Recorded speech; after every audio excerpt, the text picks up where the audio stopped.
Su Yujiao found herself reincarnated into the body of a 5-year-old girl, devoid of any extraordinary abilities. She could only strive to adapt to the survival rules of the ancient world. However, the principle of monogamy was a non-negotiable line for every time-traveling woman, and thus, she chose the man who could not take concubines, Lu Ziqian. After loving him for a decade, she finally married him. Yet, post-wedding, he neglected her and treated her harshly, rendering their marriage a mere facade. He cast her aside like a piece of refuse, yet cherished his beloved Moonlight with utmost reverence. Until one day, when they encountered bandits, he unhesitatingly clutched his beloved and left her, defenseless and without martial skills, to face the marauders alone. At that moment, despair engulfed her completely. Awakening to the reality, she left behind a letter of divorce and quietly departed. After the separation, she discovered that her experience was not a mere time travel, but a reincarnation within a novel. The book foretold a grim ending. The general's household faced extermination, and Lu Ziqian would meet a gruesome fate. Recalling her kind-hearted mother-in-law, devoted father-in-law, and gentle sisters-in-law, Su Yujiao resolved to take risks and defy fate. As she began to shine and radiate elegance, Lu Ziqian was thrown into a panic. He realized he was unworthy of her. Transforming into a devoted husband, he knelt and coaxed, "Jiao Jiao, my heart and life are yours, please come back." Chapter 1. A disgrace to time travelers. "Ziqian, could you be gentler?" The man whispered tenderly in her ear. "Gentler? Can you truly feel comfortable?" Su Yujiao turned her face away in embarrassment, her delicate features drained of color due to the pain, yet this only made her appear more alluring and tempting, inciting the desire to ravage her. Time and again, Su Yujiao allowed him to toy with her. Tonight, she was under the illusion of being deeply loved. After their union, she halted his rising form. "Husband, could we?" Lu Ziqian cast her a sidelong glance, recalling her earlier submissive demeanor, and scoffed, "You still desire more." He gazed at her with a smile, yet his eyes were filled with mockery. While speaking, he did not forget to pick up the medicinal bowl from the bedside. "Drink this, you might feel tired tonight." The black concoction exuded a potent bitterness, and she cautiously sought to please him. "Husband, let's have a child." "It has been 3 years. If I remain childless, how can I face my parents? Yesterday, Mother said we should visit the Guanyin temple tomorrow to pray for a child." Upon hearing her mention children, impatience flickered in Lu Ziqian's eyes. "No." Su Yujiao stubbornly refused to take the bowl. Her throat felt constricted, her voice choked with grievance. "Can't you consider my circumstances?" The man coldly laughed. "You brought this upon yourself. When you schemed against me back then, you should have anticipated today's predicament." Su Yujiao felt a sharp pang in her heart, her voice gentle yet helpless. "It was not I who drugged you back then. I admired you, but I never plotted against you." Lu Ziqian snorted, clearly disbelieving her words. The man frowned. "Do you want me to feed you?" "No." Su Yujiao lifted the bowl and downed its contents in one gulp. The bitterness instantly flooded her mouth, yet she did not even furrow her brow. After 3 years, she had grown accustomed to it. No matter how bitter the medicine was, it could not compare to the bitterness in her heart. Watching him prepare to leave, she lowered her posture. "Will you accompany me tomorrow?" The man displayed impatience. "It's merely a waste of time. You know well whether you can conceive or not." Of course, she had her own understanding, yet between the yearning grandparents and the uncooperative husband, what could she do? Perhaps she could only place her hopes in the divine. "Even if it is just for show, please accompany me. Otherwise, it would be difficult for you to explain to your parents." Lu Ziqian paused in his steps. "Let's talk about it later." The door gently closed, and his footsteps faded away. He never spent the night in her chambers. He sought her only for the physical aspect. Lu Ziqian never loved her. Yet it seemed her life revolved solely around Lu Ziqian. Su Yujiao knelt on the bed, an overwhelming sense of helplessness washing over her. Reflecting on her dismal life, she felt she had brought shame to time travelers. Having traversed time at 5, she found herself married to Lu Ziqian at 15 due to a scheme. After their marriage, he ignored her and mistreated her, rendering their union a mere facade. She endured it all solely because she loved him. The next afternoon, upon finishing his official duties, Lu Ziqian returned home only to be reprimanded by Lady Lu, who seized his ear and ushered him into the carriage. "You let Jiao Jiao go alone on such a dangerous mountain road? What were you thinking? Are you out of your mind?" Lady Lu scolded her son fiercely, showing clear support for her daughter-in-law. Su Yujiao cast a grateful glance at her mother-in-law. Without her, her days would be far more challenging. Xiaotao assisted Su Yujiao in getting into the carriage, but was halted by Lady Lu. She needed to create an opportunity for her son and daughter-in-law to be alone. Mo Hua, get down. Let your brother drive. The girl clad in black, appearing as a guard, hesitated. Madam, Mo Shu has gone on a mission. Lady Lu pouted. You may go. Just be more observant. Mo Hua respectfully complied, yet inwardly held disdain for Su Yujiao. As they exited the Guanyin temple, a familiar voice suddenly called out, Jiao Jiao. The girl sprinted swiftly, colliding perfectly into Lu Ziqian's embrace. Are you hurt? Lu Ziqian steadied her, concern evident in his gaze. You've always been frail. You mustn't run so fast in the future.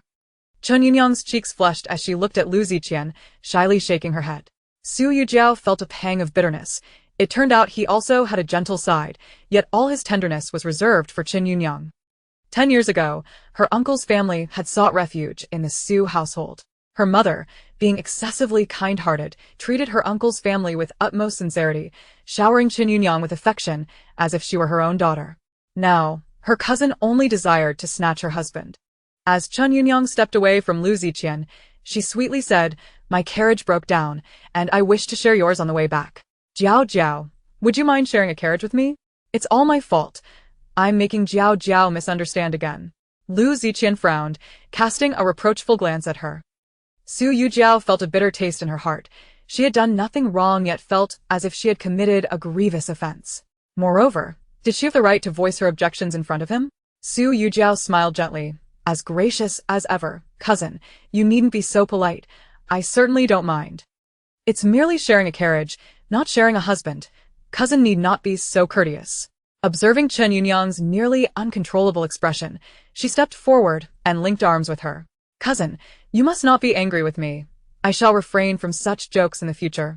I know you are as gentle as a flower, never one to compete or covet, and would never engage in such despicable acts as snatching another's husband. With a single sentence, both women's expressions darkened. As the carriage traveled partway, it suddenly tipped over, tossing its occupants out. Immediately, the sound of hooves and shouts filled the air from all directions. Su Yujiao's face turned pale with fear. Had they encountered bandits? In the next moment, a shadow darted past, and Lu Ziqian had taken Chen Yunyang and fled. She stared in disbelief at the fleeting figure, unable to accept that Lu Ziqian had abandoned her in such a perilous situation. In an instant, Su Yujiao felt the world spin. Her heart shattered into pieces, causing her to gasp for breath. She thought that after sharing a bed for 3 years, even without love, there should be some bond between them. It turned out that in Lu Ziqian's eyes, she was nothing, not even comparable to a single hair of Chen Yunyang. Mo Hua stood nearby, arms crossed, delighting in Su Yujiao's anguish. As the bandits drew nearer, she leapt away, deftly escaping. Watching as even Mo Hua vanished, Su Yujiao suddenly burst into laughter, tears streaming down her face. Her husband was truly intent on her demise. Chapter 2. Mo Hua is highly skilled. She will not die soon. The mountain bandits surrounded her completely, leaving no possibility for escape. Su Yujiao stared blankly at her surroundings. Had she traversed through time only to meet such a pitiful demise? Second in command, this woman has lost her mind. Take her back. Let the brothers enjoy themselves. Ha ha ha. Tonight will bring us pleasures. All eyes on her were filled with menace and lust. Before long, the bandits took her and the horse-drawn carriage back with them. Su Yujiao understood that this was not the time for sorrow. Her life was her own, and she must cherish it. Aware of the impending fate that awaited her, she resolved to find a way to save herself. Get inside. The master will let you enjoy yourself later. Roughly shoved into the dungeon, Su Yujiao lay on the ground for a while, adjusting to the darkness before her. The place was damp and dim, reeking of mildew and rot, a nauseating scent. Suddenly, a dark shape stirred in the corner, sending chills down her spine. With her scream, a more terrified wail echoed from the corner, a voice that was sharp, high-pitched, and undeniably youthful. A child? Su Yujiao cautiously approached, and the shadow trembled even more. At last, she discerned that it was indeed a small child, albeit somewhat plump. Do not be afraid. I will not harm you. Were you captured by them? I was also taken by these wicked men. The child in the corner, a chubby little one, listened to Su Yujiao's gentle voice and gradually ceased crying, appearing less frightened. The child, still sobbing, asked, "Sister, can you save me? My father is a high-ranking official. He can give you silver." "Your father is a high-ranking official?" Su Yujiao leaned in closer. "Is your father Lu Yushi?" The little chub lifted his head abruptly, eyes wide with excitement. "Sister, do you know my father?" Indeed, he was the child of the infamous Lu Yushi. While she did not know Lu Yushi personally, the news of his child's abduction had been the talk of the town in recent days. "Are your hands bound?" she inquired. The child shook his head, extending his two chubby hands to show he was not tied up. It made sense. His round physique would render him incapable of escaping even if he were unbound. "Sister, do you want me to help you untie your ropes?" This rotund little one, with a simple appearance, was surprisingly clever. Su Yujiao shook her head. "No need to untie me. They will find out. Can you check if I have a string of wooden beads on my wrist?" The little chub circled around her and indeed spotted the string of beads. "Sister, is this it?" Su Yujiao sighed in relief. Thankfully, it was still there. This string of beads was a lifesaver. Before her journey through time, she had studied traditional Chinese medicine. After arriving in this new world, without her golden finger to assist her, she could only carry life-saving pills with her. She had concealed the pills within the bead string, anticipating that should she be captured, she would surely be searched. The bandits would not be foolish enough to allow her to keep vials and jars on her person. This seemingly worthless wooden bead string, lacking in gold, silver, or precious stones, naturally would not attract the bandits' attention. "Go find a stone." The little chub obediently searched for one. "Bring the beads closer. Smash the one with the carved pattern. Keep the rest on you. Do not let the bad men notice." Each bead contained a different medicinal pill, and the one she instructed the child to smash contained poison. Once ingested, it would cause the body to decay and fester, with symptoms akin to syphilis. In this era, such ailments were enough to instill fear in anyone. No one would risk their life for a moment of pleasure. The drug would take effect swiftly. Initially, it would cause itching in the arm, gradually leading to decay and pus, leaving Su Yujiao in torment as she scratched incessantly. "Sister, what is wrong?" The little chub watched her consume the pill, then begin to suffer skin decay, causing him to cry out in alarm. "Do not cry. I have an antidote. These injuries are to deceive those wicked men." No sooner had she spoken than footsteps echoed at the door, making them both tremble in fear. "Hide in the corner." With the sound of clinking chains, the cell door swung open, revealing a strikingly pale woman. The woman, in her 20s, had hair and brows as white as snow, and Su Yujiao's initial thought was that she might be an albino. "Boss, this is the woman we captured today." The white-haired woman crouched down, scrutinizing Su Yujiao's face closely. Her petite face was exquisite, with skin as fair as snow, and her delicate lips were remarkably alluring, reminiscent of peach blossoms in March, enticing to behold. Yet, it was her eyes that were most captivating, resembling a tranquil pool of autumn water, shimmering with starlight. "TSK, she's truly beautiful. What a shame to let you be sullied. Send her to that gentleman. She should catch his eye." At this, the men behind the white-haired woman displayed expressions of disappointment. Had they known this would happen, they might as well have taken care of her on the road, saving the trouble of a duck that would fly away. "Come, young lady, being noticed by that gentleman is a stroke of fortune." Su Yujiao's face paled as she recoiled in fear. "I won't go, let me go." As she was pulled and tugged, her arm revealed a significant portion of her decaying wounds. "Syphilis. What bad luck." The two men cursed and hastily let go, wiping their hands on their clothes. The white-haired woman displayed a look of disgust. "Kill her." Su Yujiao was terrified deep down, yet she did not show it on her face. Instead, her gaze fixated on Li Fengying's white hair. "You are courting death." That was her Achilles' heel. She had endured enough of the odd stares throughout her life. Li Fengying seized Su Yujiao's neck, applying enough force to seem as though she could snap it at any moment. Cough, cough. Su Yujiao maintained her gaze on Li Fengying's face, struggling to speak. "I can cure your vitiligo." The grip on her neck loosened abruptly, allowing Su Yujiao to breathe deeply. "I propose a trade. I will cure your ailment, and you will set me free. We bear no grudges. Letting me go would merely lessen your sins. You would not incur a loss." Li Fengying noted the sincerity in her expression, feeling a pang of interest. She had always lived in this half-human, half-ghost state, and as a child, was often branded as a white-haired witch, facing hostility. Though she had sought out healing, None had been willing to help her. Now, someone offered her hope to become normal. How could she not be tempted? Do you know the consequences of deceiving me? I would not be foolish enough to seek my own suffering. It would be better to die swiftly now than to be tortured to death after deceiving you. Li Fengming stared at her intently, and after a long pause, she asked, "What medicine do you need?"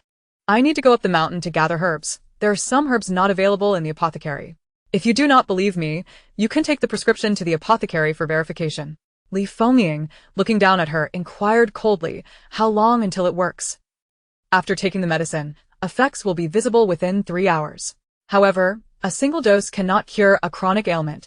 Long-term treatment is necessary, requiring a dose every 6 months. 3 hours? Li Fengming's heart raced. She had no reason to refuse. "Provide her with food and drink. Take her to gather herbs first thing tomorrow. I will only trust you this once." At the general's residence, Xiao Tao noticed Lu Ziqian returning alone and felt an uneasy premonition. Surely, the general had not abandoned the young mistress again? Last time, she had been left stranded, returning with her feet blistered and bloodied. "General, did the young mistress not accompany you back?" Lu Ziqian ignored her, striding away. Xiao Tao caught sight of the mud and grass clinging to him and hurried after him, continuing to inquire, "Has something happened to the young mistress? She won't die." In Lu Ziqian's mind, Su Yujiao was indeed indestructible. Mo Hua was highly skilled, and those mountain bandits were no match for her. She would surely find a way to rescue Su Yujiao. Su Yujiao found herself inhabiting the body of a 5-year-old girl, devoid of any extraordinary abilities, and thus was compelled to adapt to the survival rules of the ancient world. However, the principle of monogamy was a non-negotiable boundary for every woman who traversed time, leading her to choose Lu Ziqian, who could not take concubines. After 10 years of love, she finally married him, only to discover post-wedding that he neglected and mistreated her, rendering their marriage a mere facade. He discarded her like a cast-off garment while cherishing his first love as a precious gem. When they encountered bandits, he unhesitatingly embraced his beloved and abandoned her, who lacked any martial skills, to face the danger alone. In that moment, despair enveloped her completely. Awakening to her reality, she left a letter of divorce and quietly departed. After the separation, she realized she was not merely a time traveler, but a character within a story. The narrative foretold the annihilation of the general's household, with Lu Ziqian meeting a gruesome end. Recalling her kind-hearted mother-in-law, sincere father-in-law, and gentle sisters-in-law, Su Yujiao resolved to take risks and defy fate. Witnessing her radiance and unparalleled charm, Lu Ziqian was thrown into a state of panic. He felt unworthy of her. Transforming into a devoted husband, he knelt and coaxed, "Jiao Jiao, my heart is yours, my life is yours, please return." Chapter 1. A Disgrace to Time Travelers. "Ziqian, could you be a bit gentler?" The man whispered in her ear. "Gentler? Will that make you comfortable?" Su Yujiao averted her gaze in embarrassment, her delicate features drained of color from pain, yet appearing even more alluring, provoking an irresistible desire to ravage her. Time and again, she submitted to his whims. Tonight, she was enveloped in the illusion of being deeply loved. Afterward, as he rose, she held him back. "Husband, could you?" Lu Ziqian cast her a sidelong glance, recalling her recent compliant demeanor, and scoffed, "You still want more." He gazed at her with a smile, yet his eyes held nothing but mockery. As he spoke, he did not forget to lift the medicinal bowl from the bedside. "Drink your medicine. You must be tired tonight." The bitter black concoction released a potent aroma, and she cautiously sought to appease him, saying, "Husband, let us have a child. It has been 3 years. If I cannot bear a child now, how shall I face my parents? Mother said yesterday that we should go to the Guanyin temple to pray for a child tomorrow." Upon hearing her mention of children, impatience clouded Lu Ziqian's eyes. "No." Stubbornly, Su Yujiao refused to take the bowl of medicine, her throat constricted as if blocked by a lump of cotton, feeling aggrieved and choked. "Cannot you consider my predicament?" The man sneered. "You brought this upon yourself. When you used those vile methods against me back then, you should have anticipated this present situation." A sharp pain pierced Su Yujiao's heart as she spoke softly, yet helplessly. "It was not I who drugged you back then. I admired you, but never plotted against you." Lu Ziqian snorted, clearly unconvinced. The man frowned. "Shall I feed you?" "No need." Su Yujiao raised the bowl and downed it in one go, the bitterness engulfing her mouth, yet she did not even flinch. After 3 years, She had grown accustomed to it. No matter how bitter the medicine, it could not compare to the anguish within her heart. Watching him prepare to leave, she lowered her posture. "Will you accompany me tomorrow?" The man, lacking patience, dismissed her words. "It's just a waste of time. You know in your heart whether you can conceive." Indeed, she was aware, but caught between her eager in-laws and an uncooperative husband, what could she do? Perhaps she could only place her hopes in the divine. "Even if it's mere pretense, please accompany me this once. Otherwise, it will be difficult for you to explain to your parents." Lu Ziqian paused. "We'll see." The door softly closed, and his footsteps faded away. He never spent the night in her chamber. He sought her only for that brief encounter. Lu Ziqian never loved her. Yet it seemed her life revolved solely around Lu Ziqian. Su Yujiao knelt on the bed, a wave of helplessness washing over her. Reflecting on her dismal existence, she felt she had brought shame to time travelers. Transported at the age of 5, she married Lu Ziqian at 15 due to a scheme. After marriage, he coldly disregarded and mistreated her, rendering their union a hollow charade. She endured it all because she loved him deeply. The following afternoon, upon completing his duties, Lu Ziqian returned home only to be reprimanded by Lady Lu, who tugged his ear and hurried him onto a carriage. "How could you let Jiao Jiao go alone on such treacherous mountain roads? What were you thinking? Have you lost your mind?"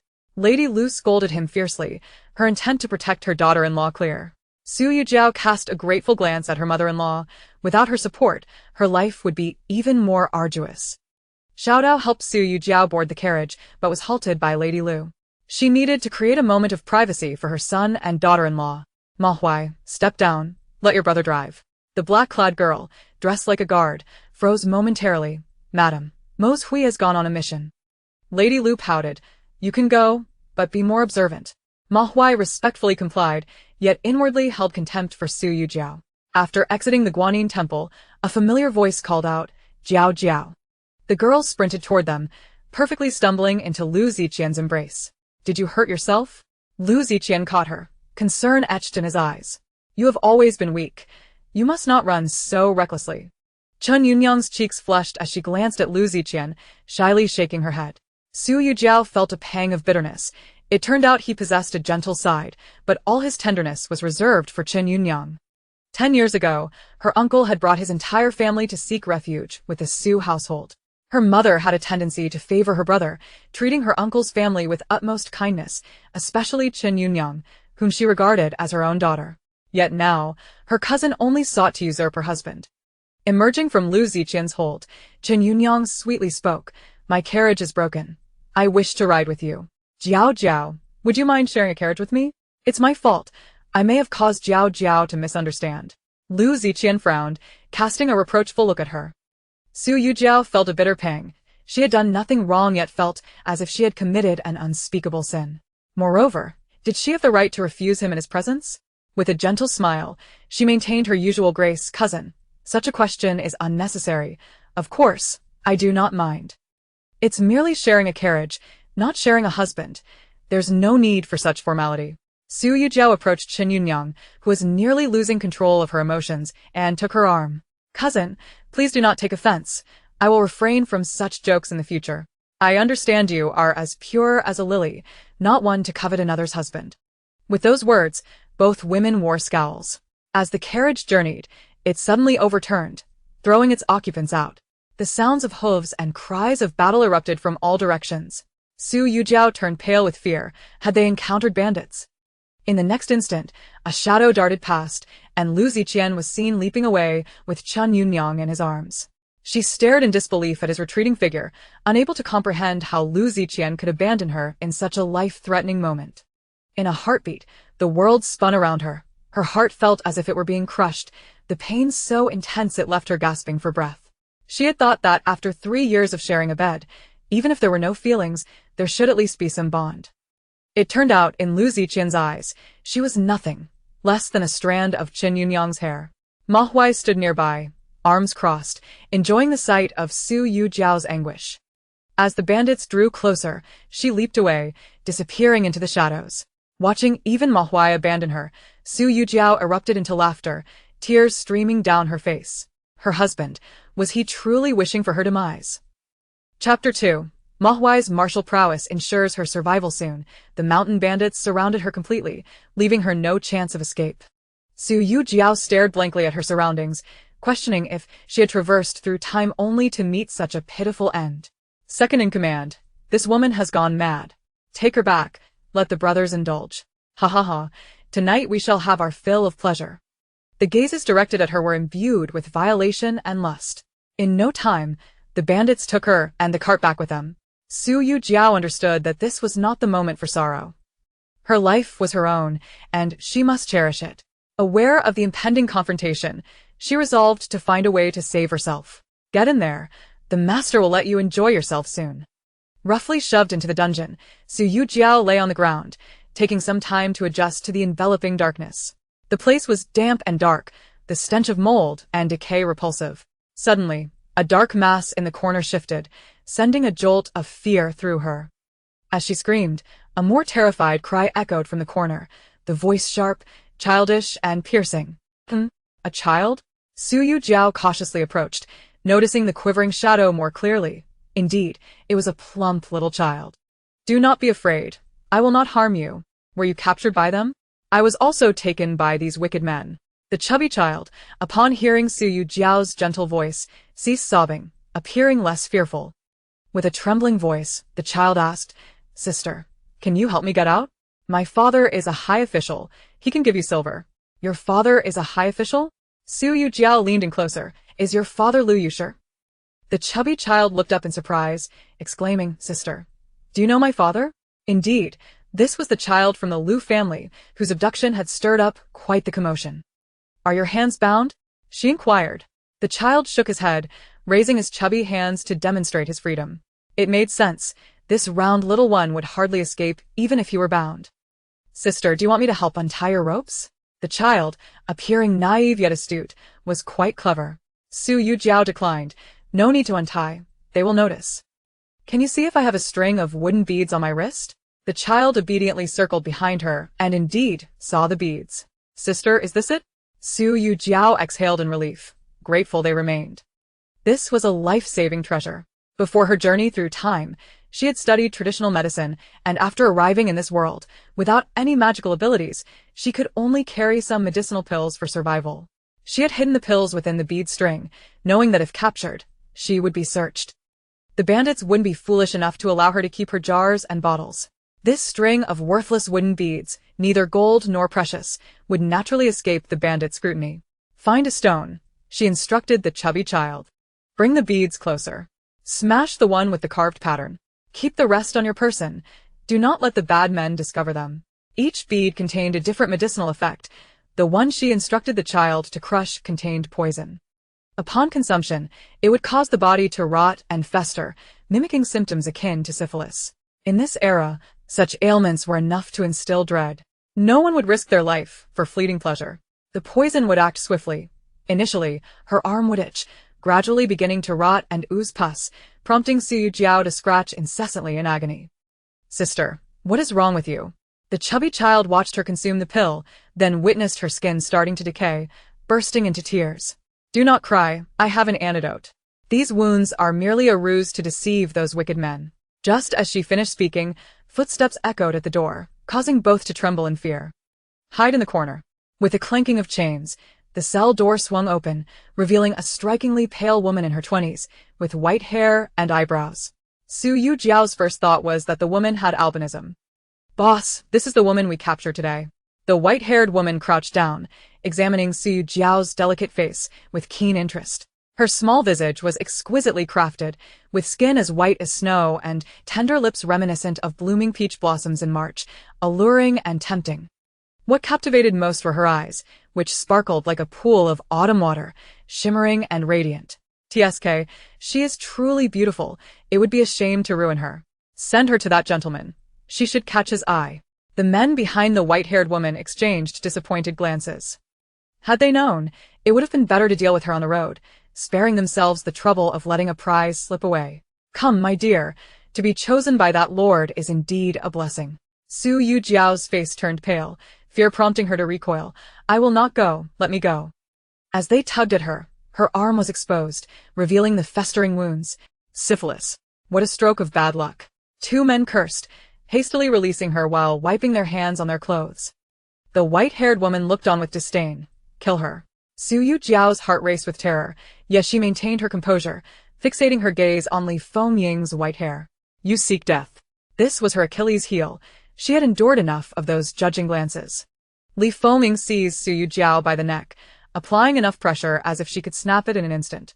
Cough, cough. Su Yujiao struggled to speak, managing to utter, I can cure your vitiligo. The grip on her neck loosened, allowing her to breathe deeply. I wish to propose a trade. I will cure your ailment, you let me go. We have no enmity. Releasing me would merely spare you some bloodshed. You lose nothing.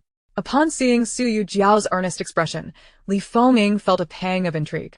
She had lived in this half-human, half-ghost state, often branded as a white-haired demoness, hunted since childhood.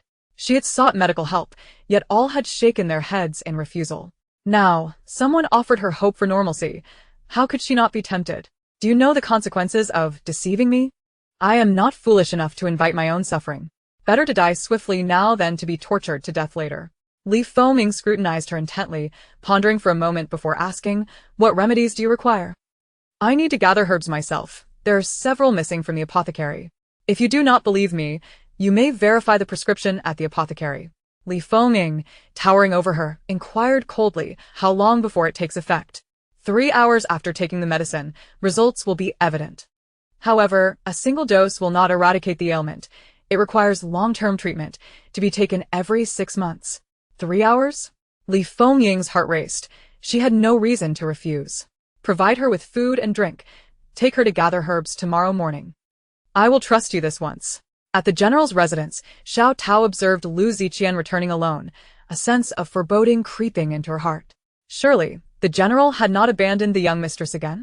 The last time, the young mistress had been left stranded, returning with her feet blistered and bleeding.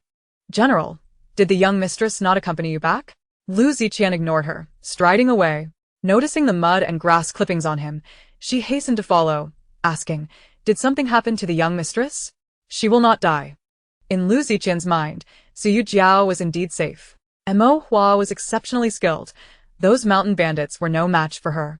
She would certainly rescue Su Yujiao. Chapter 3. The general's wife elopes with a top scholar. Is it possible she won't die? Xiao Tao felt increasingly anxious upon hearing this. Just as she contemplated asking further questions, the butler hurried in, followed closely by a tearful young woman. Xiao Tao's countenance darkened immediately. She recognized the girl. Xiao He was the personal maid of Chen Yunyang. General, my young mistress's heart condition has flared up again. She wishes to see you. Lu Ziqian's expression changed dramatically as he hastily followed Xiao He away. Xiao Tao, exasperated, stomped her foot. How blind is the young mistress to marry such a heartless man? She turned to seek the lady of the house but was informed that the mistress had gone to the estate to check the accounts and would not return for 2 to 3 days.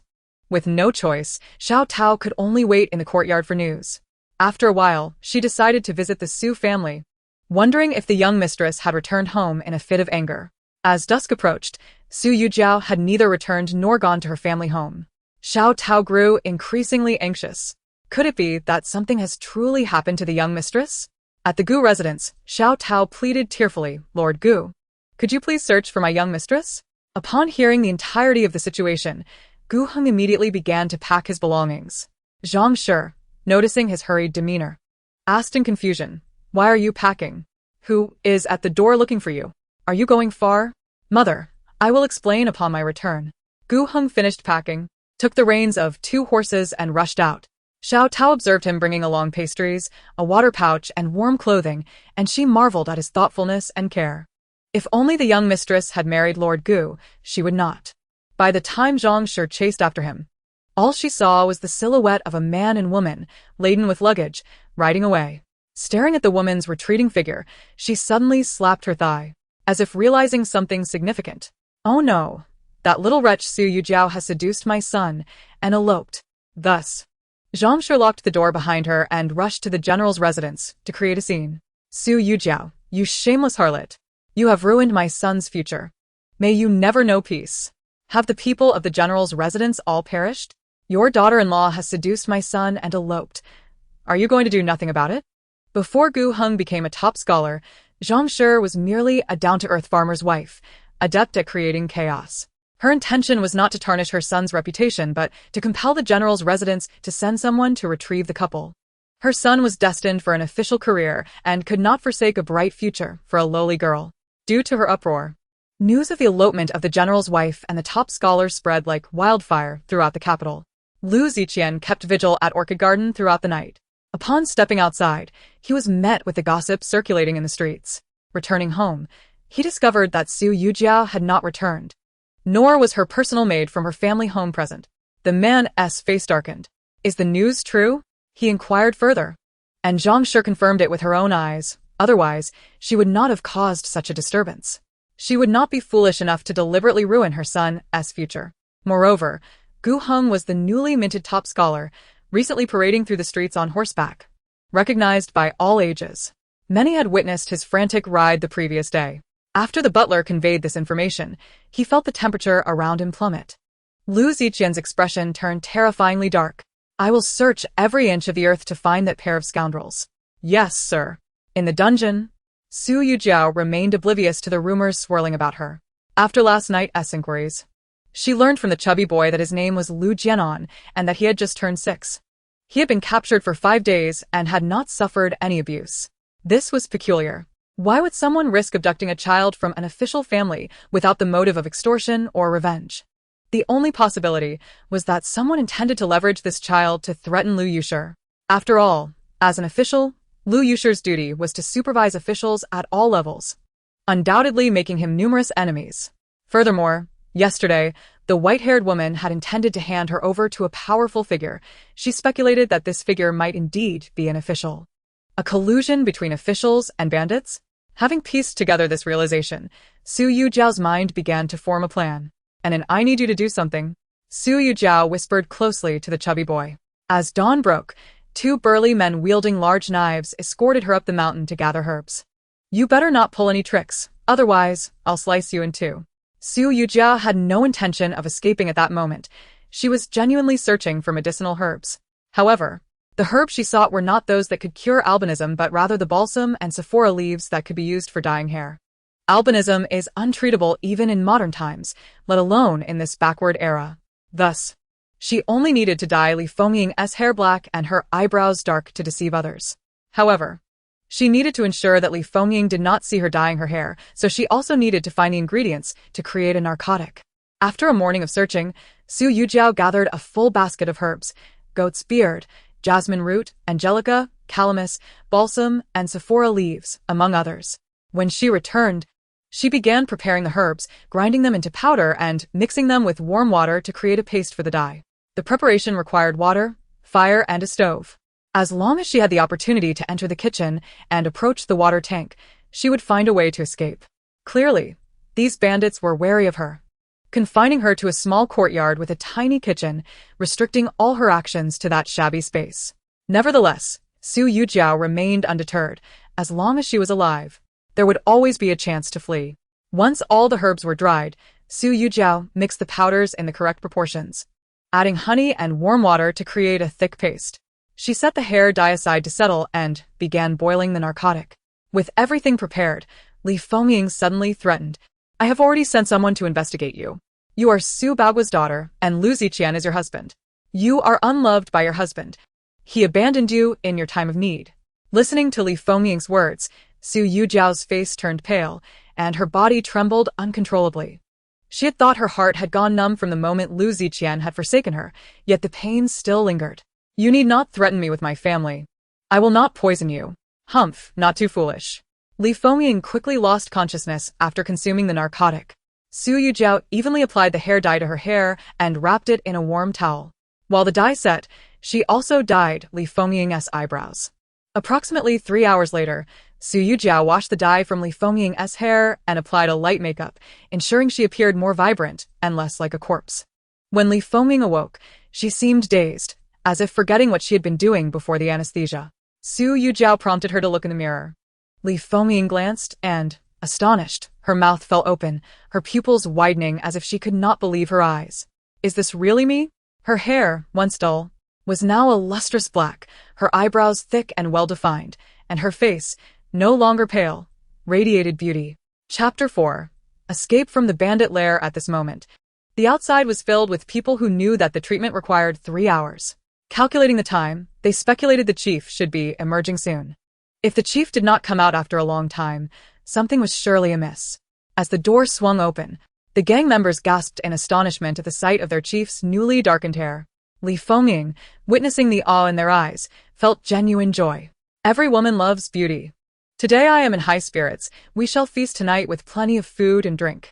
Then, she wrapped her arms around Su Yujiao's neck and exclaimed, Su, your medical skills are quite impressive.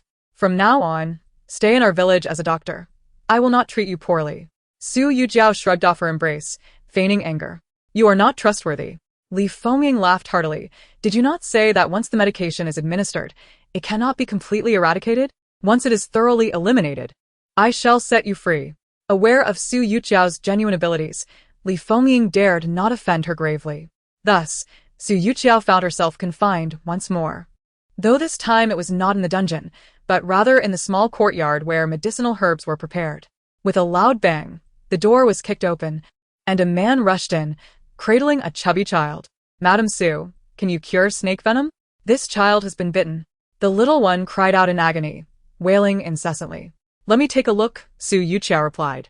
Upon inspection, she discovered 2 red puncture wounds on the chubby child's plump, fair ankle, still oozing blood. Pointing to a nearby water vat, she instructed, fill it with water and bring me a large iron pot. I need to boil the herbs. Understood. The man responded before departing. The two exchanged glances, and the chubby child produced a wooden prayer bead bracelet from his pocket. Su Yujiao extracted several black pills from it, dissolving them in hot water. After the vat was filled, she requested dry firewood, claiming there wasn't enough. Once the man left, Su Yujiao seized the opportunity to smear the medicinal concoction on the inside walls and bottom of the vat. To be cautious, she crushed another pill and forcefully stuffed it into every crevice of the vat. She had observed this vat for an entire day. The preparation and washing of herbs required copious amounts of water, and it was this vat, tethered with a rope, that the water fetchers used repeatedly. This indicated that the village's water source was well water rather than river water. Only when drawing from a well would a rope be necessary. That night, the village was to host a grand banquet, necessitating a substantial supply of water for cooking and washing. Thus, by tampering with the vat, she could create a predicament for the kitchen's water supply. As night deepened, the clamor of the village gradually subsided, eventually succumbing to an eerie silence. Su Yujiao tossed a stone outside the courtyard, but there was no response. The two climbed over the wall and, using the moonlight, hurriedly made their escape. Before leaving, Su Yujiao took a large knife, a torch, and a fire starter, for traversing the mountain paths at night was perilous. The indistinctness of the night made it difficult to discern directions, and Su Yujiao dared not wander aimlessly. Instead, she concealed herself and the chubby child in a cave until dawn. As the first light of day broke, Su Yujiao oriented herself according to the rising sun. If we go this way, we shall reach home soon. Just hold on a little longer. Sister, I can't walk anymore, the chubby child weakly protested. Only then did Su Yujiao notice his pallor. Upon touching him, she was alarmed by his feverish heat, undoubtedly from the cold endured the night before. Come. I will carry you. No, sister, you are tired too. It's nothing. I am not tired. We must leave quickly. Otherwise, the villains will wake and chase us. With great effort, Su Yujiao hoisted the chubby child onto her back, struggling along the steep mountain path. Upon sighting the official road, she felt an overwhelming urge to weep. They had escaped, but where could they go next? Lu Ziqian intended to kill her, and returning to her husband's family was out of the question. The situation at her maternal home was complex. She could not return and cause more trouble. The vast world seemed devoid of a refuge for her. Miss. A sudden, exuberant call from behind startled her. Su Yujiao spun around to see Xiaotao and Gu Heng racing towards her, leading their horses. Xiaotao dashed forward, enveloping her in a heartfelt embrace, tears streaming down her face. Gu Heng, constrained by propriety, could only express his excitement through his expression. Miss, where have you been these past 2 days? I thought I would never see you again. Su Yujiao handed the unconscious chubby child to Gu Heng and mounted a horse alongside Xiaotao. As they rode, she explained, I fear the mountain bandits may pursue us. The mention of bandits changed their expressions, prompting them to quicken their pace. The four rode furiously until they reached the city gates.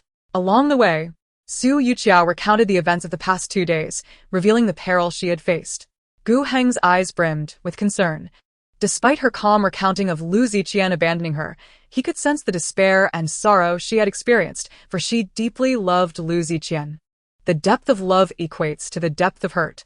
Sir Gu, this child has contracted a chill and is burning with fever. Please ensure he is returned for treatment. Additionally, inform the magistrate. If the bandits remain unconscious, we can capture them all at once. Also, seek out someone you trust. I suspect those bandits are colluding with the authorities. Hearing the title Sir Gu struck a bittersweet chord in Gu Heng's heart. In the past, she had always called him Brother Gu while at the Su residence. Now, things had changed. She was married, and he could only refer to her as Madame Lu. Perhaps this was for the best, allowing them to maintain a distance and protect her reputation. Her disappearance over the last 2 days would surely elicit a response from the general's household. If they were to see her returning with a man, it would undoubtedly bring her further trouble. Very well. Just as Gu Heng prepared to mount and leave, the chubby child suddenly awoke, realizing he was on a horse, being held by a stranger, and began to cry in fear. In a state of confusion, the chubby child struggled and wailed, thinking he had been captured by bandits once more. Su Yujiao comforted him for a while until his distress subsided somewhat. But he steadfastly refused to let Gu Heng take him home, likely a result of the psychological trauma from his earlier kidnapping. Never mind, I shall take him myself. Xiao Tao interjected, Miss, allow me to take him. You are burning with fever and cannot endure the jolting of the horse. Should you fall, it could be life-threatening. Su Yujiao, recognizing her own weakness, conceded that she indeed felt drained and her mind foggy. Even speaking was a struggle. Madame Lu, I shall escort you to the medical clinic. Together, they entered the city, found a medical clinic, and promptly sought treatment and medication. Sir Gu, you must report to the authorities. I will wait for the medicine here. Gu Heng hesitated, feeling uneasy. Hurry, we cannot allow those bandits to continue harming others. After a moment of contemplation, he agreed. Very well, I will return shortly. As Gu Heng exited, he was soon targeted by several attendants disguised as servants. Third brother, is that the scholar? Indeed, it is him. You follow him. I shall inquire at the clinic. Madam? The attendants exclaimed excitedly. Quickly, the young madam has been found.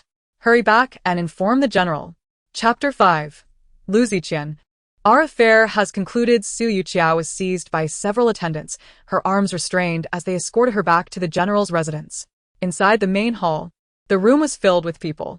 At the forefront sat the matriarch of the Lu family, Lady Zhu, alongside the patriarch, flanked by the clan elders, while members of both the first and second branches stood behind them, creating an atmosphere reminiscent of a tribunal. Su Yujiao scoffed. She had already learned of the elopement rumors from the attendants on her way back. Seeing the Lu family as stern demeanor, she understood the confrontation that awaited her. The onlookers were incensed by her unyielding stance, remaining upright without a hint of submission. The first to speak was the matriarch, Lady Zhu. Wretched girl. You've disgraced the general's household. For clarification, the matriarch is the male protagonist's grandmother, not the female protagonist's mother-in-law. Kneel. Su Yujiao's tutal, hergaze unnavering. Shedding her previous submissive demeanor, a servant approached Lady Zhu, ominously suggesting, Young madam, please kneel. When Su Yujiao remained unmoved, the servant reached out to tug at her. While it appeared to be a mere tug, it was a calculated move to inflict pain. This was a tactic she had mastered. Tormenting Su Yujiao would earn her rewards from both Lady Zhu and the young Lady Zhu. Su Yujiao had tolerated such behavior in the past, but today she was resolved to no longer endure it. With a sharp glare, she declared, Get away from me. The servant clutched her face, her eyes filled with venomous rage, astonished that the typically docile young madam would dare to strike her. Chun Posey refrained from retaliating in public, for Su Yujiao remained her mistress. However, when she pulled at Su Yujiao once more, her grip was far more ruthless. Who gave you the audacity to strike again?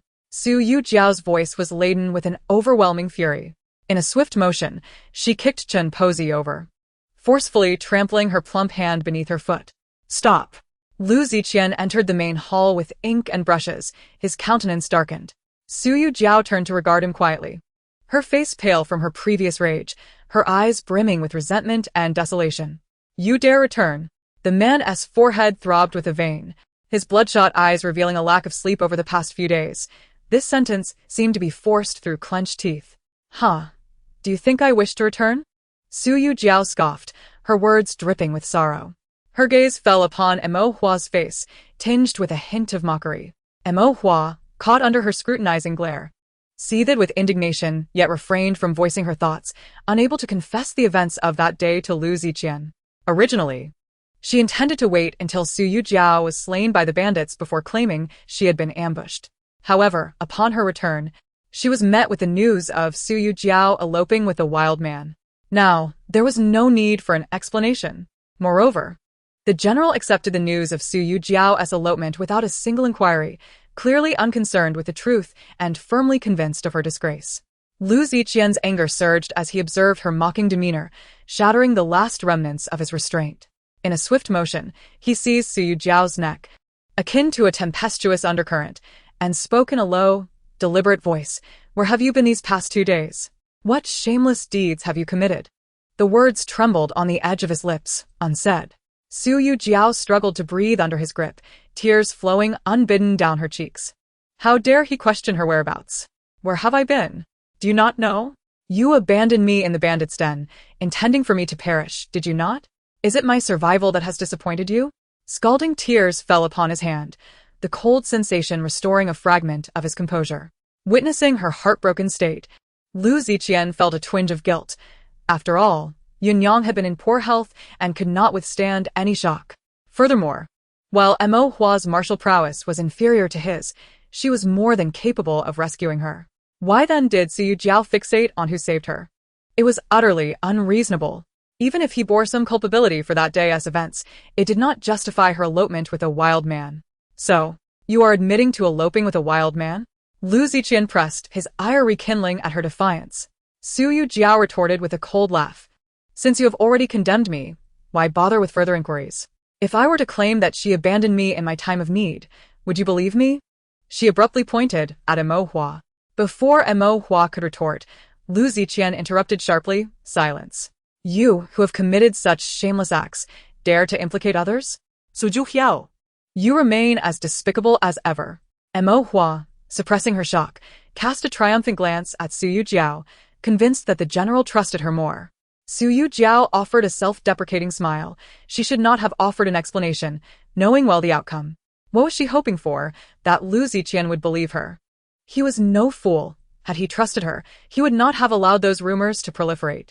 Had he believed her, he would not have easily accepted Mo Hua's lies. Had he believed her, he would not have forced the blame upon her when the truth lay before him. How foolish she was to still harbor fantasies about him. Enough. Let this absurdity come to an end. Lu Ziqian, it is over between us. Su Yujiao, weary of their fruitless exchange, turned to leave. Lu Ziqian's heart lurched. Over? What a jest. Did she think their relationship could simply end at her whim? When she desired to marry him, she had drugged him into submission. Now, she wished to end it so easily? Did she consider Lu Ziqian a mere dog she could summon and dismiss at will? Lu Ziqian, infuriated by her brazen demeanor, blocked her path, his expression dark and foreboding. Su Yujiao, having tarnished the reputation of the general's estate, do you think you can simply walk away? There is no such easy reprieve in this world. Su Yujiao looked up at him, a wave of pain swelling within her heart. She wished to speak, yet her throat felt as though it were stuffed with cotton, rendering her speechless. Lu Ziqian, witnessing her tragic defiance, felt a fleeting softness. She had once been gentle and obedient, never shedding tears in his presence, even when wronged. Today, her tears flowed incessantly, as if she bore the weight of the world's unfairness. Yet, he did not intend to harm her. He merely sought clarity, desiring to know if she had been involved with Gu Heng. Deep down, he understood that Su Yujiao would never betray him. He knew how much she loved him. But he longed to hear her confess it. God knows, he had searched frantically day and night for her during her absence. Initially, he envisioned returning her only to exact revenge, but now, seeing her weep before him, he felt a softening of his resolve, let alone thoughts of vengeance. Chapter 6. My wife, my disciplined Madame Zhu observed Lu Ziqian softening and slammed her hand upon the table. Qianer, do not waste your breath on her. This shameless woman deserves to be punished severely. The general's estate was not a place for her to run amok. Someone, bind this wretched woman and cast her into the river. Young Madame Zhu stepped forward, attempting to placate Madame Zhu. Grandmother, please calm down. It is not worth ruining your health over this shameless brat. As a pregnant woman, she should not witness bloodshed. Perhaps a beating would serve as a better lesson. Madame Zhu nodded indulgently. My dear Bao Zhu, you have a kind heart. Let her off this time, and change the punishment to a beating. Chun Posey, eager for revenge, hurriedly fetched a stool and a punishment stick. The daughters-in-law of the main house turned pale upon hearing young Madame Zhu's words, unable to contain their shame and indignation. According to the family rules, corporal punishment required the removal of trousers and public humiliation. They had always known that the old matriarch favored the second branch over the main branch.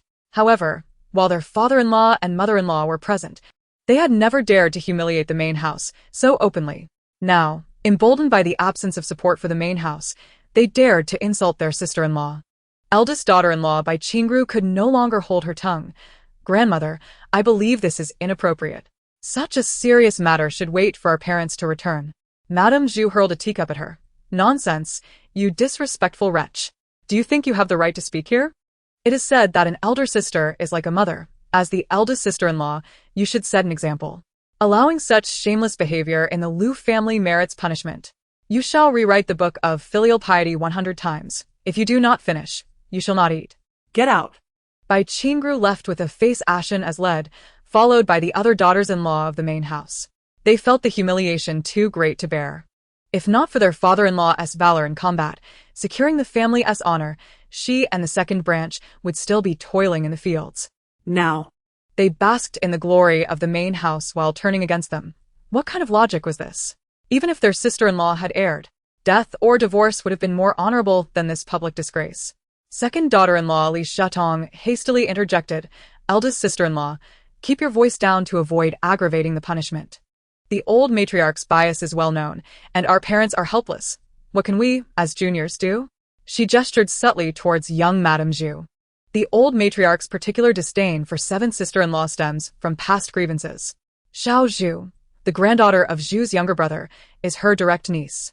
In the past, Xiao Zhu had set her sights on Lu Ziqian, but he ultimately married Su Yujiao instead. Xiao Zhu, unable to marry her ideal partner, ended up wed to the inept Lu Yukai from the second branch of the family. Consequently, both Zhu and Xiao Zhu harbored resentment towards Su Yujiao. I went to the village to inform my mother-in-law. Second and third sisters-in-law, you should visit the Su family. With Su's relatives present, they would not dare to exert excessive pressure. In the main hall, old Lady Chen had already brought in the torture stool and the cane. Lu Ziqian kicked over the stool, glaring at Zhu and the crowd of relatives who had gathered to watch. Did they think he was dead? They basked in the glory of the main branch while slapping its face. Qian, what are you doing? Are you defending this shameless woman? Aren't you worried your reputation is already tarnished enough? Although Lu Ziqian forbade them from harming Su Yujiao, he had no justification to protect her. After all, her elopement was intolerable in any household. Today, Su Yujiao must face the consequences, or he would be unable to explain himself to the family. Seeing him intervene, Zhu and Xiao Zhu were about to explode in anger, but the clan leader silenced them with a mere glance. The reason was simple, although Lu Jinghua had greatly contributed. He had relinquished his military power out of fear of the emperor's jealousy, seeking a quiet position instead. Currently, the general's household relied on Lu Ziqian to maintain its facade, and the entire family depended on him. They could not afford to offend him. The atmosphere grew tense, and the clan leader rose to speak. Ziqian. Today's matter requires the Su family to provide an explanation to the general's household. If we do not resort to family law, it is because our household does not mistreat daughters-in-law with threats of violence. However, a woman of such low character cannot be tolerated in the general's household.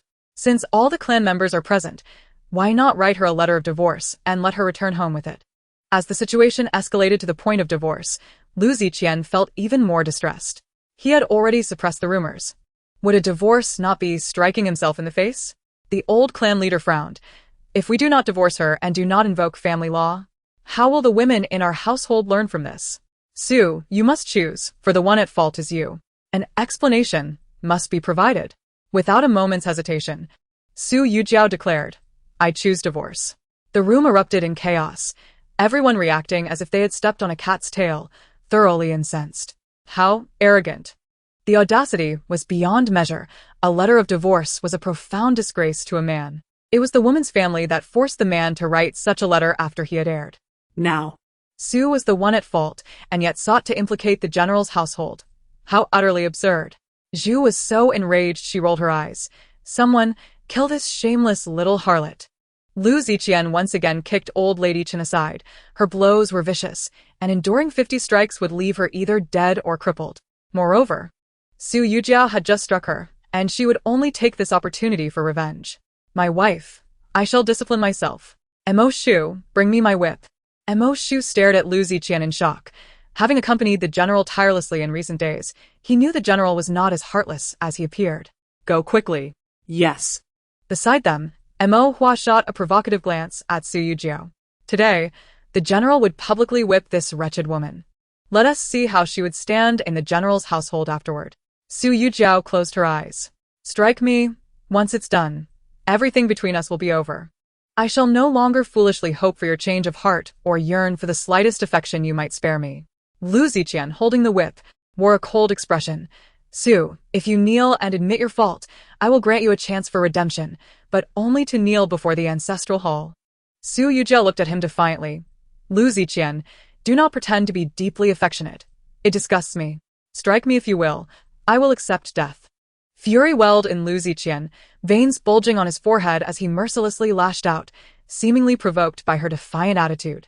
The whip struck Su Yujiao's slender back, causing her to stagger forward and collapse to tea upon her return. She received not a word of comfort, but rather faced humiliation, skepticism, abuse, and scorn. The architect of her suffering turned out to be him. Had he not abandoned her in her time of peril, she would not have endured such torment. In this moment, Lu Ziqian's emotions were a tumultuous blend of complexity. In the past, whether he had been indifferent or cold-hearted towards Su Yujiao, he bore no psychological burden. After all, she had plotted against him, and thus, it was her own doing. Even while relishing her gentle affections and meticulous care, he felt no guilt. Yet now, an unexpected pang of guilt surfaced within him. Lu Ziqian gazed intently at the woman's exquisite visage for a spell, his lips quivering as he finally spoke. How did you come to be captured? Su Yujiao turned her face away, allowing her tears of grievance to drown her. What did it matter to know the truth? She had already been beaten and insulted. Ultimately, there was no turning back. Lu Ziqian, snapping back to reality, abruptly lifted his gaze to Mo Hua, his eyes sharp as blades, as if they could inflict mortal wounds. What is the meaning of this? Montauk Hua. Meeting Lu Ziqian's fearsome stare, felt as if she were confronted by a ruthless deity of war. Her face turned ashen, and she dared not meet his gaze. Lowering her head in trepidation. You did not command me to rescue her. I thought you wished for her. Before the last word could escape her lips, Lu Ziqian unleashed a gust of force that sent Mo Hua flying. A chill of terror gripped his heart. He feared she would utter that word. He had never contemplated her death, even if he held no affection for Su Yujiao. She was the woman who had shared his bed for 3 years. How could he harbor thoughts of murder? Why would Mo Hua think this way? Did Su Yujiao believe he wished her harm? Did outsiders perceive him as so cold-blooded and heartless towards her? Turning his attention back to the woman in his embrace, he noticed her pallor had deepened, and her body trembled uncontrollably. Her reaction indicated that she too had misconstrued the situation. A flicker of panic crossed his mind as he stiffly explained, I meant no such thing. Mo Hua acted on her own accord. Her martial prowess is formidable. This was the first time Su Yujiao had heard his explanation. Had it been in the past, she would have been elated. His willingness to explain suggested he cared for her feelings and wished to tend to her emotions. Yet now, she felt nothing but sorrow and pity for herself. What was the point of these words now? Was her own recklessness not enabled by him? He had tacitly allowed her to be treated with disrespect, which emboldened her to abandon her own safety. Lu Ziqian, if you possess even a shred of conscience, grant me a divorce decree so we may part ways amicably. As she spoke with such gravity, it was evident she was not merely sulking, which inexplicably agitated him. This was the first instance she had spoken to him in such a forceful manner. Previously, she had always been docile. Before Lu Ziqian could respond, Zhu Shi interjected, Pa, you wretched, tarnished creature still dare to request a divorce? If I were you, I would have perished outside rather than return to disgrace the family name. Little Zhu Shi, covering her mouth and nose with a handkerchief, disdainfully chimed in. Indeed, a woman who has lost her virtue deserves death. How dare you return to stir trouble? Such venomous words drove Su Yujiao to the brink of despair. Even Madame Lu, with her usually accommodating demeanor, could no longer suppress her fury. Elder Madam, mind your words. Su Nyangzi has not lost her virtue. Your baseless slander seeks to take a life. Zhu Shi scoffed. Humph. How could anyone emerge untainted from such a place?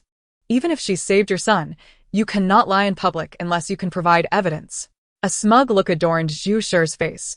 She doubted Madame Lu could produce any proof. After all, Su Yujiao was no longer a maiden. Who could clarify such matters? Madame Lu, suppressing her ire, elegantly adjusted her hair and spoke with poise. I indeed possess evidence. I heard my son say that in order to preserve her virtue, Su Nyangzi deliberately ingested poison, causing her to develop sores akin to those of a courtesan. Those who beheld the sores on her arm would naturally not dare to lay a finger on her. If the general doubts this, he may examine the wounds on her arm. Madame Lu intentionally omitted the matter of the wooden bead bracelet, which served as Su Nyangzi's talisman. The general's household was not to be trifled with. Should they discover that Su Nyangzi's lifeline was that inconspicuous string of wooden beads, they could very well harbor malicious intent. Lu Ziqian did not extend his hand to inspect her purity. He could not bring himself to commit such a disgraceful act.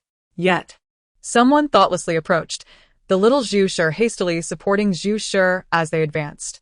Zhu Shi reached out to tear at Su Yujiao's clothing. Su, remove your garments. How else can you prove your innocence?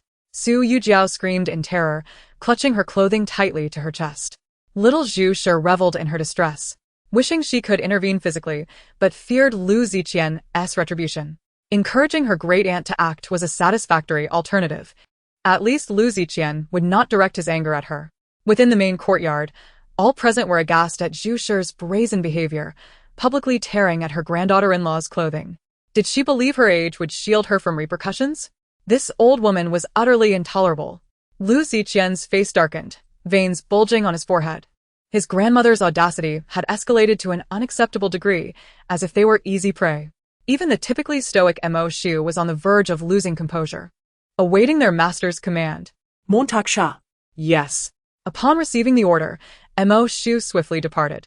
When he returned, he wore a mask and drew a flexible sword from his waist, striking with lightning speed before departing with flair. In the next moment, the garments of Zhu Shi and little Zhu Shi were reduced to shreds. Little Zhu Shi fared better, still clad in a bodice and shorts, but the elder Zhu Shi was less fortunate. At her age, who donned a bodice? Her two sagging, wrinkled figures were brazenly displayed before the crowd.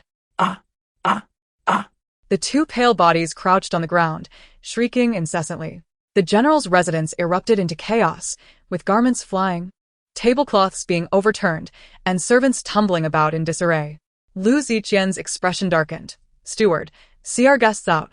General, we will attend to family matters first. We must take our leave. Once my son recovers, we shall express our gratitude once more, Madame Lu stated, tugging at Lu Yushi's sleeve to signal their departure. Montauk Sha. Fetch the medicine box, Lu Ziqian commanded coldly. Su Yujiao evaded his attempt to embrace her, pushing the bending man off balance. Do not touch me. Xiao Tao. Let us return home. Lu Ziqian, I await your divorce decree. Xiao Tao quickly stepped forward to assist Su Yujiao. Lu Ziqian's expression darkened as he watched the frail figure of the woman retreating without a glance back, never having imagined that Su Yujiao would exhibit such defiance, resolutely demanding a divorce. A surge of inexplicable anger rose within him. In the next moment, he swept up Su Yujiao in his arms and strode purposefully toward the bedroom. Su Yujiao struggled fiercely in his grasp. Lu Ziqian, put me down. Do you intend to imprison me? Her commotion irritated him, prompting a low growl. Enough. Am I granting you leniency? Do not push your luck. With a forceful kick, he flung open the door and placed her on the bed, only to receive a fierce kick from Su Yujiao. He grasped her delicate ankle, his expression dark and foreboding. After a lengthy pause, he finally spoke. Today, you have indeed been wronged. I will punish Mo Hua until your anger subsides. Are you satisfied? Su Yujiao's face paled at his obstinate demeanor, a simmering frustration swelling within her, as if she would suffocate if she did not release it. Only Mo Hua deserves punishment? Should it not be you? Were you not the one who abandoned me in my time of need? Did you not heed the rumors circulating outside? Did you not strike me with your own hands? Am I not human? Am I not deserving of even a single apology? You demand my forgiveness as if it were a mere whim. You expect my contentment as if it were your right. What exactly do you perceive me to be? Lu Ziqian, in your heart, do you believe I am unworthy of being considered a person? Su Yujiao's desperate screams echoed through the room, her entire being crumbling into a tight ball of despair. Lu Ziqian stood momentarily stunned, as if he were encountering her for the first time, astonished by the magnitude of her fury and the sharpness of her tongue. Previously, she had always catered to him, appeasing him, never daring to raise her voice. Whatever he decreed was law, everything revolved around him. She had never shown anger nor flushed with rage in his presence, leading him to believe she was a docile, feeble-minded individual. Now, it appeared that all of that had been a facade. The feisty little wildcat before him was the genuine Su Yujiao. Master, the medicine box has arrived. Lu Ziqian brought in the box, his tone softening slightly as he regarded the small, frail figure huddled in the corner of the bed. Come here and apply the medicine. Su Yujiao remained curled against the wall, her head bowed as she whispered, Lu Ziqian, let us part ways. It was my foolish delusion before. I regret it now. I no longer wish to continue this life. It is truly exhausting. I once believed that time would reveal a person's true heart. If I were just a bit kinder, surely over time, you would come to love me. It has only just dawned on me that indifference is indifference, regardless of my efforts. to you, I am akin to this bowl of medicine. Whether it is beneficial or harmful, you will never cherish it. So, Lu Ziqian, let us part ways. I promise I will never appear before you again. I vow to disturb neither you nor Chen Yunyang, to keep my distance. I plead with you. Is that acceptable? Lu Ziqian stood at the bedside, listening to her express regret, her declaration of no longer loving him, her promise of never meeting again in this lifetime, and felt a sudden, uncontrollable agitation rising within him. He pinched his brow, interrupting her. Enough. All this talk stems from my saving Yunyang and not you, doesn't it? Su Yujiao, could you not be a bit more magnanimous, a bit kinder? Why do you persist in targeting Yunyang? She is your cousin, suffering from a heart ailment, unable to bear shock. Should I not save her? So, you believe you should abandon me? Su Yujiao's eyes filled with despair, tears spilling uncontrollably. She had hoped that speaking calmly would lead him to agree to their separation, only to find him again referencing Qin Yunyang with such righteous indignation. Frustrated and powerless, she could only bite him fiercely to vent her anger. Lu Ziqian pushed her away, exasperated, pressing his forehead. You are insufferable. The woman's chest heaved with fury. The air lodged painfully in her throat, making her feel suffocated. She longed to scream, to kill, to go mad. The man, witnessing her frenzied state, allowed her to bite his wrist, gripping her hand tightly as she leaned against his shoulder. Madwoman. It was only when the metallic taste of blood filled her mouth that Su Yujiao released her grip, her gaze icy as she looked at him. indeed. You have driven me to madness. Is this revenge sufficient? If not, I shall offer my life to you. Lu Ziqian regarded her with cold eyes, waiting for her fury to subside before finally speaking. Have you had your fill of madness? Suddenly, he was caught in the intensity of her gaze, eyes filled with rage and hatred, as frigid as ice, seizing his heart. It dawned on him that her look was no longer one of affection, but of animosity. He felt guilty about abandoning her, so he refrained from arguing further and forcibly pulled her into his embrace. Come here and apply the medicine. Go away. Do not touch me. Stay still. If you move again, I shall strip you bare and tie you to the bed. As he spoke, he indeed began to loosen his belt, wrapping it around her delicate wrists, reminding her of those moments between them when he would occasionally grow passionate. Su Yujiao bit her lip, swallowing her grievances, knowing that this cold-hearted, cruel man was capable of anything. Seeing her finally quiet down, Lu Ziqian exhaled in relief. He had never comforted a woman before, and it turned out to be more exhausting than warfare. As he peeled away her garments, revealing her alabaster back, the crisscrossed red marks appeared glaringly evident. Although he had been careful not to inflict wounds during the whipping, her delicate skin was easily marked even with the slightest touch. Lu Ziqian furrowed his brow, applying a bit of ointment gently to her back. Su Yujiao lay on the bed, her body trembling slightly, turning her face away, biting her lip tightly, tears brimming in her eyes. From Lu Ziqian's perspective, she appeared even more alluring and tragically delicate. The flickering light cast shadows that danced softly. The faint sound of the wick crackling, barely stirring a ripple in the silence. The two remained still, neither speaking a word. After applying the medicine, Lu Ziqian noticed her eyes were closed, and without uttering a word, he quietly exited. Outside, Mo Shu and Xiao Tao were waiting. Xiao Tao attempted to enter, but was stopped by Mo Shu. Let her in, she has already fallen asleep. Xiao Tao shot him a resentful glance before finally pushing the door open. Mo Shu suddenly spoke. Master, allow me to assist you with the bandaging. Xiao Tao turned back. Noticing Lu Ziqian's palm was stained crimson, seemingly still dripping blood. Was what Mo Shu said true? She approached the bedside, glancing at Su Yujiao's back. Confirming there were no wounds, only red marks. Su Yujiao opened her eyes and, upon seeing Xiao Tao, felt her nose tingle, tears welling up again. Miss, does it still hurt? It is all my fault. If I hadn't taken the initiative to seek Lord Gu, these rumors wouldn't have circulated.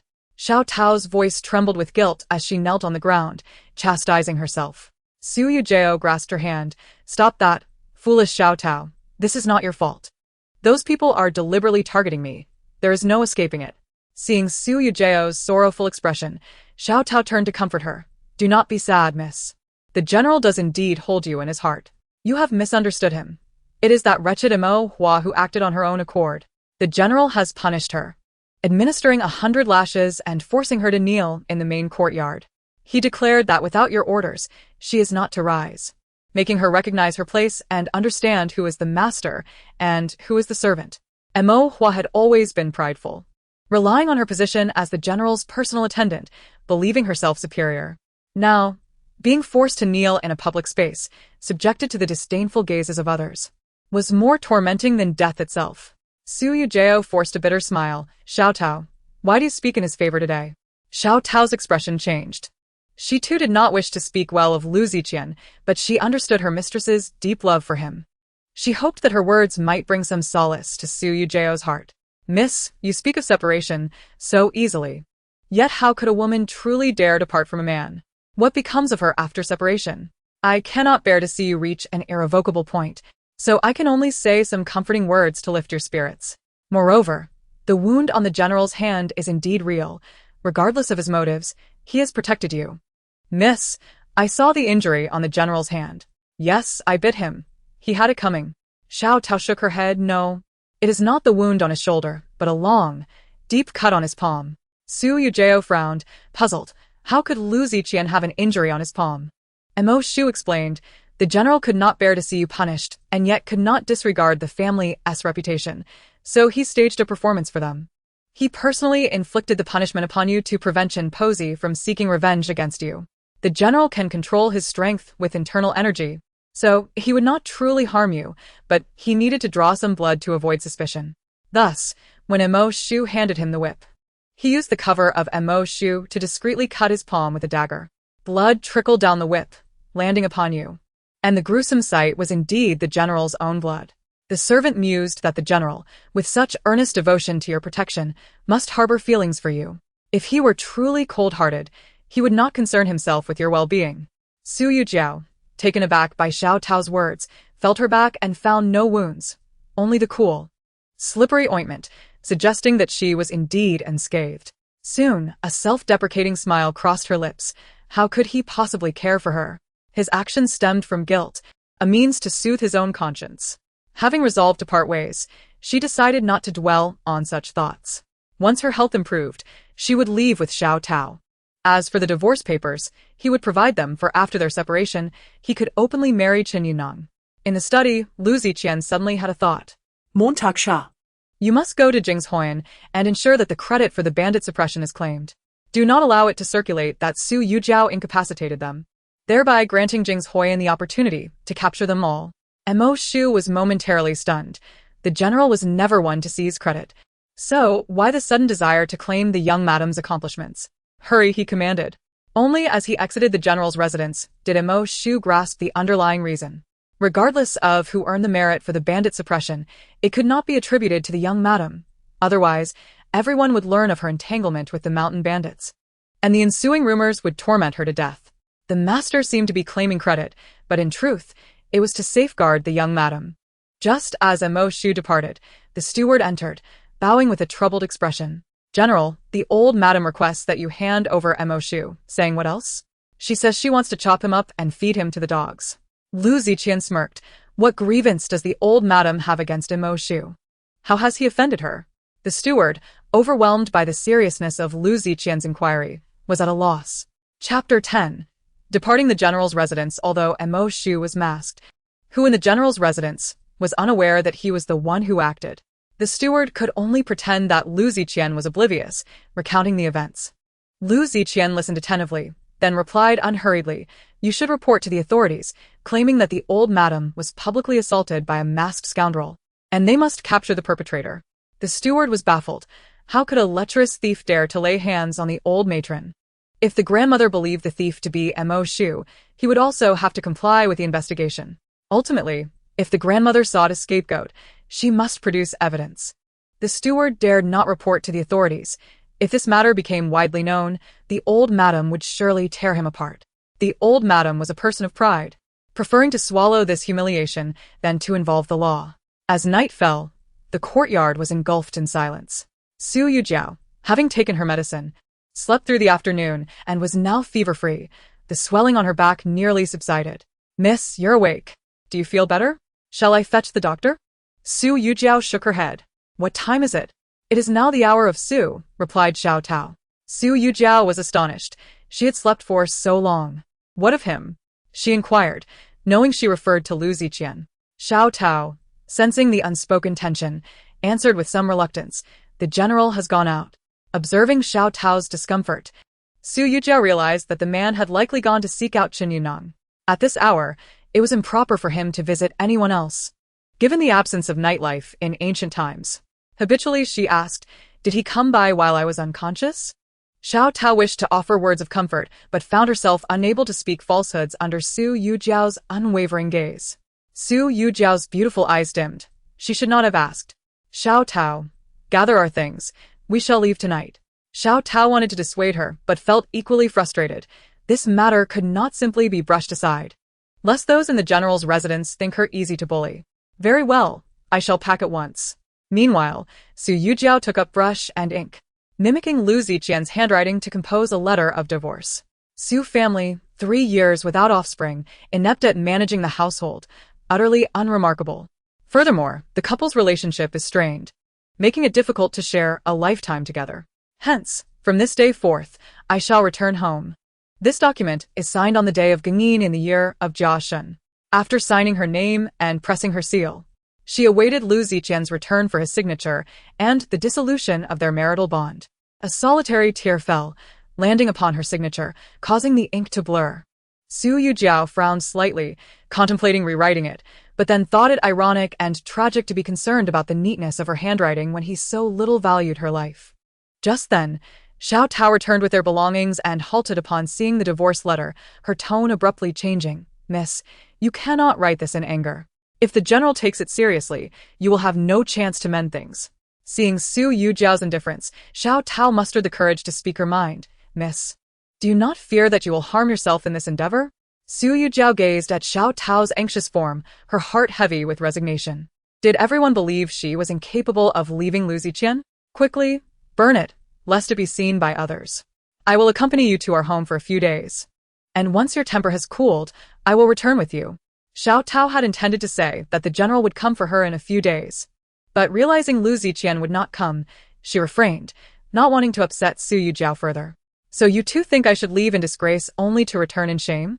Xiao Tao hastily clarified, "Miss, that is not my intention." Desperate, she fell to her knees. Su Yujiao helped her up, exasperated. "Do not kneel at every turn.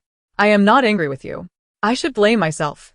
It is my deep love for Lu Ziqian, my unreserved devotion, my bold declaration of love to the world that has led to this. Therefore, when I say I will leave, no one believes me, not even you, who has grown up by my side. You are truly a witness to this affair." Xiao Tao implored. "Miss, what troubles you?" Her calm demeanor unnerved Xiao Tao. It would be better if Su Yujiao cried than to remain so composed in such circumstances. Su Yujiao remained unfazed. "Let us depart." Xiao Tao glanced at the divorce letter once more but dared not voice her thoughts. They exited through the back door, garnering the attention of the household servants, who cast peculiar glances but asked nothing, instead whispering unflattering comments and ridicule. Is the young madam returning to her family? Should we inform the general? Do not meddle. When has the general ever involved himself in her affairs? True enough, she will return of her own accord in a few days. I wager it will be no longer than 3 days. 3 days is too long. Before dawn tomorrow, the young madam will dutifully return to prepare breakfast for the general. One of the houseboys, leering at Su Yujiao's shapely figure, remarked, Do you think the general despises her so much? If we teach her a lesson, might we not earn the general's favor? And how would we teach her? He chuckled. Why, we would have our way with her. Look at that backside. It's enough to make a man lose his mind. They spoke without restraint, unconcerned that Su Yujiao might overhear. After all, she was but a vulnerable woman without a man to protect her. What could it matter to her? Moreover, their lewdness would lose much of its thrill if she did not witness the shame and indignation on her face. The foul language was clearly audible to Su Yujiao and Xiao Tao, causing Xiao Tao to feel a surge of anger. She glanced at Su Yujiao, noting her calm demeanor, which only deepened her distress. It was said that men of the general's residence could not take concubines. Being able to marry into the general's household was a blessing that a woman earned over several lifetimes. Yet, it seemed as though the young lady had jumped into a fiery pit. Even the servants dared to insult her so brazenly. This was all due to that scoundrel Lu Ziqian's indulgence. Xiao Tao's eyes reddened with fury. Miss, are we really going to let this slide? The woman replied in a tone still devoid of emotion. What else can we do? Fight with them? That would only give them the upper hand. Such petty individuals do not deserve my attention. I simply wish to escape this suffocating place. As Su Yujiao spoke, she turned her gaze back, her eyes sharp and chilling. She would remember the faces of these few individuals. Chapter 11. A daughter is the sole hope. Husan, observing the two endure humiliation, became increasingly arrogant. Come, let us go take a look. The attendant nearby hesitated. Husan, are you truly thinking? How could I dare? I just want to have a little fun. Her ample backside must be quite soft. Perhaps we should refrain. After all, she is the general's woman. What of it? If the general truly cared for her, would he dare to strike her in public? Besides, she has been in the bandit's lair for 2 days and nights. Who knows how many have had their way with her? Xiao Tao, sensing her mistress's unwavering calm, urged anxiously, Miss, we must leave quickly. Those audacious rascals are approaching. She was terrified. Did they truly have the audacity to act? Just because the general struck the young lady in public this morning, did they think her easy prey? Husan and his companions swiftly blocked the path of the two, leering at them with lascivious grins. Xiao Tao opened her arms, instinctively shielding Su Yujiao, only to be pushed aside by Husan. Where does the young mistress think she is going? His hand brazenly groped his groin, a lewd and repugnant gesture. Xiao Tao's face flushed with embarrassment and rage.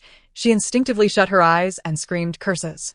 Yet Su Yujiao advanced steadily, her smile as enchanting as a poppy flower, strikingly beautiful yet dangerously alluring. You're Husan, correct? Do you know who my father is? Husan scoffed derisively. So, what if Su General was formidable? That was in the past. Now he is nothing but a blind fool. The Su family has fallen so low they can barely afford to eat, and you think invoking your father will intimidate me?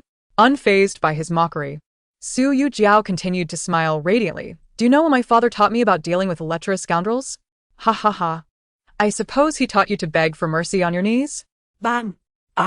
In an instant, Husan's laughter morphed into a wretched howl, collapsing to the ground, writhing in agony like a contorted, rotten shrimp. Xiao Tao stood frozen, and the others were equally stunned. They had been standing behind Husan, witnessing the entire scene clearly.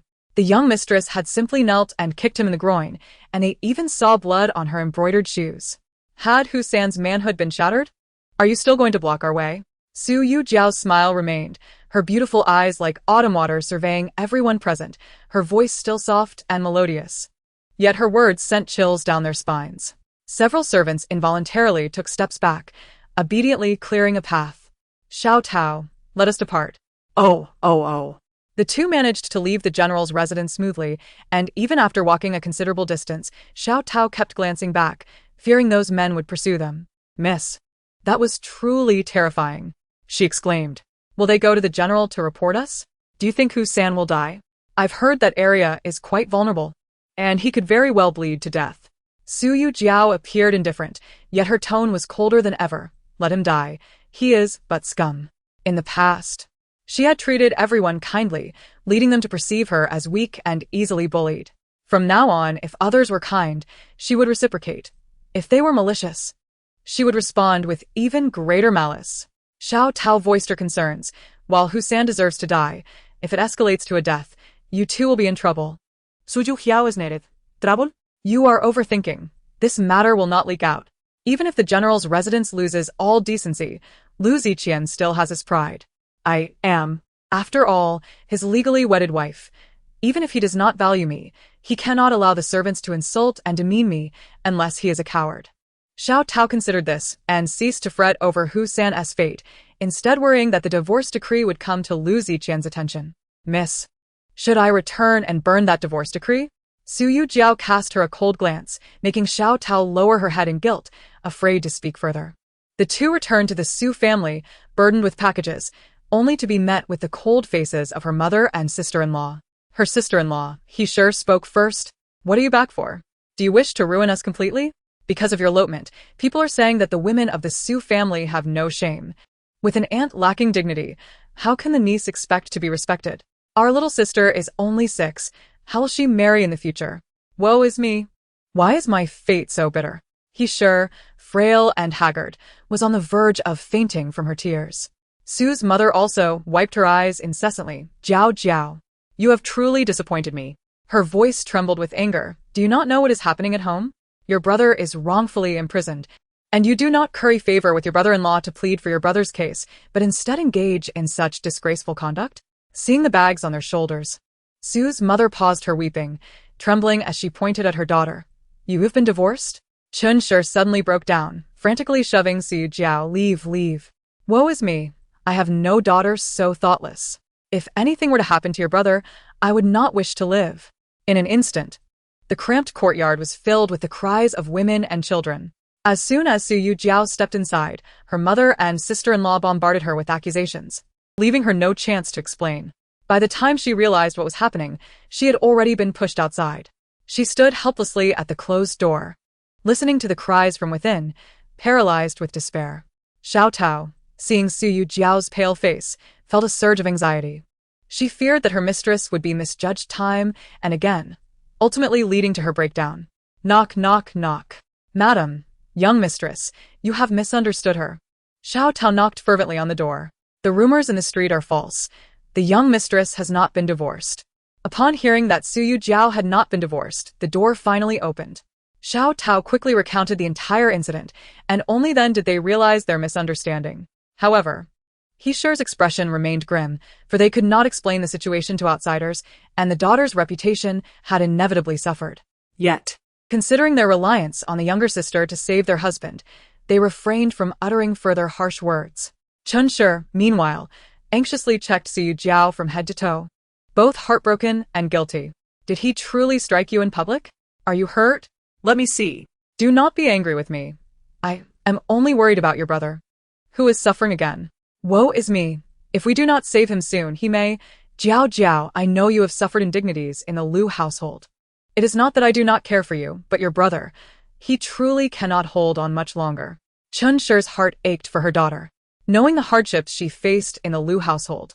If their family had not fallen into ruin, she would have gone to the Lu residence to seek justice for her daughter. But now, that was impossible.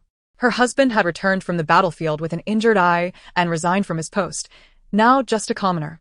Their eldest son was embroiled in a corruption scandal, serving as a scapegoat for those high-ranking officials, and was imprisoned, awaiting execution. Their youngest son was missing from the battlefield, likely met with a grim fate, leaving no remains. Their grandchildren were still young, barely understanding the world. The daughter-in-law's family was burdened with a cruel stepmother, offering no hope whatsoever. The only one she could rely on now was her daughter. Chapter 12. Injustice is trivial compared to life thus. Even knowing her daughter had endured tremendous injustice in her marital home, she still urged her to return and continue to appease Lu Ziqian. After all, when it came down to it, injustice was trivial compared to life, and she had only this choice left. Jiao Jiao, do not resent your mother for her favoritism. Your mother understands your grievances, but she truly finds herself at a loss. Your second brother's fate remains uncertain, and your mother cannot bear to lose your elder brother as well. Su Yujiao gazed at her mother's expression of anguish and guilt, and the words of separation lodged in her throat, unable to be uttered. She looked at her mother's graying hair, feeling no resentment, but rather a deep sense of empathy and compassion. Chen, like all women of her time, harbored the traditional belief in male superiority and the virtues of obedience.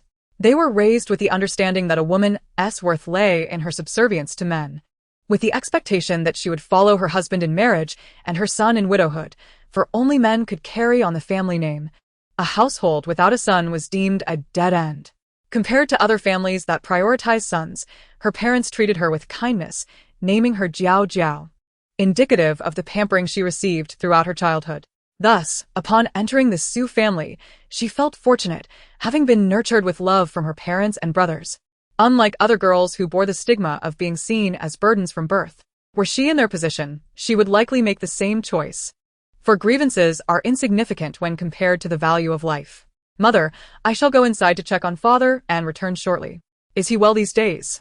Still the same, blind and plagued by old injuries, suffering from daily headaches, replied her mother, wiping away her tears. Su Yujiao, catching a whiff of the strong scent of alcohol, frowned and asked, how can he still drink when he is in such poor health? Chen responded, he cannot be dissuaded. If he is denied his drink, he grows irate, disturbing the peace of our home. If he wishes to drink, let him. Perhaps being inebriated will grant him a brief respite from his pain. Your father, once a revered general, now reduced to this state, suffers greatly in silence, particularly with the burden of your elder brother's fate weighing heavily upon him. Standing at the bedside, Su Yujiao beheld her father, his hair gray and unkempt, lost in a drunken stupor. A wave of bitterness washed over her. Since her elder brother's misfortune, it seemed her parents had aged a decade overnight. As they left the room, they found he washing clothes in the dim light of night, with piles of linens and various garments surrounding her. Why are there so many dirty clothes in the house? Su's mother pondered, her heart heavy. Your father's medication requires money, bribing jailers requires money, and daily sustenance requires money. Our funds have long been depleted. Your sister-in-law has taken up a washing job, earning a bit of silver to help with household expenses. Do not take her harsh words to heart. She too is a victim of fate, having married into our family without enjoying a moment of comfort. Now burdened with caring for both the young and the old, while also needing to support the family. Your elder brother had written a letter of release before his capture, yet she refused to leave. Su Yujiao was taken aback, realizing her family had been enduring such hardships unbeknownst to her. Why didn't you tell me about our financial troubles? I could have sold some belongings to help. Chen sighed. Your sister-in-law forbids me from involving you, believing you have enough difficulties in your own household and should not be burdened further. Since the family crisis began, your dowry has been returned to support your family, and asking you for more silver would only invite disdain from the Lu family. Su Yujiao felt tears prick her eyes as she turned to look at he, who was toiling away. A myriad of emotions filled her heart. He had always shown jealousy towards her, believing that her family favored her, and had consistently treated her with disdain. Thus, she had never been fond of he. However, she was surprised by he's concern for her. Human nature can indeed be complex. Sister-in-law, stop washing for now, it is late. Tomorrow, let Xiao Tao stay to assist you. I will find a way to contribute to our household expenses. Without lifting her head, he continued her work, her tone cool. This is not your concern. If you truly wish to help the family, return to Lu Ziqian immediately. Cry or plead, whatever it takes to rescue your brother. I shall bow to you daily and treat you as a revered ancestor. As she spoke, he suddenly tossed the garments aside, exclaiming in frustration, what are you being so dramatic about? Which man does not have multiple wives? Why must you be different? Do not assume that your family will always indulge you. The outside world will not. If Lu Ziqian favors Chen Yun, let him marry her. You are still the legal wife, and even if she enters, she will be but a concubine. Moreover, the general's estate has rules against taking concubines. Chen Yun would only be regarded as a mistress, unable to enter the door, thus posing no threat to you. Could you not flatter him a little, appease him? If you truly wish to save your brother, you should not be throwing tantrums at this critical moment. Su Yujiao felt bitter. She had almost perished at the hands of bandits, only to be publicly humiliated by her husband, and now it was portrayed as her immaturity and petulance. Indeed, those who initially clash are often destined to remain foes. All right. I shall return, Su Yujiao conceded. He paused her movements. Why the rush? It is the middle of the night. If something goes awry, it will fall upon me. Ensure your room is tidy. Depart tomorrow morning. In the General S estate, Lu Ziqian returned to the courtyard, troubled by the darkened kitchen. At this hour, she would typically be bustling about, preparing meals for him, as he had to attend court at dawn. Though he found it unnecessary, considering they had a cook. He didn't oppose her insistence on preparing meals, believing that such small acts would endear her to him. After all, her culinary skills were unparalleled, even better than those of the palace chefs. Before her arrival, his meals were monotonous, either steamed or boiled, but with her presence, he experienced a variety of cooking methods, from stir-frying to braising, and he had grown accustomed to her delectable dishes. Today, however, the kitchen was silent and cold, devoid of activity. The absence of her gentle reminders left him feeling strangely unsettled. Suddenly, it dawned upon him that she was injured and unable to rise to prepare food. Compelled by an inexplicable urge, he entered their chamber, hoping to find her. The room was shrouded in darkness. He lit a lamp only to discover the bed empty. Just as he contemplated calling for help, his eyes fell upon a letter of separation on the table. Lu Ziqian stared at the letter, imitating his handwriting, his brow furrowing in anger, a tempest brewing in his dark gaze. She dared to write a letter of separation? What trickery was this? Was she serious? Upon noticing the tear stains at the signature, he smirked disdainfully. He had thought her resolute, yet here she was, theatrically crafting a letter, leaving behind tears to elicit his sympathy. Chapter 13. Two men in underlying turmoil to capture his attention. Her antics had become ever more elaborate. When did the young madam leave? He inquired of the night watchwoman Wang. She departed last night, Wang replied. Lu Ziqian nodded, dismissing the matter entirely. General, shall we send someone to fetch the young madam back? His voice was resolute. No need. She will return on her own. Does she think life at her family's home will be any better? If the Su family truly cared for her, they would have summoned her back yesterday. Within a couple of days, she will return of her own accord. There is no need for us to intervene. I prefer her docile and obedient demeanor. Prepare a simple breakfast. Yes, sir. After court, the officials, famished, hurried to the Yingwu Hall, where meals were provided for them. Some officials, too distant or too lazy to bring their own meals, would make do with a quick bite there. A few officials who maintained a good rapport with Lu Ziqian approached him as he entered with a food box, their faces eager. Good morning, Lu. I heard your wife has returned. Lu Ziqian nodded, casually explaining, yes. She got lost while coming down from the Guanyin temple and was stranded in the mountains for 2 days. As the crowd listened to Lu Ziqian's explanation, they prudently fell silent. After all, it was a matter concerning another family. Whether true or false, it was of no concern to them. And they were merely there for the spectacle. There was no need to pry further and cause discomfort. Just as the unspoken understanding settled among them, an incongruous voice broke through. Are you certain she was lost? I heard she eloped with the top scholar. The speaker was Wang Heng, the second son of the Jing'an Marquis, a young martial general who had always felt overshadowed by Lu Ziqian and was eager to seize this opportunity to strike. Before Lu Ziqian could respond, Gu Heng, who was dining nearby, interjected. General Wang, tread carefully. A woman's virtue is paramount. How can you recklessly fabricate such slander and tarnish her reputation? Wang Heng smirked ambiguously, his tone provocative. Oh, getting flustered? It seems the rumors circulating are not entirely baseless. At least, it is evident that Lord Gu holds genuine affection for Mrs. Lu. General Lu, you ought to express your gratitude to him. Lu Ziqian raised an eyebrow and scoffed, trying to sow discord. Ha! Only a simpleton like you would believe such gossip. Who in the capital does not know that my wife is utterly devoted to me, her heart as steadfast as gold. If she had any inclination towards Lord Gu, she would have married him long ago. Why would she elope after a marriage? Upon hearing this, the crowd fell into contemplation. Su Yujiao's affection for Lu Ziqian had never been concealed. Her pursuit of him was well known throughout the capital. The events of her initial design to win Lu Ziqian's heart were an open secret. As for Gu Heng, he had been a lowly scholar and a guest at the Su residence, growing up alongside Su Yujiao. If she had harbored feelings for him, She would have married him long before, given their close ties. Hence, there was no reason for her to elope with Gu Heng now, demonstrating the unfounded nature of the rumors. However, the watchful guards had recounted events with clarity, and Gu Heng's mother had indeed caused a scene at the general's residence. Further fueling the gossip, Wang Heng snorted. So, your word alone makes it false? Dare you summon his mother for a confrontation? The elopement was spoken of by his own mother. Gu Heng suddenly bowed to Lu Ziqian. This matter is indeed my mother's fault. I apologize on her behalf. Regarding the rumors, I owe the general's residence an explanation. 3 days ago, Mrs. Lu went to the Guanyin temple to pray and did not return home until late. At that time, General Lu was away on an expedition, and Mrs. Lu was not at home. Xiaodao had no choice but to seek my assistance in finding her.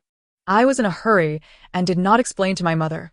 By the time she pursued us, we had already left on horseback, and all she saw was a figure. My mother mistakenly believed the woman searching for me was Mrs. Lu and caused a ruckus at your door, trying to leverage the general's influence to bring me back. This caused trouble for Mrs. Lu, for which I am deeply regretful. I intended to apologize yesterday, but out of respect for Mrs. Lu's reputation, it has come to this. Upon hearing this, the crowd was enlightened. So it was thus.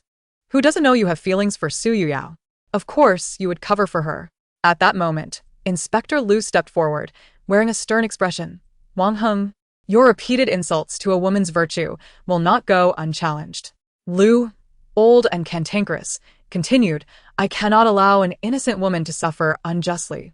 I must defend Lady Su's honor. She indeed lost her way in the mountains and saved my lost son. Lady Su is a benefactor to my family. For that reason alone, I cannot stand idly by while you tarnish her reputation.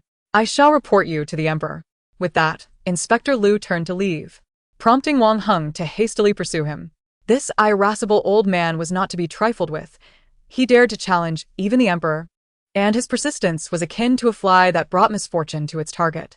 With the instigator gone, Lu Ziqian and Gu Heng exchanged glances. An undercurrent of tension palpable between the two men.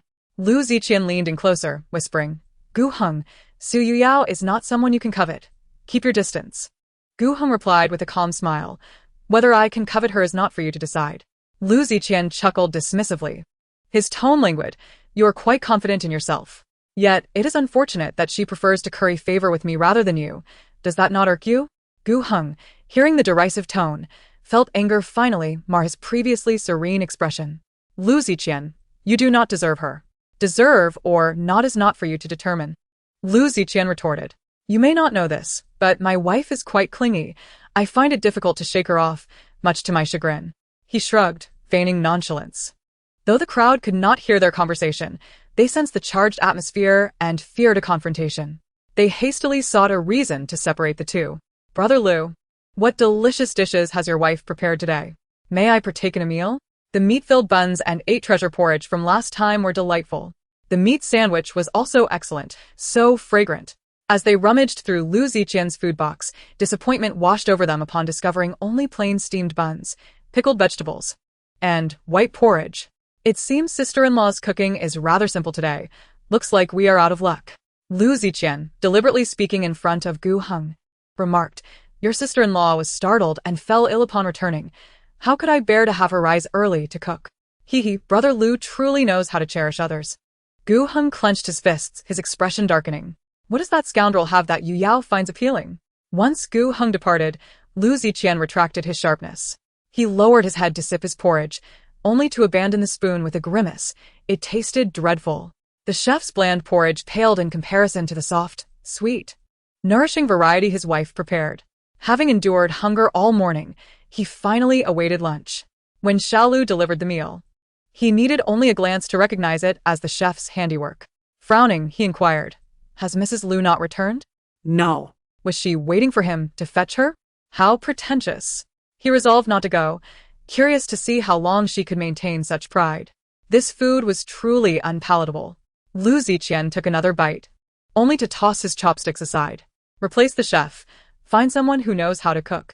Xiaolu looked troubled. My lord, the chef was hired from Yupinju. Aside from the palace's imperial cooks, she is the best available. If you desire more elaborate dishes, perhaps we should invite the young lady back. She always puts thought into her cooking, alternating between frying and stir-frying, which is both intricate and laborious. Yet she is willing to do whatever it takes to ensure you enjoy your meals. For instance, the fire-sprouted silver strings you like take considerable time. Each strand of meat must be meticulously inserted into the mung bean sprouts, and only she possesses the patience for such a task. Furthermore, the nourishing porridge you enjoyed this morning requires soaking red rice, glutinous rice, millet, lily bulbs, longan, lotus seeds, jujubes, and red beans overnight. And she spends 2 hours at the stove in the morning to prepare it. The heat cannot be too high, or it burns, nor can it be too low, or it goes out. The chef lacks such patience. She herself has stated that if required to rise before dawn each day to prepare porridge, she would resign immediately. Moreover, the seasonings she uses are her own concoctions, unmatched by anyone else. Even if the chef learned her cooking methods, without her seasonings, it would be impossible to replicate the same flavors. Listening to Xiaoyou's incessant chatter only heightened Lu Ziqian's irritation. Is cooking truly that complicated? Does she need to make such a fuss over it? She enjoys making a show of her skills for others to see. I refuse to believe I cannot enjoy a decent meal without her. The man suppressed his inner irritation, reluctantly taking another bite of the chicken leg, which was far too gamey for his taste. My lord, are you not eating anymore? Lu Ziqian scowled, his expression clearly demanding her to leave. He intended to inform Mo Hua to summon the young lady back. The trouble she had caused was to be resolved by her own efforts. He added coldly, if she cannot return, then she need not come back at all. Understood. Xiao Lu was pleased. With the young lady's return, he too would enjoy a better fate. Su Yujiao wandered aimlessly through the bustling streets all morning, uncertain of her destination. She had left early, leaving Xiaodao at home to assist her mother. While she had expressed her intention to return to the Lu residence, yet, she had no desire to return to appease Lu Ziqian. In the past, she had tirelessly sought his favor, but to what end? He had never cared for her brother's affairs, nor did he concern himself with anything related to her. Thus, returning held no significance. Rather than return as his obedient pet, she would prefer to devise her own plans. Since the day he abandoned her to confront the bandits alone, she had come to a profound realization. Aside from herself, no one could be relied upon. Last night, she had lain awake, contemplating her future. After much deliberation, she resolved to earn a living first. To save others would require careful planning, and haste was futile. However, her mind remained a chaotic tangle. She felt she possessed a smattering of skills, yet excelled at none.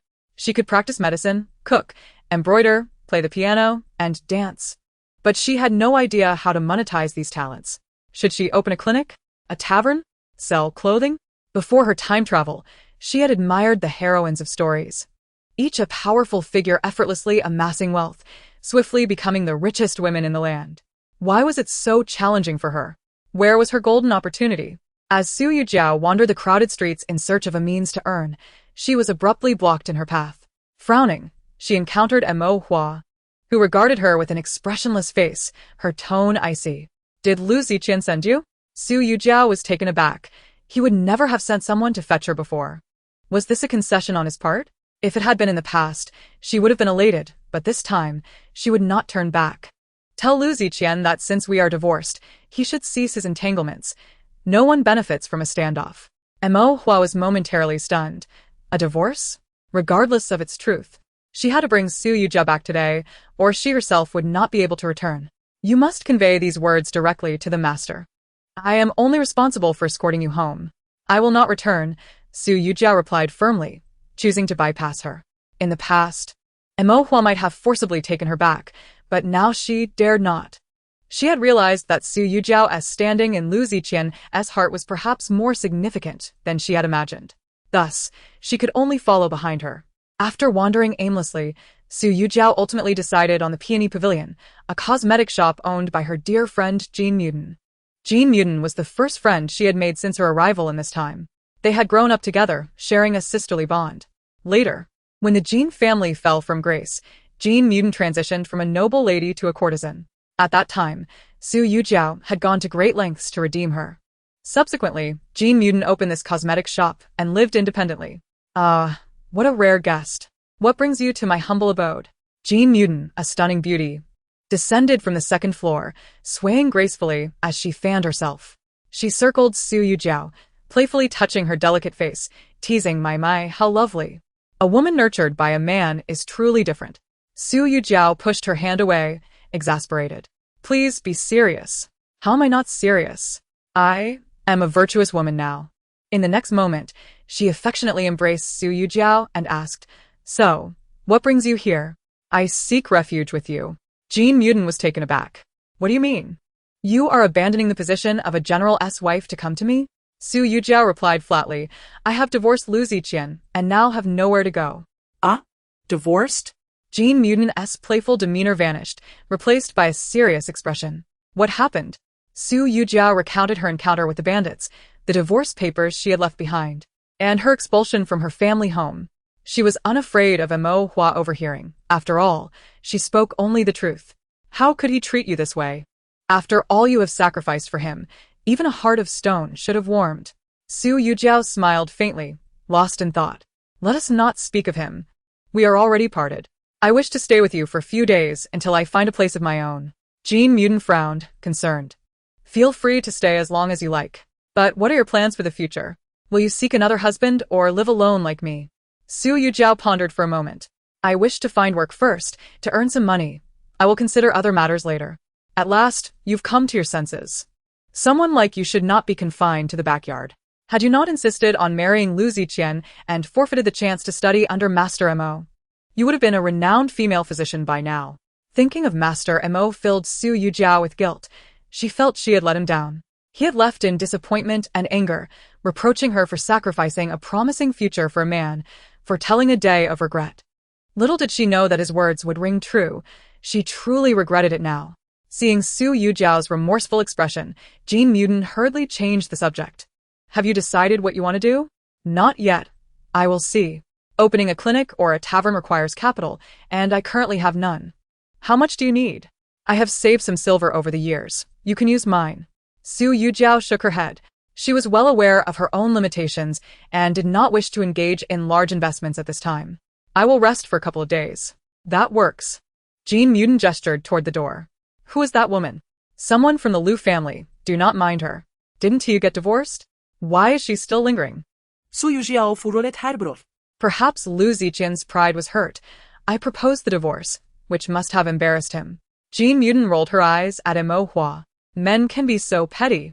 As Mo Hua listened to their conversation, her face darkened with fury. How dare they disparage her master? Yet, it seemed that Su Yujiao was genuinely different this time. She appeared resolute. Jean Muden led Su Yujiao to the second floor, where several alluring women were selecting cosmetics and accessories.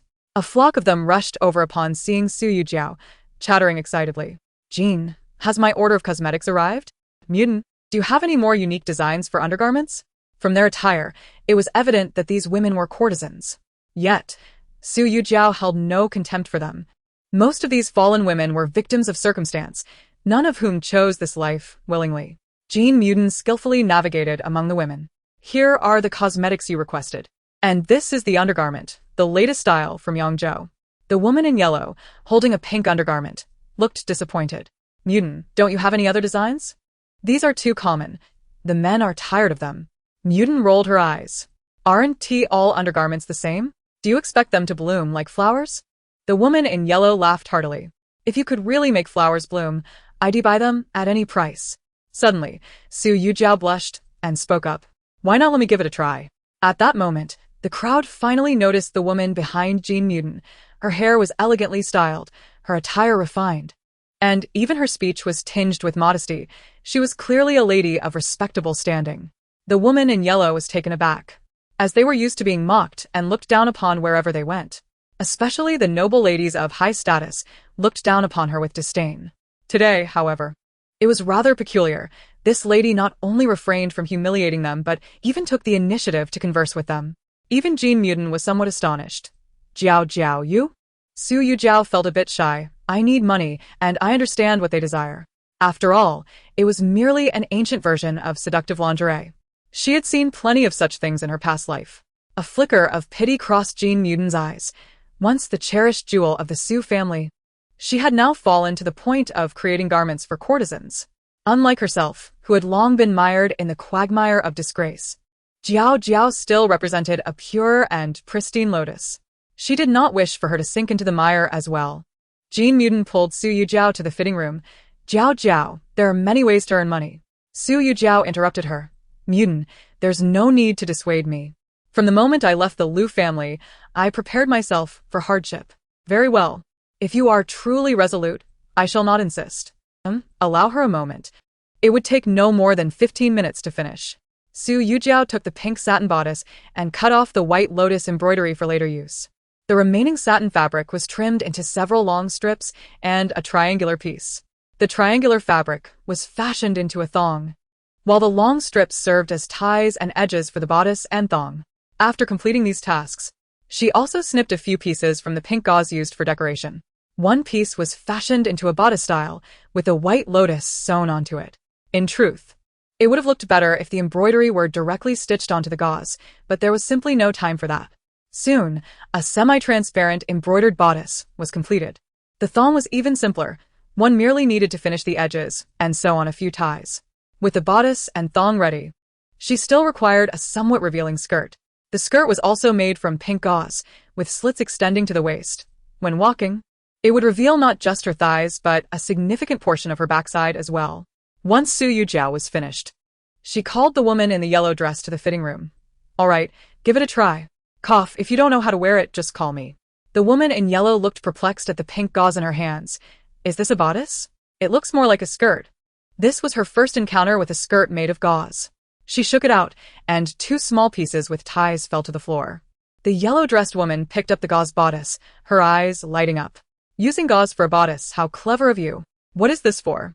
Su Yujiao, blushing, whispered a few words in the ear of the yellow-dressed woman. The woman looked at her in surprise and then smiled ambiguously. Is this how the wives of wealthy families play? This is rather thrilling. I must give it a try. Before trying it on, she already understood the brilliance of the gauze skirt. However, when she wore it, she still underestimated its effect. The woman in yellow gazed at her reflection in the mirror, her face flushing slightly. In the mirror, she appeared tantalizingly obscured, alluring and enchanting. Not only men, but even she felt her pulse quicken at the sight. The women outside waited for quite some time, without seeing the yellow-dressed woman emerge. Xiaoyao, why are you still inside? If you don't come out soon, we might have to come in.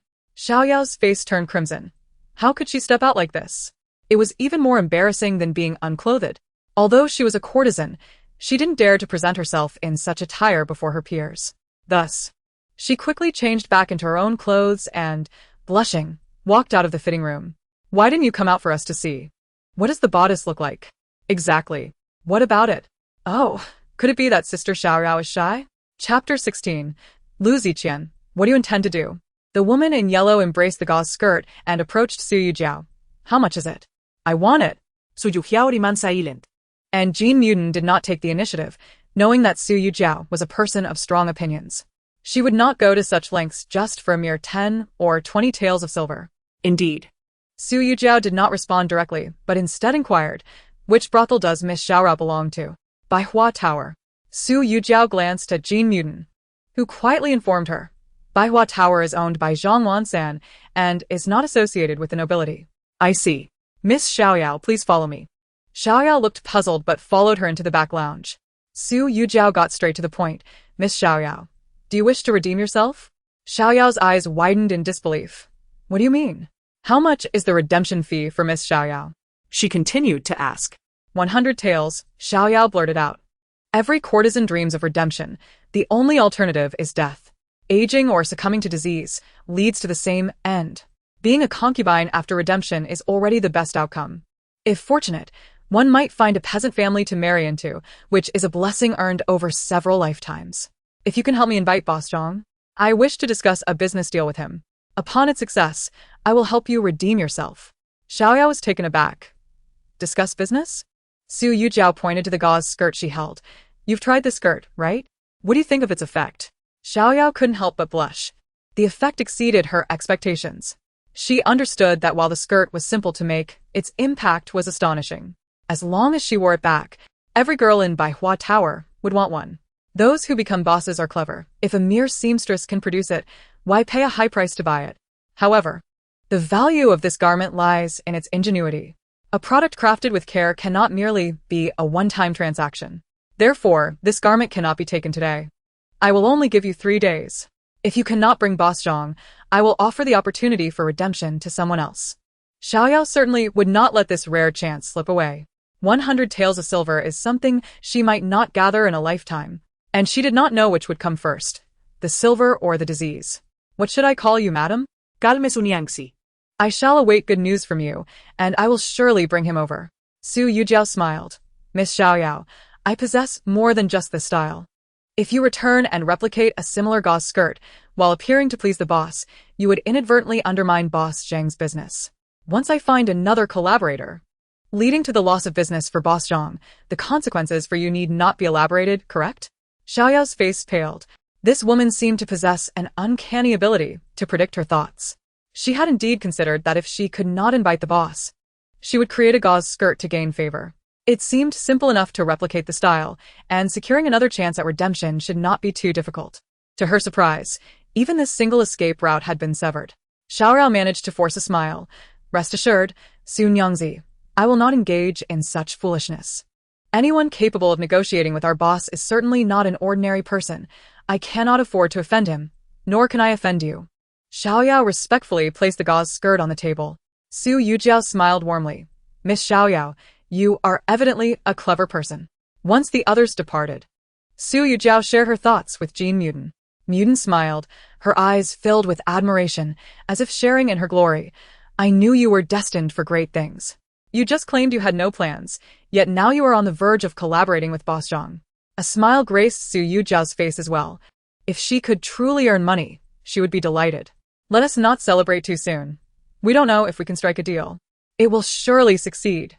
We've grown up together. If you set your mind to it, nothing is impossible. Oh, come now, I am not as formidable as you claim.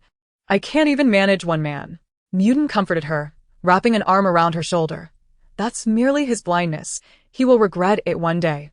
Jiao Jiao, you must be resolute this time. Do not look back. Su Yujiao forced a bitter smile, contemplating turning back. Yet it required someone to grant her the opportunity to do so. Come, let me take you home for a look. Mu Dan was still reluctant to let Su Yujiao expose herself in the shop. What about the business in your store? There are the shopkeeper and the attendants. Mu Dan led her home, arranged a guest room for Su Yujiao, and then showed her around the small courtyard. Mudan. Go back to the shop and attend to your work. You needn't worry about me. I can manage here on my own. Come back early tonight. I will prepare a few of my signature dishes for us to enjoy together. Mudan responded cheerfully. El Jalant. It has been a long time since I savored your culinary skills. After Mu Dan departed, Su Yujiao sat in her room drawing design sketches. To negotiate a successful business deal, she needed to showcase her true capabilities. Thus, she resolved to create a few sample garments, intending to find a model to wear them for a more persuasive presentation. As she sketched several designs, her conviction that this business could flourish grew stronger. Resolute, she decided to first produce a set of lingerie to test the waters. Truth be told, she had long desired to create such garments. The traditional belly bands provided neither support nor lift, which was quite unfriendly to her ample bosom, and she feared they would sag in a few years. Su Yujiao busied herself throughout the afternoon, and before nightfall, she had successfully crafted a respectable set of lingerie and undergarments, ensuring the doors and windows were secure. She donned the lingerie to try it on. It fit snugly and accentuated her curves, a sensation she had not experienced in quite some time. Gazing at her reflection, her thoughts drifted, as if she had returned to a previous self. Suddenly, the door swung open, startling her into a shiver as she hurriedly covered herself with her outer garment. Mu Dan, is that you? She inquired while hastily dressing. Lu Ziqian. Having navigated around the screen, was met with the sight of Su Yujiao flustered and half-clothed. Her complexion paled. What are you doing here? Lu Ziqian's gaze was teasing as he appraised her, and he found her physique undeniably beautiful, slender and tall, with fair and smooth skin, particularly her delicate legs. He caressed her cheek, admiring her refined features that were undeniably appealing. Abruptly, he pulled her into an embrace, one hand slipping into her neckline, teasing her. His voice was husky, dressed so provocatively. Who do you intend to entice? Su Yujiao attempted to break free, but with a slight increase in his grip, she found herself immobilized. Their bodies pressed closely together. They could feel each other's breaths and heartbeats. Lu Ziqian, release me, she demanded, her expression tinged with anger. What do you want? Unfazed, the man held her tightly, his warm lips brushing against her ear, his tone laced with flirtation and levity. To be with you. Su Yujiao's face drained of color from anger, and with no means to push him away or escape, she huffed. Did you not see the divorce papers I provided you? Chapter 17. I will accompany you home. The man raised an eyebrow. You refer to that tear-stained mark? If you wanted me to come for you, you could have simply said so instead of employing such tricks. Infuriated, Su Yujiao fell silent. Wondering if he believed she had intentionally left a tear to elicit sympathy. How absurd. She leaned back, attempting to distance herself from him, her tone tinged with resignation. Lu Ziqian, believe it or not, we are divorced. Please do not pursue me any further.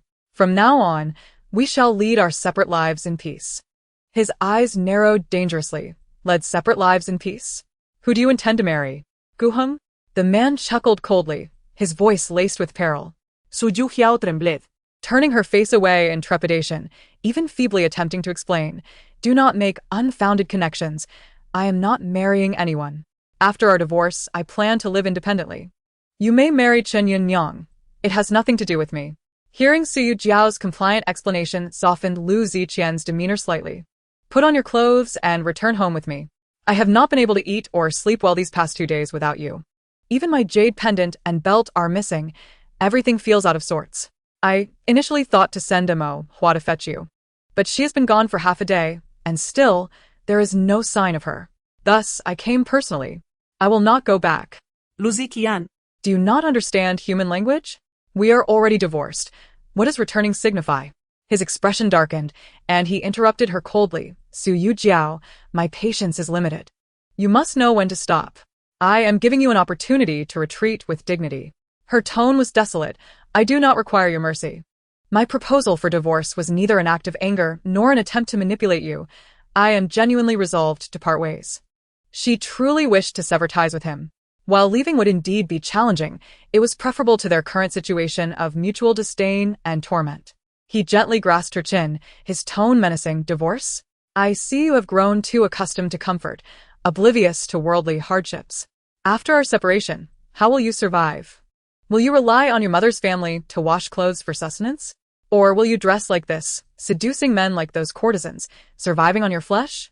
His words were harsh, and he even yanked her outer garment away, leaving her nearly bare before him, his gaze filled with disdain. Su Yujiao. Do not take your blessings for granted. When my patience runs out, you will find it difficult to live a life of luxury and splendor. Su Yujiao picked up her clothing, unhurriedly dressing, and when she looked up again, a cold smile graced her lips. Ha! Not knowing one has fortune? This is what you call fortune? She suddenly lifted her skirt, pointing to the bruise on her knee, laughing bitterly. This is the fortune you speak of? Since the day I married you, the old lady and Xiao Zhu have made my life unbearable. Under the scorching sun in summer, or kneeling on ice in winter. Strict rules and slaps have become my daily routine. Even the household servants dare to insult and lay hands on me. As for living in luxury, it is laughable. These clothes were made 3 years ago at my family home. Since marrying into your family, I have not acquired a single new garment or accessory. Nor have I received a single coin for pocket money. The servants in your household have 2 new outfits each season. I am worse off than them. Is this the fortune you wish to bestow upon me? Lu Ziqian coldly interrupted her. Enough. If you are pitiful, who can you blame? Why do they only bully you and not others? When you are wronged, you do not speak up. But later you take your anger out on me, as if I owe you something? Listening to his heartless and indifferent remarks, Su Yujiao felt her fury ignite. Her lips trembling as she shouted, Leave. Lu Ziqian, I do not wish to see you again, just go. Is it so wrong for me to want to stop being bullied? The man, witnessing her emotional breakdown, felt his own temper flaring. In the next moment, Lu Ziqian bent down, lifting her with a roughness that tossed her onto the bed. His tall frame pressed down on her, an unbearable weight. Su Yujiao struggled. But he pinned her hands above her head, holding her firmly. Their foreheads touched, noses almost brushing, their heated breaths entwined. Suddenly, she felt a sharp pain on her lips as his cold, thin ones descended with a ferocity that seemed intent on devouring her. No, Su Yujiao gasped. Her face paling. He seemed to have succumbed to desire, his soft lips nibbling at her earlobe, his voice husky. When have you ever truly meant no? In the end, you always resemble a little kitten, purring beneath me. Su Yujiao, dressed like this, were you not attempting to entice me? Is this not what you desired? Her protests fell on deaf ears. Tears streamed down her cheeks as he captured her tears with his lips. Why are you crying? Do not pretend to be innocent before me. The very fact that you can dress like this reveals your inherent nature as a wanton woman. Hearing his deliberate humiliation, her body trembled uncontrollably. It became painfully clear that in his eyes, she was utterly contemptible. Suddenly, she ceased to resist and transformed into the delicate figure he favored, even wrapping her arms around the man's neck. Not here. Shall we return home? I fear being seen. Upon witnessing her submission, Lu Ziqian was taken aback by her sudden reversion to her former gentle demeanor, which appeared far more pleasing to his eyes.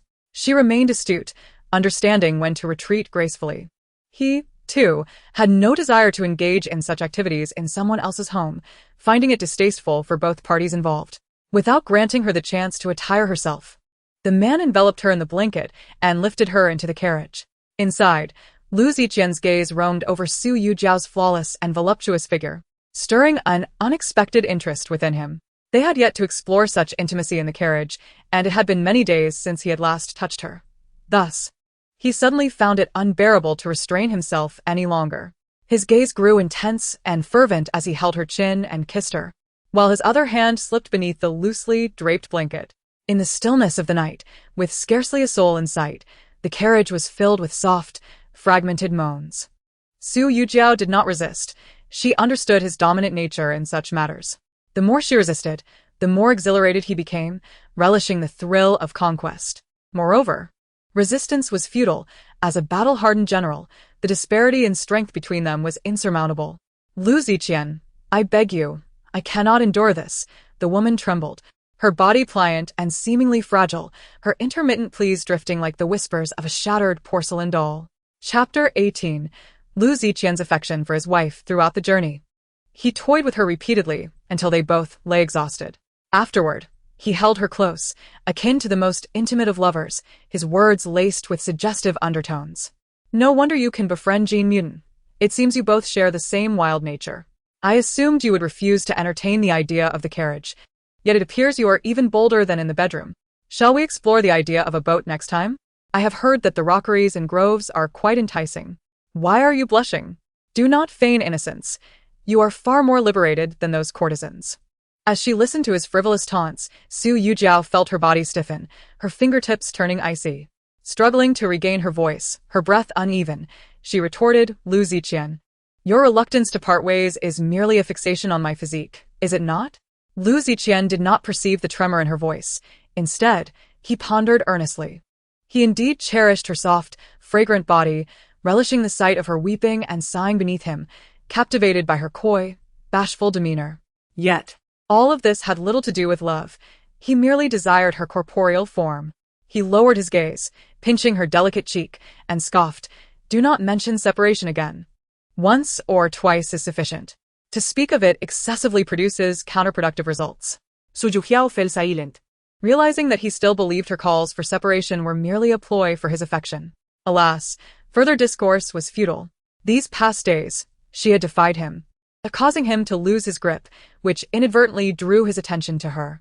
In a few days, their relationship would revert to that of mere bedmates. When he became indifferent to her once more, she would continue with her plans until she was wholly free from his dominance. Unbeknownst to them, the carriage had already arrived at the courtyard. Lu Ziqian beheld the disheveled woman and enfolded her in the blanket, carrying her back to the bedroom. Just as he prepared to depart, Su Yujiao suddenly grasped his hand, her pale face speaking volumes. Do not forget to have someone prepare the contraceptive soup. Lu Ziqian was momentarily taken aback, staring at her in disbelief. She was actually requesting the contraceptive soup? Previously, she had wept and pleaded against drinking it. Yet, tonight, she seemed to forget her past reluctance and brought it up herself. Did she no longer wish for a child? Realizing this, the man furrowed his brow. Feeling a knot of unease settle in his chest, a sense of irritation washing over him, Su Yujiao noticed the probing look in his eyes and questioned, what troubles you? Did you not wish to avoid children? Have you now consented to wanting one? She feigned delight, her eyes sparkling with feigned surprise. The man scoffed inwardly. A woman who could not conceal her emotions was attempting to play the game of feigned indifference with him. How could she not yearn for his child? Very well. I shall instruct Lu to brew the medicine. Approximately half an hour later, Lu Ziqian personally brought in the bowl of medicine, his gaze fixed intently upon her. Su Yujiao hesitated for a moment before reluctantly drinking the bitter concoction in his presence. Strangely, as he watched her finish the distasteful brew, Lu Ziqian felt a sense of discomfort within him. Observing her pallid visage, he pondered the wisdom of allowing her to continue the remedy. Having heard somewhere that excessive consumption could be harmful, "Rest early," he said, preparing to undress and retire to bed, leaving Su Yujiao momentarily stunned. "You intend to stay in my room? Is that a problem?" Lu Ziqian raised an eyebrow, his expression darkening slightly. Su Yujiao hesitated for a few seconds, shifting inwardly. Before him, she had no right to refuse. Lu Ziqian climbed into bed, wrapping her in his embrace, whispering softly in her ear, "I remain to comfort you. Are you pleased?" Su Yujiao remained silent, the atmosphere in the room thick with tension. Perhaps accustomed to being subservient before him, she ultimately yielded first. She nodded gently in response. Lu Ziqian gazed at her lovely profile, unable to resist placing a tender kiss on her earlobe while skillfully caressing her. His voice was softer than ever. "I know you harbor resentment, so I intentionally stay to soothe you, lest you awaken tomorrow and stir trouble. That incident was indeed my fault, and I shall strive to amend it. When I return from my duties tomorrow, I will take you to purchase garments and jewelry. I shall address those servants in your presence, granting you the authority of the mistress. Should anyone disrespect you, you may sell them as you see fit." As Lu Ziqian whispered sweet nothings in her ear, he spoke more than he had in the past 3 years combined. Su Yujiao, unable to contain herself, began to weep. She had envisioned this scene countless times in her dreams. She often fantasized about him being as tender and considerate as he was now, cherishing her as a precious treasure. Alas, the timing was all wrong. He spoke too late. They could never return to their former selves, and she could not pretend as if nothing had happened, continuing to be his compliant wife. Seeing her weep with sorrow, Lu Ziqian felt an unusual pang of compassion. He embraced her gently, murmuring soothingly, "Do not cry. Have a good night's sleep. There is no need to rise at dawn for breakfast." The following morning, the household of the general was abuzz with the news of Su Yujiao's return. Yet, no one paid her much heed, some even harboring disdain, convinced that the young mistress would not last 3 days. By noon, however, Lu Ziqian took Su Yujiao on a shopping spree, procuring an entire street's worth of garments and jewelry, precious metals, and floral adornments. Before Su Yujiao, he dealt with the servants who had spoken ill of her, publicly executing Husan and selling off his entire family. Only then did everyone realize that the young mistress was indeed the general's woman, untouchable and deserving of respect. Ultimately, Lu Ziqian presented Su Yujiao with a thick stack of contracts, clearly asserting in front of all the servants that she held the power of the household, the true matriarch. Anyone who dared to offend her would face her wrath, and she could choose to sell them as she pleased. Following this incident, all within the general's household treated Su Yujiao with utmost respect, no longer daring to show her any disdain. In Orchid Garden, news of Lu Ziqian's lavish gifts to Su Yujiao reached Chen Yunyang's ears, causing her to overturn her teacup in a fit of rage. Isn't Lu Ziqian supposed to dislike her? Why suddenly shower her with affection and elevate her to such heights? The entire street's worth of gold and jewels, what a fortune! The more she pondered, the more it pained her. All that wealth was rightfully hers, and how dare that wretched Su Yujiao squander it? How did that lowly creature manage to escape even the clutches of bandits? "Shao," he advised, "Miss, please calm your temper. It must surely be that vile woman who has used her seductive means to ensnare the general. Deep down, the general's heart still belongs to you." She then proposed, "Should we not spread the news of her falling into the den of bandits?" Chen Yunyang refused without a moment's hesitation. "We cannot do such a thing. This matter concerns the reputation of the general's residence, and he would not let it slide. If he were to investigate, it would not take long for the trail to lead back to us." Chapter 19. You have stolen the life-saving grace of Su Yujiao. Shao, he wore a worried expression. "Miss, are we to let it go just like that? What if that shameless woman becomes pregnant during this time? Then your chances of marrying into the general's residence will be even slimmer. The general does not permit multiple wives, and should she bear a child, her status would become even more unassailable." Chen Yunyang trembled with rage, her long nails digging into her palm. "Be quiet. My affairs are not for a mere servant to dictate. Removing Su Yujiao is easy, but avoiding self-damage is the true challenge. Xiao He fell silent, knowing her urgency stemmed from her own selfish desires. As the saying goes, a dog at the gate of the noble family is of the third rank. If the miss could marry into the general's residence, her own status would naturally rise. Though the Chen family was not impoverished, a merchantess family could never compare to that of officials. Suddenly, a commotion arose at the door. Who are you? Who allowed you to enter? Hurry and report to the miss that someone has intruded into our home. Xiao He quickly said, I shall see what is amiss. Upon stepping outside, she spotted Su Yujiao and his family, accompanied by their servants, making a grand entrance. Behind them followed a small sedan chair and an elderly matchmaker adorned with a large red flower. A sense of foreboding washed over Xiao He, prompting her to return and report urgently, Miss, it is dire. The master and madam, along with the young master, have arrived. They even brought a matchmaker. Chen Yunyang frowned deeply, questioning what new mischief her biased parents were up to. Outside, Chen Yutian was issuing commands, block the doors. Not a single fly shall escape. Meanwhile, Lu Shi led the matchmaker into the house. Mother, what are you doing? What is happening? Why is my father ordering the doors to be blocked? Lu Shi replied cheerfully. Naturally, it is joyous news. Your father and I have found you a good match.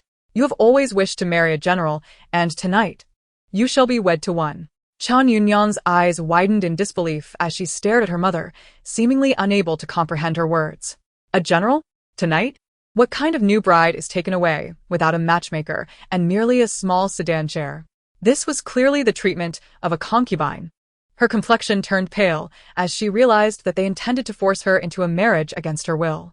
Mother, to whom are you marrying me off? Is it to make me a concubine? As she questioned, she exchanged glances with Xiao He, signaling her to alert Lu Ziqian. Lu Shi, however, was prepared, and Xiao He was seized before she could cross the threshold. Bound and gagged, she was unceremoniously tossed before Chen Yunyang, a clear indication that any attempts to send a warning were futile. Matchmaker son, please go to the front hall and enjoy some tea. I need to speak with my daughter. Very well. Chen Yunyang regarded Lu Shi with suspicion. Mother, who exactly are you marrying me off to? Do you not see that Lu Ziqian has feelings for me? I will eventually marry him. Lu Shi scoffed. You have been saying that for years, for 3 years now. And yet he has not married you. You are already 20. If you do not marry soon, you will be considered old. Yunyang, I would never harm you. Your father and I have truly found you a good family.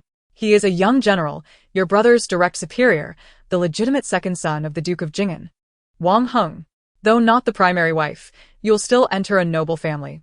For a family like ours to marry into a noble house is a fortune you have earned over several lifetimes. As for Lu Ziqian, forget him. He will never marry you. If the general's residence allowed concubines, you might have a chance to be recognized later. But now you cannot even enter the door. And with Lu Ziqian now infatuated with Su Yujiao, your opportunities are even slimmer. We cannot aspire to the general's residence. We should be content to form a connection with the duke's family. The hour is late. Hurry and prepare yourself. Make yourself beautiful, for it is crucial to bear a strong son in the duke's residence and establish your position. Lu Shi signaled to the nearby maidservants, instructing them to force Chen Yunyang to change her clothes and apply makeup. Mother, I do not wish to become a concubine. I can truly marry Lu Ziqian. I have devised a way to eliminate Su Yujiao completely. Once she is gone, I will be able to enter the general's residence.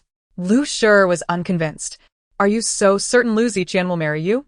Chen Yunyang replied with unwavering conviction. He certainly will. I have saved his life. With this jade pendant, He will marry me. Lu Shi, seeing her daughter anxiously remove the jade pendant from her neck, retorted mockingly. That pendant was snatched from Su Yujiao. Do not think I am unaware. I witnessed everything that day. You pushed her into the water. If she were dead, it would have been fortunate, but alas, she lives. Although she has forgotten her childhood, there will come a day when she remembers. When that happens, how will Lu Ziqian treat you after discovering you have deceived him? Lu Shi spoke earnestly. Yunyang, heed your mother's advice. One must not be too greedy. You should be grateful for what you have. For these years, you have taken the life-saving grace that rightfully belonged to Su Yujiao, enjoying Lu Ziqian's care, which has led to your current situation. Otherwise, you would not even have the chance to marry into the duke's family. A merchant's daughter would only be fit for a butcher. Suddenly, Chen Yunyang broke down, screaming in resentment. In the end, it is all for Chen Yaozu. You are forcing me to become a concubine for his superior so that he may secure a position.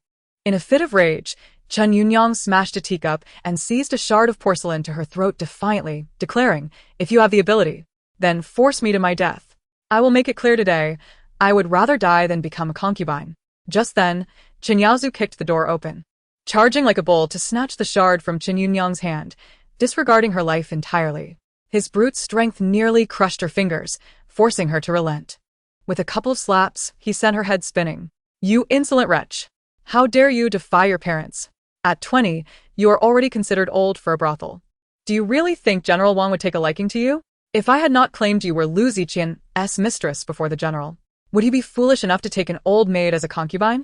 Let me tell you the truth. The general only took you to spite Lu Ziqian. If you marry him, you must learn to ingratiate yourself, or you will suffer. The general is not one to show mercy. There are countless women who have perished at his hands." Ignoring the stinging pain on her face, Chen Yunyang felt a chill run through her body, drenched in cold sweat. This was not a marriage. It was akin to jumping into a fiery pit. Since Wang Heng was marrying her merely to provoke Lu Ziqian, he would surely unleash his wrath upon her, subjecting her to endless torment. Chapter 20. A twofold scheme, diverting the calamity she would not marry, even if it meant death. Chen Yunyang glared at the ferocious Chen Yaozu, her heart filled with hatred. This brother was the most deserving of death. He had already brought ruin to two sisters, and now sought to harm her as well.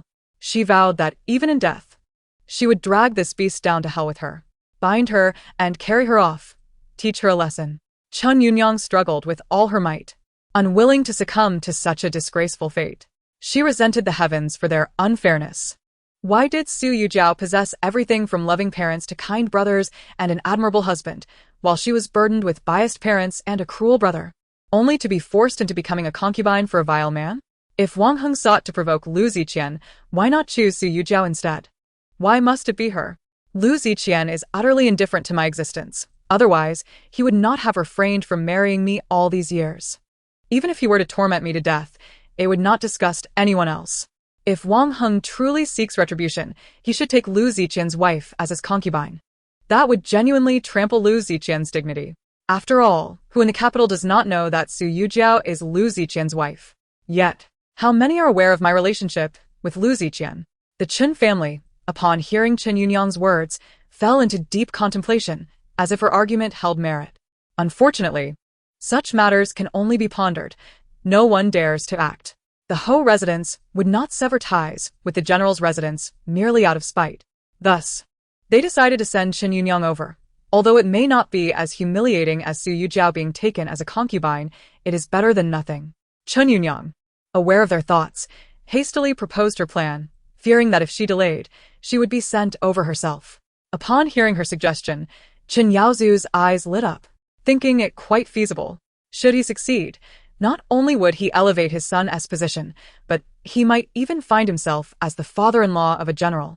A notion that would make him wake up smiling in his dreams. "Father, mother, do not let her escape. I shall inquire about General Wang's intentions. If it is feasible, we shall proceed with the plan. If not, we will obediently send her over." Chen Yujiao, excited, rubbed his hands together, marveling at the brilliance of this plan. Once accomplished, it would serve a dual purpose, advancing his son's career while marrying his daughter into the general's residence, thus transforming him into the esteemed father-in-law of a general. Chen Yunyang gazed at Chen Yaozu's departing figure, her expression darkening. "Su Yujiao, do not blame me for my ruthlessness. You should have perished at the age of 5. Such is your fate." Approximately half an hour later, Chen Yaozu returned, brimming with enthusiasm. The general had consented and released Li Fengming. He had also dispatched someone to monitor the general's residence. Lu Ziqian would soon receive the news, and the plan was already half successful. The Chen father and son murmured excitedly, while Lu Shi yawned repeatedly. "It is getting late. Let us return and rest." As the three departed, they instructed the guards to keep watch at the gate, prohibiting anyone from entering or exiting. Chen Yunyang untied Xiao He. "Miss, you are exceedingly clever. You truly terrified this servant just now. I thought you were genuinely going to be taken away as a concubine. How did you conceive such a brilliant plan?" Chen Yunyang collapsed into a chair, still appearing shaken. "Perhaps it is the instinct for survival. Let us hope the plan succeeds." Xiao He, looking worried, replied, While this method is clever, it is fraught with peril. What if the general discovers that it was your idea? Would he not take out his wrath on you? He will not trace it back to me. At most, he will find fault with Chen Yaozu. Xiao He looked puzzled. But Chen Yaozu has always bullied the weak and never regarded you highly. Would he not betray you? Miss, are you implying that young master would not betray you? Chen Yunyang scoffed. Not that he would not, but that he cannot. Xiao He was even more confused. Chen Yunyang scrutinized Xiao He's bewildered expression and spoke languidly. How can the dead speak? Xiao He's eyes widened in shock. Dead? Miss, are you suggesting that the one who spoke afterwards would not dare say anything? Yet she made a gesture across her throat. Chen Yunyang nodded. He must die, otherwise I shall be the one to perish. But master and madam are aware of your plan. Do you intend to kill them all? Xiao He gazed at Chen Yunyang. Fear etched on her face. If the miss dared to kill her own father and mother, what would become of her? Chen Yunyang observed Xiao He's pallid complexion and smiled lightly. What are you thinking? Am I the sort to kill without a second thought? I fear nightmares as well. Killing Chen Yaozu is justified. He deserves it. I have 2 elder sisters, do you know? Xiao He nodded. I have heard of them. In their childhood, during a famine, Chen Yaozu demanded meat, leading their parents to sell the eldest and second sisters for a mere 2 pounds of pork. That very night, those men killed the sisters and turned them into jerky. Unable to bring themselves to consume their own children, they sold the girls to one another for sustenance. After feasting on the eldest and second sisters, Chen Yaozu continued to cry for meat, and thus I too was sold. However, I was clever enough to escape from those men. Yet, I was returned by my parents until I encountered my aunt, who exchanged a few bags of grain to rescue me and sheltered our family, allowing me to survive to this day. In his childhood, he could watch his sisters turn to jerky for a morsel of meat, and now, for the sake of advancement, he forces me into the flames. Do you think such a person deserves to live? Xiao He was taken aback by the Miss S traumatic past. However, Master and Madam dote on their son like a precious jewel, should they discover that you killed him. I want them to know that it was I who killed him. I intend to slay their most cherished son before their very eyes. They shall pay the price for their favoritism. Xiao He trembled at Chen Yunyang's fierce gaze. Are you not afraid they might report you out of anger? Chen Yunyang spoke with conviction. They will not. Once Chen Yaozu is dead, I shall be their only hope. What benefit would it serve them to report me? Ha!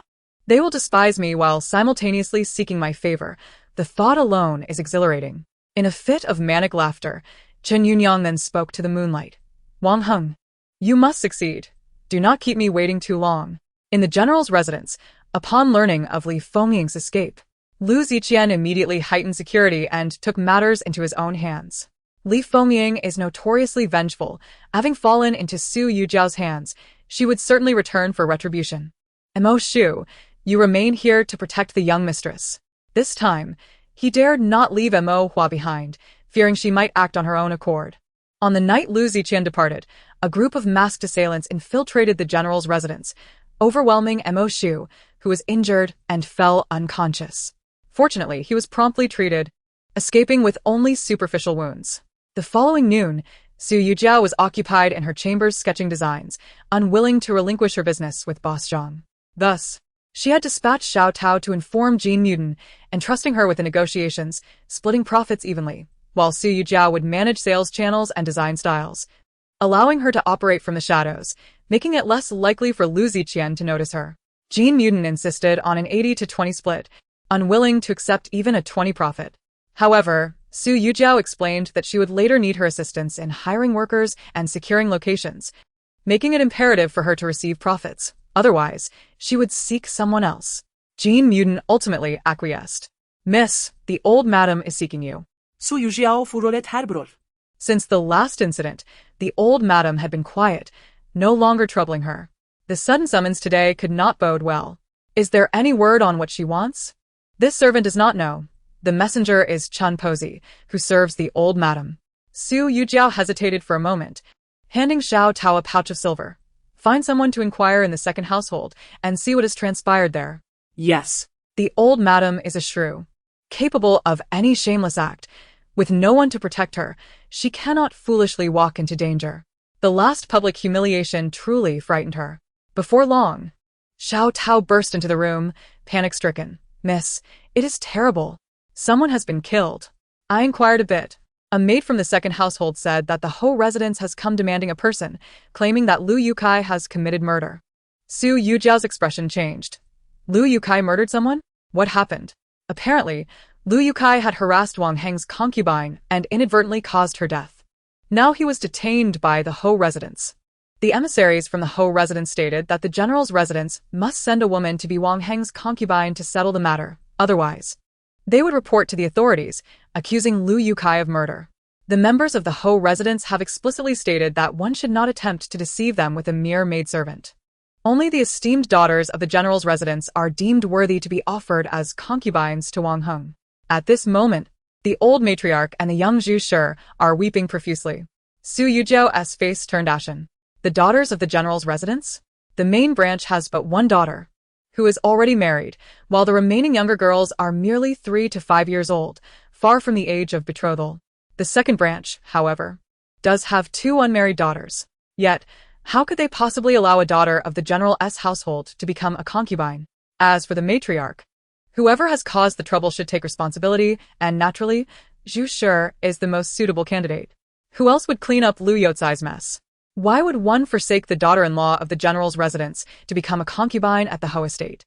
However, both Lu Yukai and Zhu Shi are the old matriarch's favorites, and she cannot bear to send Zhu Shi to be humiliated, nor can she tolerate the thought of her precious grandson being executed. Thus, the old matriarch chooses to sacrifice her. How calculating this is, the abacus beads are practically bouncing off her face. Su Yujiao pander deeply, xiao tao. Go summon the wife of the imperial censor and inform her that they are coercing me into becoming a concubine. It would be best if you could bring Lu Yushi along, so he can witness the family values of the general's residence.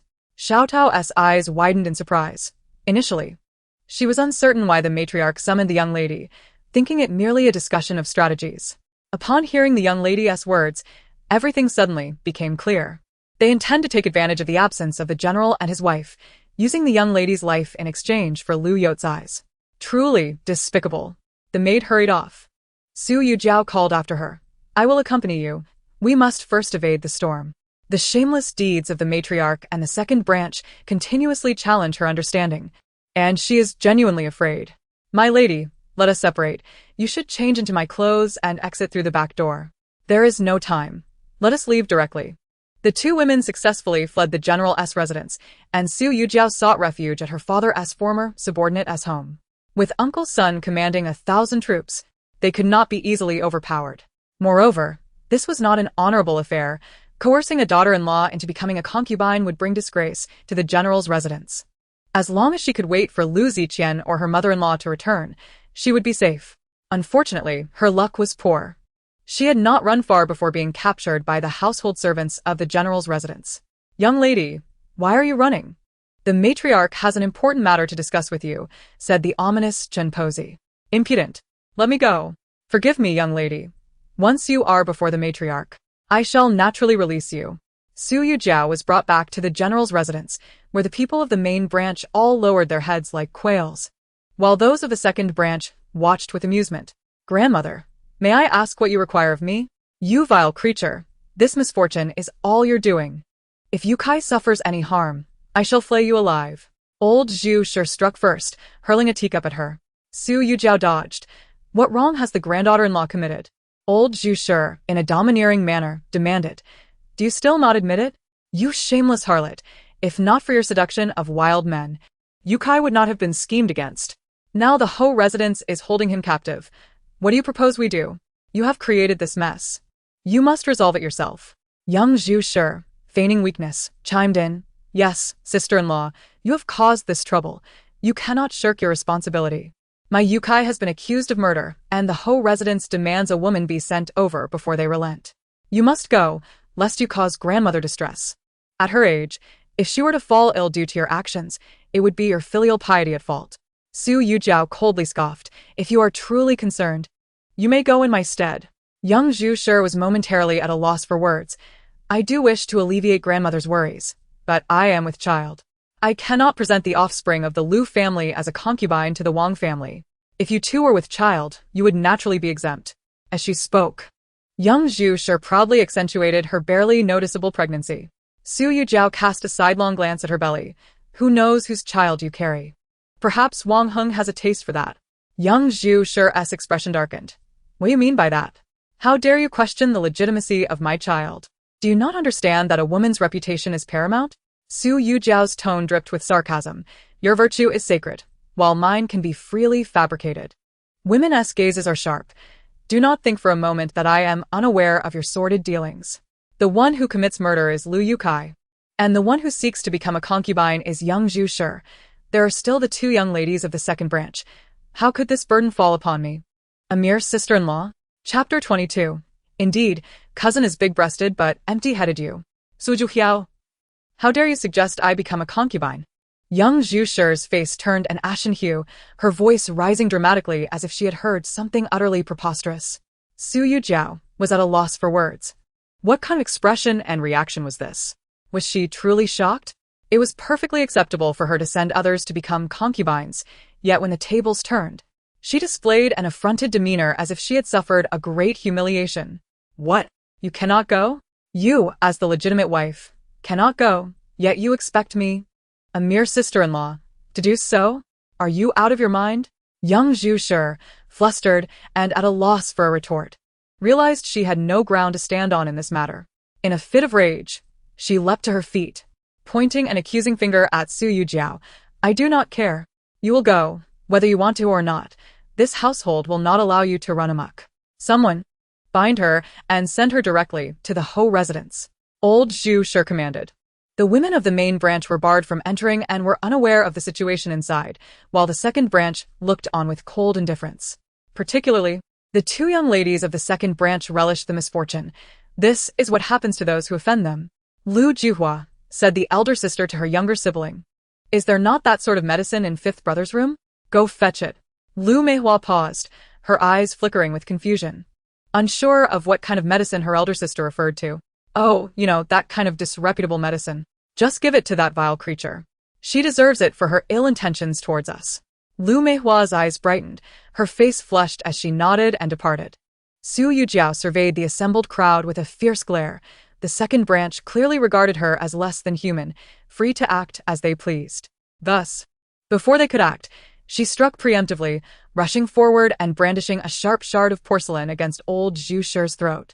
If you do not wish to die, step aside.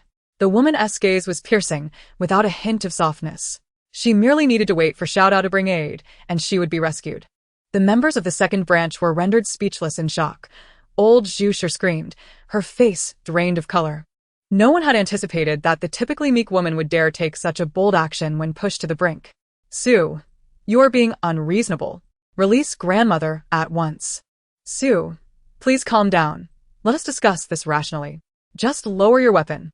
The second branch erupted into chaos, some shouting, others trying to placate her, all in a frenzy. Fearing Su Yujiao might truly harm old Zhu Shi, even the daughters-in-law of the second branch were filled with trepidation. It was not that they held deep affections for their mother-in-law, but if she were to die, they would no longer be able to leech off the main branch. The patriarch was a man who ignored everything, a person who would not even support them in times of need.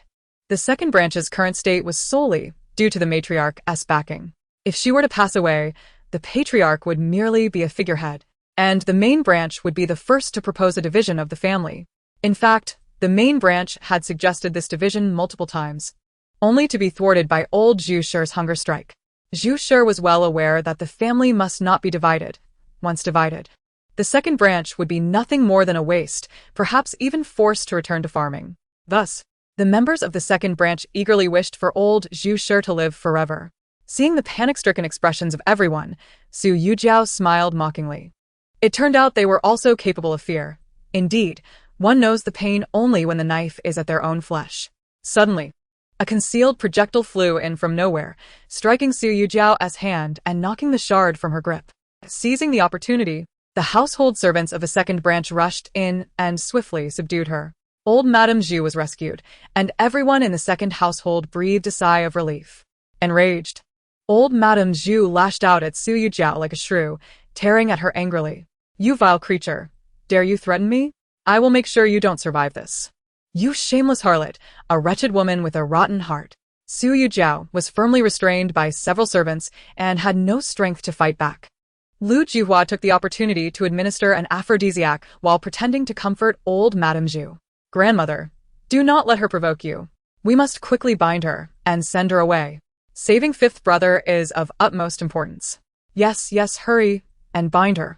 Mentioning her grandson made old Madame Zhu's face soften with affection. Gag her and take her out through the back door. Sununtai Yujiao strugle din vine. Hoping for Xiao Tao to come to her rescue. Unbeknownst to her, Chen Yunyang had specially reminded Chen Yaozu to keep an eye on Xiao Tao to ensure nothing went awry. She was aware of Xiao Tao's loyalty to Su Yujiao and aimed to prevent her from seeking help. Thus, Xiao Tao was captured midway, never even laying eyes on Lu Yushi. By the time Su Yujiao was brought to the Ho residence, she felt something was amiss. That cup of tea was tainted. Indeed, like mother, like daughter, the entire second household is filled with wicked people. Even a young girl, barely coming of age, was so vicious as to drug her. The sedan chair finally came to a halt in the back courtyard of the Ho residence, and she was roughly yanked out, stumbling and being pushed along the way. Su Yujiao was frantic, feeling increasingly unwell. Apart from the overwhelming heat enveloping her, she sensed her consciousness dimming. What should she do? Suddenly, she caught sight of a familiar figure out of the corner of her eye. Yaozu, is that really you? She called out in surprise. Chen Yaozu was engaged in conversation with someone but turned to see Su Yujiao's desperate gaze. A flicker of depravity crossed his eyes. His cousin had grown more beautiful, yet her wits seemed lacking. How naive of her to expect him to save her. Inform the general that the package has arrived. I will have a word with her first. Let us see if she can behave better afterward. The men accompanying him snickered at Su Yujiao's curvaceous form, accentuated by her bindings. As Chen Yaozu approached with ill intentions, Su Yujiao felt a mix of anxiety and trepidation. She was well aware that Chen Yaozu was not a virtuous man, and his presence here was highly suspicious. She held no hope that he would rescue her, but perhaps, if handled wisely, he could be of use. Regardless of the outcome, she would not relinquish this solitary glimmer of hope. As Chen Yaozu drew near, his gaze shamelessly roamed over her body, eventually settling on her bosom as he leered, "Cousin, you truly are ample in form yet lacking in intellect. Can't you tell? I am in league with General Wang. The general's scheme to ensnare Lu Yukai was devised for you. Doesn't Lu Ziqian disdain the general? Once you become the general's concubine, just wait and see how the general rubs his face into the ground." Chen Yaozu grinned smugly. "However, you've come to the right person. When the general tires of you, I will plead for your life. You can then follow me. My grandfather won T-Minder past. As long as you serve him well, you shall have a good life." Chapter 23. He descended like a savior. Chen Yaozu reached out, caressing Su Yujiao's flushed cheeks, her delicate features glistening with perspiration, undeniably alluring. Su Yujiao turned her head aside, striving to regain her composure. It was said that General Wang was brave yet foolish. Such a meticulously crafted scheme did not seem like his handiwork. She glanced at Chen Yaozu and quickly dismissed the thought. She was well aware of his limitations, typical of someone both cruel and dim-witted. Who could have concocted such a nefarious plot against her? Chen Yunyang? This notion crept into her mind. Chen Yunyang knew of her grievances with the two Zhu families and could ascertain from Lu Ziqian that her mother-in-law had gone to the estate. Thus, by removing Lu Ziqian, the plan to harm her would succeed. Once Lu Ziqian returned, her reputation would be in tatters, allowing Chen Yunyang to enter the general's household without question. Yes, it had to be her. Suddenly, Su Yujiao fixed a sinister gaze upon Chen Yaozu. "Chen Yaozu, I will not let you off easily, even in death." It was said that women who died with grievances would don red garments and transform into vengeful spirits. "I shall haunt you day and night, Chen Yaozu." Chen Yaozu was taken aback by her fierce glare, and the image of a red-clad specter flashed through his mind, causing him to shiver involuntarily. "You have grievances? Seek out Chen Yunyang for vengeance, not me. I am merely the messenger." Originally, General Wang intended to take you as a concubine, but she suggested that taking you would be even more humiliating. The general only entertained the idea after hearing her plan. Regardless of whether Su Yujiao became a malevolent ghost, offering an explanation would not be burdensome. The scheme was never his own. He did not wish to become a scapegoat for Chen Yunyang. After finishing his explanation, Chen Yaozu lost interest and hastily ordered her to be taken away. He had intended to seek favor from General Wang, yet upon failing to find him, he encountered his own servant. "Did Chen Yunyang seek me for something?" "Yes, She mentioned it was of great importance and insisted you must go. Chun Yaozu frowned, reluctantly following the servant. Not long after Su Yujiao was confined to a room, someone pushed the door open. Their eyes met, and the woman remained silent, merely observing him. Wang Heng regarded the bound woman on the bed, a flicker of astonishment crossing his features. Clad in a resplendent red wedding gown, her skin was as smooth as cream. Her cheeks adorned with a rosy hue like spring peach blossoms, irresistibly enticing. What was most captivating were her eyes, shimmering like flowing rivers of stars, mesmerizing all who beheld them. Previously, he had only heard tales of Su Yujiao's obsessive love for Lu Ziqian. She always appeared at his events veiled. But now he was struck by her remarkable beauty. Truly, she was a sight to behold. Wang Heng found himself entranced, momentarily forgetting to respond. Su Yujiao, however, broke the silence first. General Wang, are you not going to untie me? Finally coming to his senses, Wang Heng found her intriguing. She did not weep or wail in such dire circumstances, but dared to engage him in conversation. She was far more pleasant than the typical women who only knew how to sob. Wang Heng approached the bed, looming over her as she held his gaze. Thank you, General Wang. The man pinched her chin, sneering. Aren't you afraid of me? Does General Wang appear terrifying? Besides, we have no enmity. Why should I fear you? Ha ha ha, amusing. You truly are to my taste. Wang Heng laughed heartily. This bold woman intrigued him. I have no quarrel with you, but my feud with your man runs deep. I have captured you to humiliate Lu Ziqian. Your allure is of no use to me. I will thoroughly torment you so he understands the consequences of crossing me. Su Yujiao scoffed. You have captured the wrong person. Taking me will only bring him relief. If you cared to inquire, you would know our relationship. He wishes to marry Chen Yunyang. Due to certain circumstances, he was compelled to marry me, which has led him to harbor deep resentment toward me. Now, You have unwittingly resolved a significant dilemma for him. He will not only harbor no animosity towards you, but will likely come to express his gratitude. Just days ago, he deliberately led me into the mountains, ensuring I would get lost, all while spreading rumors of my elopement. In his own words, it would be best if I perished in the mountains. Should I miraculously escape, he could utilize the gossip to annul our marriage. Fortunately, I happened to save the youngest son of Lu Yusher, proving I was lost and not eloping. He was unable to fulfill his wishes to annul our union. Yet, he publicly humiliated me. This incident is known throughout the general's household, and General Wang would easily uncover the truth. You may think you have humiliated Lu Ziqian, but little do you know, he is secretly reveling at home. As Wang Heng listened to Su Yujiao's words, memories of Lu Ziqian's disdainful expression when he previously insulted him for being simple-minded and physically strong ignited a fierce anger within him. The man, incensed, kicked over a chair and shouted, "Do not provoke me with your words. Neither you nor Chen Yunyang will escape my wrath. Once I deal with you, I will take care of Chen Yunyang." Wang Heng lunged at Su Yujiao like a ravenous wolf, pinning her down. The terrified woman clawed and scratched at him. Slap.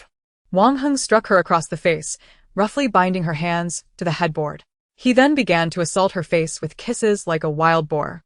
Su Yujiao struggled in vain, biting him in desperation. Hiss! Wang Heng jumped back in pain. "I'll kill you," he roared, his fury boiling over as he frantically searched for something. He retrieved a black whip from the wall and began to lash out at the woman on the bed. With her hands bound, Su Yujiao could only endure the excruciating pain of her skin tearing. Bang! The door was violently kicked open from the outside, and before Wang Heng could comprehend the intruder, a swift kick shattered his manhood. Lu Ziqian approached the bed, looking at the woman with her hands bound, disheveled and bloodied. His brows furrowed in concern. Foolish girl, always ending up in such a state. He draped his coat over her and then turned to Wang Heng, severing his tendons and stabbing him 108 times, avoiding vital organs. As Lu Ziqian carried the woman away, he addressed the arriving Jing and Ho, saying, "This matter is far from over. Prepare to bury your entire estate with you." Su Yujiao curled up in Lu Ziqian's embrace, fighting back tears, holding onto him tightly. Just moments ago, in her darkest hour, Lu Ziqian had appeared like a savior, rescuing her. She witnessed the fleeting pain in his eyes, saw him furious as he turned Wang Heng into a sieve, and heard him coolly proclaim that the entire estate would pay. Her once frozen heart seemed to stir slightly, developing a faint crack. In Chapter 24, the general's dominance in protecting his wife, she thought, perhaps he is not so heartless after all. If it weren't for Chen Yunyang, he might even love her? Would he seek justice for her if he knew she was the instigator? In the carriage, Lu Ziqian gazed at the swollen face of the woman and asked, "Did he touch you?" Su Yujiao's face paled, biting her lip and turning away. She had not expected his first concern to be whether another man had laid hands on her rather than her safety. "Did he?" he asked again, his expression dark as ink. Su Yujiao met Lu Ziqian's fiery gaze and queried, "What would you do if he did?" "I would kill him," he replied, his demeanor vicious and bloodthirsty. And what about me? "Would you divorce me or seek separation?" Lu Ziqian grasped her delicate chin, gritting his teeth. Silence. "I leave for merely half a day, and you find yourself in such a predicament. Are you certain you can survive without me?" His tone was mocking, filled with disdain, as if he viewed her as a nuisance. Su Yujiao felt a lump in her throat, filled with grievances. "My current plight is not without your influence. Wang Heng plotted against me to humiliate you. Ultimately, it's your fault I suffer." Lu Ziqian scoffed. "Do you think everyone is as cunning as you? Does Wang Heng possess such intellect?" Su Yujiao retorted, her tone icy and sarcastic. "He may not, but Chen Yunyang certainly does. She orchestrated this scheme, and I am the one who pays the price while she reaps the benefits." Lu Ziqian, losing patience, interrupted. "Enough. Do not drag Yunyang into everything." Su Yujiao let out a self-deprecating laugh, knowing this outcome was inevitable, yet unwilling to yield. In the end, she only humiliated herself. Her tone was flat. "Lu Ziqian, if it turns out to be her, will you protect her or seek justice for me?" Lu Ziqian stared into her earnest eyes, an uncharacteristic unease gripping him as if the wrong answer could lead to dire consequences. When Su Yujiao noticed his silence, she felt she had found her answer. This outcome was anticipated, dulling the pain in her heart. "I understand. You need not force an answer," she said, turning away, refusing to look at him any longer. Lu Ziqian was irritated by her indifferent demeanor, which ignited his anger. Previously, she would be overjoyed by even the smallest gift, showering him with affection and playful antics. Now, despite him risking everything to save her, she remained ungrateful and continuously sought to provoke him. Her words now dripped with sarcasm, making her insufferable. She was nothing like the obedient and understanding girl she once was. Their silence continued until they reached the estate, at which point he stated, "I will investigate this matter thoroughly. You will receive an explanation." Su Yujiao did not respond or move. Lu Ziqian raised an eyebrow. "Do you want me to carry you?" "No need," she replied, wishing to wait until he left before disembarking, feeling suffocated by his presence. In the next moment, he scooped her up and carried her from the carriage, her instincts causing her to cling to his neck. "Do not move." Under the gaze of the onlookers, Su Yujiao buried her head in his chest, too afraid to speak. "Miss, oh no. You're hurt," Xiao Tao cried, rushing towards them. Lu Ziqian gently placed her on the bed, leaving her with a command to rest before departing. Soon, from the direction of the main house, sounds of smashing, screaming, and wailing echoed. "Xiao Tao, go check it out." After a short while, Xiao Tao returned, excitement evident in her report. "Miss." The general led his men to demolish the second house from top to bottom. They did not dare retaliate at all. It was truly satisfying. "Now." "The general is fixing the courtyard wall." "Fixing the wall?" Su Yujiao echoed, her expression flat. "Indeed." "The general is negotiating the division of the estate with the second house. Once the wall is rebuilt, they will find it difficult to come over." Su Yujiao's demeanor remained unchanged. She knew that dividing the estate would not be easy, as the old matriarch would rather die than agree. In the second house, tensions mounted as the old matriarch trembled with rage at the sight of her ruined home, pressing her fingers into her temples, fearing she might faint from the strain. She could not die. If she did, the main house would achieve their desired division. "You've gone too far. For the sake of a shameless woman, you dare to raise your hand against your elders? As long as my parents are alive, there will be no division. I won't die yet, so don't even think about it." The old matriarch was arrogant and defiant.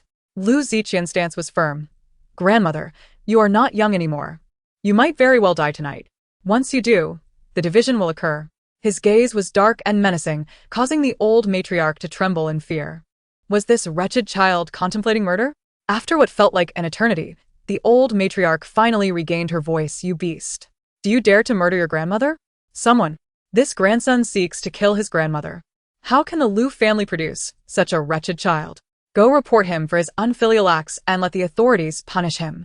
Old Granny Chun hesitated, weighing whether to report him. In Deming, filial piety governed the realm, and unfilial acts were severe crimes. If the charges were substantiated, the consequences could range from banishment to execution. Granny Chin did not wish for a division, for the second house would be nothing without it, and they would gain no benefits. However, she could use the concept of filial piety to pressure Lu Ziqian, preventing him from incessantly demanding a division. Lu Ziqian remained unafraid, his demeanor still arrogant. Go, do it now. Countless pairs of eyes are fixed upon the general's residence.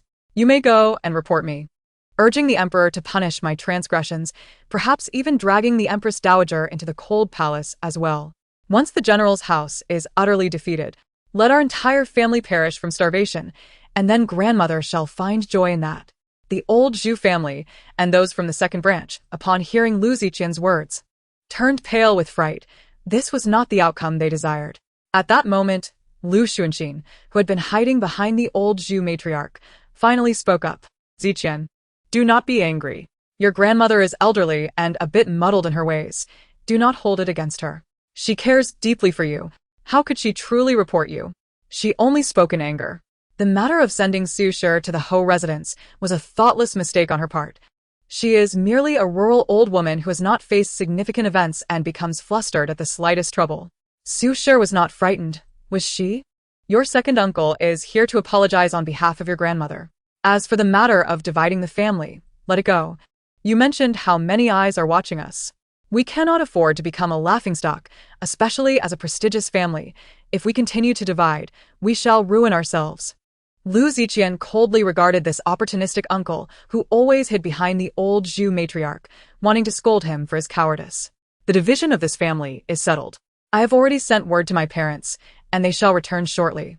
I will also inform my aunt tomorrow. She is likely to agree. After saying this, Lu Ziqian turned to leave. Just as he took 2 steps, he paused and looked back, inquiring, what makes you think that my wife, Lu Ziqian, can be bullied at will? The members of the second branch were taken aback. Indeed, they all knew that the one they could not provoke was Lu Ziqian. Yet they felt deep down that Su Yujiao was fair game for ridicule. It was a contradiction. Once Lu Ziqian had walked away, the old Zhu matriarch dared to speak out. This beast, this scourge. How dare he question us? Was he not the one who demeaned us first? One phrase awakened the dreamers. Yes, the reason they perceived Su Yujiao as weak and easily bullied was that he had set the example. If he had protected her like a precious jewel, no one would dare to demean her thus. Upon returning to the courtyard, Lu Ziqian found that Xiao Tao was not inside, but rather attending to matters outside. The man frowned. Why are you not serving inside? Xiao Tao's face turned awkward. The young mistress forbids me to serve. Noticing the peculiar expression on Xiao Tao's face, tinged with an abnormal blush, Lu Ziqian asked curiously, is she throwing a tantrum? No, young mistress is not well.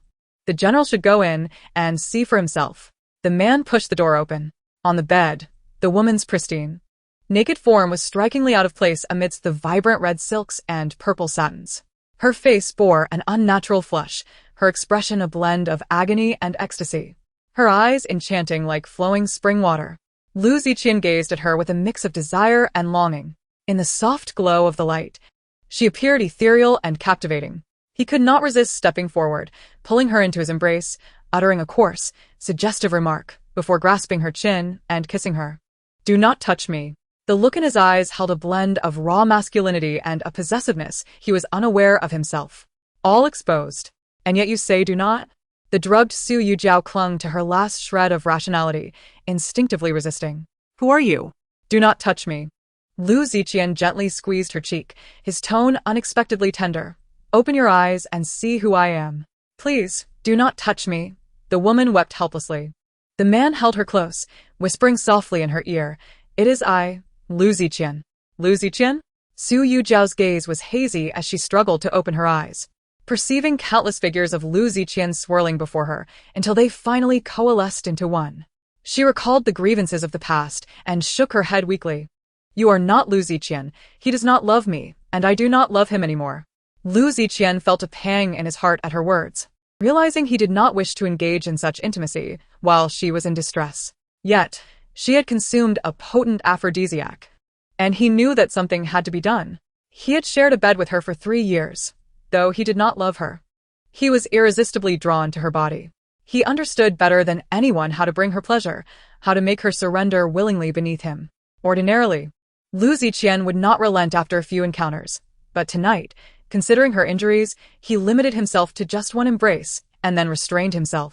Take good care of the young mistress. Xiao Dao, witnessing the man who had just been intimate with her mistress turning to seek out other women, could not help but ask, "Will the general not stay tonight? The young mistress would surely be delighted to see you upon waking." In previous times, Lu Ziqian would have offered no explanation. But tonight he replied, "I have matters to attend to." Lu Ziqian made his way to the orchid courtyard, where Su Yujiao had claimed that Chen Yunyang was behind the scheme. Though he was skeptical, he needed to clarify the situation. Wang Heng was already riding on his back, and he could not tolerate this humiliation any longer. As he entered the courtyard, a sudden scream from the front hall echoed, prompting Lu Ziqian to rush forward. I have killed someone. I have killed someone. Chen Yunyang repeated this mantra while covering her ears, appearing utterly dazed. It was then that Lu Ziqian noticed Chen Yaozu lying in a pool of blood, along with a blood-stained vase on the ground. The man knelt down to check for signs of life. There was no pulse, no breath. He was undeniably dead. What happened? I have killed someone. I have killed someone. Chen Yunyang continued to babble incoherently. Lu Ziqian recognized she was in shock and could not extract any information from her, so he turned to the equally stunned Xiaohua. What transpired? Miss. Woo-woo. Tonight, the young master caught a wild rabbit and asked the miss to roast it as a side dish. During dinner, the young master was in high spirits and drank too much without realizing it. He has a poor temperament when drunk and began to boast. He claimed that after tonight, he could become an OFFI. The intricate web of relationships had been thoroughly analyzed, revealing to them that they were all inextricably linked, sharing both fortune and misfortune. At that moment, the Chen couple was genuinely taken aback. What could a daughter, capable of murdering her own brother, possibly be incapable of? Furthermore, with their son deceased and only one daughter remaining, their future hopes rested solely upon her. Exposing her would yield no benefits for them.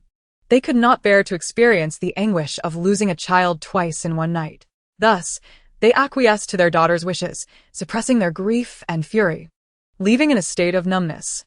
Yet, they did not stray far, collapsing together in the dark alley, slowly grappling with the sudden and profound sorrow of losing their son. Initially, they found it hard to believe, as events had unfolded too abruptly for them to process. They were struck into silence by Chen Yunyang's words. However, as time passed, they began to accept the grim reality of their son's murder, feeling the deep, gnawing pain of their loss. In their despair, they exchanged glances, contemplating the essence of life. Was it not to pass on a legacy? Now, with their son gone, what purpose remained for their own existence? They considered the possibility of joining him in death. Thus, Chen and his wife returned, intent on confronting Chen Yunyang. The murder of their son could not escape justice. Chen Yunyang, sensing the shift, panicked. She had meticulously orchestrated every detail, yet had underestimated the depth of parental love. She never anticipated that her parents would abandon all their wealth and status to drag her into the abyss with them. Lu Ziqian turned to Chen Yunyang in disbelief, as if seeing her for the first time. How could she dare to kill? Hadn't she been too timid to harm even a chicken? Chen Yunyang's mind was in turmoil. She knew that denial was futile. It was better to openly confess, for she had said nothing, and the words had come from Xiao He. Yes, she had committed the act, but there was one thing she needed to clarify. A life for a life. She would pay for it. Yet she did not wish for him to misconstrue her intentions. In the flickering candlelight, the beautiful woman wept, her sorrow evoking deep sympathy. Indeed, she had plotted against her cousin, yet she bore no malice and never anticipated such a turn of events. Last night, her parents had forcibly confined her, insisting she become a concubine for Wang Heng. Outnumbered, she could not resist, and Xiao He had been bound, unable to alert him. Unwilling to accept being reduced to a mere concubine, she inquired into the matter. Chen Yaozu had informed her that he sought to use her to humiliate him due to a prior conflict. She had suggested capturing her cousin, genuinely hoping to buy time, never expecting it would succeed. After all, her cousin was always surrounded by numerous servants and guards. How could they possibly succeed in abducting her? She merely wished to find an opportunity to warn him when the truth came to light. She never intended to harm her cousin, who was well protected by so many. Chen Yunyang's tears flowed freely, her expression of guilt and remorse strikingly genuine. The man's countenance remained grim. Why kill Chen Yaozu, if not to silence him? Chen Yunyang suddenly looked up, her eyes brimming with sorrowful defiance. Was this how he perceived her? General Lu, please take me away. As if I were silencing him to eliminate any witnesses. Her face was ashen, tears streaming down her cheeks. Witnessing her despair softened Lu Ziqian's heart. If she did not wish for him to misconstrue her, she must clarify her position. Chen Yunyang turned her face away, stubbornly silent. Xiao He, frantic, gently urged her, Miss, please explain. This is not the time for obstinacy. Aware of Lu Ziqian's special feelings for Chen Yunyang, she understood that if he believed her, they would be safe. Xiao He offered a way out, and Chen Yunyang seized the opportunity, realizing the gravity of the moment. After all, murder was a serious matter. She needed to provide a credible explanation. Chen Yunyang fixed her gaze on the man lying in a pool of blood, inhaled deeply, and closed her eyes. Then opened them again, a fierce hatred igniting within. Indeed, my act was a misjudgment. I had genuinely sought to save him. Whether you believe it or not, I have said all I can. As for Chen Yaozu, he deserved to die. I have long wanted to take his life. He is a beast in human guise. A disgrace, a devil. The deeds he has committed and the lives he has harmed warrant 1,000 deaths. Lu Ziqian furrowed his brow, curiosity lacing his tone. What has he done? Xiao He suddenly realized what Chen Yunyang intended to reveal. As if resolved, she exclaimed, Miss, allow me to speak. Chen Yunyang trembled, shaking her head in distress. Xiao He, no, this will ruin your life. Xiao He complied, despairingly closing her eyes, then suddenly reached to undo her collar. Lu Ziqian turned away immediately. Miss, my life has long been ruined. Lu Ziqian could surmise the implications, yet when he witnessed the unfolding scene, he gasped in shock. Xiao He had unfastened her garment, revealing only a pale pink undergarment. In the areas that remained uncovered, countless derogatory words and countless scars marred her skin, all inscribed by him with an ink-dipped needle. These marks included whip scars, cuts, burns, and scars from stitches. If the general does not believe, there are even more unspeakable traces upon my body. Enough. Put your clothes back on. Lu Ziqian turned away after a mere glance, his brow furrowed tightly. Chen Yunyang wept uncontrollably. Now you understand why I had to kill him? He is a wretched beast, deserving of 1,000 tortures. And I long to see him suffer a fate worse than death. I bear the same scars of humiliation. As she spoke, she suddenly rolled up her wide sleeves, revealing the word debased tattooed on her pristine arm. On the day he turned 10, he drunkenly dragged me into his room, mercilessly whipping and humiliating me, even tattooing these words on my arm. Just as he was about to violate me, Xiao He stood in my way. Had it not been for her shielding me from such torment and humiliation all these years, I fear I would have perished long ago. Tonight. He is intoxicated again and intends to torment Xiao He. Chapter 27. He brazenly entered with his mistress. Lu Ziqian gazed at the tattoo on Chen Yunyang's arm. His heart aching profoundly, he could scarcely fathom the torment she had endured. He embraced Chen Yunyang, his voice hoarse. Do not fear, it is all in the past. No one will dare harm you again. Yet, she suddenly pushed him away, her tone chillingly calm. Ziqian, you must arrest me. I will accept the consequences for taking a life, but if I could kill him, avenging Xiao He and my 2 sisters and myself, I would find solace in that. I only hope you do not misconstrue my intentions. I am not the malicious woman they claim. I never intended to harm my cousin. You must believe me. What has happened to her? Is she safe? If she has suffered because of me, I could never atone, even if I died 1,000 times. The man observed her guilt-ridden visage and immediately sought to comfort her. She is unharmed. I arrived in time, so you need not blame yourself. Chen Yunyang's sobs faltered. She was unharmed? How could Su Yujiao possibly be unscathed? She had paid such a heavy price. How could Su Yujiao be fine? Would all her efforts become a farce? What is it? Lu Ziqian sensed her distress. Chen Yunyang suddenly realized, overwhelmed with emotion, cried out, It's all right, it's all right. Hearing that her cousin was safe brought immense relief to my heart. If my cousin had truly been harmed because of me, I would not know how to face her in the future. However, it seemed I might never have the chance to see her again. Ziqian, take me away. Don't worry. I will handle this. Chen Yunyang sighed in relief. No. Ziqian, you are a highly esteemed general. Do not tarnish your illustrious name for my sake. I will take responsibility for his death. You must not be implicated. Lu Ziqian felt touched. She still remained the kind-hearted girl he knew, incapable of harboring malicious thoughts. Those biased parents of hers could not be trusted. He gently patted her head as if to soothe her fears, reassuring her, rest easy. This minor matter is merely a word from me.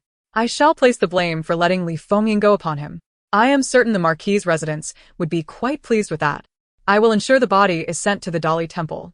Yet, Chen Yunyang still displayed an expression of unease. Will that truly work? Lu Ziqian replied in a gentle, casual tone, trust me. Rest well. I shall return to see you tomorrow. Chen Yunyang grasped his sleeve, appearing pitiful and fragile. Ziqian, may I return with you tonight? Do not misunderstand. I harbor no ulterior motives, only a desire to apologize to my cousin. She must have been greatly startled today. Also, I fear for her upon seeing our fierce parents subdued beside her. Lu Ziqian hesitated, recalling Su Yujiao's prejudice against Chen Yunyang. He thought it best not to allow her to go, lest they clash. What is it? Is it not possible? She insisted. I must clarify this matter. For if my cousin learns it was my idea, she might think I intended to harm her. Lu Ziqian voiced his difficulties. She already knows it was you. If you go now, her attitude may be quite hostile. Chen Yunyang was taken aback. How could she know? It was Chun Yaozu who told her directly, even warning her not to seek vengeance from him. That cowardly man, who only dared to act tough at home, spilled everything under Su Yujiao's intimidation. Nevertheless, what did it matter if she knew? As long as Lu Ziqian believed in her, that was enough. Thus, she felt compelled to visit the general's residence to confront Su Yujiao, to demonstrate that even if Lu Ziqian was aware of the truth, he would still protect her. She was determined to infuriate that vile woman. If that is the case, I must explain myself further. I cannot allow my cousin to misunderstand me, or my heart shall be restless. Lu Ziqian thought of Su Yujiao's angry little face. She had been overly temperamental lately, and he believed a clear explanation was necessary. Otherwise, it would lead to endless turmoil at home. Ziqian, wait for me a moment. I shall change into clean attire. About half an hour later, Chen Yunyang appeared before Su Yujiao, resplendent in her attire. Jiao, how are you? She walked around the screen directly to the bedside. She wore a vibrant red silk dress adorned with gold thread, her hairpin trembling lightly. Her face, blooming like a peach blossom, was charming and delightful. With each step, the sound of her jingling ornaments filled the air, a fragrant aura accompanying her presence.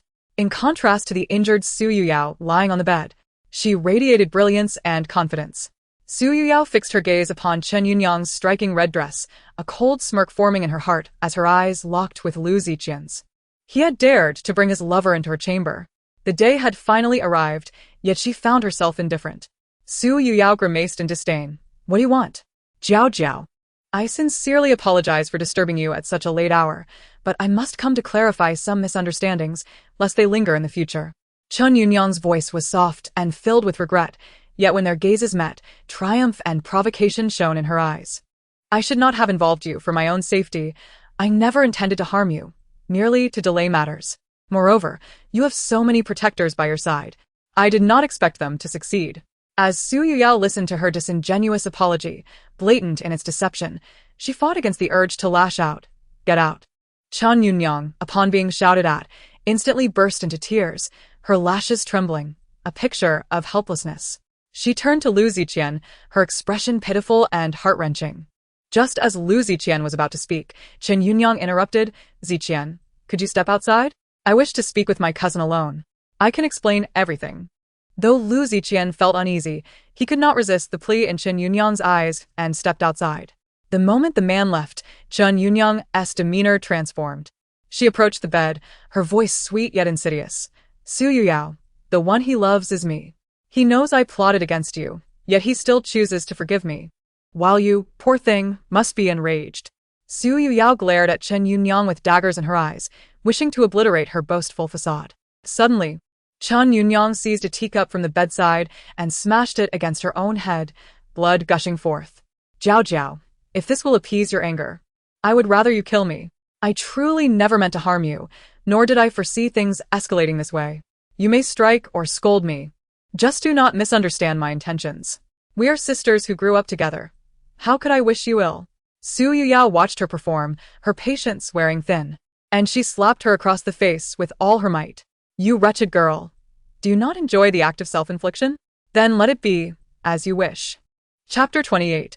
He chooses to protect Qin Yunyang. Su Yujiao was thoroughly enraged, disregarding her own injuries as she leaped from the bed, attacking Qin Yunyang with ferocity. Leaving her battered. Wretched girl, do you think I will remain silent any longer? Do you believe I care for Lu Ziqian's opinion? My face. Qin Yunyang screamed in terror, frightened by Su Yujiao's madness. She had no desire to be disfigured. Who would want her then? Upon hearing the commotion, Lu Ziqian burst in. Witnessing the chaotic scene of Su Yujiao overpowering Qin Yunyang, leaving her defenseless. Su Yujiao, what are you doing? Stop this madness. He angrily pushed her away. Unable to contain his fury, Yunyang came to apologize. If you do not wish to accept it, that is one thing. But how dare you strike her? Su Yujiao met his fiery gaze. I did strike her. If you have the guts, divorce me. Lu Ziqian was momentarily taken aback. Sensing that Su Yujiao was intentionally provoking him, eager to escape their bond. Yunyang, Jiao did not mean it. I accidentally fell, and she was merely helping me. Stop the charade. It is utterly disgusting. Qin Yunyang's face paled as she deliberately nestled closer to Lu Ziqian, sobbing, unable to articulate her distress. Su Yujiao. You are nothing but a madwoman, both venomous and petty. Su Yujiao gazed at the furious man, listening to his harsh judgment of her. A bleak smile creeping onto her pale face. Recalling how Xiao Dao had said he fiercely protected his wife, defeating Wang Heng and demolishing the second household. She felt a shameful flutter of hope, thinking there might still be room for reconciliation. Yet now, seeing him embrace another woman while denouncing her as a malicious lunatic made her feel her previous hopes were foolish. Su Yujiao took a deep breath, striving to regain her composure. It was all right. Her heart, now more shattered than before, would only grow a tougher outer shell. She turned her head away, refusing to look at them, as if utterly disheartened. Leave. Qin Yunyang, unwilling to accept her defeat, had come with intent only to find herself at a loss. And she could not let this resentment go. Her face might be ruined, but she would never let Su Yujiao escape unscathed. Grasping Lu Ziqian's sleeve tightly, tears streamed down her face as she stammered, Ziqian, perhaps I should not have come. I truly only wish to apologize. I do not want you two to quarrel because of me. Lu Ziqian helped her to her feet, subtly shielding her behind him, his gaze directed at Su Yujiao. Filled with deep anger and warning, Su Yujiao, cease this unreasonable behavior. Yunyang did not act with intention. She has already apologized to you. Let us put this matter to rest, and no one shall mention it again. Su Yujiao laughed sarcastically. Just let it go? I was schemed against by Qin Yunyang and nearly lost my life at Wang Heng's hands, yet I am now painted as the unreasonable one. Dismissed by his casual words. She gazed at him quietly and asked in a flat tone, Lu Ziqian, when you defend her in my presence, do you consider me your wife? If you love her so dearly, why not divorce me? Surely you must know that her greatest desire is to bear the title of the general's wife. Lu Ziqian pressed his lips tightly together, his face a portrait of discomfort. Unfazed, Su Yujiao turned her attention to Qin Yunyang, mocking, Qin Yunyang, as you can see, he is unwilling to divorce. It is not I who stubbornly clings on. Why does he refuse to grant you a title? Is it because his affections for you are not as profound? Qin Yunyang's face turned ashen with fury, her gaze locked onto Su Yujiao's mocking expression, her palms digging into her skin until they bled. Yet she felt no pain. You should not waste your thoughts on me. Instead, contemplate how to make him marry you. Xiao Tao, see our guest out. Enraged by the commotion inside, Xiao Tao could no longer contain herself. She burst in, grabbing Qin Yunyang by her collar and forcefully ushering her out. Get lost. Shameless vixen. How dare you flaunt your lewdness in someone else's home? Truly despicable. Mo Shu Mo Hua observed coldly, offering no intervention. Su Yujiao noted the man's grim countenance and smiled mockingly. Why not hasten after your little lover? She is being bullied by me and is in desperate need of your company. Lu Ziqian, gazing at her derisive expression, suddenly realized she had genuinely changed. It seemed she no longer cared for him, even neglecting to pretend otherwise. In the past, despite immense grievances, she would never have resorted to such a reckless abandonment, nor would she have sought to drive him away.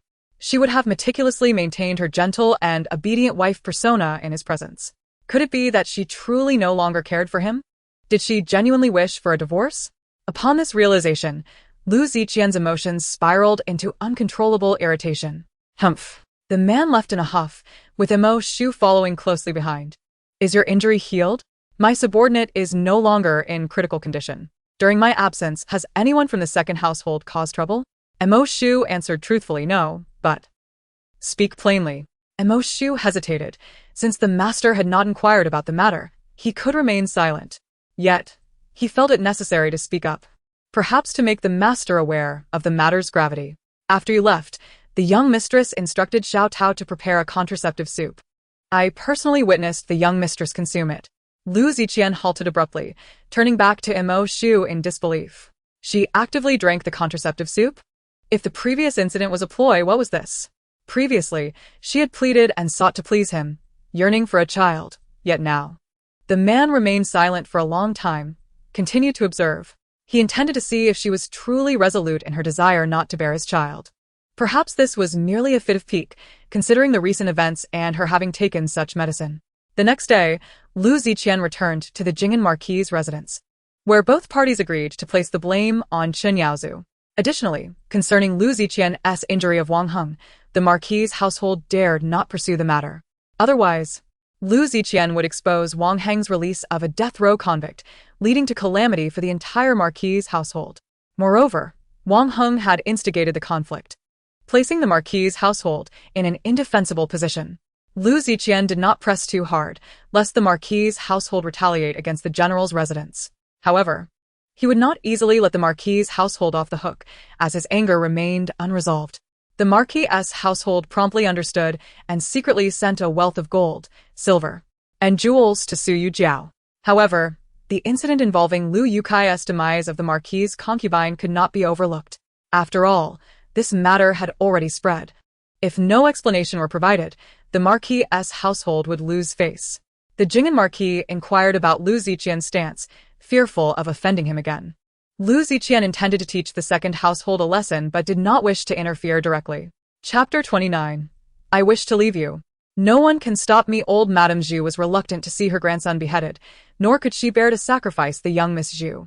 Thus, she opted to sacrifice the two daughters of a second household. After all, young ladies were destined to marry, and the general's residence and the Marquis' household were well matched. It was merely a matter of marrying them off as concubines, particularly to a man without any real power. Lu Zihua, being astute, understood the enmity between the two families. Whoever married into the other family would meet a grim fate, and thus she was unwilling. Grandmother, it was ninth sister who drugged Su. Perhaps we should send ninth sister to the Marquis' household to give seventh brother an explanation. Otherwise, seventh brother will remain furious and may demand a separation. Ultimately, Madame Zhu decided to send Lu Meihua to the Marquis' household as a concubine. Upon learning that Lu Zihua was behind the scheme, Lu Meihua visited Lu Jihua's quarters before her marriage, branding the words shameless on her face with a heated iron. Shameless one, you push me into the fire pit.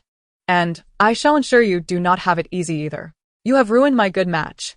I shall see what kind of good family you can marry into with this mark. Lu Meihua laughed maniacally. In a single night, the second household lost two daughters, and Qin wept inconsolably, harboring even greater hatred for Su Yujiao. Had it not been for that calamity-s vixen seducing men, her son would not have been schemed against, and her two daughters would not have been ruined. Old Madame Zhu, having lost two granddaughters, felt the pain acutely and also attributed this misfortune to Su Yujiao. However, before old Madame Zhu could seek trouble with Su Yujiao, Lu Ziqian had already found her some trouble of his own. He knew old Madame Zhu would not easily sever ties with the second household and had no intention of completely extricating himself from them in one go. However, creating some trouble for her to occupy her attention was certainly feasible. Old Madame Zhu glared at the two beautiful young maids before her, her face turning green with rage. Grandmother, my aunt heard that grandfather has not been well lately and specifically selected these two nimble maids to attend to him. Now someone can alleviate your worries, and you can rest well. Old Madame Zhu trembled with anger. Tell these two little hussies to leave. We do not lack for maidservants. Grandmother, these are gifts from the Empress. Do you wish to defy the imperial decree? Bang! Old Madame Zhu, infuriated, smashed a teacup. What of the Empress? Even if she were the Queen Mother, She is still my daughter. Lu Ziqian toyed with the porcelain cup in his hands, speaking leisurely. Indeed. The Empress is not only your daughter, but also your father's daughter. As a daughter concerned for her father, sending 2 maids to serve him demonstrates her filial piety. Does it not? You.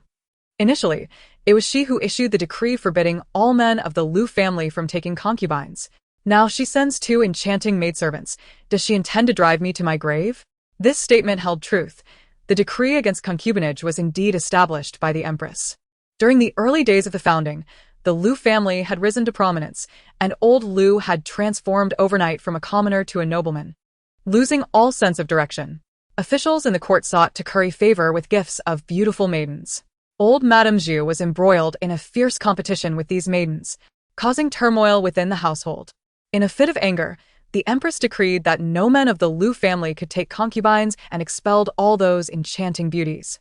Lu Ziqian coldly stated, "Grandmother, these are maids sent by my aunt, not concubines. The people have been delivered. If you truly dislike them, you may send them back. However, I must remind you that Jing Fei has continually vied with my aunt in subtle ways. Should you defy the imperial decree, my aunt might overlook it, but Jing Fei will not. Even if Jing Fei fails to find fault with my aunt, she will undoubtedly find ways to annoy her.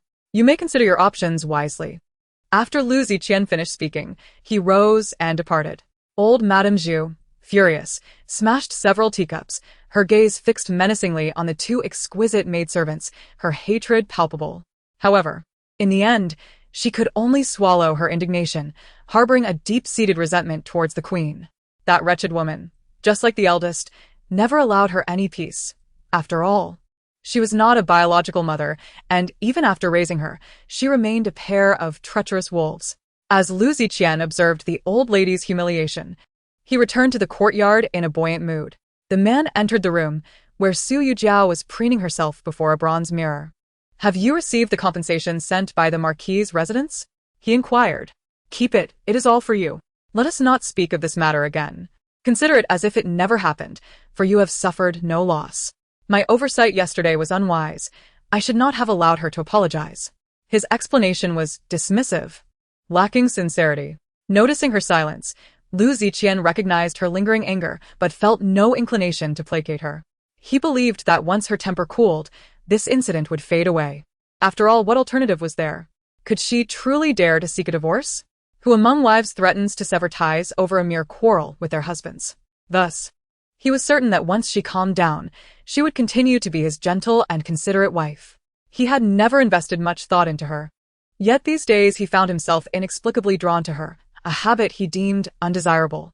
Su Yujiao turned to face him, locking eyes with him for a long moment before speaking. "Lu Ziqian, do you think that as long as you remain silent, I will never be able to divorce you? A plague has struck Shu, and I happen to know how to treat it. If I present the formula to the emperor, merely requesting a decree of divorce, do you think he would grant it? Do not presume that you can confine me for a lifetime. If I desire a divorce, no one can stop me." Lu Ziqian sprang to his feet, gripping her chin and regarding her beautiful face with cold scrutiny. He wished to unveil the true essence beneath her alluring exterior. This was the first time she had spoken to him with such audacious defiance. "No one can stop you?" He chuckled coldly, sensing her newfound boldness.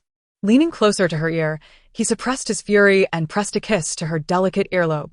"You've grown bolder, daring to confront me now? I must admit, I underestimated you before, thinking you were merely skilled in pleasing men in bed. I never anticipated you possessed genuine capabilities. Let us see if you can truly escape my grasp without my consent, for as it stands, you will remain firmly in my control, just as you are now." The man suddenly bent down, lifting her with roughness and pinning her beneath him. "Lu Ziqian, you shameless brute. Is this your idea of strength? How pathetic." He laughed coldly, though the mirth did not reach his eyes, and Su Yujiao realized she had genuinely provoked him. Their foreheads pressed together, their noses brushing, sharing heated breaths that ignited the air. Lu Ziqian forced her lips apart, seizing her with a fervor that left her gasping in fragmented cries. He was all too familiar with her sensitive spots, and in mere moments, she would succumb to his rough yet tender touch. Despite her efforts to resist him, he remained relentless in his dominance, taking what he desired without restraint. "You scoundrel, Lu Ziqian." Her broken voice tumbled out, both helpless and alluring.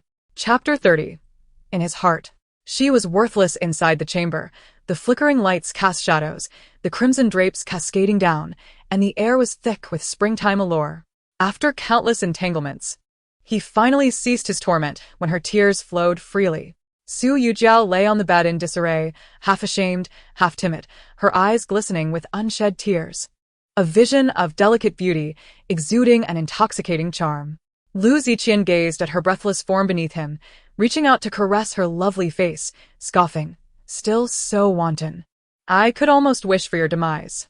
Your body is naturally suited to please men. This is your rightful duty. Leave the rest to the men. Do you truly believe yourself a divine healer, daring to dream of curing a plague? His fingers wandered downward, expertly teasing her sensitive areas. A commendable thought, but alas, you lack the ability.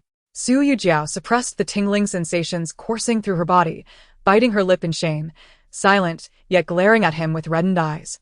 Her clear gaze filled with bitterness. She realized that in his eyes, she was nothing more than an object for his amusement, a parasite living off him. The prospect of a child between them was not a product of love, but rather a token of his benevolence, something he could bestow or withhold at will. While she was merely a compliant subordinate, it dawned on her that they shared neither affection nor respect.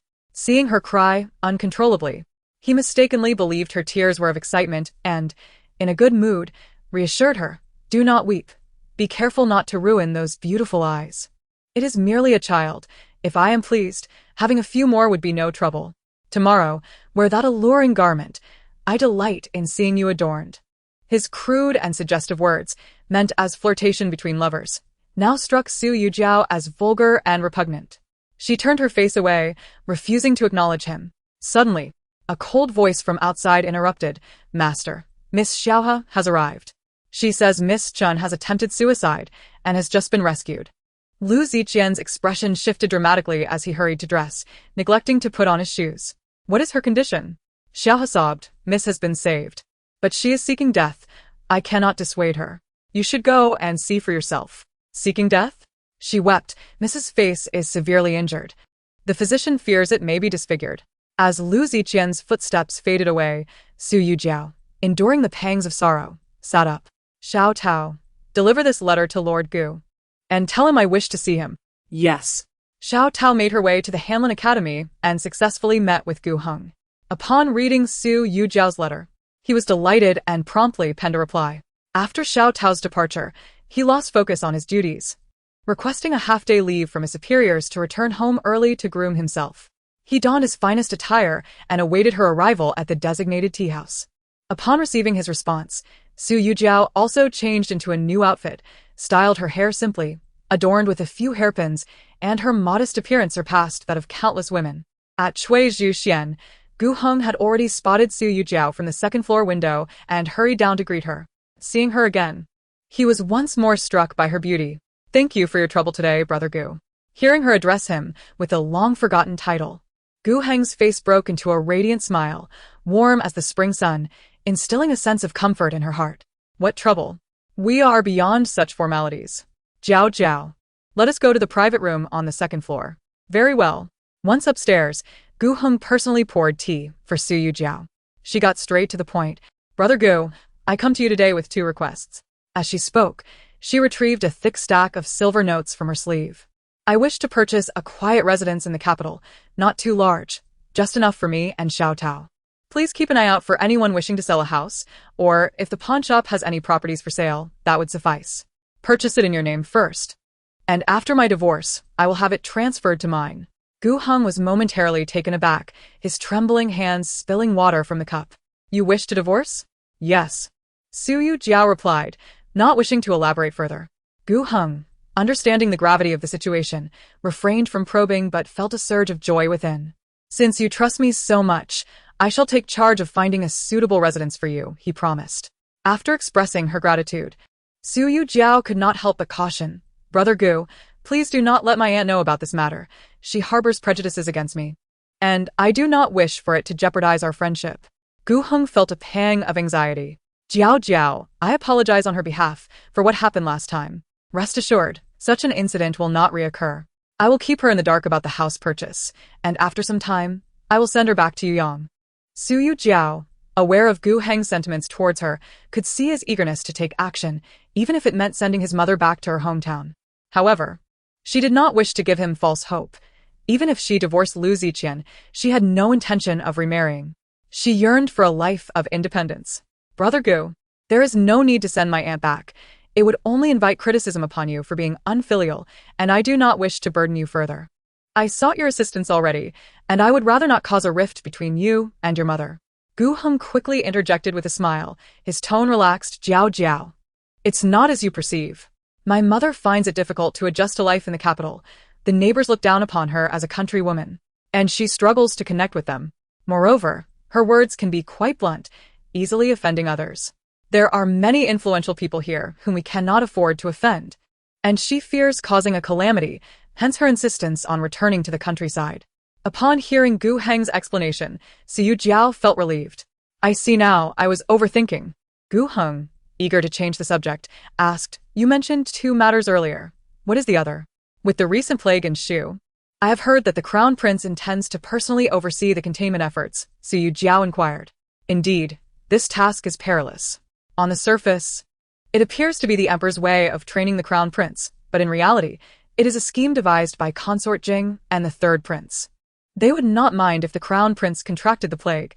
Even if he remains unharmed, the journey will be fraught with danger. Gu Heng spoke candidly, leaving no room for ambiguity. Will you also be going? Su Yujiao pressed. Gu Heng nodded again. As the Crown Prince's companion, I shall accompany him. After a moment's hesitation, Su Yujiao asked, Brother Gu, could you take me along? I have heard from some physicians about the symptoms of the afflicted. Perhaps I could offer treatment. Gu Heng sprang to his feet, excitement coursing through him. You can treat smallpox? This is the most contagious and deadly of all plagues. Even a renowned physician Mo cannot cure it. How could you possibly? Su Yujiao affirmed, for other plagues I cannot offer help. However, I do possess a method of prevention for smallpox. While the virus itself cannot be cured, it can be prevented through vaccination with cowpox. I cannot treat those already infected, but I can ensure others remain unscathed. However, the vaccine must be extracted from the afflicted, which is why I wish to accompany you. I do not need to go to Shu. I only wish to be in contact with those suffering from the plague. Seeing that she was serious, Gu Heng's initial excitement waned, replaced by a sense of caution. The plague zone is perilous. I cannot allow you to go. If you trust me, I can handle it on your behalf. Su Yujiao interrupted him. I must go. Creating the cowpox vaccine is not a simple task. You have not studied medicine and do not understand the precautions necessary. A moment's carelessness could lead to infection. Moreover, my desire to produce the vaccine is not solely altruistic. If I can achieve great success, the Emperor will undoubtedly reward me handsomely, which would allow me to rescue my brother, Su Yujing. Realizing her true motivation for wanting to enter the plague zone, Gu Heng felt he could not dissuade her. We shall depart the day after tomorrow. You can disguise yourself as my attendant and travel with the group. Are you able to manage that?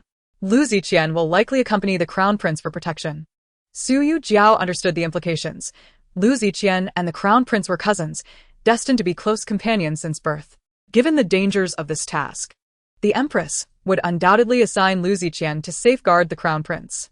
I can manage, she replied. Will you not inform Lu Ziqian? This journey may last several months.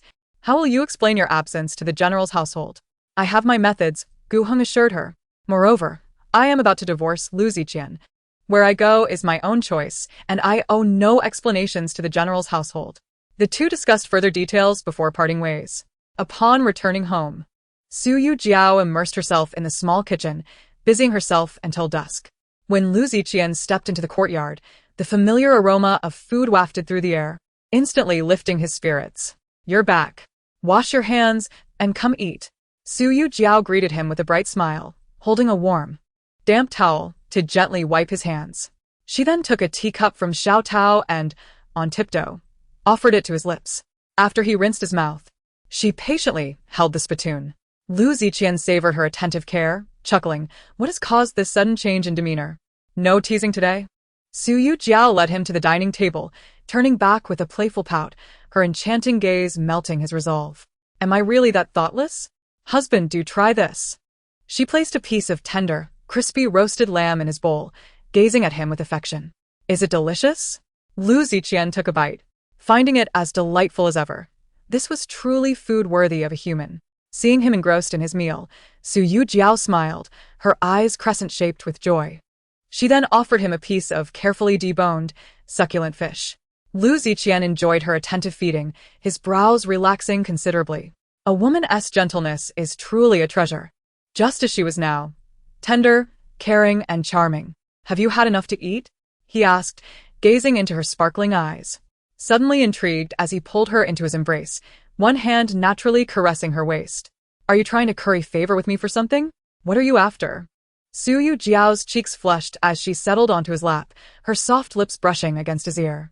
"I wish to have a child. You promised me no backing out."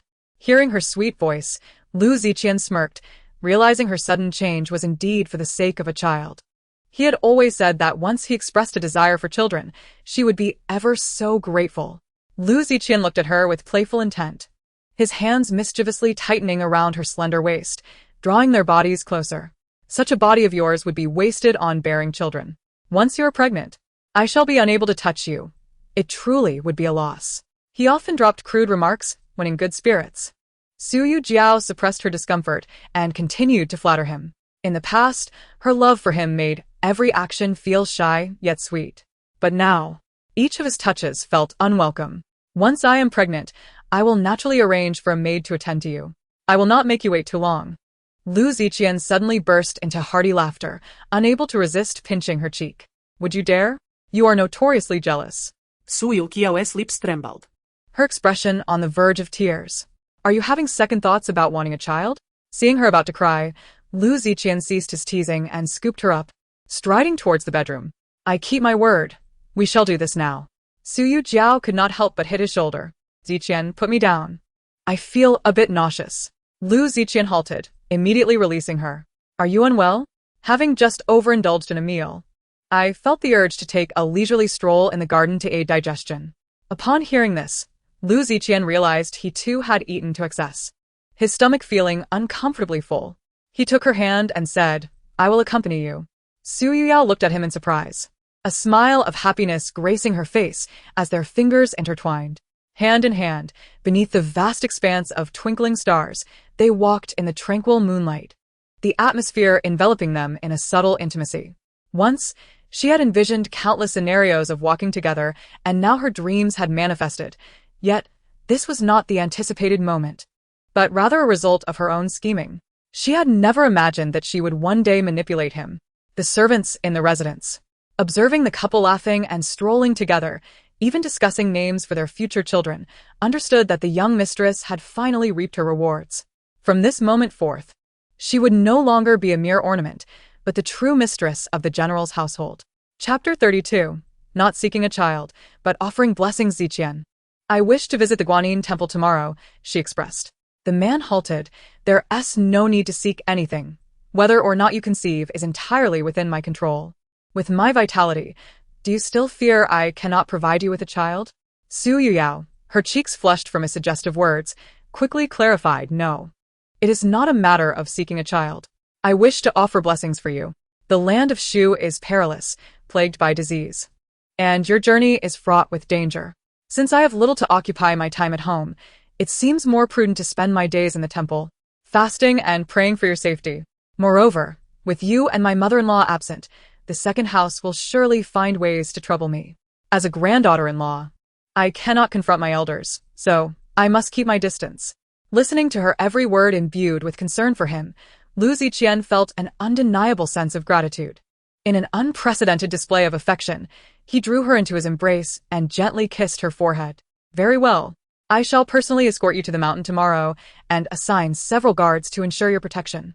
However, I must enter the palace early and may return late." Su Yujiao shook her head. "It matters not. I wish to prepare your luggage and some essential medicines, which will require some time." They strolled hand in hand, discussing the impending separation until the night deepened, and they finally returned to their quarters. Lu Ziqian pressed her beneath him, his movements gentler than usual, perhaps influenced by Su Yujiao's earlier words. He understood the genuine peril of the task ahead. Should he fall victim to the plague, he might never return. Considering her fervent desire for a child, regret washed over him for not having provided one sooner, leaving him with a sense of urgency. Thus, He sought her repeatedly throughout the night as if attempting to compensate for past shortcomings. Satisfied, he eventually succumbed to sleep. Meanwhile, Su Yujiao rose, suppressing the ache in her body to wash up, then retrieved a black pill from her vanity. This was a contraceptive she had crafted herself, easily swallowed with water. Far more convenient than concocted herbal brews. Without hesitation, she consumed the pill and quietly slipped from the room. "Miss, why are you still awake at this hour?" a maid inquired. "I cannot sleep. Accompany me to the front hall for a while." "Yes, I shall fetch some cotton fabric and needles." She intended to make several masks for use during their journey. "Miss, here is the cotton and thread you requested. What are you planning to do?" "Allow me to assist you." "No, you shall help me. We are to create masks to guard against the plague."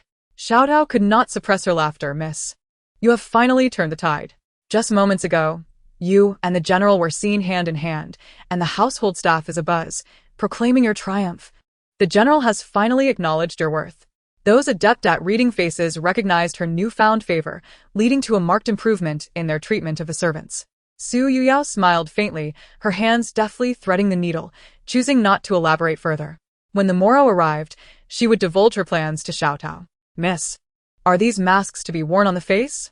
"Indeed. Do you believe I have made them correctly?" "Yes, the outer layer is coarse fabric, while the inner layer is fine cotton. Continue your work. I shall go prepare some porridge." As dawn broke, Lu Ziqian awoke to the crowing of roosters. Feeling the emptiness beside him, he frowned. "Where is she?" Stepping outside, he found the household abuzz with activity, Su Yujiao directing the maids in sewing. "Ziqian, you're awake? Did we disturb you?" Pointing to the multitude of maids, he asked, "What is all this?" "We are making masks to cover our faces, effectively preventing the spread of the plague. After all, you will be in close proximity to those afflicted." Seeing the dark circles under her eyes, Lu Ziqian was filled with an indescribable emotion, a warmth that enveloped him, bringing both comfort and joy. "You haven't slept all night?" No. "I had matters weighing on my mind. I decided to rise and keep myself occupied." He gently caressed her delicate face, feeling a pang of concern. "Rest assured, I will be fine. You should sleep. Let the maids handle this." "Very well." Shortly after Lu Ziqian left, dawn broke, and Su Yujiao, accompanied by Xiaotao, made her way to the peony pavilion. Upon explaining her intentions, Jean Muden and Xiaotao exchanged astonished glances. "Miss, that is the plague. Others are fleeing in fear. Yet you wish to approach it?" Jean Muden expressed her disapproval. "Indeed, diseases are merciless.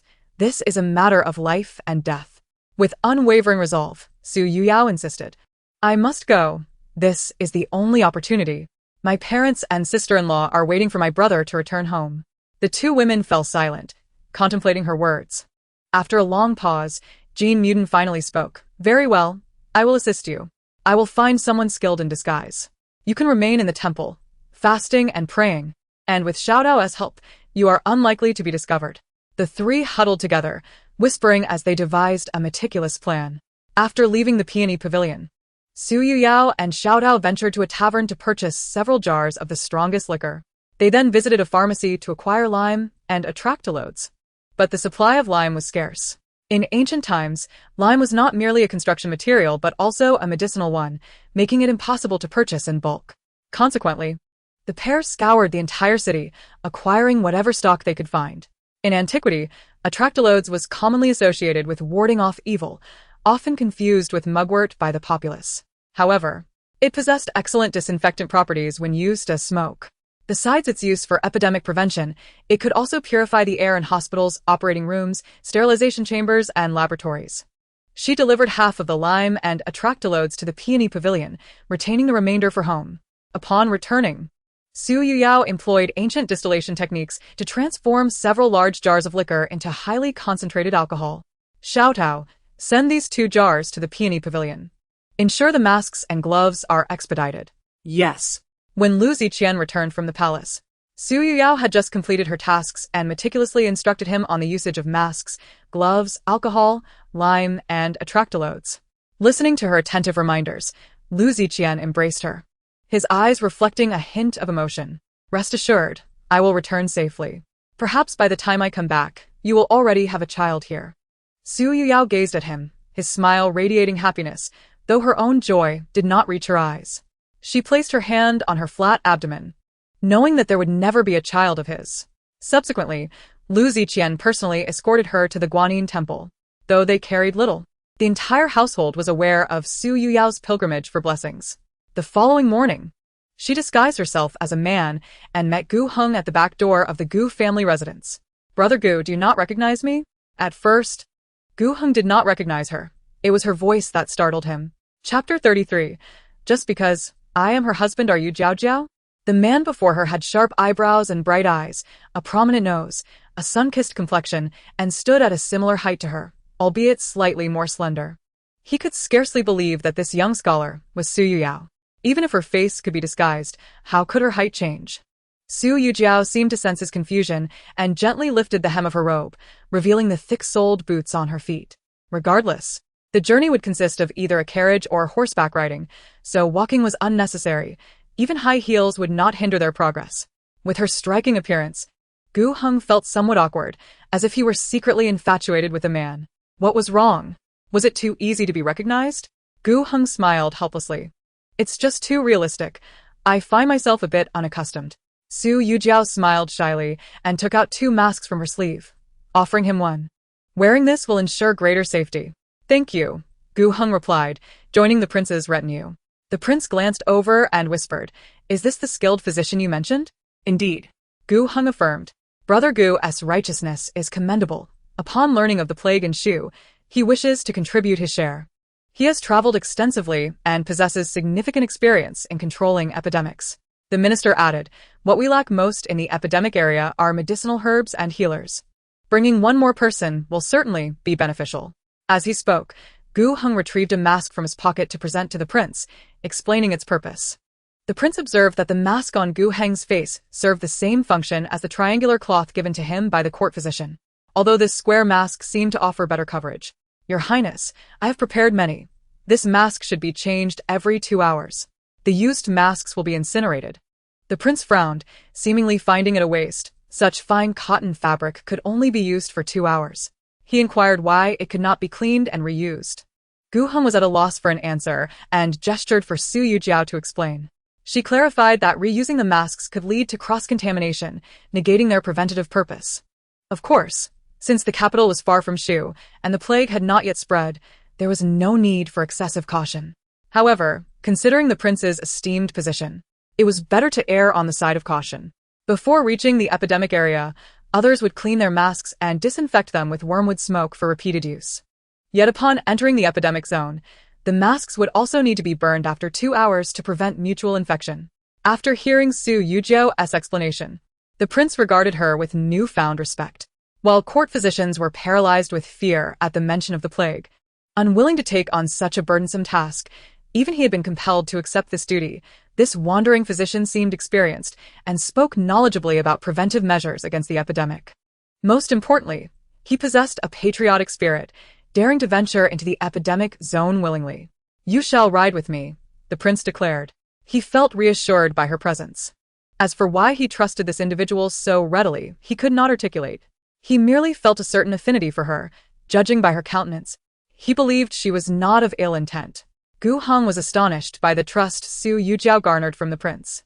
After a moment's hesitation, Su Yujiao remarked, "Your Highness, allow me to sit on the carriage's yoke. It will enable me to observe the situation easily, without disturbing your rest." "That sounds excellent. If you tire, you may rest inside the carriage," the prince replied. "Thank you, Your Highness." Lu Ziqian, noticing the convoy had halted for an extended period, stopped to assess the situation. He immediately spotted the identical mask on Gu Heng's face and felt a surge of anger. He had assumed Su Yujiao had only made a mask for him. He had not expected her to prepare one for Gu Heng as well. The thought of his wife being kind to another man unsettled him. Lu Ziqian locked eyes with Gu Heng, who smiled as if intentionally flaunting his happiness, radiating warmth like a spring breeze. Lu Ziqian's expression darkened, and even the prince sensed the tension brewing between the two men. During his time at the East Palace, he had heard whispers. He had indeed seen that cousin-in-law, who was as beautiful as a celestial being. Fearing a confrontation, the prince intervened to ease the atmosphere. "Cousin, is that mask also made by Su the physician?" Su Yujiao, taken aback by the prince's sudden reference to her, met Lu Ziqian's probing gaze and felt a rush of anxiety. However, she maintained her composure, meeting his eyes and nodding slightly in polite acknowledgement. Lu Ziqian scrutinized Su the physician for a long while, finding her face oddly familiar, as if he had encountered her somewhere before. Do you bear the surname Su? From the Imperial Medical Bureau? Su Yujiao lowered her voice. I am merely a wandering physician. Gu Heng quickly intervened, saying that Su the physician was his friend, skilled in medicine, of unblemished background, and with a transparent history. Lu Ziqian almost inexplicably asked, Did you make this mask? Before Su Yujiao could respond, Gu Heng stepped forward and quietly remarked, Who made the mask is well known to General Lu. There is no need for further inquiry.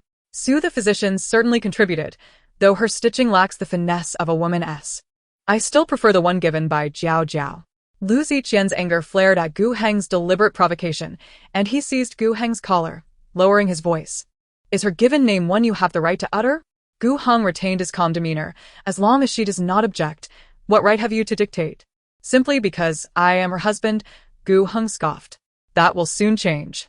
Lu Ziqian, taken aback by Gu Heng's certainty, felt an inexplicable unease. What did he mean by that?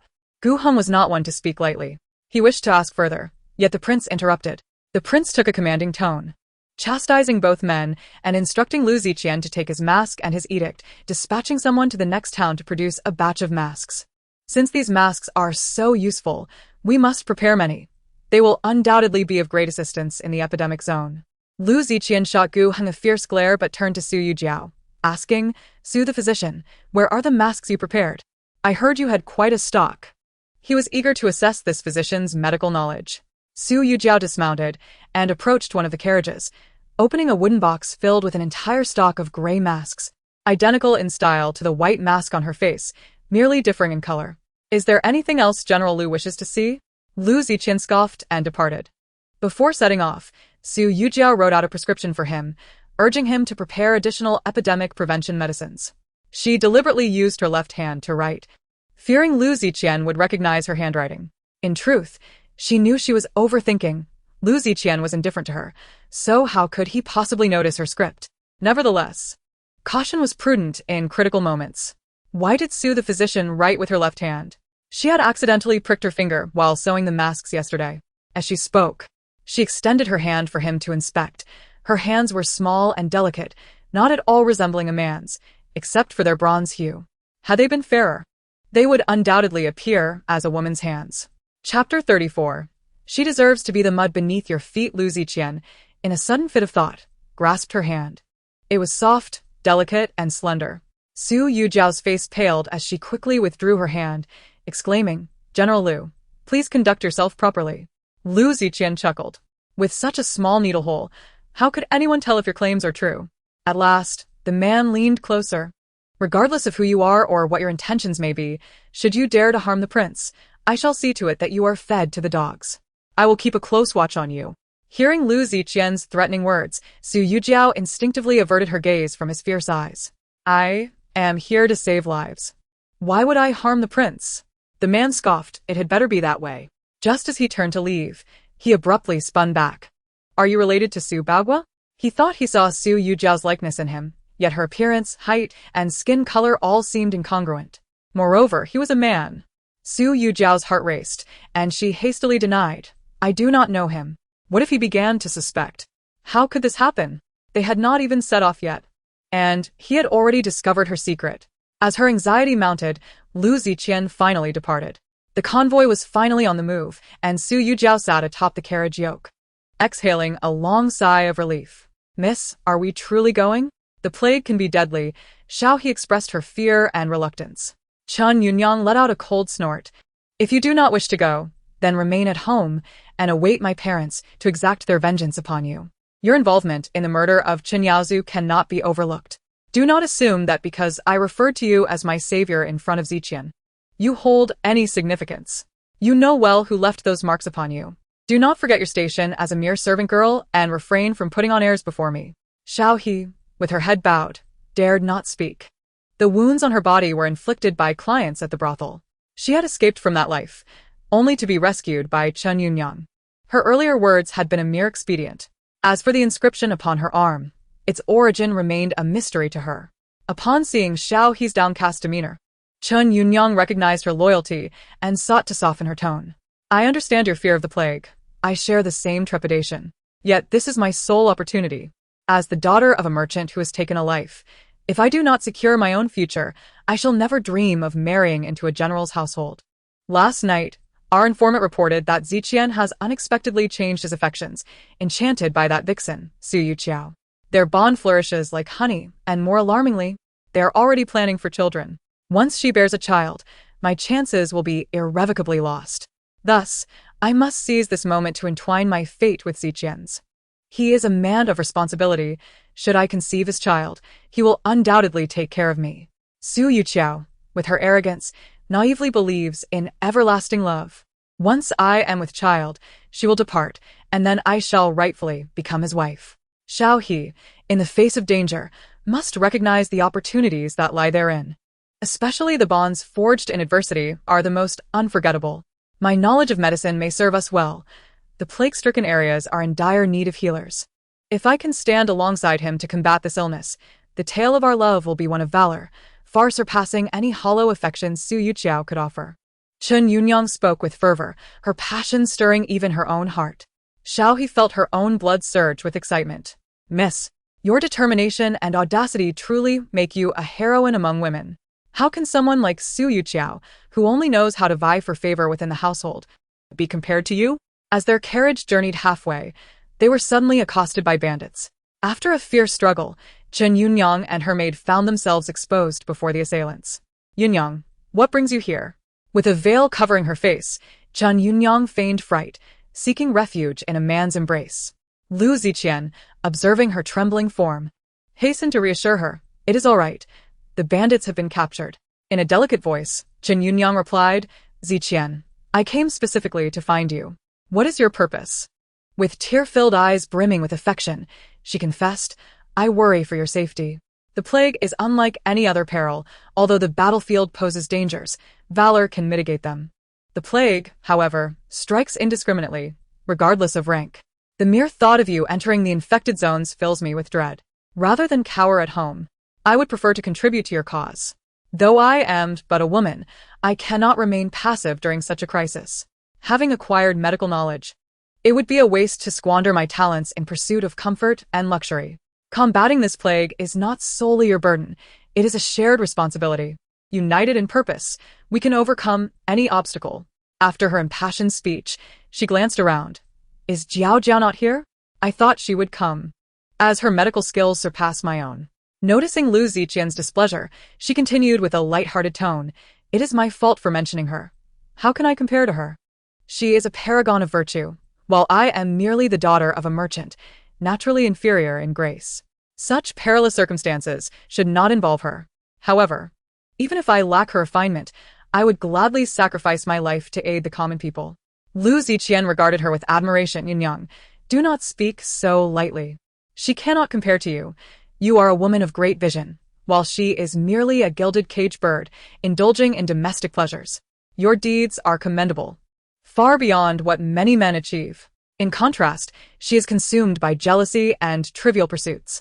You too cannot be measured by lineage. In my heart, you are akin to the clouds above, while she is mere mud beneath our feet. Nearby, Su Yujiao listened in silence, her complexion as pale as a sheet. She had thought her heart was numb to such feelings, yet now it felt as though someone had torn open a wound, poured in salt, and crushed it beneath their heel, leaving it to fester. Gu Heng watched her faltering figure with profound sympathy. Approaching her from behind, he gently supported her to prevent her from falling. Are you all right? Su Yujiao shook her head. I am fine. It is only that my husband has demeaned me before another woman. I bear no anger. My character requires no validation from anyone. I am indifferent to his opinion. Her tone was calm, yet her gaze remained fixed on the retreating figure, her misty eyes filled with determination. Chapter 35. Is she disguised as a man? Whether it was a mere illusion or not, Lu Ziqian felt as though someone was watching him intently. He turned abruptly, meeting a pair of sorrowful, mournful eyes that sent a shiver down his spine. Before him stood a man. Yet he could not shake the impression that he was staring into Su Yujiao's eyes filled with deep regret. In truth, he regretted his words the moment they left his lips. He knew she was not as pitiful as he had portrayed. He should not have belittled Su Yujiao to elevate Chen Yunyang. 3 days prior, she had personally packed his belongings, preparing masks and medicine, even staying alone in a temple to pray for him. At that moment, he had felt deeply moved. Why, upon seeing Chen Yunyang, did he speak so disparagingly of her? While feeling guilty, he also felt fortunate that Su Yujiao was absent. Had she heard his words, she would have been heartbroken for a long time. The crown prince sent someone to inquire about the matter, and Lu Ziqian stepped forward to explain. Aware that Chen Yunyang was Lu Ziqian's confidant and possessed medical skills, the crown prince permitted her to accompany the group. Throughout the journey, Su Yujiao observed Lu Ziqian's attentive care for Chen Yunyang, noting the tenderness in his gestures. She witnessed the gentle, understanding nature of Chen Yunyang, as well as the soldiers teasing them about their blossoming relationship, referring to her as sister-in-law. Lu Ziqian merely smiled, offering no reprimand, tacitly accepting their jests. Initially, she struggled to find sleep, but gradually, she grew numb to it all. In their presence, she could eat heartily and sleep soundly. As the journey progressed over a month, her caution heightened as they approached Shu territory. The threat of the plague loomed large, particularly in this backward era. She had come with a purpose, unwilling to risk her life here. Fortunately, the crown prince accepted her suggestions, such as avoiding drinking unboiled water, frequent hand-washing before and after meals, and maintaining good hygiene. They would stop every 2 hours to find a building or tent to burn mugwort for fumigation, insisting that everyone enter for disinfection. After emerging, they would change into clean masks, ensuring that used masks were properly cleaned and stored without mixing. At night, their accommodations also required fumigation beforehand, sprinkled with lime before they could retire. Chen Yunyang, noticing Su Longzhong's adeptness at epidemic prevention and her standing with the crown prince, sought to befriend her, eager to learn more prevention techniques to shine in their new location and potentially catch the crown prince's eye for future rewards. If the emperor were to bestow upon her a title such as duchess or princess, she could completely shed her identity as the daughter of a merchant.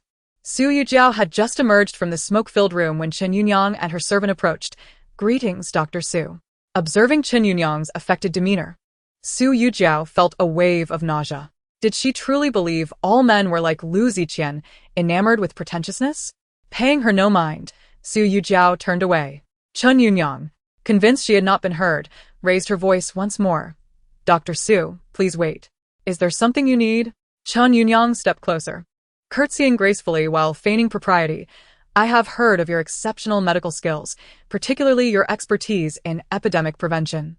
Coincidentally, I have also studied medicine and wish to discuss it with you. Might you have a moment to share your insights?" Su Yujiao coldly rejected her. "I have no time." Taken aback by the blatant disregard, Chen Yunyang's expression soured, her pride wounded. Xiaohe scolded Su Yujiao's retreating figure. "You, Dr. Su, are most impolite. My lady wishes to engage with you out of respect, yet you respond with such arrogance." Her loud words drew the attention of many, including Lu Ziqian, who misinterpreted the scene as Chen Yunyang being bullied. He promptly set aside his work to investigate. "What is happening?" Chen Yunyang, ever adept at manipulating circumstances, feigned distress, weeping as though she had lost her parents. She intended for all to recognize her status as Lu Ziqian's woman, the future wife of a general. Not a mere merchant's daughter to be trifled with, especially not by the disdainful Dr. Su, a lowly itinerant physician who dared to disregard her. After her tears, she affected a tone of false humility. "Oh, it is all my fault. I overstepped. Dr. Su does not look down upon me. He merely misunderstood my intentions. I do not covet his secrets for epidemic prevention. I simply wished to exchange medical knowledge, having already developed a remedy for the plague." Lu Ziqian frowned slightly, believing something grave had occurred, only to realize it was merely a rejection of her request. She ought not to have been so theatrical and confrontational. If Dr. Su is unwilling, seek another physician. There are many who would gladly share their expertise. There is no need to force this matter. I have my own duties to attend to, so take care of yourself. With that, Lu Ziqian walked away, leaving Chen Yunyang standing there, embarrassed. He had not supported her but rather chastised her in front of others. Faced with the mockery of those around her and the scornful gaze of Su Yujiao, her composure nearly faltered. Fortunately, Xiaohe, perceptive as ever, offered a lifeline. "Miss, are you unwell? Allow me to assist you back to your quarters." Once in her room, Chen Yunyang, incensed, shattered several teacups.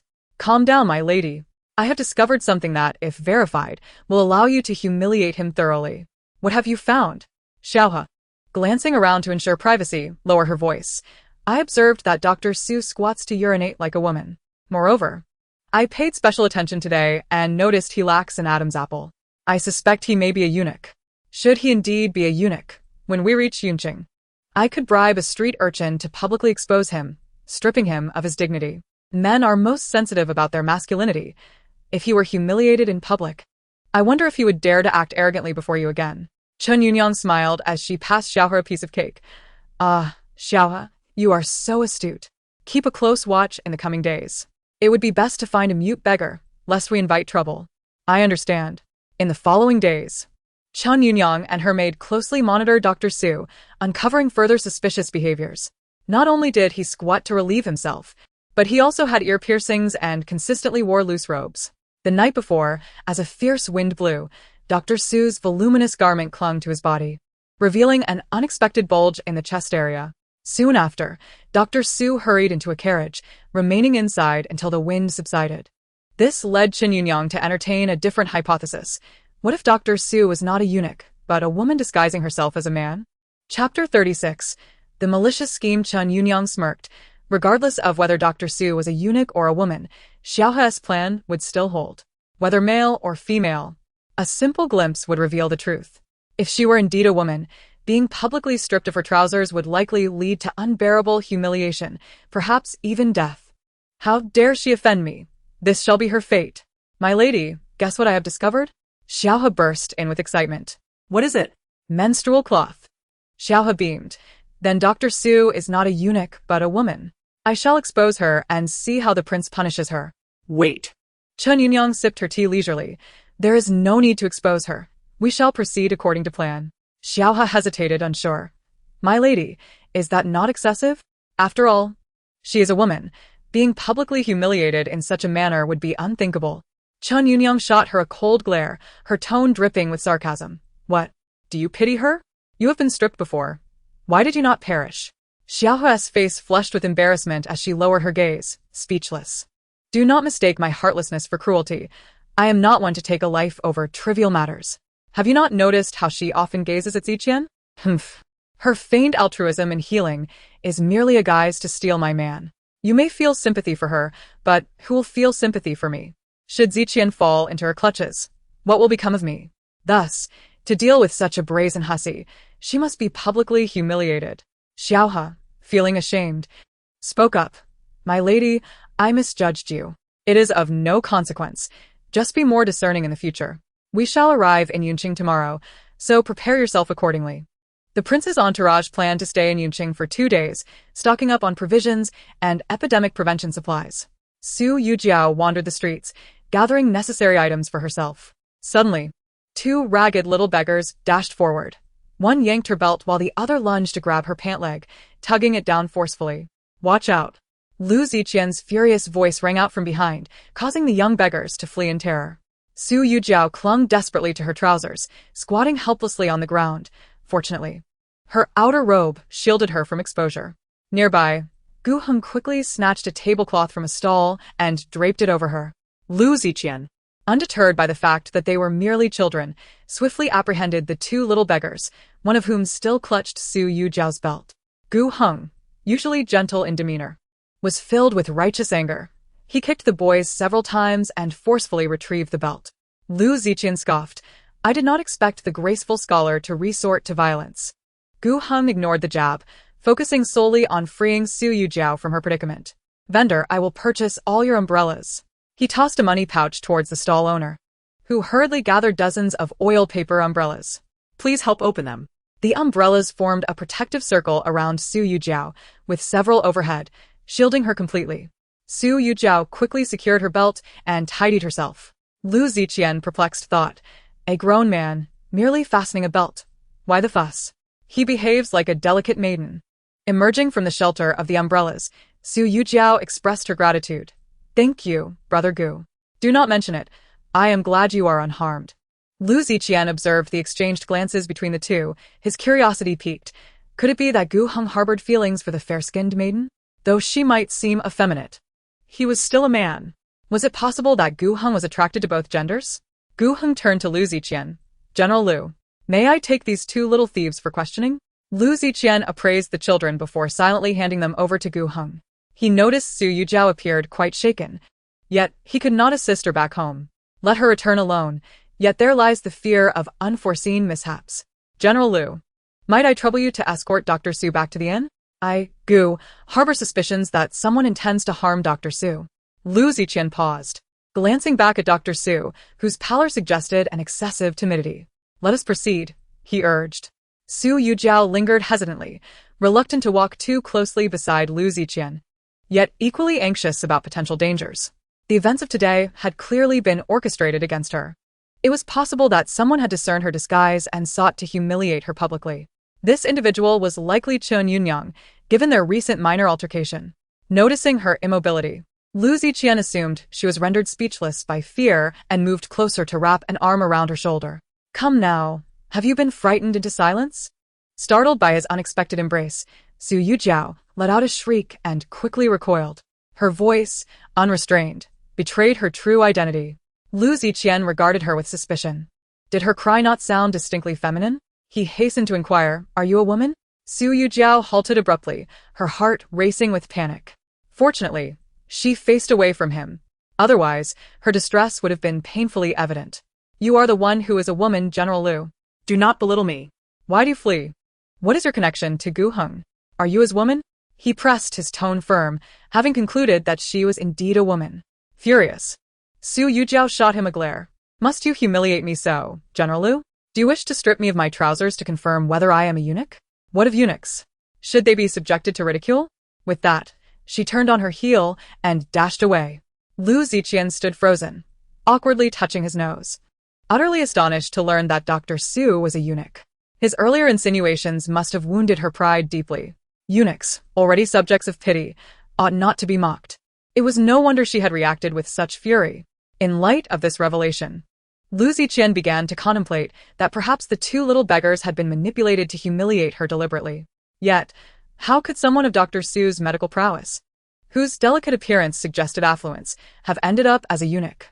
Lost in thought, he hurried after her, maintaining a respectful distance, determined to act as her protector and atone for his earlier rudeness. Meanwhile, Gu Heng's inquiries had yielded no fruitful results. The two beggars, rendered mute, could not provide any intelligible answers. Even when a person proficient in sign language was brought in, their crude gestures were indecipherable. Gu Heng, furrowing his brow in frustration, declared, "Fetch their companions. I refuse to believe they do not require communication." Soon, several little beggars were brought forth. "Sir, they say someone paid them to remove that man's trousers," one reported. Chapter 37.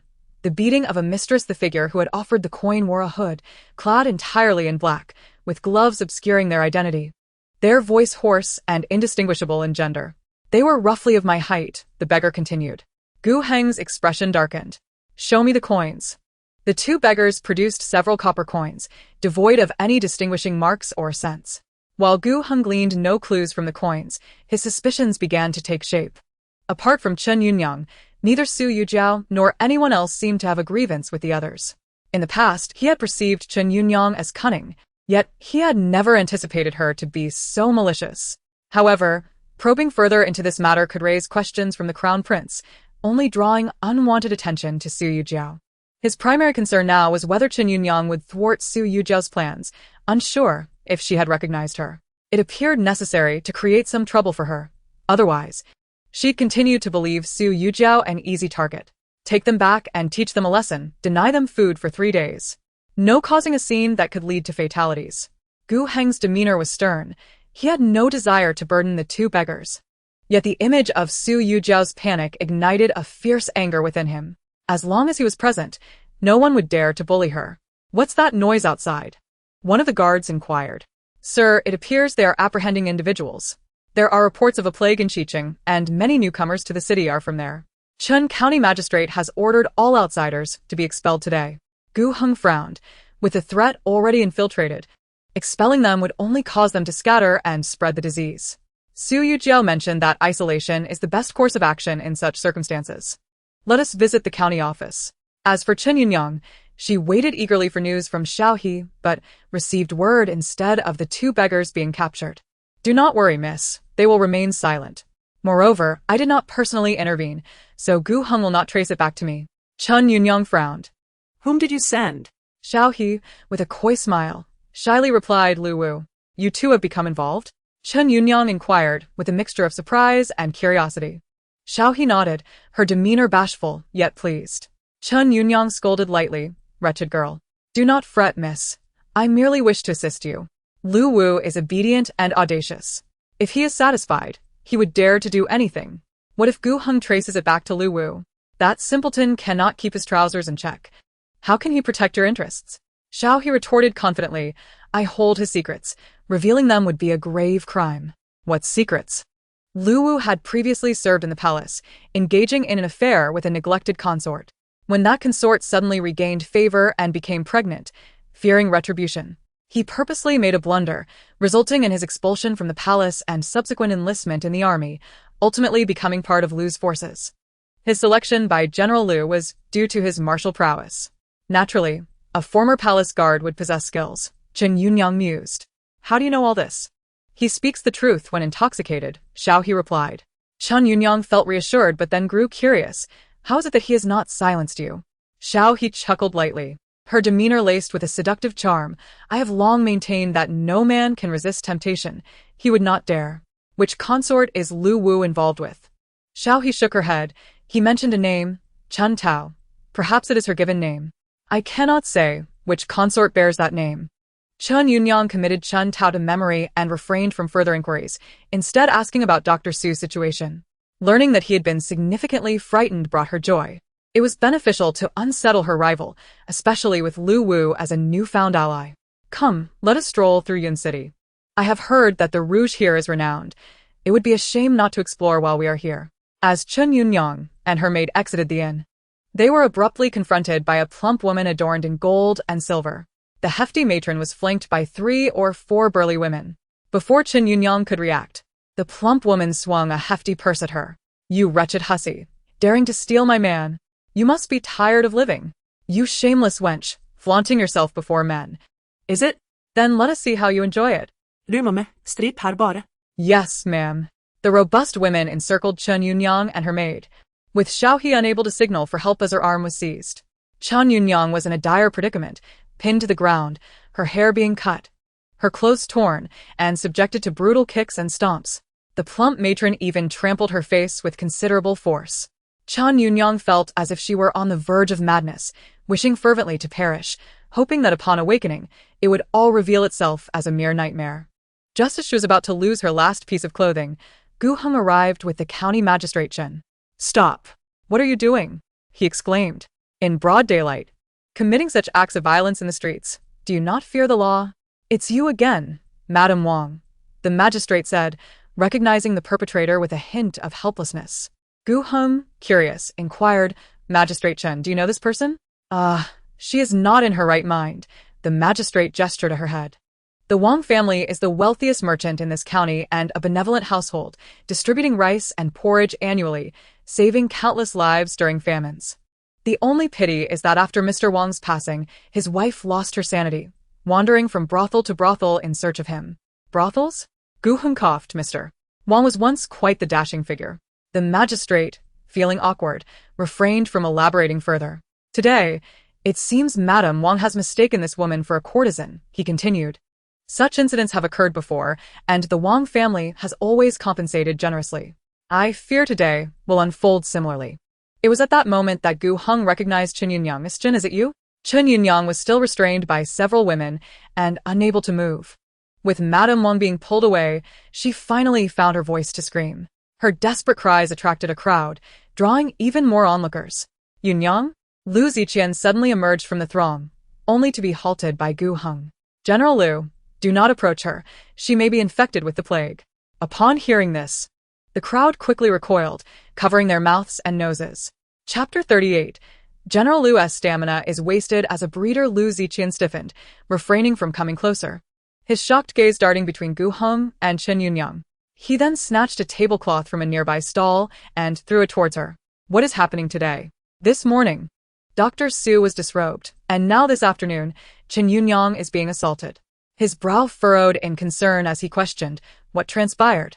Magistrate Chen stepped forward to explain. In response to General Lu's inquiry, I have just learned that a plague has broken out in Xiqing. This morning, a group of citizens from there entered our city. According to their travel permits, one household came to seek refuge with the Wang family. I was en route to the Wang residence to isolate them when I encountered Madame Wang. The magistrate recounted Madame Wang's condition again, and only then did Lu Ziqian understand that she was mad and had mistaken Chen Yunyang for a seductress attempting to lure her husband. Thus, the public assault ensued, resulting in bloodshed. Given the proximity of their confrontation, it was likely that Chen Yunyang had also been exposed. Lu Ziqian's expression darkened. How could such a thing occur? Gu Heng spoke earnestly. General Lu, it seems that Miss Chen cannot remain with the group any longer. She was never part of the traveling party. And now there is a risk of contagion. If she infects the Crown Prince, Magistrate Chen added. Indeed, General, the Crown Prince's safety must be prioritized. I have already selected a vacant area to erect a straw hut where Miss Chen and the others can be isolated. If after 10 days or so, Miss Chen shows no signs of fever or pox, she will be released. Should you have concerns, I can assign a few individuals to ensure her safety. Realizing the gravity of the situation, Chen Yunyang hastily scrambled to her feet, disregarding her disheveled attire. No, I do not wish to stay behind. Ziqian, save me. She crawled towards Lu Ziqian, who remained calm and stepped back, pulling a mask from his pocket to wear. Yunyang, do not approach, he cautioned. One must prioritize the greater good. You indeed pose a risk of infection. The Crown Prince is of paramount importance and cannot be endangered. Remain here for isolation. I will send someone to protect you. Once the isolation period concludes, they will escort you back to the capital. Though reluctant, Lu Ziqian remained rational. Magistrate Chen, please take her away. Ensure the Wang family compensates generously and mandates that their household supervisor keeps Madame Wang from causing further harm. Otherwise, we shall proceed with legal action to confine her to an asylum. Yes, I shall inform the Wang family at once. I will also ensure that Miss Chen is well taken care of, providing a separate courtyard for her and her maid, ensuring they do not reside in a straw hut. Lu Ziqian still harbored some concerns. Ensure her safety is guaranteed. Rest assured, General. Meanwhile, Chen Yunyang was wailing and refusing to leave, inadvertently catching sight of Dr. Su standing by the window on the second floor. It's her. What a coincidence. Chen Yunyang's gaze pierced through like a poisoned arrow. Wretched woman. I shall repay this grievance 1,000-fold. Gu Heng coolly observed Chen Yunyang's departing figure, a hint of danger flickering in his deep-set eyes. Lu Ziqian intended to leave 4 people to safeguard them. Lu Wu volunteered to stay. Brother Gu, what just happened? Gu Heng responded nonchalantly, returning the favor in kind. This is the outcome she deserves. Jiao, no one shall harm you. Su Yujiao felt a mix of gratitude and guilt. Brother Gu, I have burdened you again. You have always been an honorable gentleman, and I do not wish for you to dirty your hands on my account. Gu Heng smiled lightly. Jiao, you exaggerate. I neither set fires nor take lives. How could I have sullied my hands? I merely employed a small strategy to prevent her from continuing to vex you. I am acutely aware of the risks you have undertaken for this opportunity. Su Yujiao felt a pang of emotion, her voice thick with gratitude. Brother Gu, thank you. The debt of gratitude I owe you may never be repaid in this lifetime. Gu Heng chuckled softly, affectionately ruffling her hair. Silly girl. There is no need for such formalities between us. Years ago, when I lay unconscious at your door, had it not been for your bowl of hot water and a half-bread roll, I would not be here today. If anyone owes a debt of gratitude, it is I who owe you, for nothing surpasses the debt of saving a life. Su Yujiao subtly evaded his affectionate gesture, offering a faint smile. That was merely a trivial act. It was my good fortune to have saved a scholar. As Lu Ziqian pushed the door open, he caught sight of the unrestrained smile on Su Yujiao's face and the affectionate glimmer in Gu Heng's eyes. Such a look of endearment was unmistakably that of a man toward a woman. Could it be that they shared such a relationship? Suddenly, he felt unable to meet Gu Heng's gaze. Falling for a eunuch, a rather peculiar taste.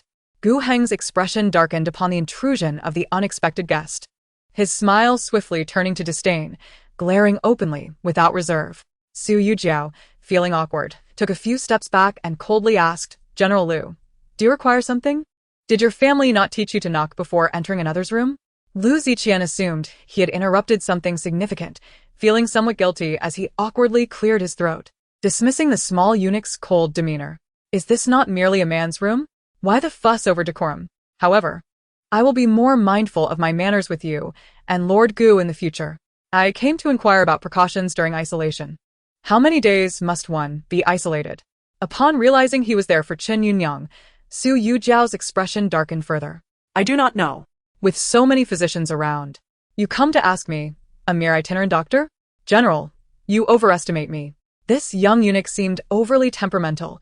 Had he merely interrupted his good fortune? Continue your discussion. Be cautious. We must depart early tomorrow. Do not ruin your backside. It will delay our journey. Get out. Su Yujiao hurled a teacup at him. Lu Ziqian closed the door with a swift motion, blocking the cup with the door. Gu Heng's expression soured. Why did I never notice how insufferable he is before? Su Yujiao felt at a loss for words, engulfed in an awkward embarrassment. Observing her discomfort, Gu Heng promptly took his leave, eager to spare her further humiliation. However, Lu Ziqian, not having ventured far, turned back and, seeing Gu Heng emerge from the room, expressed his astonishment. So soon? He was well aware that in mere moments, nothing significant could transpire, yet it was evident they had exited in quick succession. He could not resist the urge to mock. It seems the esteemed Gu is lacking in that regard. Gu Heng retorted with a cold smirk. General Lu, with your stamina, it would be a pity for you not to be a stud. In this day and age, scholars also possessed a talent for insults. Chapter 39, A litter of piglets. As Lu Ziqian passed by Gu Heng, he deliberately lowered his voice, being a stud isn't so bad. At least it would allow Jiao Jiao to bear me a litter of piglets. It's a pity for Gu, as the one inside likely wouldn't be able to produce piglets. Laughter erupted as he observed Gu Heng's ashen face. Lu Ziqian was in high spirits. Gu Heng glared darkly at the arrogant young general, thinking that this scoundrel was entirely unworthy of Jiao Jiao. The following morning, the main contingent set off toward Qicheng, the first county they encountered afflicted by the epidemic. All were fully armed and prepared, acutely aware of the severe trials they were about to face. Weren't you to protect Miss Chen? Lu Ziqian questioned, observing the two individuals who had long awaited them at the city gate. One of them clasped his fists and replied, "It was Miss Chen who instructed us to come. She asserted that the epidemic zone requires manpower, and she did not wish to waste too many resources, leaving Lu Wu alone suffices." The Crown Prince couldn't help but express, "Miss Chen is truly a perceptive and considerate young lady." Hearing the Crown Prince's words, Lu Ziqian had no choice but to acquiesce. After several days of arduous travel, Lu Ziqian finally led the army to Qicheng. At this point, the city gates were tightly shut, and the guards atop the walls called down, "Who approaches?" A young officer beside Lu Ziqian, exasperated, stepped forward and shouted, "Have you lost your eyesight? Bow before the Crown Prince." He commanded, "Open the gates at once. We have come to receive His Highness." The guards atop the walls were taken aback but quickly reported, hastened to inform County Magistrate Zhang and General Chen. "Tell them the court has sent someone. The Crown Prince is here to save us." Soon, two disheveled men appeared on the battlements, one clad in official robes and the other in armor, both obscured by dark triangular cloths, rendering their features indistinguishable. The first to speak was General Chen Wei, who immediately recognized Lu Ziqian. "I pay my respects to General Lu. The plague ravages the city. Countless lives have been lost. You ought to return with the Crown Prince to avoid further casualties. My comrade and I have resolved to hold Qicheng at all costs, preventing the epidemic from spreading any further. The citizens are prepared to make the ultimate sacrifice. Let this wretched plague perish within Qicheng." Listening to General Chen's choked and despairing words, Lu Ziqian felt the moisture welling in his eyes. The 30,000 citizens of Qicheng must not perish in vain. "General Chen, open the city gates." The Crown Prince, emerging from his carriage, spoke with authority. "General Chen, open the gates. Since I have been ordered to come and control the epidemic, I am prepared for sacrifice." General Chen, upon hearing the Crown Prince's words, felt his eyes welling with tears. "Your Highness, you must not. Your status is too precious. You cannot risk your life. Open the gates. If I am unfortunate enough to contract the plague, that is my fate to bear." Magistrate Zhang echoed the warning. "Your Highness, this is a plague. No one can control it. Entering will only lead to more casualties." The Crown Prince, radiating authority, commanded, "Open the gates. This is an order." the officials on the battlements. Recognizing the futility of persuasion and unwilling to defy the Crown Prince's command, could only relent and open the gates. Your Highness, wear this at that moment. Su Yujiao unexpectedly presented a bird mask, crafted from cowhide, with white crystal shards for the eye holes. Although it lacked the transparency of glass or plastic, given the limitations, she had to make do with the white crystals. The Crown Prince frowned, regarding the peculiar bird mask in her hands. What is this? Su Yujiao explained. This is a bird mask crafted by the common folk. It is airtight and effectively prevents infection. Airtight? Wouldn't that suffocate me? Su Yujiao pointed at the beak. There are ventilation holes here.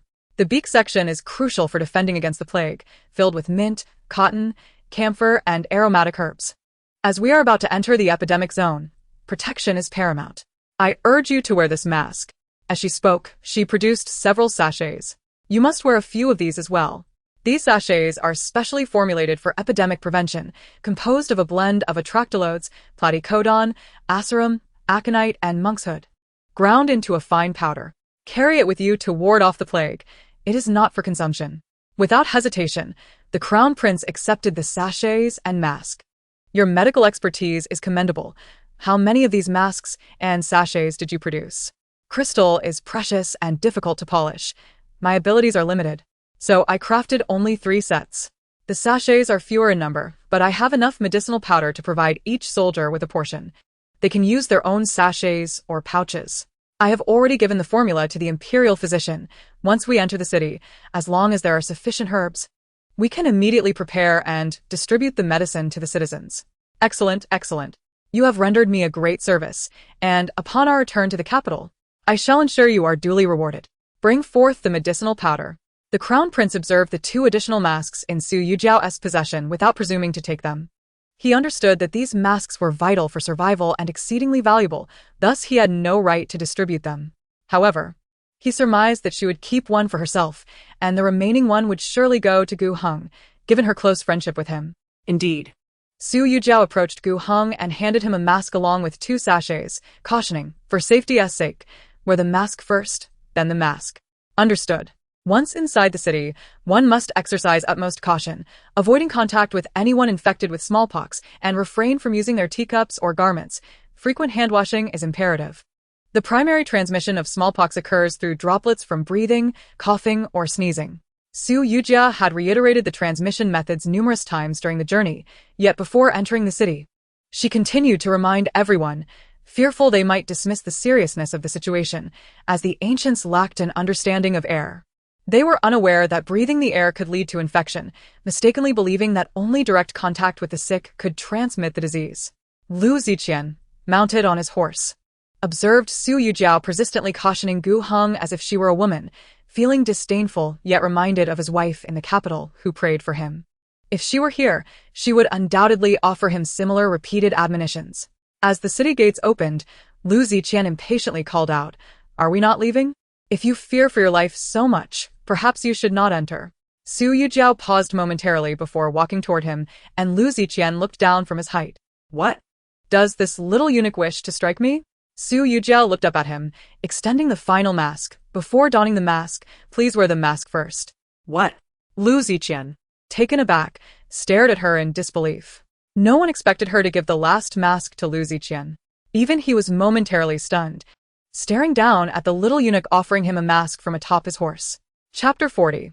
Your life is more important than mine. Gu Heng was the first to react, nearly calling out her given name in public. He anticipated that despite her insistence on wanting a separation, she still harbored feelings for him, to the extent of disregarding her own safety to offer the last mask to Lu Ziqian. The first mask was destined for the Crown Prince. The remaining 2 were given to him, out of friendship. The last one was chosen for the person she loved most. Lu Ziqian, momentarily at a loss, felt a stir of emotion. Why give it to me? Because your life is more important than mine. Those words struck deep into the softest part of Lu Ziqian's heart, causing it to race uncontrollably. As Su Yujiao finished speaking, she felt that her words might easily lead to misunderstandings, and promptly clarified, "General Su, please do not misconstrue my intentions. What I meant to convey is that as a general, you are essential for maintaining order once we enter the city. The Lu family army is the backbone of the common people. They have endured enough suffering from natural disasters and calamities. Therefore, you must not encounter any mishaps. Lu Ziqian was profoundly moved by Su Yujiao's noble words. He had not anticipated that he held such significance in the heart of the young eunuch. A person willing to disregard their own life for the greater good, making choices detrimental to themselves, is indeed worthy of admiration. Lu Ziqian dismounted his horse and respectfully cupped his fists towards Su Yujiao, saying, "Brother Su, your righteousness is truly commendable. I sincerely apologize for my previous disrespectful remarks." He even bowed deeply to her. "There is no need for such formality," Su Yujiao sidestepped. "What will you do if you are entrusted with my care?" "I have my own means of defense," she replied resolutely. Just then, Gu Heng approached, saying, "General Lu, there is no need for such reluctance. We must respect Brother Su's decision. You bear the heavy responsibility of protecting the Crown Prince. Indeed, you cannot afford any misfortune. Here, take my mask." Gu Heng removed his mask and offered it to Su Yujiao. Su Yujiao firmly stated, "Brother Gu, you just mentioned respecting my choice. You are equally important to me. This matter is settled.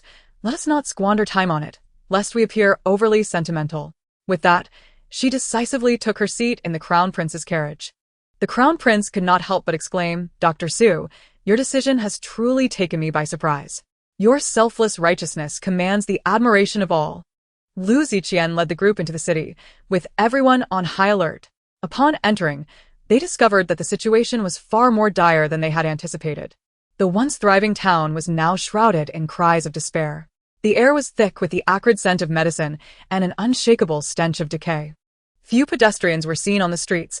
Occasionally, someone hurried past, covering their mouth and nose, their eyes filled with terror and helplessness. Homes stood tightly shut, except for one door that swung wide open, from which heart-wrenching wails emanated. As they moved forward, they saw a woman kneeling by the roadside, cradling her lifeless child. Her expression blank. Not far away, flames leapt into the sky, accompanied by cries that echoed like thunder. Only then did Su Yujiao and the others realize that they were witnessing the burning of corpses. The hastily dug graves in the burial ground stood in silent testimony to the cruelty and ferocity of the plague. Some elderly physicians and young soldiers, upon witnessing such a tragic scene, could not help but weep, overwhelmed with both fear and sorrow. "Your Highness, I pay my respects," said an official. "There is no need for excessive courtesy. Urgent matters take precedence. Let us first discuss the situation in the city." Su Yujiao interjected, "Your Highness, we should first find a place to settle down. This is not a suitable environment for discussion." Throughout the journey, the Crown Prince had grown accustomed to following Su Yujiao's lead, for no one possessed more experience in epidemic prevention than she. Upon realizing this, Magistrate Zhang promptly led the Crown Prince to a suitable lodging. Before the Crown Prince settled in, Su Yujiao ensured thorough disinfection, erecting a sealed tent at the entrance. On the tent floor, she placed a bowl containing herbs and a small amount of alcohol, which she lit. Each person entering the residence had to pass through the tent, undergoing smoke disinfection before being allowed inside. Once the important officials had entered the residence, Su Yujiao inquired, "Magistrate Zhang, are there any infected cattle in the city?" Zhang was taken aback, wondering who this person was, why they were not concerned about people but rather asking about cattle. He glanced at the Crown Prince, who remained silent, and responded, "I have not kept a record of that. Which households possess cattle? Is there any record at the government office?" Although Zhang was puzzled by her concern for cattle, he quickly instructed his assistant to retrieve the records, as all farming cattle were documented. "Magistrate Zhang, I kindly request that you issue an order for all households with cattle to bring them to the government office." Zhang was bewildered. Should they not prioritize the people first? Why was this young doctor fixated on cattle? The Crown Prince, equally perplexed, looked at Su Yujiao, but his expression was obscured by the mask. After hesitating for a few seconds, he chose to trust Su Yujiao, believing her interest in the cattle must hold great significance. "Magistrate Zhang, please proceed as instructed." Yes. "Please expedite this. These cattle are crucial and key to our epidemic prevention efforts." "Understood. Your Highness, I shall take a brief rest. Please call for me when the cattle arrive. Also, prepare some good food and drink for me. I must conserve my strength, as the coming days are vital." She needed to create the cowpox vaccine, and her immunity could not wane, lest she succumb to infection herself. Thus, it was imperative she eat well, sleep soundly, and maintain her health. Although the crown prince did not comprehend the significance of the forthcoming days, he continued to trust her, sensing that the slender and dark Su Yujiao would bring him unexpected surprises. Su Yujiao awoke naturally and found that the hundreds of cattle had indeed arrived at the government office. After satisfying her hunger and thirst, she went to examine each cow, only to find that none were infected. She furrowed her brow. The outcome was not as favorable as anticipated, which would delay her efforts. Leave these 2 cows. Send the rest back. She selected 2 robust ones, fearing that if the vaccine was not prepared in time, the cows might perish before her work was complete. Provide me with a courtyard to tether the cattle. Yes. Take me to see where the patients are held. Magistrate Zhang hesitated. The patients are confined in Yeshiga village. Those individuals can only await death. The situation is exceedingly perilous. It may be best for you not to go, doctor. Su Yujiao's gaze was resolute. I must make the trip. She intended to extract the virus from the patients. It could also be taken from the deceased, though the virulence of the strain would be diminished. It was imperative to obtain samples from patients during the infectious period, then introduce the virus into the wounds of the cattle for a higher success rate. Time was of the essence. Every moment wasted meant one more person could fall ill with the plague. Chapter 41. The charming young eunuch magistrate Zhang understood that the crown prince held this young doctor in high regard, and thus did not dare to proceed without consultation, first seeking the crown prince's approval. Upon learning of the dangers in Yeshigu, Lu Ziqian volunteered to provide protection. Can smallpox truly be treated? He recalled that day in bed when Su Yujiao had claimed she could cure smallpox, intending to exchange her merits for a divorce from the emperor. At the time, he had thought it a fanciful notion, but seeing her unwavering resolve now, he found himself wavering. Could smallpox truly be cured? Su Yujiao glanced at him. There is no definitive cure. We can only treat the patients based on their symptoms. For instance, the cow bile detoxification pill is useful for clearing heat and detoxifying, especially for mouth sores. Yuanhu, willow bark, and mandrake are remarkably effective for pain relief. Chaihu, honeysuckle, and coptis provide excellent fever reduction. Penicillin is also crucial for treating bacterial infections and sepsis. Medications can only alleviate symptoms. The robust typically endure, while the weak, elderly, and children are left to fate. However, I am not going to treat the plague patients. I am extracting the virus to create a vaccine. Vaccination is the most effective means of preventing smallpox. Once the vaccine is prepared, I will have time to develop treatment medications such as penicillin and the cow bile detoxification pill, all of which require time. Lu Ziqian, unfamiliar with medicine, did not understand the names of the drugs, yet he found himself inexplicably trusting her confidence. He even thought that this young eunuch, in her current state, exuded an enchanting aura, captivating all who beheld her. It was a pity that such a talented individual had become a eunuch, only to be overshadowed by Gu Heng. Dr. Su, he began, clearing his throat. May I inquire something that may be deemed inappropriate? Hearing the teasing tone in his voice, Su Yujiao knew he was about to say something frivolous. Do not ask what should remain unasked. How did you become a eunuch? He could not help but ask. Su Yujiao was speechless. Who couldn't poke at someone's sore spots? How did the Battle of Akaji end in defeat? Did I really have to bring up such painful memories? The catastrophic loss at Akaji was the sole blemish on his illustrious life. Upon witnessing Lu Ziqian's discomfort, Su Yujiao couldn't help but chuckle. Does General Lu still have questions? Why the silence, General Lu? The man growled. Be quiet, you're being quite bothersome. You sound like a woman holding grudges. This remark seemed to strike at Su Yujiao's very core, and she refrained from further provoking the tiger. If he recognized her, it would not be amusing at all. Before long, they arrived at Yeshigu. The entrance to the village was barred by rows of barbed wire and a throng of infected individuals, their bodies festering and faces oozing, clawed at the wire like zombies, howling in fury. The air was thick with the stench of decay, reminiscent of a hellish purgatory. Let me out. I don't want to die. Woe is me. Please let me out. Su Yujiao finally grasped why County Magistrate Zhang had done everything in his power to prevent her from coming here. The instinct for survival is a powerful force.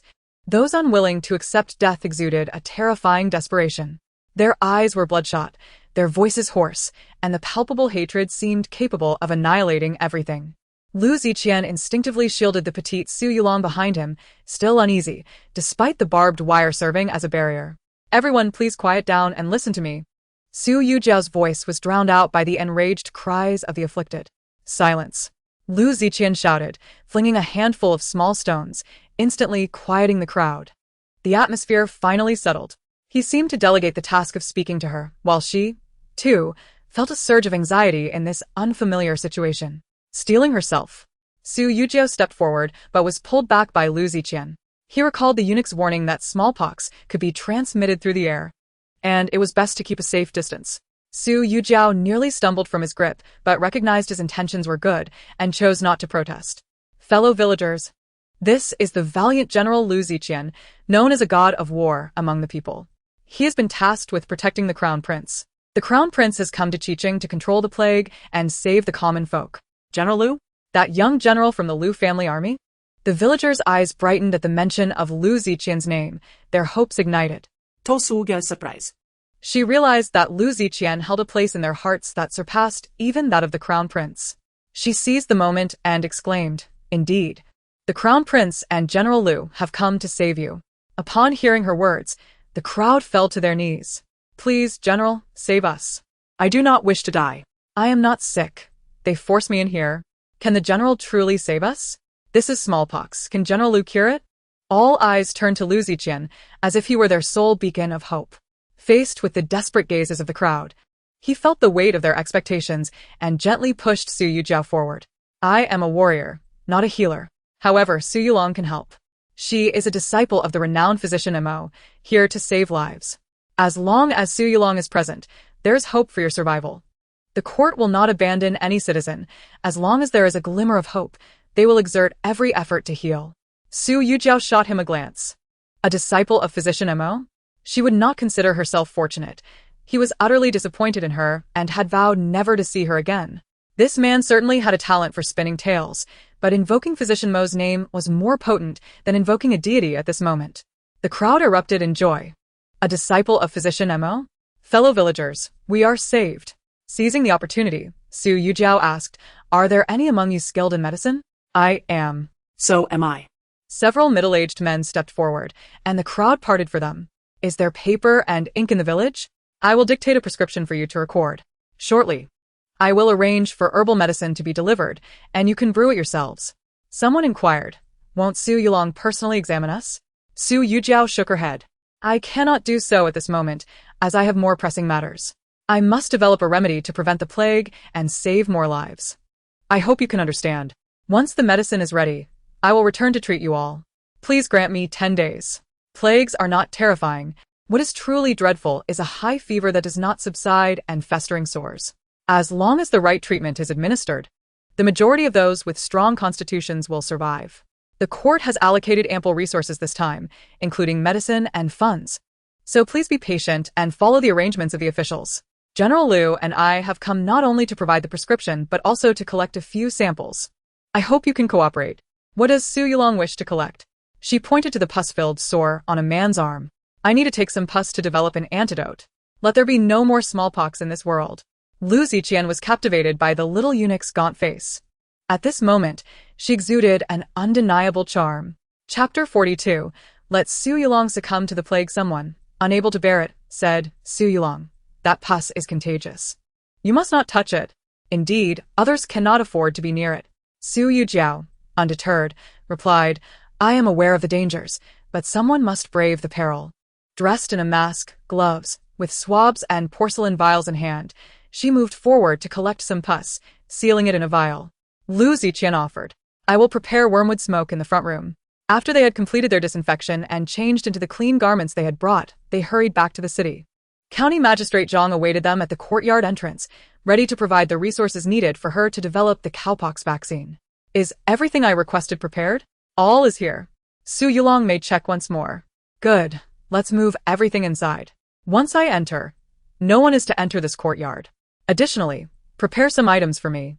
Here's a list. Just leave them at the door, and once everything is ready, I will collect them myself."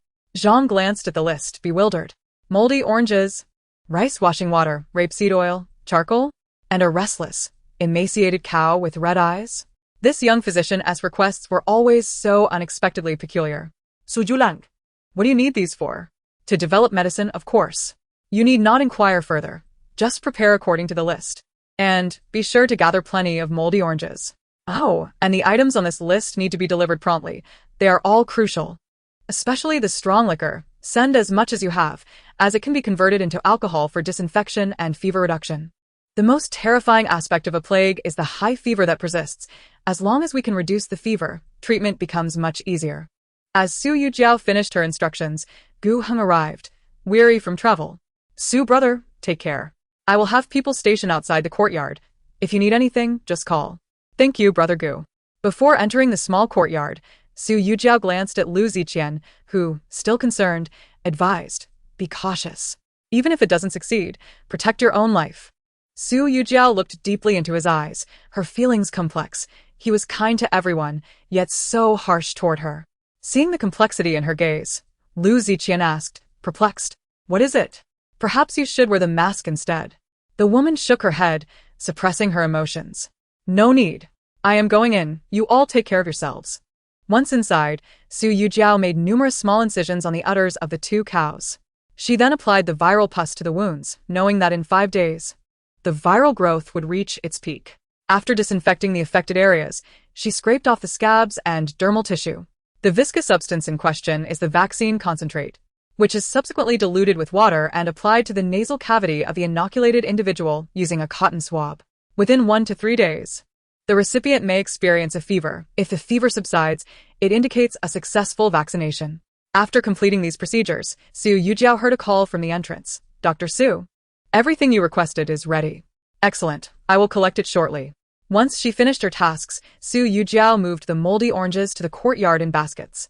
She then evenly coated each orange with fermented rice washing water, intending to facilitate the rapid and uniform growth of mold on the fruit. She merely needed to wait 7 days to cultivate the spores of penicillium. Following this, she would ferment the spore culture in rapeseed oil, and after another 7 days, she could separate the oil and water using charcoal, yielding the penicillin concentrate. While awaiting the cowpox vaccine and the penicillium, she remained industrious, distilling barrels of strong liquor into alcohol. 5 days swiftly passed, and Su Yujiao successfully extracted the cowpox vaccine concentrate.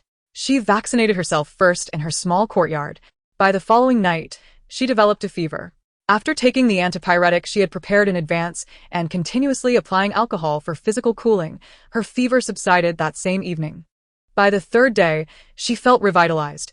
Youth was on her side, and despite the continuous labor over 5 days, her resilience remained formidable. Outside the city, Chen Yunyang and her servant, under the escort of Lu Wu, finally arrived at Chicheng. Chen Yunyang announced her connection to Lu Ziqian, prompting the city guards to notify him. A messenger was dispatched to bring her into the city. Where is General Lu? Asked the young soldier, who came to escort her. General Lu is busy and cannot come to meet you personally. He has instructed me to take you to a place to rest. Chen Yunyang shook her head. I am not tired. There is no need for rest. Please provide me with a brief overview of the situation in the city, and I shall assist shortly. After listening to the briefing, Chen Yunyang specifically inquired about Dr. Su, learning that she was secluded in her courtyard developing her medicine, which sparked an idea in her mind. She did not ask for Dr. Su's location but instructed the soldier to attend to other matters, stating that she would help at the medical clinic after a brief rest. Once the soldier departed, she casually approached a local resident to inquire and easily learned Su Yujiao's whereabouts. Let us go and take a look. The 3 of them arrived at the courtyard, where dusk had already fallen. Chen Yunyang instructed Lu Wu to climb the wall to observe the situation. Miss Chen, I have already checked. Indeed, only Dr. Su is present in the courtyard. A glint of malice flashed in Chen Yunyang's eyes. That wretched woman had caused her such misery, and she would not let her off easily. Do you still have any sleeping powder? Yes. Then tonight, we shall infiltrate the courtyard and render her unconscious. That wretched woman must possess a pleasing appearance. Do as you wish with her. Afterward, stuff a handkerchief used by a plague patient into her mouth. Is she not skilled in medicine? Let us see if she can save her own life. At that moment, Lu Wu was still perched on the wall, gazing at Su Yujiao's delicate figure swaying like a willow, grinning wickedly. Suddenly, he noticed someone approaching and alerted the others, prompting all 3 to hide in the shadows. A man donned in a bird-beak mask gently knocked on the courtyard door. Who is it? It is I, Brother Gu. What brings you here? Gu Heng expressed concern. I was worried about you, so I came to check on you. How is the development of the medicine going? Are you feeling unwell? I recall you mentioned that results would be apparent in 7 or 8 days. Standing in the courtyard, Su Yujiao, despite the distance, expressed her joy. Brother Gu, I have succeeded. I've already tested it on myself, and my fever has subsided. Now, even if I were to sleep alongside a plague patient, I would not be infected. I merely need to report this to the Crown Prince, and after trials on death row inmates, it can be promoted nationwide. Brother Gu, this significant achievement will surely allow me to rescue my elder brother. Gu Heng, pleased by her happiness, harbored a slight personal motive for his visit. Jiao, congratulations. I knew you would succeed. You have always been exceptional in my eyes, though some failed to recognize your merits. I actually came today to discuss a matter with you. What is it? Gu Heng hesitated for a moment. While you are seeking the Emperor's pardon for Brother Su, could you also request a decree of divorce? With your accomplishments, it is not unreasonable to desire any reward, especially for such a minor matter. Su Yujiao's smile faltered, her gaze fixating on Gu Heng with conflict. Gu Heng felt anxious, fearing he had been too abrupt. He was well aware of her deep affection for Lu Ziqian, yet he could not suppress his selfish desires. He wished to resolve the divorce matter swiftly, believing it would provide him an opportunity to express his care for her. Noticing her silence, he cautiously inquired, "Are you still unable to let go of him?" Su Yujiao shook her head. "I fear that asking for too much may backfire. There is no possibility between us. Our relationship has long since ended. I will assess the situation and, if feasible, I will request a divorce decree." Gu Heng did not want to impose pressure on her, so he changed the subject. "When will you be able to leave the courtyard?" "Tonight. Today marks the second critical phase of penicillin production. I must complete it as soon as possible. The sooner I extract the penicillin concentrate, the sooner I can save lives. I estimate I will need about an hour. Once I finish my tasks and thoroughly disinfect, I will meet the Crown Prince." Gu Heng calculated the time. "At the third watch, I will come to escort you." All right. "Thank you, Brother Gu." After Gu Heng departed, Chen Yunyang and her companions emerged from the shadows. Xiaohe stared in shock, her eyes wide, while Chen Yunyang remained composed, her gaze fixed intently upon the door. She had never imagined that Dr. Su was Su Yujiao. No wonder she felt a strange familiarity and inexplicable aversion upon seeing her for the first time. Indeed, she and Su Yujiao were natural enemies. She would despise her regardless of her gender. "Miss, did you hear that? She is actually Su Yujiao. Miss, if she achieves great success, will she not overshadow you even more?" Her hesitation just now clearly indicated she did not wish to divorce. It was merely a moment of anger. Furthermore, even if she truly desired a divorce, how could the general bear to let her go, seeing her exceptional talents? She might exchange her contributions for a divorce decree. But the general also has his accolades. If he opposes the divorce, what choice would the emperor make? Moreover, the empress is the general's aunt. If she notices her nephew's reluctance to divorce, she would surely counsel reconciliation. With every word Xiaohe spoke, Chen Yunyang's expression grew more sinister. She vividly recalled Su Yujiao's mocking remarks. "Chen Yunyang, you've seen it.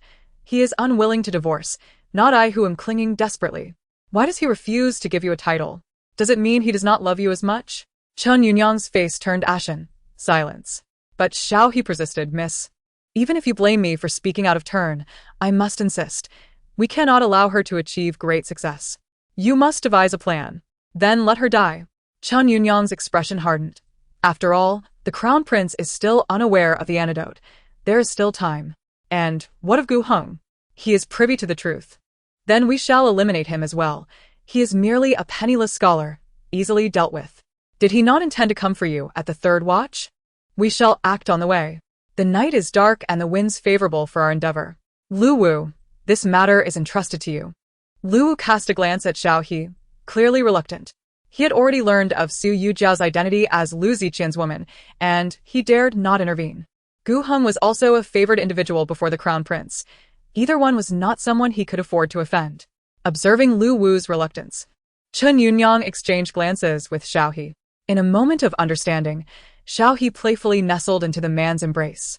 "Wu Go, why the stern face?" You startled me. As she spoke, her delicate fingers traced circles on his chest, gradually moving lower. "You wicked man, I could just kill you," he growled lowly, pulling Xiaohe into a nearby alleyway. The two disregarded their surroundings, with Xiaohe pressed tightly against the wall. After about a quarter of an hour, Lu Wu emerged, satisfied, with Xiaohe following closely behind. "Hurry up," Stop being shy, he commanded, giving her a playful slap on the backside, which elicited a teasing glare from her. Her alluring gaze was utterly captivating. Lu Wu wrapped his arm around Xiaohe's shoulders, his hand deftly slipping into her neckline. Tell me, What do you want me to do? Chen Yunyang ignored the man's lewd gesture and shifted her gaze elsewhere. I recall you killed 2 Jin spies on your way here, and picked up a dagger. Lu Wu cast a sidelong glance at Chen Yunyang, recognizing her cunning nature. Despite being cautious, she had still noticed his actions. Do you want me to use the Jin dagger to assassinate Gu Heng? exactly. We can frame it on Jin, considering those 2 spies are already dead. As for that woman inside, after your pleasure, you can dispose of her too. Let them suspect it was enemy spies trying to thwart Su Yujiao's development of the plague antidote. Originally, she intended for Su Yujiao to succumb to the plague. But since she had taken the antidote, her fear of the disease was eliminated. Therefore, it was better to eliminate her. Wait before killing her. Force her to hand over the antidote and its application method. Once she has taken it, she will no longer fear the plague. In truth, I am more interested in the secret formula for the antidote's development. That way, I can be the one to achieve great merit. However, after some contemplation, she decided against being overly greedy. Everyone here was aware that Su Yujiao was formulating the antidote in the courtyard. And if Su Yujiao were to die, while she alone possessed knowledge of the antidote's creation, it would undoubtedly raise suspicions. Should her guilt be confirmed in the future, even if Lu Ziqian were to forgive her, the prince would undoubtedly punish her severely. After all, what she did today was of monumental consequence. It was not merely the killing of 2 individuals, but the annihilation of the antidote, directly leading to the deaths of thousands. Such a crime could warrant the extermination of her entire clan. Lu Wu was not a fool either. He was willing to assist because he understood that after night, they would both bear the heavy burden of such a grave offense. Henceforth, she could no longer use that matter to threaten him. They were now like 2 grasshoppers on the same rope, bound to live or die together. Lu Wu had Xiaohe gasping for breath in his arms, nodding absent-mindedly. Fine. I'll listen to you this once. Killing a woman and a scholar was a trivial task for him. He was utterly unconcerned. So, when shall we strike? Should I go in now and take care of that woman? Lu Wu grinned lecherously as he gazed toward the courtyard wall. He had heard that General Gu's wife was stunningly beautiful, and it would surely be thrilling to engage with her. Chapter 44. She is Jiao Jiao's cousin. Chen Yunyang concealed herself in the shadows, observing as individuals passed by intermittently, deciding to wait a little longer. Once the night deepened, she planned to eliminate Su Yujiao first and then deal with Gu Heng. The 3 waited until the hour of high, the streets shrouded in darkness, devoid of any passers-by. They still had a quarter of an hour before their agreed-upon time, ample time to resolve matters with Su Yujiao. Just as Lu Wu prepared to enter, Gu Heng unexpectedly appeared, arriving ahead of schedule. What now? Chen Yunyang's gaze turned steely. First, we deal with Gu Heng. Understood. Lu Wu donned a dark outfit and mask, dagger in hand, sneaking up behind the man to deliver a lethal strike. However, the individual swiftly turned his head, evading the dagger with agility, and retaliated immediately. Lu Wu's dagger was knocked from his grasp, and he was thrown back several steps. Yet, his opponent did not grant him a moment's respite, launching a fist toward his vital point. Recognizing the identity of his adversary, Lu Wu dared not engage, fearing immediate exposure. Lu Ziqian, seeing the intruder fleeing, bent down to retrieve the fallen dagger, noticing it bore inscriptions in Jin characters, instantly realizing the gravity of the situation. His first thought was that Jin intended to create chaos amidst the plague. This is bad, the little eunuch. He seemed to have an epiphany and rushed into the courtyard. The 3 in the shadows held their breath, astonished to discover that the figure behind the beak mask was indeed Lu Ziqian. Lu Wu trembled, grateful for his swift escape. Otherwise, his life would have been in jeopardy.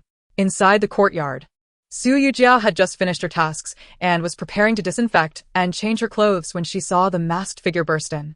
Initially, she instinctively thought it was Gu Heng. Just as she was about to call out, Lu Ziqian spoke first. Are you alright? Enemy spies have infiltrated the city. Su Yujiao, Drenched in cold sweat, was relieved she had not spoken first, as it could have revealed her identity. When alone with Gu Heng, she never intentionally lowered her voice. If she had spoken just now, Lu Ziqian would have undoubtedly caught on. Seeing her silent, Lu Ziqian assumed the intruders had already entered the courtyard and vigilantly surveyed the surroundings. Su Yujiao quickly shook her head, indicating she was unharmed. They might be after the vaccine. We must go see the prince now. Please wait while I change into clean clothes. Lu Ziqian's face lit up with excitement. You've developed the antidote? Yes, I have tested it on myself, and after further testing on more individuals, we can roll it out nationwide. Soon, they left the small courtyard together. Xiao He, visibly anxious, exclaimed, Miss, what should we do now? With the general's arrival, our plan is in disarray. Miss, if you expose her identity now, could there be a chance to turn the tide? Chen Yunyang stared at the two departing figures, her mind a whirlpool of confusion. Given enough time, she was confident she could devise an impeccable plan to thwart Su Yujiao's rise to glory. Yet, time was of the essence, and she could not conceive a foolproof strategy. She feared that in her haste, she might overlook crucial details, ultimately revealing the assassination plot. Moreover, even if she were to expose Su Yujiao's identity now, Lu Ziqian would undoubtedly escort her to meet the prince. He would not be selfish enough to disregard the lives of the common people. Thus, she could only watch helplessly as they approached the prince. The prince had already retired for the night, but upon hearing the servants report that Su Longzhong had developed an antidote capable of controlling the plague, he excitedly rushed out of his chambers barefoot. Su Longzhong, have you truly created the antidote? Su Yujiao knelt down, exclaiming, I have lived up to expectations. The prince personally assisted her up, and upon learning that Su Yujiao had successfully tested the antidote, he was overjoyed. Your Highness, we just need to conduct further tests on more individuals, and if effective, it can be promoted nationwide. Once everyone is vaccinated, we need not fear smallpox anymore. Excellent, excellent. I shall arrange for the tests immediately. Su Longzhong, you have achieved great merit. Do not hesitate to ask for any reward. Su Yujiao glanced at Lu Ziqian beside her, hesitant to speak directly to the prince. Your Highness, I seek no reward. I only wish to behold your noble visage.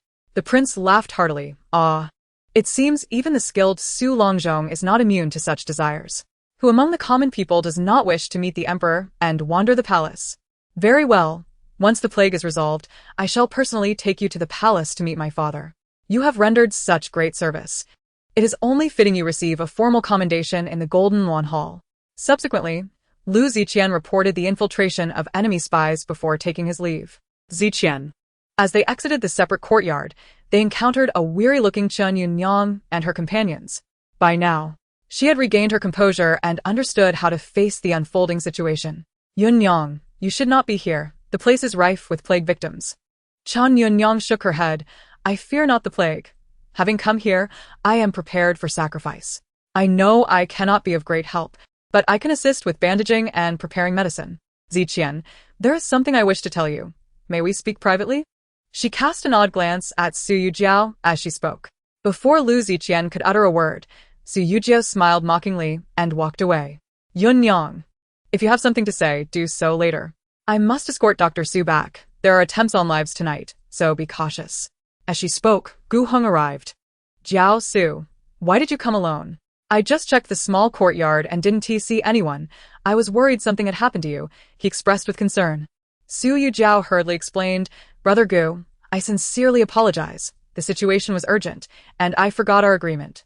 Observing the mutual care between the two, Lu Ziqian's thoughts began to wander, feeling a sense of impropriety. He couldn't shake the feeling that something might unfold between them. Gu Heng, feeling uncomfortable under Lu Ziqian's scrutinizing gaze, coldly stated, I will take Su back. There's no need to trouble General Lu. Very well. I shall send Mo Shu to ensure Dr. Su's safety later, Lu Ziqian replied. After the two departed, Chen Yunyang finally spoke. Ziqian, I have something urgent to discuss with you. What is it? Lu Ziqian asked. Chen Yunyang lowered her voice. Did you not recognize who Dr. Su is? Doesn't she seem familiar to you? Lu Ziqian nodded. She does seem familiar. I initially thought she might be a relative of Su Yujiao. Chen Yunyang's expression turned anxious. She is Jiao Jiao's cousin. Lu Ziqian's smile froze, and he abruptly turned to look at the distant figure, his entire demeanor frozen in shock. The man nearly gritted his teeth. You say she is who? She is indeed Jiao Jiao's cousin. There can be no mistake. Lu Ziqian's expression darkened, preparing to pursue the matter further when Chen Yunyang restrained him. Ziqian, do not go. I have yet another matter to disclose. Lu Ziqian felt inexplicably irritated, only wanting to confirm whether that person was Su Yujiao. We can discuss it later, he insisted. It cannot wait. This matter is truly significant. Sensing his impatience, Chen Yunyang hurriedly summarized, Jiao Jiao's cousin has developed a remedy to prevent smallpox. She intends to exchange her achievements for a decree of divorce, so she can marry Gu Heng. I witnessed this with my own eyes and heard it with my own ears. They have become intimate? The man tugged at his collar, a sign of his growing agitation. Chapter 45. Would you still marry me? Chen Yunyang paused, initially seeking to solidify her statement, but fearing it might backfire. She truthfully replied, I did not witness them in any compromising situation. I merely saw them through the door. Gu Heng often affectionately patted his cousin's head. At first, I did not recognize Gu Heng. He wore a peculiar mask, much like yours. But as soon as he spoke, I recognized his voice. He called out Jiao Jiao, and she joyfully shared her success with him. Gu Heng said her achievements were sufficient to request any reward from the emperor, and if she sought a divorce decree, they could be together without any secrecy. These were Gu Heng's exact words. Your cousin likely still harbors feelings for you. She seemed hesitant at first, but was eventually persuaded by Gu Heng. Chen Yunyang endeavored to make her lies as convincing as possible. Fully aware that she was unaware of Su Yujiao's desire for a divorce and her prior remarks regarding exchanging achievements for a decree. What she knew was Su Yujiao's unwavering affection for Lu Ziqian. To suddenly claim that Su Yujiao had shifted her affections would seem implausible. Hence, she intentionally emphasized that it was Gu Heng's encouragement that played a significant role, and she refrained from mentioning Su Yujiao's intention to save lives. This was to prevent Lu Ziqian from softening or hesitating. She understood this man before her all too well. A young general, renowned for his prowess on the battlefield. Coupled with his noble lineage and striking appearance, he had the pride and arrogance that came with such privileges. Yet, his pride and arrogance would not allow anything to escape his control. Su Yujiao was no exception. She was his prize canary, and even if he did not love her, he would not permit others to encroach upon her. No man could tolerate the thought of his wife being intimate with another. Especially with a swarm of suitors surrounding Su Yujiao, he would be even less inclined to relinquish control over her. For if that woman were to leave, she would no longer belong to him. Lu Ziqian remained silent for a long while, finally regaining his composure. When did you hear this? After entering the city. Where did you go, and why did you only appear now? Chen Yunyang had anticipated these questions. After parting with Wang Hu, I intended to familiarize myself with the city and see if I could be of any assistance. Eventually, I spotted a person wearing a beak mask and, out of curiosity, followed him. Unintentionally, I overheard their conversation. I wished to inform you immediately, but I was unfamiliar with the city's layout, and by then, it was dark. With every household's door tightly shut, I searched for a long time without finding you. Only just now did I learn of the Crown Prince's residence, and decided to wait here in hopes of seeing you. Lu Ziqian remained skeptical. How could you recognize me when I wore a mask? I did not recognize you. I merely called out to test. I overheard the townsfolk mention that there are 3 masked individuals in the city, and you are one of them. Noticing Lu Ziqian's silence, she inquired, Ziqian, what do you think of this matter? Do you wish to divorce Jiao Jiao? 3 years ago, you expressed a desire to marry me. Does that still hold true? I know I am unworthy of you, but I am willing to strive for you. What Jiao Jiao can achieve, I can as well. If I accomplish something, will that make me worthy of you? Chen Yunyang's expression was anxious, and she spoke cautiously. This was her first time expressing her feelings so directly. Of course, her words were also purposeful. She intended to remind Lu Ziqian of his past neglect. Promises unfulfilled. Now that the opportunity lay before him, should he not provide her with an explanation? Yet she knew he would not divorce Su Yujiao. Therefore, to alleviate his guilt, he would have to compensate her in some manner, perhaps by granting her the credit for Su Yujiao's achievements. This would not only compensate her, but also prevent Su Yujiao from divorcing. Indeed, as Lu Ziqian observed Chen Yunyang's expectant gaze, he felt an inexplicable pressure, even a desire to escape. Years ago, he had indeed spoken of wanting to marry her. This was because Chen Yunyang had saved his life, and he felt immense gratitude towards her. At that time, he was oblivious to love, focused solely on achieving glory on the battlefield. His parents wished for him to marry before heading to war, in case he did not return. Lacking any particular affection for anyone, he thought it would suffice to marry anyone, thus asking Chen Yunyang if she wished to marry him. What resulted was the incident with Su Yujiao drugging him. However, after marrying, he had not considered marrying anyone else. Though he did not harbor feelings for Su Yujiao, she was indeed a competent and worry-free wife. His attention to Chen Yunyang was also a means of repaying her life-saving grace. Today, he resolved to clarify matters, to prevent further misunderstandings from that woman who constantly clamored for a divorce. Yunyang, I will not divorce her. And you know that men of the Lu family cannot take concubines. The implication being, I will not marry you. Chen Yunyang's complexion paled, a bitter smile forming. I was merely being foolish. Ziqian, I understand your meaning now. I will no longer harbor any illusions about you. Let today's conversation be as if I had never spoken. Yunyang, I will make amends. You will surely find a beloved husband in the future. Her smile was tinged with sorrow as she half-jokingly asked, How will you compensate me? With my status, I am only fit to marry a butcher. Anyone of worth would not consider me. Lu Ziqian gazed at the bitter smile on her face, knowing her greatest concern was her unchangeable origins. Thus, he resolved to offer her a noble status. You will soon know. Now, let me escort you back to your resting place. Upon leaving Chen Yunyang's residence, Lu Ziqian made his way to Su Yujiao's small courtyard. Has Gu Heng left? He inquired. Montaksha nodded. Did anything happen between them? Mo Shu replied truthfully, stating that Su Longzhong had used a cotton swab dipped in water to gently prod Gu Heng's nose, advising him to prepare fever-reducing medicine, as once the fever subsided, it would help prevent the plague. Lu Ziqian furrowed his brow, questioning how Gu Heng could trust him so readily, without conducting any experiments. He had the audacity to test the medicine on himself? This man was indeed coveting his wife. That night, Lu Ziqian entered Su Yujiao's room, observing the woman soundly asleep. His gaze filled with complexity. He approached the bedside, pressing a point on her sleeping acupoint, then quietly sat and watched her. He noticed the thick-soled boots on the floor and the heavy binding cloth wrapped around her chest. As he caressed her smooth, delicate face, he murmured softly, I truly underestimated you. Gaining skills, daring to engage in such actions behind my back. Do you wish to leave me? A cold smile crept across his face. I've said it before, you will never escape my grasp. You are destined to be my wife, Lu Ziqian. Chapter 46. Do not blame me for being heartless. He leaned down, his cold, thin lips brushing against hers, their heated breaths intertwining. After a month of restraint, the mere touch ignited desires that surged like a tidal wave.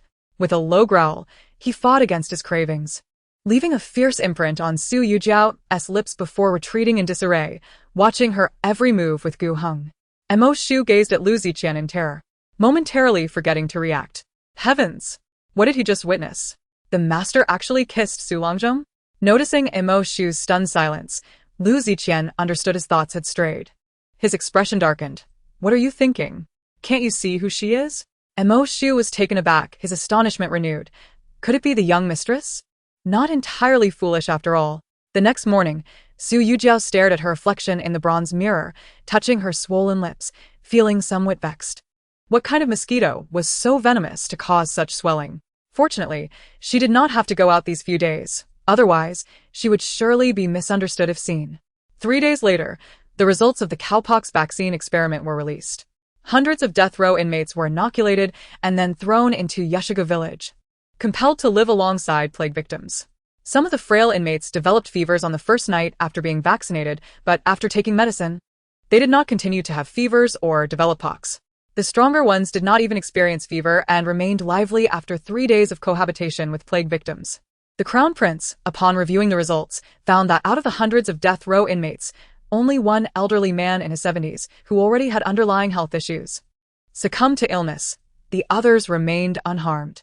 Such results were exceedingly gratifying, prompting the Crown Prince to personally visit Su Yujiao's courtyard. Your Highness, please do not enter yet. You have not been vaccinated and should exercise caution. The commoner will visit you after disinfection. Very well. Hurry along. I await your cowpox formula. The sooner it is promoted nationwide, the sooner we can save lives. Su Yujiao replied solemnly, the commoner understands. Soon, Su Yujiao arrived at the Crown Prince's villa with 2 prescriptions.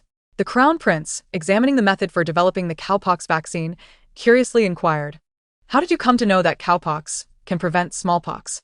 The commoner once read a county chronicle that recorded the cultural and geographical aspects of the pastoral nations. They live by herding, with every household raising cattle and horses. Some farm owners hire the impoverished to help them herd and milk, much like our landowners employing tenants. One entry mentioned an outbreak of smallpox in the Rhone kingdom, which spread rapidly, causing countless deaths. However, the milkers remained unscathed. Upon investigation, it was discovered that these milkers shared a common feature. They all had pockmarks on their faces, remnants of having had cowpox. Thus, the author speculated whether there was a connection between cowpox and smallpox. Inspired by this, the commoner thought to first have cows infected with cowpox and then allow humans to contract cowpox, thereafter rendering them immune to smallpox. The crown prince's eyes brightened, and he praised her with delight. Excellent. Su Longzhong, you are indeed a close friend of Gu Aiqing. Both of you are talents of our great Ming nation. It seems that reading extensively truly bears fruit. By the way, you just mentioned that those who had cowpox would develop pockmarks? Su Yujiao quickly explained, no.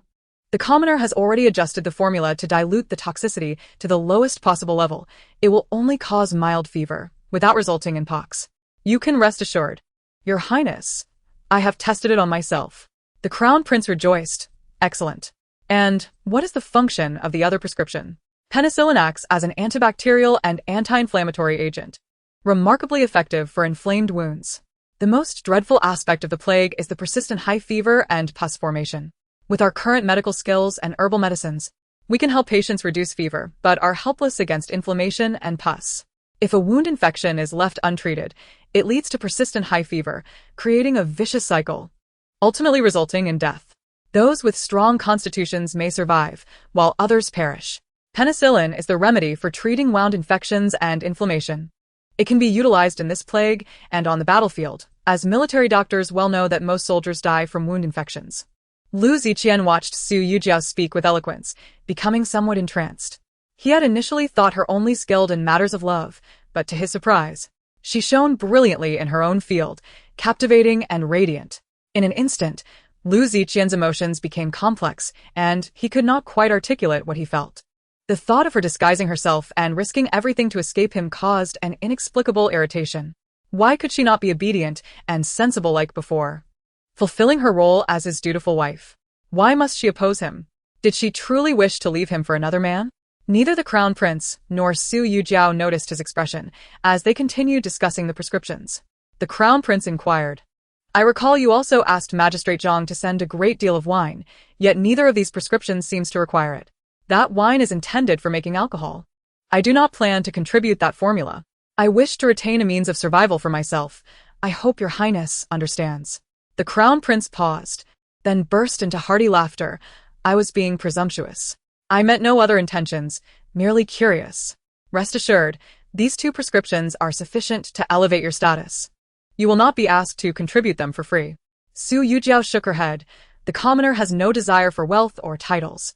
Her tone faltered, and she involuntarily glanced at Lu Ziqian. Their eyes met, and she instinctively averted her gaze, appearing somewhat guilty. The commoner merely wishes to meet the emperor.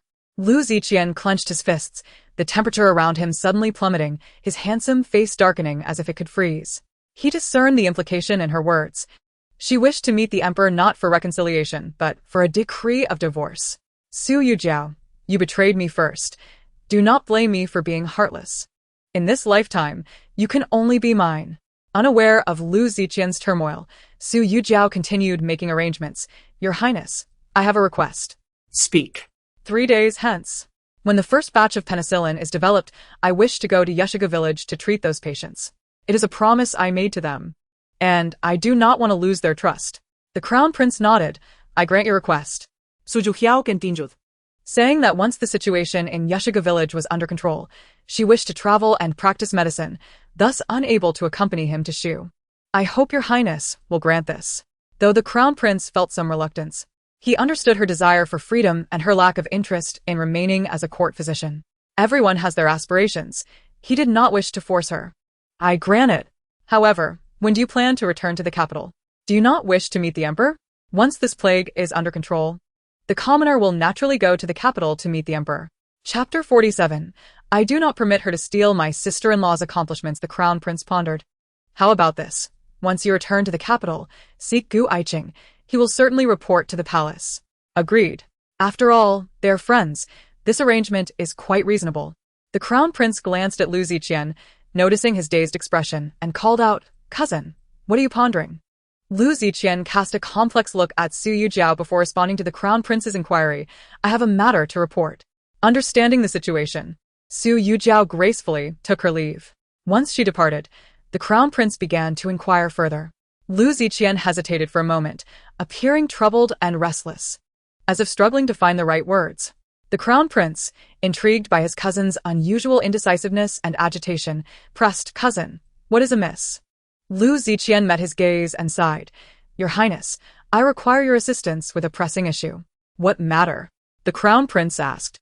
"Could we attribute the merits of Dr. Su to Qinyan's name?" What? The Crown Prince's eyes widened in disbelief, straining to comprehend the request. Seeing Lu Ziqian's serious demeanor, he expressed his disapproval. "Cousin, you are mistaken. Regardless of your feelings for Miss Chen, such a request is utterly unreasonable. This is akin to extortion, and I shall not be complicit in such a scheme. If I were to acquiesce to your demand, how could I ever face Dr. Su again? Are you aware of the magnitude of his contributions? Without him, how many lives would have been lost in Deming? Can you bear to chill Dr. Su's heart? Cousin, you are not one to act in such a manner. You value talent above all. Is this suggestion truly from Miss Chen? Has she incited you to propose such a morally reprehensible demand? If so, her character is indeed contemptible. A woman like her is a source of disaster. It would be wise for you to keep your distance." Listening to the Crown Prince's rebuke, Lu Ziqian could only manage a wry smile. "Your Highness, if Dr. Su were truly himself, I would never make such an outrageous request. But she is your sister-in-law. She has disguised herself and taken risks to achieve merit, all to petition for a divorce from the Emperor. She wishes to part ways with me." What? "Dr. Su is your sister-in-law? How can this be?" Lu Ziqian smiled bitterly. "I only just learned of it. Her disguise was impeccable. 2 months ago, she threatened to divorce me, claiming she could cure the plague and would use her achievements to request a divorce from the Emperor. I thought she was merely acting out of spite, but it turns out she was serious." The Crown Prince furrowed his brow. "Why does your sister-in-law insist on a divorce? I have heard she is deeply devoted to you. She is indeed a gentle soul. How could I have provoked her to this point?" Lu Ziqian sighed, his expression one of despair. Yet he understood that unless he clarified the situation, the Crown Prince would not consent. Therefore, he recounted the events that had transpired recently. The Crown Prince's displeasure was palpable as he exclaimed, "Cousin, how could you treat your sister-in-law this way? In a moment of crisis, you abandoned her and fled with another woman? What do you think she feels? Are you not afraid she might fall victim to bandits? She barely escaped with her life, and you publicly humiliated her. For her to endure your behavior this long is already exceedingly magnanimous. Had it been me, I would have longed to slay such a heartless man." The Crown Prince's anger was evident. Although he was unmarried, he understood that a wife is a lifelong companion, deserving of respect and kindness. Lu Ziqian, seeing the Crown Prince's fury, began to reflect. Had he truly been so unreasonable? He had neither taken a concubine nor sought another woman. Why was she still dissatisfied? The incident with the bandits was indeed his fault, but it was a misunderstanding. Must she be so unforgiving? Ultimately, the situation had escalated to this point, and if he could not recognize that Su Yujiao genuinely wished for a divorce, he would be a fool. Yet, how could he possibly allow her to leave? The Crown Prince, noticing Lu Ziqian's silence, suddenly realized he might have been too impassioned. "Cousin, I suggest you simply let her go. After all, if you do not harbor feelings for your sister-in-law, it would be better to release her. This way, you would appear more honorable. My mother often advises me to be like the men of the Lu family, bold and responsible. Therefore, do not usurp your sister-in-law's achievements. After the divorce, her merits will protect her from mistreatment. As for Miss Chen, she is aware of your marital status and yet behaves ambiguously in public. Her character is indeed questionable. Even if she once saved you, the assistance you have provided her over the years is ample. Your debts of gratitude are settled. In any case, I will not permit her to claim your sister-in-law's accomplishments." Lu Ziqian, agitated, poured himself a pot of tea. "You do not understand. I owe Yun to a great extent. She saved my life. 3 years ago, I promised to marry her, and I have betrayed her trust, causing her to wait in vain for many years. She comes from humble beginnings. If I can grant her a respectable status and a good marriage, only then can I consider my debt repaid." The Crown Prince's patience wore thin. "You can repay your debt without robbing your sister-in-law of her merits. Using her achievements to settle your obligations is despicable. Cousin, you must contemplate this. If you truly take credit for your sister-in-law's accomplishments, how will you face her in the future? How will you continue living? Do you not fear she will hate you even more? Currently, she merely wishes for a divorce. Do you intend to push her to despise you? Isn't it torment enough for two people who despise each other to coexist? Is that what you desire? Lu Ziqian fell silent, instinctively retorting to the crown prince's words about mutual hatred. I do not hate her, nor do I dislike her. I simply do not feel as strongly. If you do not feel strongly, then let her go. Why cling to her? The crown prince interjected, suddenly realizing, cousin, you actually harbor feelings for your sister-in-law, do you not? Who has feelings for her? I do not wish for a divorce. I have merely grown accustomed to her presence and do not wish to replace her with an unfamiliar woman. Besides, had she not schemed against me back in the day, I would have married Qinyan long ago, and we would not find ourselves in this predicament. The blame lies solely with her. The crown prince pressed. Are you truly resolved to pursue this course of action? Lu Ziqian did not directly respond but insisted, I cannot part ways with her. Even if it reaches the emperor's ears, I will defy the decree. Why would you do this? Are you not aware that the emperor has long harbored suspicions about you? Defying the decree would only grant him the opportunity to strip you of your military power. Chapter 48. Good news should be shared early, cousin. If you do not wish for a divorce, you should apologize to your sister-in-law, explain your actions, and seek her forgiveness, rather than continue to hurt her. Lu Ziqian sprang to his feet in disdain. You want me to plead with her? Shouldn't I? Humph. The man remained silent, his face dark with discontent. Your pride and self-respect will lead to your regret. But Lu Ziqian remained adamant. This is my decision. Grant the merits to Qinyan, and from this day forth, I shall have no further ties with her. The crown prince continued to implore, cousin, think of it. When faced with life and death, your sister-in-law chose to give you her last mask, disregarding her own life. Will you truly betray such a wonderful woman? The mention of the mask softened Lu Ziqian's heart. She once said that his life was more important than hers. Therefore, he could not let her leave. Moreover, coming to this realization only solidified his earlier decision. The crown prince, feeling somewhat helpless, ceased his attempts at persuasion. Do as you wish, but be mindful. Once the arrow is shot, there is no turning back. After this, your sister-in-law will never forgive you. It is not as dire as you suggest. You underestimate her love for me. The crown prince lamented his inability to awaken Lu Ziqian from his folly. With his reckless behavior, would he not deplete all love? Yet Lu Ziqian remained confident, thinking, she is just a woman. As long as I am sincere in my affections and willing to invest effort, I refuse to believe I cannot win her back. What she cares about are the children and Qinyan. As long as one treats her well and gives her another child, she will transform into that gentle and obedient wife. As for fame and status, she is utterly indifferent. If she could exchange a modicum of merit for her husband's care and affection, she would seek nothing more. Your Highness, this matter is settled. I shall bear all consequences. Seeing his insistence, the crown prince could only acquiesce with reluctance. He understood his character. If his cousin sought a decree for divorce, he would truly dare to defy it. At that time, the emperor and his third brother would surely not spare him. He still needed the support of the Lu family army. Hence his cousin must not encounter any misfortune. Thus, it was only fitting that his cousin had to endure this. He suddenly felt a pang of pity for her. His cousin chose to sacrifice her for gratitude, while he, for the throne, also chose to sacrifice her. Therefore, he had no right to blame his cousin. They were both equally selfish.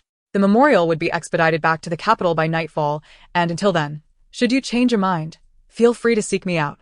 Lu Ziqian nodded, leaving without a word. The man lingered for a long while at Su Yujiao's small courtyard. Su Yujiao, you have coerced me into taking this step. I would rather you remain unremarkable than to shine brilliantly, all for the purpose of leaving me. Now, how I wish you were truly at the temple praying for me. 3 days later, the first batch of penicillin was successfully extracted.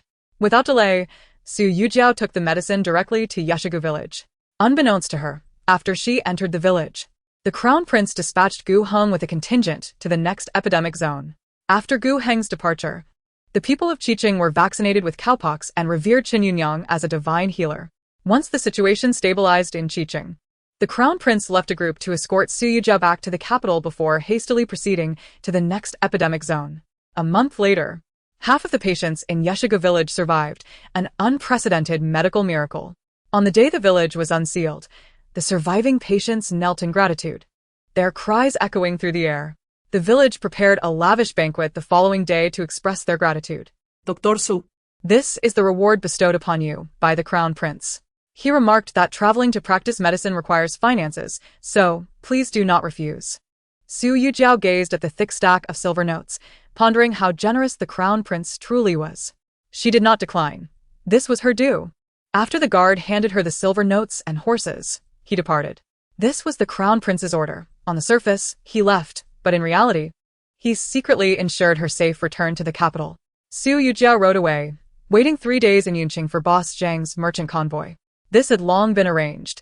She had business dealings with Boss Zhang, and he was more than willing to assist her with this minor matter. After a month, under the protection of guards, she finally arrived in the capital with the convoy. Upon seeing the familiar city gates, Su Yujiao inexplicably felt a sense of peace wash over her. She left in the height of summer and returned in the depths of autumn. Su Yujiao visited the Guanyin temple, allowing her impersonator to descend the mountain, and decided to spend the night in the temple. "Miss, you have finally returned. I thought I would die missing you," Xiao Tao exclaimed, throwing herself into her arms, weeping uncontrollably. "Do not cry. Am I not safely back? While I was away, did anyone suspect anything? The madam went to visit the 6th miss and learned that you were praying for the general at the mountains. She came to check on you, but you did not appear. The madam knew you had suffered greatly and thought your prayers were merely an excuse to avoid returning home. However, she did not hold it against you. Instead, she berated the general outside the door before leaving. The madam also said that when the general returns, she will personally bring him to kneel and apologize." Su Yujiao sighed. She had the best mother-in-law in the world, yet encountered the most indifferent husband. It was hard to know whether to laugh or cry. "We shall descend the mountain early tomorrow. With my mother-in-law here, the second branch won't dare to cause trouble. We can enjoy a few peaceful days until Lu Ziqian returns and learns everything. Then, there will be more commotion." Xiao Tao nodded repeatedly. "I have long wanted to return. Life on the mountain is uncomfortable, and I am always on edge." Su Yujiao gently caressed Xiao Tao's face, smiling. "You have worked hard, little Tao. Tomorrow, upon our return, I shall make you walnut pastries." "Miss, have you accomplished your task?" "Yes, it is done. In at most 3 months, my brother will be home." "Wonderful. The master and madam will surely be overjoyed." Su Yujiao nodded. "Tomorrow we shall first return to my family and share this good news with my father, mother, and sister-in-law. The sooner they know, the sooner they will rejoice."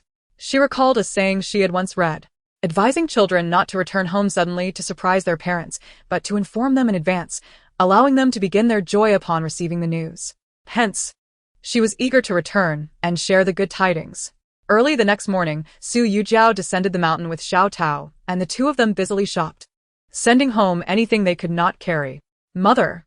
Chunshur was taken aback, scolding, "Why have you bought so many things again? Aren't you too old for such childishness?" "Mother, I did it.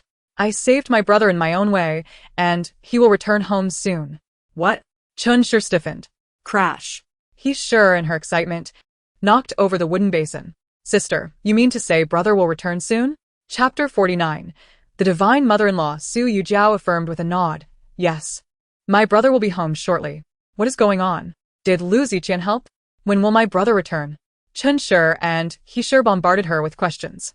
"Just wait a little longer. Once the Crown Prince returns, my brother will be freed."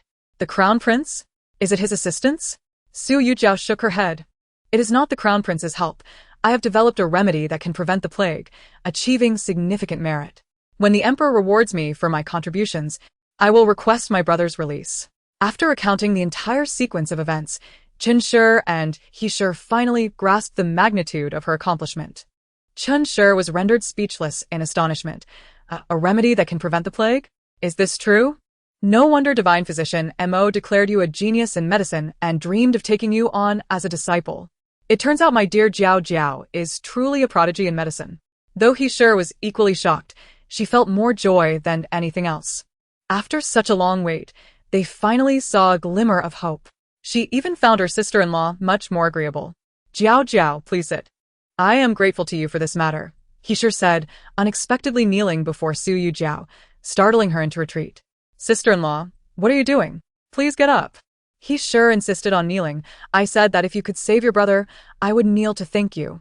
Hijie, Zego. Come here and bow to your aunt. The two children obediently knelt beside Hishur, bowing their heads and sweetly thanking her. Thank you, aunt. Su Yujiao bent down to lift the children, her voice warm and affectionate. No need for thanks. This is what an aunt should do. Our Hijie and Zego are truly well-behaved and understanding. You are wonderful little babies. She had a fondness for children and never hesitated to praise the two little ones, who also enjoyed spending time with her. Aunt is so nice. Every time she comes back, she brings so many delicious treats. The children giggled, and Chinshur helped Hishur to her feet. You go prepare the meal. Today is a happy occasion, so make a few more dishes. Heat a pot of wine for your father to celebrate as well. All right. Hishur beamed, her eyes crinkling with joy. Su Yujiao knew that Hishur's cooking wasn't exactly delectable, but merely passable. On a joyous occasion, it felt lacking without a sumptuous feast. Sister-in-law. I'll help you. Before long, Su Yujiao had prepared a grand feast, and the whole family sat together, creating a livelier atmosphere than during the New Year. Su Yujiao looked at the smiles on her parents' faces, which radiated genuine happiness. How wonderful it was! Since her brother's mishap, the family had seldom experienced such joy. From now on, she will strive to bring happiness and joy to her family. When Su Yujiao and her maid returned to the general's residence, it was already dusk, and the steward promptly reported their arrival. Upon learning that her daughter-in-law had returned, Madame Lu Ziqian hurried to her courtyard. Jiao Jiao, you have finally returned. Let me see you. You have grown darker and thinner, Zhou lamented, her eyes filled with concern as she examined her daughter-in-law. I have heard of the disgraceful actions of that scoundrel. It must have been a torment for you. When he returns, just watch me break his legs. Rest assured, I will make sure he pays for your suffering. I shall compel him to kneel on the washboard before you. He won't be allowed to rise until you give the nod. I will personally keep an eye on him. Behold, I have already prepared the washboard and the whip. That wretched boy shall feel my wrath, so you need not strain yourself. Madame Lu pointed towards the entrance of the general's residence, showing no mercy to him. Listening to her mother-in-law's words, Su Yujiao couldn't help but laugh, though her eyes reddened and her nose tinged with a sting of grievance. Mother, she exclaimed, her voice thick with emotion, causing Zhou's heart to ache. Zhou stepped forward to embrace her, her voice trembling. Do not cry, my dear. I am pained for you. Trust your mother. I will certainly seek justice for you. Su Yujiao nodded gently against Zhou's shoulder. Yes, I believe you, mother. Come, let me show you something delightful. Zhou said, leading Su Yujiao to her bedroom, where she retrieved an exquisite redwood box from her dressing table. The box was large and heavy, with 5 tiers, and Zhou's serious demeanor indicated that it contained something precious. As she opened all 5 drawers, a complete set of ruby headpieces was revealed, radiating luster and elegance. Clearly of considerable value. Isn't it beautiful? Zhou asked. Every woman adores jewelry, and naturally, Su Yujiao was enchanted by the stunning pieces. It is beautiful, so exquisite. Do not move, let me adorn you, Zhou insisted. Su Yujiao was taken aback. Mother, is this for me? Of course. I would never part with it for anyone else. Do the sisters-in-law have any? She inquired. They do, but combined, theirs do not match the value of the set. I purchased this with my dowry, without touching the family funds. She acknowledged her slight favoritism towards her youngest daughter-in-law, but believed she had not mistreated the others. So beautiful. Your fair complexion makes this ruby set perfect for you. Ah, truly stunning. You look like a celestial being. Zhou exclaimed, circling around Su Yujiao, admiring her from every angle. Finding no flaw in her beauty. That foolish boy is blind. How could he not cherish such a lovely wife and instead dote on some other wretched creature? One cannot entirely blame him. After all, he must have been dropped on his head at birth. Feeling somewhat embarrassed under her mother-in-law's gaze, Su Yujiao thought Zhou's praise was excessive, as though she were viewing her through a filter. I am truly fortunate to have such a beautiful daughter-in-law, Zhou mused, as if admiring her own masterpiece. Su Yujiao's cheeks flushed with shyness. Mother, what made you think to buy us headpieces? Oh. It is simply that the men of the Lu family are too stingy, unwilling to spend on their wives. Thus, it falls to me, as the mother-in-law, to take care of these matters. During my recent trip to the estate to collect rents, the harvest was good, and I recovered some old debts. So, I bought each of you a set. Su Yujiao smiled. It's not that all the men in the Lu family are stingy. Father and my brothers are all honorable officials, naturally, without any spare funds for such luxuries. Zhou replied indignantly. So, is that reason enough for my daughter-in-law to suffer? It is still my duty as a mother to worry. Mother, you are truly wonderful. Being your daughter-in-law is a great blessing, Su Yujiao expressed gratefully. Zhou's heart swelled with joy at her daughter-in-law's compliment. You go and rest. I will prepare something delicious for you. What would you like to eat? I crave the osmanthus cake you make, mother. Very well, I shall make it for you right away. Watching Zhou bustling away, Su Yujiao felt a pang of reluctance. Such a wonderful mother-in-law was hard to part with. I heard your sister-in-law has returned? A voice called from outside, belonging to her elder sister-in-law, by Qingru. Wow, so beautiful. Piped up her second sister-in-law, Li Shatong. Mother has such good taste. She said this set would suit you best, and indeed, the gems complement your beauty. Chapter 50. The Princess of Fuan? The two sisters-in-law gazed at the ruby headpiece atop Su Yujiao's head, filled with admiration and envy. Simultaneously, Su Yujiao noticed that both sisters-in-law wore identical jade headpieces, of similar quality and hue. A pang of unease struck her heart. Could those headpieces be gifts from her mother-in-law? Otherwise, how could they be identical? However, the combined value of their jade pieces did not compare to her ruby set. Su Yujiao felt somewhat distressed. Fearing that her sisters-in-law might harbor resentment. This is not a gift from mother. It is hers. I merely thought it looked lovely and mustered the courage to try it on, she said, reaching to remove it. Bai Qingru couldn't help but laugh at Su Yujiao's adorable, blushing face as she fibbed. No need to lie. Your face is as red as a monkey's bottom. Her second sister-in-law chimed in. Indeed, you blush when you lie. We all know this ruby set is more expensive. Mother has already made it clear that it is for you. Do not worry. Neither your elder sister nor I are petty. We will not feel slighted over such trivial matters. Mother has been exceptionally kind. Since our marriage, she has not imposed rules or shown displeasure. In other households, daughters-in-law are expected to honor their elders. How many mothers-in-law gift their daughters-in-law with presents? We are already very content. As for mother's private savings, she may give them to whomever she pleases. We would not dare to covet.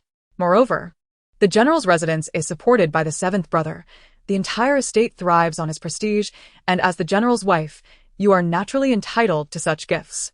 Her elder sister-in-law interjected, Indeed, do not remove it. It looks magnificent, like a heavenly maiden. While Su Yujiao felt touched, she became even more bashful from their compliments. What are you three chatting about? Come, try the osmanthus cake mother made. I shall eat first, Zhou interjected. Su Yujiao observed the harmonious interaction between her mother-in-law and sisters-in-law, feeling a twinge of melancholy. Beyond Lu Ziqian, life in her marital home was indeed quite pleasant. Her parents-in-law were kind, and her sisters-in-law were harmonious. If only she had a husband who cherished her, it would be perfect. But life, alas, is rarely flawless. Days passed, and Su Yujiao eagerly awaited the return of the crown prince's entourage, for it meant her elder brother would come home. Before she knew it, winter had arrived, and the capital welcomed its first snowfall of the year. On that crisp morning, snowflakes danced gently, blanketing the branches in fluffy white, pure and charming. The distant mountains appeared hazy behind a veil of snow. The ground was marked with uneven footprints, disrupting the pristine white. Su Yujiao lifted the curtain, shaking off her cloak. The snowflakes adorning her red satin garment gracefully cascading down. Xiao Tao quickly presented a hand warmer. Miss, let me wait for you at the city gate tomorrow. Achoo, achoo. Su Yujiao sneezed several times, seemingly catching a chill. She groggily nodded. That sounds fine. After all, it will only be for a couple of days. I fear I may be ill and need to rest for 2 days, to present myself to His Majesty in the best condition, lest I enter the palace unwell and leave a poor impression.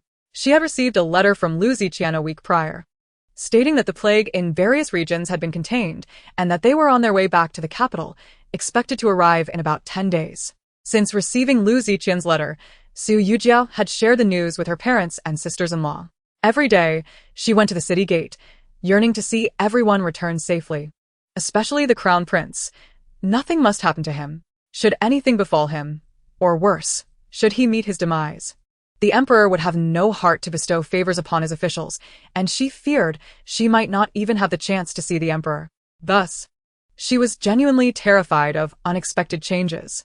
The next day at noon, Xiao Tao rushed back excitedly. "They have returned, miss. The general is back in the capital." Su Yujiao suddenly stood up, feeling a bit dizzy with excitement. "Have we returned to the estate?" Xiao Tao shook her head again. "I have been following the crown prince's entourage. They went directly into the palace. The common people welcomed them along the way. It was quite a spectacle." Su Yujiao anxiously inquired, "Did you see Brother Gu?"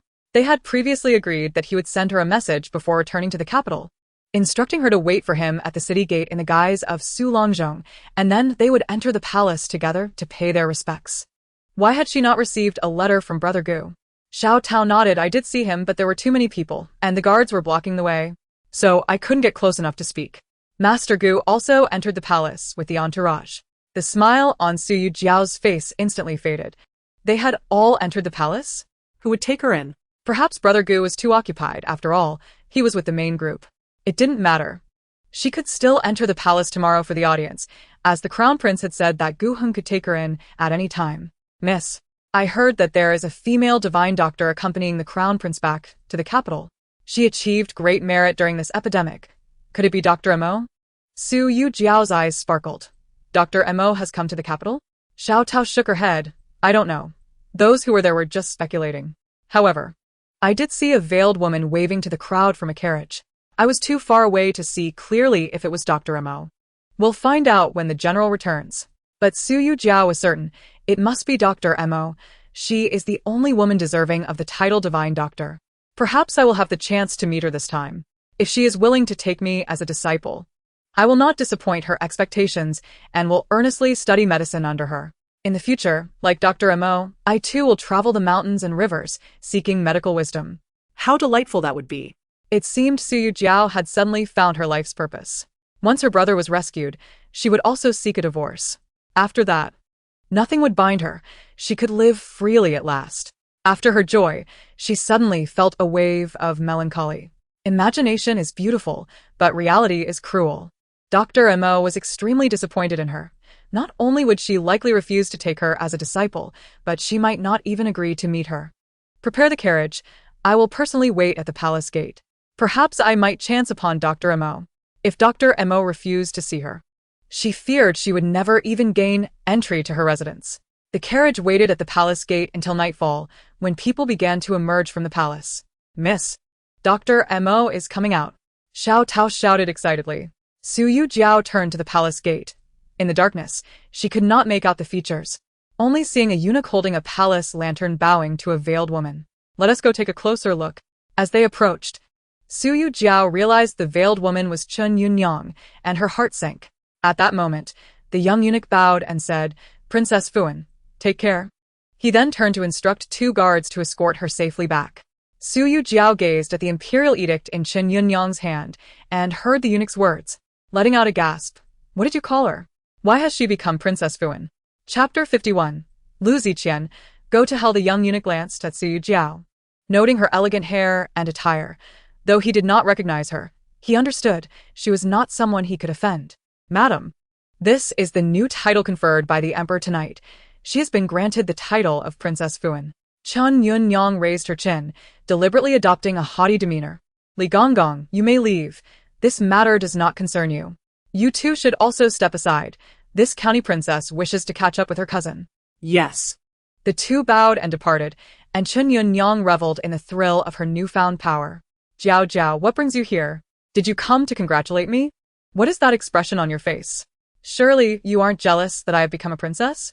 She continued, "After all, I am now a person of title and salary.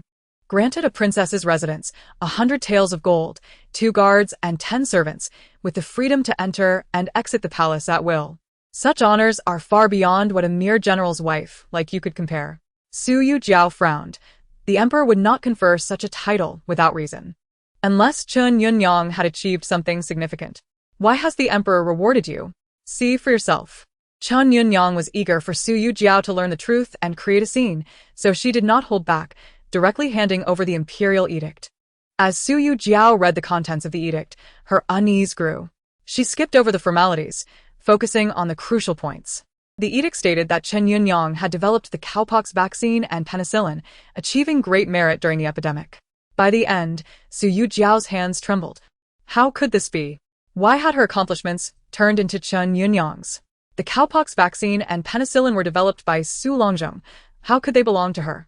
Chen Yunyang stepped closer, whispering mockingly, "Cousin, still pretending? Does the name Su Longzhong even exist? Do you think no one can see through your disguise as a man?" Su Yujiao's eyes widened in shock, her complexion turning pale. "You." Chen Yunyang laughed coldly, pressing on. "Do you think everyone else is a fool? Little do you know, you are merely a clown dressing up for others. Ziqian has seen through your identity long ago. He just didn't expose you, so you could continue your work on the antidote. He personally petitioned the crown prince for your sake, which is why you received tonight's honors. As for Gu Heng, with the crown prince's pressure, he dare not speak out. Thank you, cousin, for taking such risks to earn me this great merit." Su Yujiao watched Chen Yunyang's arrogant figure retreat, her heart plummeting into despair. She slowly crouched down, wrapping her arms around herself, trying to find a semblance of warmth. A rumble of thunder echoed, followed by a torrential downpour. The rain washed over the bluestone ground as Su Yujiao knelt there, drenched and disheveled. She felt numb to the pain in her heart, as if an invisible force were tearing her apart, each crack bleeding profusely. "Lu Ziqian, how could you be so cruel? You recognized me long ago, yet you chose to stand by and watch, allowing me to revel in my ignorance, like a fool." The imperial edict in Chen Yunyang's hand felt like a sharp blade, mercilessly striking at her, rendering her defenseless. More importantly, the weapon in Chen Yunyang's hand had been handed to her by Lu Ziqian himself.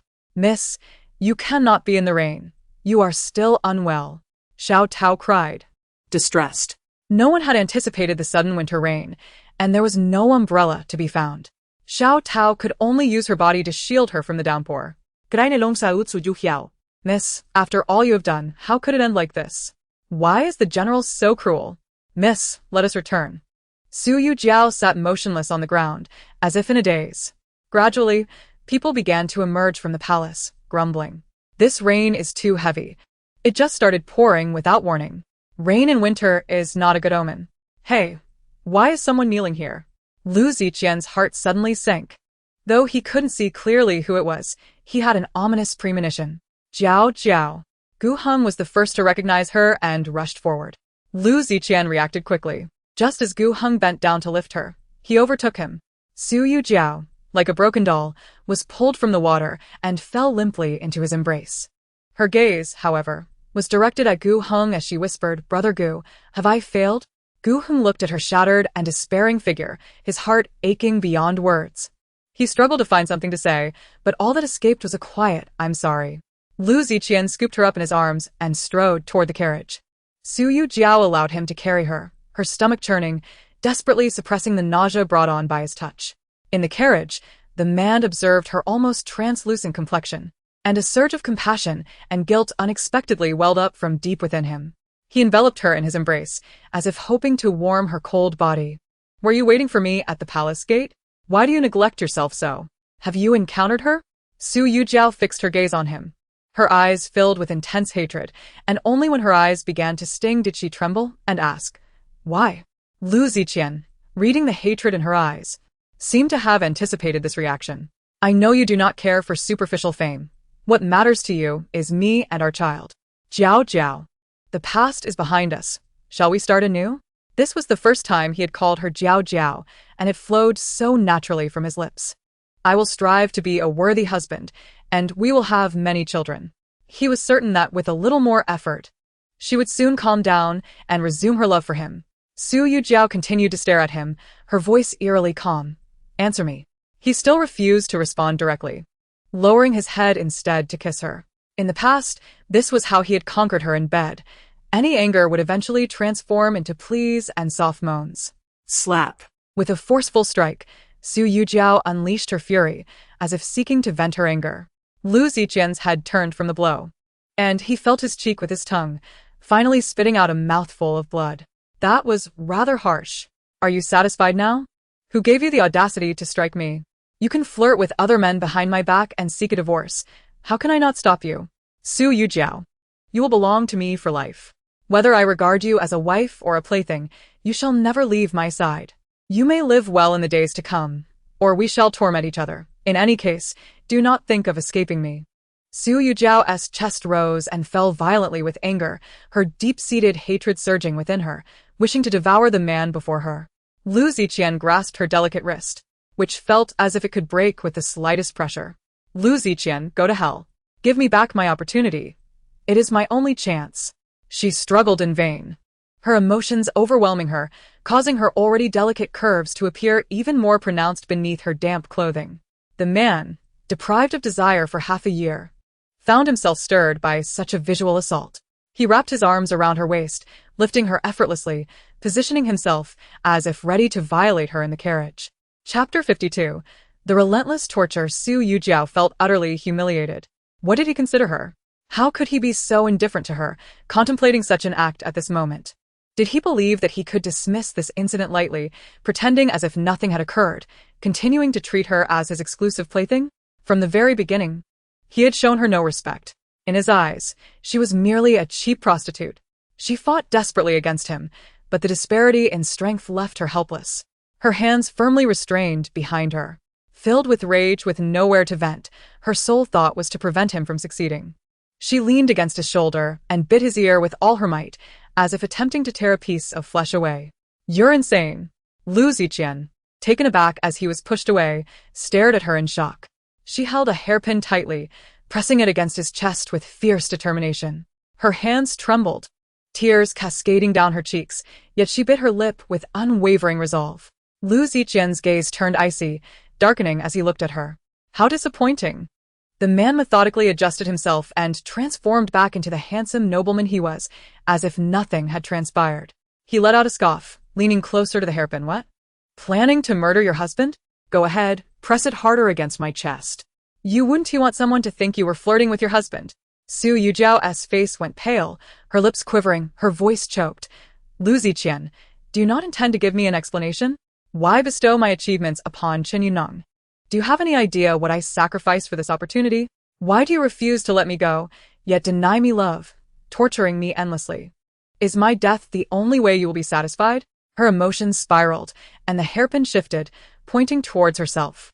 The sharp end pierced her skin, blood gushing forth. Dripping from the pin, a pool of crimson quickly formed on the soft cushions of the carriage, a strikingly vivid scarlet. Lu Ziqian was stunned. He had not anticipated Su Yujiao's reaction to be so extreme.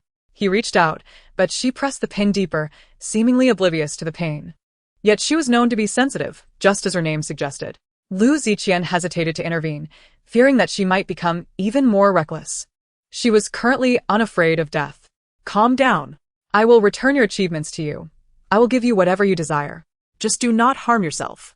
Lu Ziqian capitulated, fully aware that at the moment Su Yujiao had unhesitatingly plunged the hairpin into her chest, his very soul had trembled alongside her. Suddenly, Su Yujiao burst into laughter, tears streaming down her cheeks, a hauntingly beautiful sight. You still do not understand.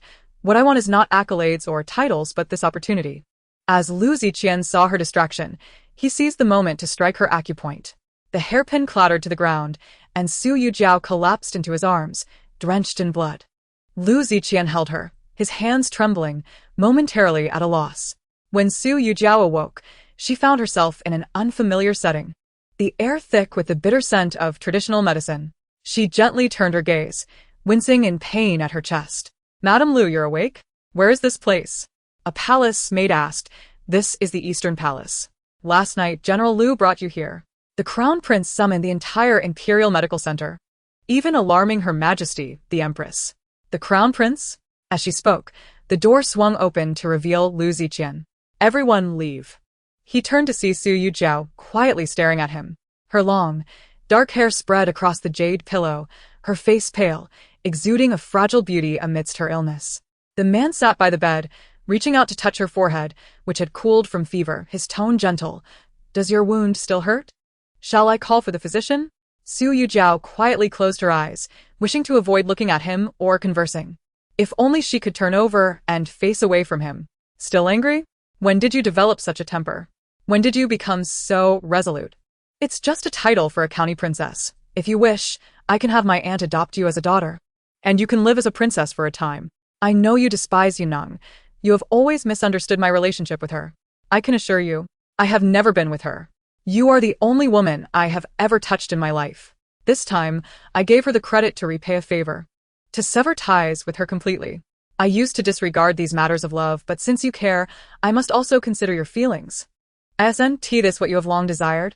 Lu Ziqian spoke more in this single day than he had in the past 3 years combined. Su Yujiao listened as he claimed they had never been intimate, that she was the only woman in his life. A flicker of surprise stirred within her. Yet it failed to disturb her resolve. Nothing mattered anymore. Nothing was important. Whether they had been intimate or not was of no consequence to her. She had resolved to forsake him. Seeing her continue to ignore him with her eyes closed, Lu Ziqian reached out to caress her pale face. Look at me. Do you intend to feign sleep for the rest of your life? Su Yujiao disliked his touch and opened her eyes to glare at him. When Lu Ziqian noticed she had finally opened her eyes, he picked up the bowl of medicine beside him, gently blowing on it to ensure it was not too hot before offering it to her lips. Su Yujiao kept her mouth shut, still refusing to respond to him. This time, he did not adopt a domineering attitude. Instead, he set the bowl down, allowing her to drink on her own. However, the pain from her wound was so severe that she could not even move her fingers, let alone sit up. Suddenly, the man lifted the medicine bowl, took a sip, and leaned in, careful not to press against her injury, merely brushing his shoulder against hers. Su Yujiao caught the scent of his body heat mingled with a faint herbal fragrance from his clothing, crisp and not unpleasant. The intimate nature of their interaction made her uncomfortable. She endured the pain, wishing to turn her face away, but he grasped her chin, compelling her to meet his gaze. He lowered his head, pressing his lips against hers, gently pouring the medicinal liquid into her mouth. The bitter taste immediately engulfed her senses, causing Su Yujiao to frown in distress, yearning to push him away, yet she was too weak to muster any strength, left to his whims. As they shared the medicine, memories of her painful past resurfaced. He disregarded her fury, having bullied her time and again, whether on the bed or in the carriage. Suddenly, the woman began to weep softly, prompting Lu Ziqian to spring up in alarm. He had believed she would appreciate his gentler approach. Yet he had unwittingly brought her to tears once more. Why are you crying again? If this continues, should I summon a maid to feed you? Su Yujiao. Her complexion pale, looked at him with trembling, choked words. Lu Ziqian, you must explain to the emperor that the merit is mine. I demand that he release my elder brother. Lu Ziqian was taken aback, his voice rising. You achieved merit to save your brother? Chapter 53. Lu Ziqian, I despise you. Otherwise what? Her eyes, red as blood, bore into him, each word laced with sorrow. Lu Ziqian, I despise you. I truly wish for a divorce. But compared to my brother's life, a divorce is insignificant. I once prioritized you in everything, yet in critical moments, I would never confuse priorities. Lu Ziqian met Su Yujiao's gaze, her beautiful eyes ablaze with anger and hatred, cold as ice, sending chills through him. It was only at that moment that he comprehended the gravity of his actions. She had disguised herself, braved the elements, and ventured into an epidemic zone. All to earn merit and save lives. Yet this singular opportunity was thoughtlessly handed over to someone else, someone she loathed the most. No wonder she harbored such disdain for him. She had every right to feel that way. Anyone would. In this instant, he began to understand why she was so emotionally charged, willing to risk her life to reclaim her chance. His lifelong obsession was to reclaim the Chimu Prairie, a land lost not by his hand, yet still a source of shame for the Great Ming. Restoring the Chimu Prairie was the hope of all Great Ming citizens and his dream. He yearned to recover it, yet had failed during his last attempt. If he were to charge into battle, risking life and limb to regain lost territory, only to have it handed over by the very people he despised, he might very well explode in fury. Lu Ziqian opened his mouth, wanting to offer some explanation in his defense, but found himself utterly speechless. At this juncture, all explanations seemed futile. Su Yujiao, looking haggard, her eyes slightly swollen, broke the silence with a tremulous inquiry. Is there truly no room for negotiation in this matter? In her heart, she already knew the answer. Yet she was unwilling to relinquish hope for other possibilities. After all, this situation was not solely of Lu Ziqian's making. The crown prince was involved, as was Gu Heng. If she insisted on confronting the emperor, consort Jing, and the third prince would undoubtedly seize upon the crown prince. The crime of deceiving the emperor could carry severe consequences, and she could not foresee the aftermath. Should she provoke the heavens, how would she face the outcome? In a society where imperial power reigned supreme, the lives of commoners were deemed less valuable than ants. She had no right to stir up trouble in such a realm. While exposing Chen Yunyang's theft of merit could lead to her punishment, she could not afford to take that risk.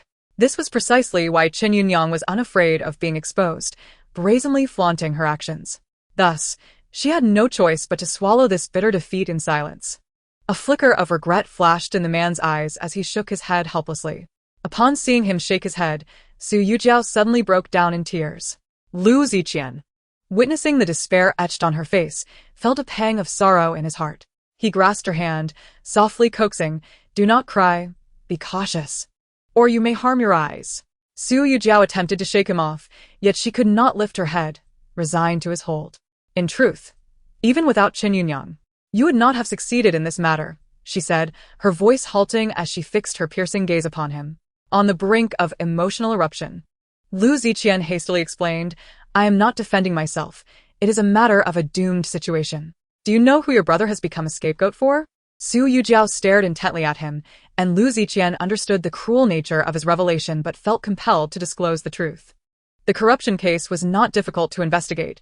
All evidence pointed to the third prince. When the crown prince pursued the investigation, the emperor intervened to halt it. Do you understand what this implies? In an instant, despair flooded her being. Su Yujiao's eyes widened in disbelief. The mastermind behind the corruption was the third prince? The emperor was shielding his son? Lu Ziqian observed the pallor of her face, sensing her overwhelming despair and chill.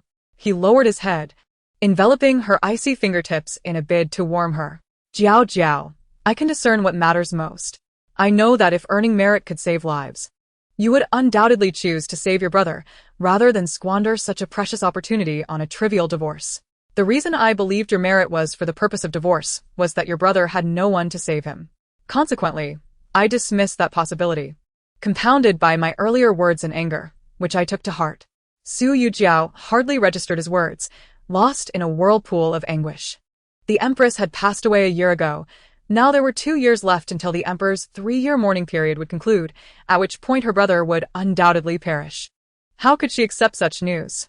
How could her parents and sister-in-law bear it? And what of her 2 adorable nephews and nieces, so young, destined to lose their father forever? A wave of resentment surged through her. She loathed herself for being so thoughtless as to share good news with her family before certainty was established. Had they continued to live in despair, they might have gradually grown numb to it, making the day her brother departed somewhat more bearable. But now, she had bestowed them with immense hope, only to thrust them into despair. How could they endure such a drastic fall from grace? "Who?" Lu Ziqian keenly sensed someone at the door. The crown prince entered, awkwardly scratching his nose. "I apologize. I intended to visit my cousin but unintentionally overheard your conversation." "Cousin, regarding Chen Yunyang's matter? I am deeply sorry for the wrongs done to you. I caught wind of parts of your discussion concerning Su Dage. If you can persuade Su Dage to emerge from prison and change his identity to live in seclusion in the mountains, I can employ a clever ruse to facilitate his escape, to hide one's identity and alter one's appearance. Are you implying that my brother cannot even use his own face?" Su Yujiao's emotions flared. The crown prince recognized the cruelty of his proposition, yet it was a necessary course of action. Su Dage's striking visage was too alluring, potentially attracting trouble. Lu Ziqian, Su Yujiao, Nailan Ruoqing, and Pei Yuanxiao were all recognized as the 4 most handsome young men in the capital. Su Yujiao understood her brother's character well. He was gentle, upright, and dignified, and would never consent to live in such a cowardly manner. Nevertheless, she still wished to attempt it. After all, a good death was better than a miserable existence. Perhaps by compromising now, there would be opportunities in the future. If life were lost, everything would be lost. She nodded. "I am willing to persuade my brother." That evening, under the crown prince's arrangement, Su Yujiao met with Su Yujing. As expected, he flatly refused. To live like a rat scurrying in the shadows, he would rather choose death. "Jiao Jiao, return home. You need not worry about my matters any longer. Take good care of our parents and the 2 children. Your sister-in-law is a good woman. Let her find a good family to remarry. I have wronged her." Su Yujiao gazed at her elder brother, whose unkempt beard and gaunt frame bore little resemblance to the refined gentleman he once was. The harshness of prison life was far worse than that of animals. She never imagined her scholarly brother could endure such torment. It was unfathomable to consider the strength of his spirit. Had it been another, they would have succumbed to humiliation and despair. Chapter 54. Please, mother, intercede and grant me a divorce letter. Su Yujiao grasped Su Yujiang's frail, icy hand, imploring, elder brother, you must survive this ordeal. I can care for our parents, but I cannot shoulder your burdens for you. You cannot leave our parents with no one to rely on. I will find a way to rescue you. You must not lose hope. Upon leaving the Ministry of Justice's prison, Su Yujiao did not return to the General's residence, but instead went to the Gu family. Upon seeing her, Gu Heng rushed forward, supporting her. Jiao Jiao, are you alright? I heard you were injured. I should have contacted you sooner. I am truly sorry. Su Yujiao shook her head. Brother Gu, there is no need for apologies. I understand your predicament. As the Crown Prince's ally, you must consider his interests. Besides, even if you were to sever ties with him, it would not change the situation. The Crown Prince should have informed you. Gu Heng nodded. I just learned that the third prince is involved as well. Jiao Jiao, do not harbor hatred for the Crown Prince. His life is fraught with peril. Despite his esteemed position, he treads cautiously, as a single misstep could lead to his ruin. The Emperor has always favored the third prince as the heir, but due to the Crown Prince being the legitimate son of the Empress, he had no choice but to designate him as the heir. Do not be deceived by the Crown Prince's apparent grandeur. He is merely a stepping stone for the third prince and a target for the other princes. Should this matter reach the Emperor, the Crown Prince would be in grave danger. I know I should not speak in his defense, but I wish to clarify things for you. Perhaps it might bring you some solace. As for your brother's situation, we shall devise a plan together. There are still 2 years. Surely opportunities will arise. Su Yujiao nodded. Brother Gu, I do not blame you, nor do I resent the Crown Prince. I understand his challenges. The Crown Prince wishes to assist me, but my brother is unwilling to cooperate. Gu Heng sighed. A person as dignified as Yujing would never wish to live in such a manner. Brother Gu, I came to inquire about the house you were scouting. Have you found anything suitable? I anticipate needing to move soon. Gu Heng looked astonished, barely containing his excitement. Has he granted you the divorce letter? Su Yujiao remained composed, her expression unchanging. Not yet, but it will come soon. I appreciate your efforts regarding the house. Gu Heng immediately revealed that he had identified 2 suitable residences, one adjacent to his own and another in the eastern residential district. Although Su Yujiao had expressed a desire for seclusion, he had opted for a safer location. Su Yujiao decisively chose the house in the eastern district, wishing to prevent Gu Heng from harboring any false hopes. Gu Heng's face momentarily reflected disappointment, though he had anticipated her choice. The howling cold wind, imbued with biting chill, swept through the eaves, branches, and pathways, lifting the snow from the ground like a white tempest that obscured vision.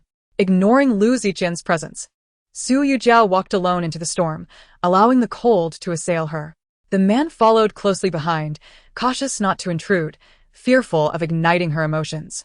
Outside the general's residence, Zhou Shi, accompanied by the steward and Xiao Tao, stood at the entrance, scanning for Su Yujiao's slender figure. Upon spotting her, Zhou Shi hurriedly approached, wrapping her in a thick cloak.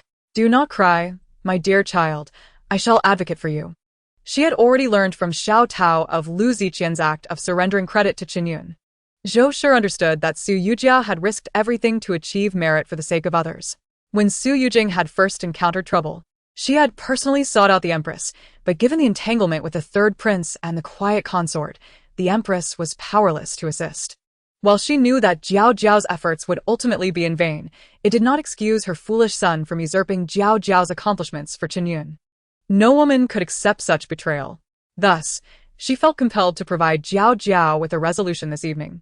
With a loud crack, Zhou Shi swung her hand and struck Lu Ziqian across the face, who stood motionless, allowing the blows to fall upon him. What audacity you possess, bullying your wife. You truly have a lot of nerve. She struck him again. This is a failure of your upbringing. Is this what your father taught you? To bully women? Steward. Zhou Shi barked.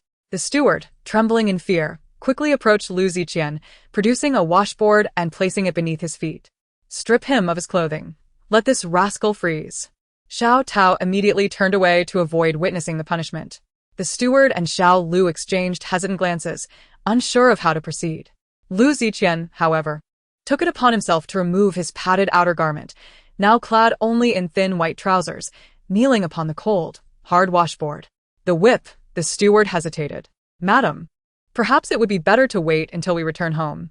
Although the streets are empty now, should anyone witness this, it would be a disgrace to the general. He glanced at the few onlookers peering in from the doorway, quietly warning, Madam, the second room is watching. Vosu, should anyone dare to look, I will have their eyes gouged out. Zhou Shi raised her voice intentionally, ensuring the second room could hear. She wished to discipline her son but would not provide the second room with the opportunity to mock them. The onlookers scattered in fear at the mention of Vosu, a ruthless enforcer. Not only would he gouge eyes, but he had also stripped the old matriarch. With a sharp crack, Zhou Shi lashed the whip against Lu Ziqian's scarred back, the force of the blow tearing the skin open. Zhou Shi's heart ached at the sight of her son's bloodied back, especially where the whip marks lay atop scars from battles fought. However, she knew she had to be resolute today. Otherwise, Jiao Jiao would never forgive him. Lu Ziqian needed to feel pain, to understand the suffering Jiao Jiao had endured. It was only fair that he experienced the same hardships she had faced. Zhou Shi glanced at Su Yujiao, seeing her expression of stoic indifference, realizing she had yet to cool her anger, and continued the punishment. After several more lashes, Su Yujiao finally spoke. Mother, please stop. He is to attend court tomorrow. You would feel sorrow if he were injured. Hearing her plea, Zhou Shi sighed in relief, hoping this would lead Jiao Jiao to forgive him. After all, Jiao Jiao had always held deep affection for him. This foolish son was blissfully unaware of his fortune. Zhou Shi discarded the whip, yet continued to scold. You shall kneel in the courtyard all night. Let this be a lesson. She thought if Jiao Jiao felt sympathy, she might bring a warm garment and a bowl of hot noodles to reconcile with her husband. If not, he deserved the cold. The steward and Xiao Lu assisted the battered Lu Ziqian to kneel in the courtyard. Suddenly, Su Yujiao dropped to her knees in the snow, startling Zhou Shi, who rushed to help her. Jiao Jiao, please rise. What are you doing? With tears brimming in her beautiful eyes, her voice trembled. Mother, I implore you, grant me permission to divorce him. Chapter 55. He knows how to win her heart. Zhou Shi's heart quivered. She had anticipated this moment. Jiao Jiao, please rise. The ground is cold. Zhou Shi's voice caught in her throat. She did not blame Su Yujiao for seeking a divorce, but felt sorrow for her daughter's misfortune in not finding a worthy partner. Yet Su Yujiao shook her head, adamantly maintaining her position on the ground. Mother, I beseech you to support my decision to part ways with him. I cannot endure this life for even a day longer. If I am an unfilial daughter-in-law, I ask you to grant me this. She buried her head in the snow, refusing to rise. Zhou was unable to move her and could only squat in the snow, thus remaining in a stalemate, attempting to persuade her. How could she easily nod in agreement? Her son was oblivious to love, but did she not understand it as well? This foolish boy had fallen in love without even being aware of it. Otherwise, how could his proud nature allow him to kneel here, becoming the subject of ridicule? Who here could rival him in martial prowess? Ultimately, it was his awareness of guilt that led him to willingly accept punishment. If he did not wish to be punished, he could simply walk away. Who would dare to stop him? Just like now, Lu Ziqian stood up and directly carried the woman back into the room. Seventh brother, you little rascal, stand still. Put her down. Jiao Jiao is still injured. Zhou could not stop him, finding herself locked outside the door, her attempts to pound on it utterly futile. Lu Ziqian gently placed her on the bed, mindful of her injuries, his movements surprisingly tender. Su Yujiao's face flushed with anger. He was nothing more than a tyrannical and unreasonable brute. Seeing her struggle, causing her wound to bleed anew, he roared, Don't move. Do you wish to die? Yes. I truly wish to die. If you have the courage, kill me. Su Yujiao's eyes were red and swollen as she shouted back, her voice sharp and trembling, lacking the depth of his. Outside the door, Zhou's anxious voice echoed, You rascal, if you dare to touch Jiao Jiao, I will break your legs. Irritated, Lu Ziqian tugged at his collar, his face dark with anger. He pressed his lips together, remaining silent, yet his hands were busy untying his belt. Su Yujiao's eyes flickered with a hint of panic as she instinctively recoiled. What are you trying to do? Are you going to hit me? The man, amused by her terrified expression, chuckled. When have I ever hit you? The last time was merely a show for the clan, and I ended up hurting my own hand. Do you even have a heart? He feigned grievance, waving his hand before her, the scar on his palm still very apparent. Su Yujiao stared at the scar, momentarily lost in thought. Seizing the opportunity while she was distracted, Lu Ziqian bound her hands with his belt. By the time she realized and attempted to resist, it was already wrapped around her wrists twice, rendering her unable to escape. Lu Ziqian, you bastard, let me go. What do you want? He seemed to revel in this malicious amusement, enjoying the sight of her beneath him, reduced to tears and pleading for mercy. In the past, she would have cooperated, even viewing it as a husband-wife intimacy. But now, she felt nothing but humiliation. The man scoffed, you truly are lewd at heart. Even at this moment, you still think of such things? What do you think I want? To bind you up and have my way with you? Her face flushed crimson. This scoundrel was mocking her. Lu Ziqian secured her hands and feet to the headboard, gazing at her flushed, indignant face, brushing away the tears from her eyes with his rough fingertips. Why have you been crying so much lately?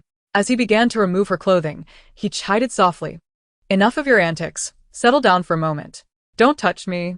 What do you want? Su Yujiao was on the brink of madness from his torment. Lu Ziqian chuckled helplessly, leaning in closer, their lips nearly touching as he whispered, What do you want me to do? His voice was melodious, imbued with a natural huskiness and magnetism. The coldness and indifference faded from his face, replaced by an unexpectedly gentle gaze that was almost disarming. Su Yujiao. Confronted by the striking features before her, sharp brows, starry eyes, and a countenance like an ink painting, cold and handsome, felt her heart race. Usually, he appeared roguishly charming, but now, in earnest, he exuded an elegance and warmth that was truly captivating. The moment was far too intimate, prompting Su Yujiao to turn her face away, shamefully feeling a flicker of attraction. Noticing her flushed ears, Lu Ziqian, satisfied, planted several light kisses on her rosy cheeks. The first among the 4 noble sons of the capital was not without reason. He possessed absolute confidence in his looks. He understood how to win her heart and was aware of all the little details that mattered to her. In the past, he simply had not been willing. Since she enjoyed being cared for and cherished, he would oblige her wishes. With gentle hands, he applied medicine to her injuries and covered her with a blanket. How long do you intend to keep me bound? She asked. Until you are healed, and then you can tie me up, letting me endure all your anger and grievances. He replied. Su Yujiao remained silent, sensing his transformation. Unfortunately, her inner resolve would not waver easily. I am tired. Please leave. If you are tired, then rest. I will wait until you fall asleep before I leave.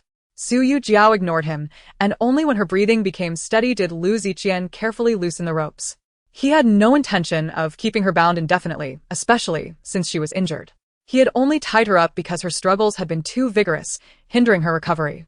Once outside, Zhou was still waiting at the door. Upon seeing him, she delivered a few sharp punches. Mother, I finally managed to coax her to sleep. Please be quieter.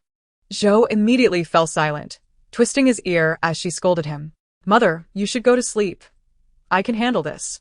I know. Just treat her better from now on. Zhou recalled the injury on his back. What about your wound? It's nothing. Let Mo Shu help you with the medicine. All right. After applying the medicine, he did not sleep but had Mo Hua fetch the cook from her warm bed. The cook, yawning and grumbling about being disturbed in the middle of the night, warned him to be careful, or he might end up with a son without a rear end. Upon seeing Lu Ziqian, she showed no fear of losing her job. Confident in her culinary skills, many would be willing to hire her. Lu Ziqian, observing her sour expression, tossed a large silver ingot her way. The cook pouted, but her expression quickly brightened. General, how may I serve you? Do you know how to make the nourishing porridge that the young lady usually prepares? Upon hearing this, the cook felt the silver ingot in her hand lose its allure. She indeed craved the money. But the thought of staying up all night in the cold to cook such troublesome porridge did not appeal to her. I can do it, it's just too time-consuming. You should let the young lady cook for you instead. She is very willing to serve you and does not charge any silver. The cook placed the silver ingot on the stove. Stop. As she turned, a gleaming gold ingot came flying toward her. Thankfully, she dodged just in time, or she would have ended up with a bump on her head. Chapter 56. Was it you who drugged me back then? The cook picked up the gold ingot. Her spirits lifted, and any drowsiness vanished. General, I will go prepare it right away. No need for you to do it. Teach me. Huh? The cook's eyes widened. General, you want to cook? Did I hear you wrong? You want to cook for the young lady? She had lived most of her life without ever witnessing a man in the kitchen. They say a gentleman stays far from the kitchen. Lu Ziqian frowned. Enough chatter. Just teach me. Oh. Today was indeed a rare occasion. The general was personally cooking porridge for the young lady. It seemed the rumors in the residence were true. The young lady had finally found her place. General, these are the ingredients needed for the nourishing porridge. The lotus seeds, lilies, red beans, and kidney beans all need to be soaked in advance. Otherwise, they won't cook well. But now you won't have time to soak. Just throw them in directly and let them cook longer. First, bring it to a boil over high heat, then add a bowl of cold water and keep boiling. Repeat this 3 times and the beans will begin to split. Then add the other ingredients and continue cooking. Bring it to a boil, then reduce to a simmer. You must pay attention to the heat. You will need to guard the stove until dawn, and the porridge will be ready. Lu Ziqian found it tedious. How could making a bowl of porridge take so long? Indeed, the young lady wakes up every night to do this, day after day. If it weren't true love, who could endure it? I certainly couldn't. Even if my husband knelt and begged me, I wouldn't bother to cook for him. General, there are certain words that are not for a humble servant to utter, yet at my age, I feel compelled to offer a few words of advice. The young mistress is a remarkable woman. You must cherish her well, lest you find yourself regretting her absence when it is too late. There exists no remedy for regret, and by the time you feel it, it shall be far too late. Seeing that Lu Ziqian's countenance was less than favorable, the cook wisely chose to remain silent. Thus, under her direction, Lu Ziqian took it upon himself to prepare a bowl of porridge, successfully completing it before dawn. He carefully carried the porridge into the bedroom, only to find her still asleep. He then ventured into the courtyard to gather a plethora of plum blossoms. Women are often fond of flowers, and Su Yujiao, in particular, cherished them dearly, enjoying the art of arranging such flora. Previously, he found such pursuits tedious and had never devoted much thought to them. Upon waking, Su Yujiao was greeted by a room filled with plum blossoms, while the man sat quietly at her bedside, observing her. Awake? I have made porridge for you. Would you care to try it? Su Yujiao looked up in surprise. You cooked this? The cook instructed me. I merely executed her guidance. Noticing the burn on his hand, she realized he had indeed prepared the porridge himself. Did you also gather the blossoms? Do you like them? If you do, I shall bring you flowers every day henceforth. Su Yujiao fixed her gaze upon him, her lashes quivering slightly, and finally spoke with a hint of sorrow in her voice. Please refrain from such meaningless gestures in the future. If you truly care for me, grant me a letter of divorce. In truth, she found it difficult to adjust to his current demeanor, feeling as though it lacked authenticity. Once, she would never have dared to dream such beautiful dreams. Yet now all she desired was to flee from them. She wished to sever their entanglement swiftly, fearing that with time, she might lose control of her own heart. Lu Ziqian did not respond to her words. Instead, he offered a spoonful of porridge to her lips. Su Yujiao resisted, tightly closing her mouth. Yet he continued to gaze at her with a smile, as though her defiance was mere caprice. In this standoff, she found herself defeated once more. Even in silence, he exuded an undeniable strength. After consuming but a few bites, she set the bowl aside, not out of pretentiousness, but from a genuine lack of appetite. Observing the considerable remainder of porridge, Lu Ziqian furrowed his brow slightly. After toiling through the night, was it not reasonable for her to appreciate his efforts fully? Was she truly willing to squander his goodwill? In a moment of distraction, his eyes met Su Yujiao's mocking smile. She seemed to have discerned his innermost thoughts. Her laughter resonated with a sense of vindication, for she too had finally tasted the bitterness of having her feelings trampled upon. Indeed. He had once deemed a bowl of porridge a trivial matter, oblivious to the effort she had poured into it. In the past, he had been indifferent, taking a bite only when it suited his mood, neglecting to consider her feelings or the labor she invested. Jiao, I am sorry. A profound sense of guilt welled up within him, yet it coalesced into a mere apology. Su Yujiao turned her back on him, refusing to engage. Lu Ziqian lingered at the bedside for a moment, but she remained turned away. Finding the situation dull, he decided to leave, stating, I shall procure you some peach blossom pastries from the Yueshifang. As he exited, he did not head directly to purchase the pastries, but rather diverted towards the orchid garden. Though the emperor had granted Chen Yingyang a title within the marquisate, she still required time to organize her move, which would not occur for another day or two. Upon arrival, he chose to scale the wall instead of using the front entrance. He knew he should not harbor doubts about Yingyang, for she had once been a kind and gentle soul. However, Her recent actions had been increasingly at odds with the persona he remembered. For instance, she had inadvertently overheard the conversation between Gu Heng and Su Yujiao, yet she had chosen to focus solely on the notion of divorce, neglecting to mention the part about saving someone. Did she deliberately conceal half-truths? My lady, you look truly beautiful in the gown bestowed by the Empress. Chen Yingyang stood proudly before the bronze mirror, admiring her opulent attire. Shall he tell me, who is more beautiful, I or Su Yujiao? Though it was evident to anyone with eyes that Su Yujiao surpassed her in beauty, Xiao He, being Chen Yingyang's sycophant, knew precisely what to say. My lady, it is undoubtedly you who is the fairest. That shameless Su Yujiao cannot compare to even a single toe of yours. Chen Yingyang sighed before the mirror. What is beauty worth when my fate cannot rival hers? Had that incident come to fruition, I would have long been the general's wife. And I would not have to wait in vain for so many years, still unable to even approach the gates of the general's estate. How could that wretched woman have gotten ahead of me? The meticulously planned scheme was hers, yet it had ultimately adorned that scoundrel in bridal finery. Suddenly, a loud kick against the door startled both women, causing them to scream in alarm. The man's visage merged with the stormy clouds, his aura of rage surging uncontrollably as if he would shatter them into oblivion, leaving nothing but bones behind. Chen Yingyang and her maid instinctively recoiled at Lu Ziqian's menacing demeanor. He was frighteningly formidable, a side of him they had never witnessed before. Was it you who poisoned me?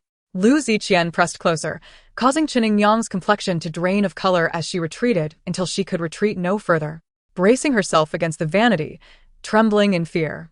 Ziqian, please allow me to explain. It is not as you think, she pleaded, her voice quavering with desperation. Dear readers, I have matters to attend to today, and will be stepping out. I rose early to finish the draft, and today's 2 chapters will be posted by noon.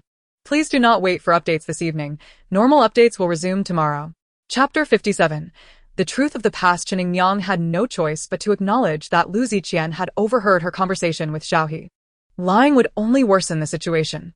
Indeed, I was the one who drugged you back then, but I did not intend to harm you. From the moment I laid eyes on you, I was smitten.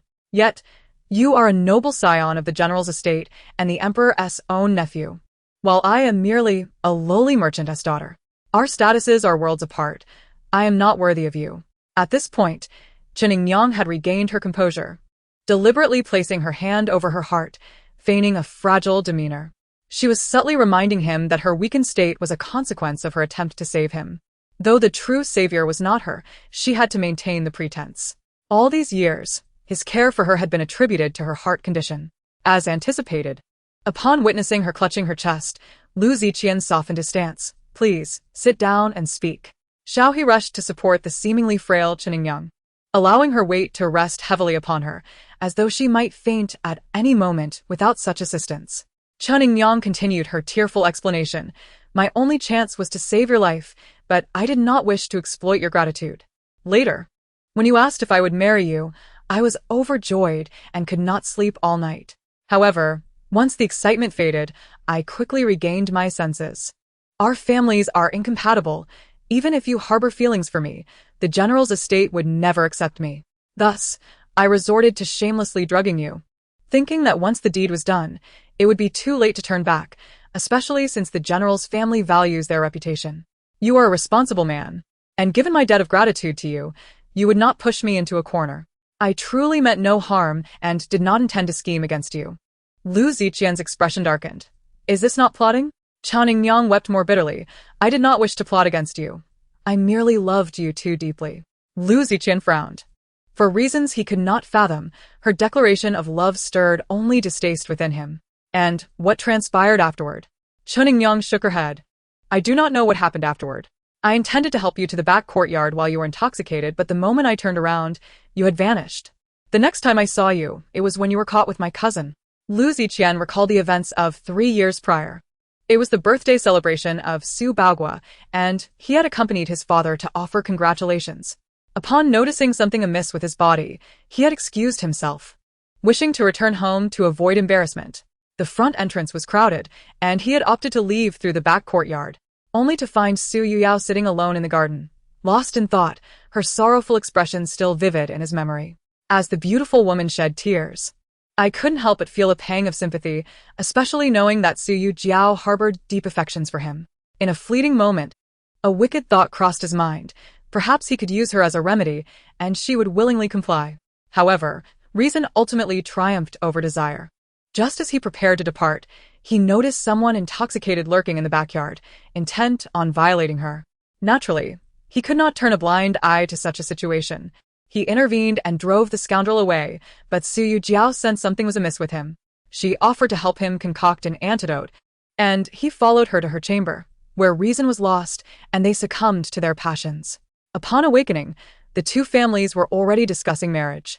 When he inquired about her feelings, she surprisingly expressed her willingness to wed. Thus, all these years, he had believed Su Yujiao was scheming against him. The truth was that under the influence of the potion, he had sullied her innocence. Her willingness to marry him stemmed solely from her long-held affection. He had misjudged her for all these years. Upon discovering the truth, Lu Ziqian was beset by agitation, feeling an ever-deepening guilt towards Su Yujiao. He pinched the bridge of his nose, reproaching her. "Why didn't you clarify things back then?"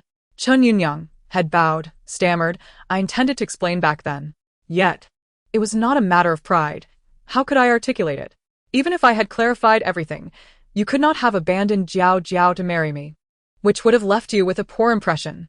Hence, I chose to act as if nothing had transpired.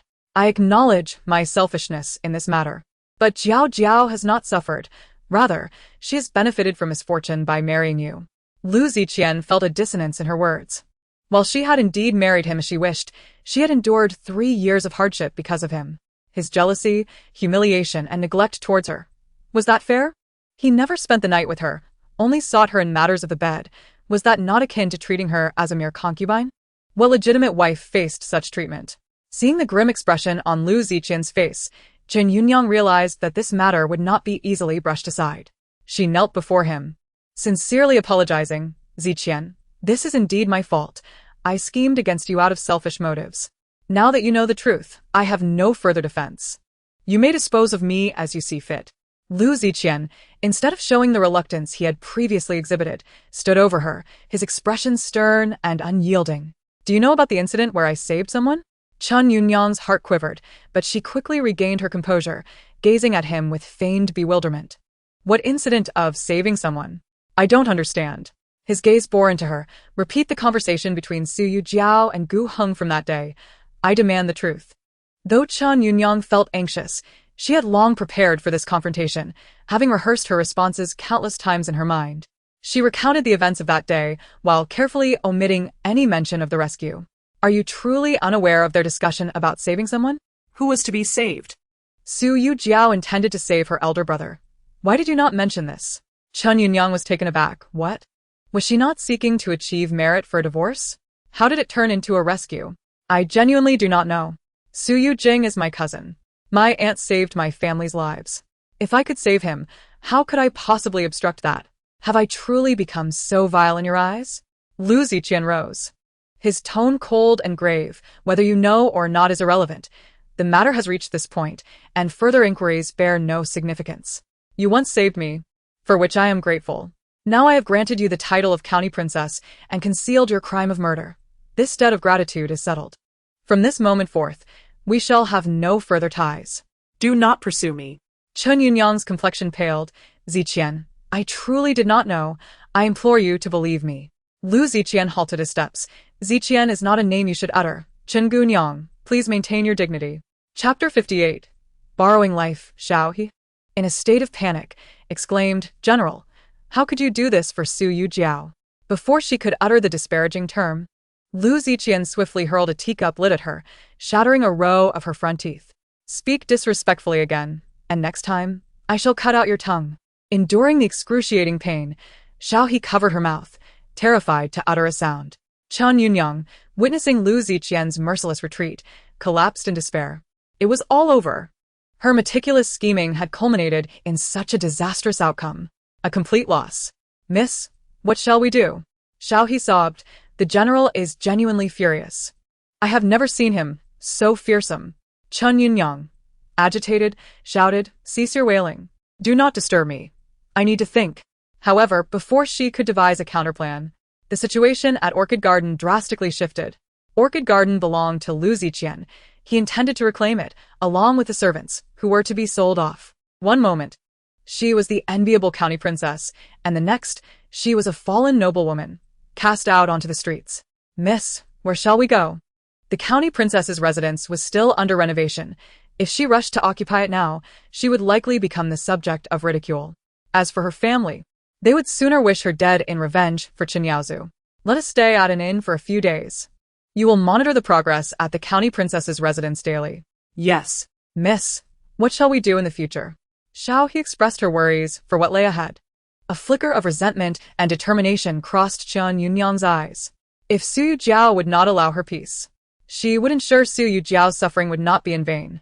A month passed swiftly, approaching the year's end, as families prepared to slaughter pigs and sheep, celebrating the season's joy. Even Su Yujiao seemed to be uplifted by this festive atmosphere, feeling that life had improved remarkably.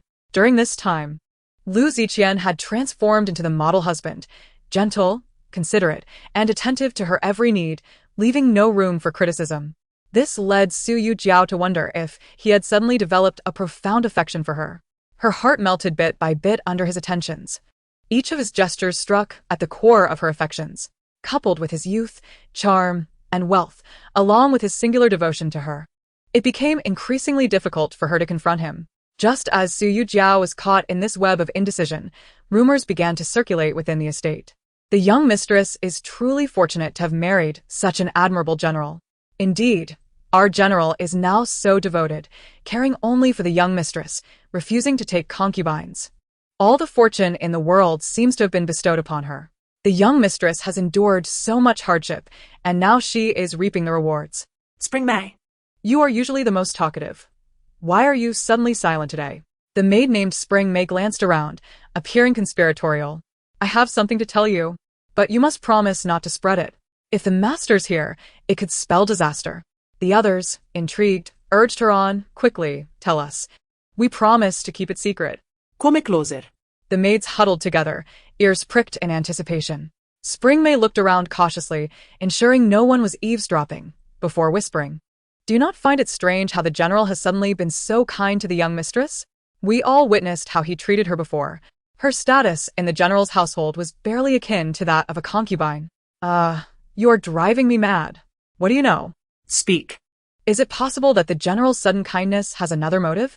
The crowd buzzed with curiosity, and Spring May lowered her voice further. "The general may want the young mistress's life." What insider information do you possess?" Spring May, with a knowing tone, continued.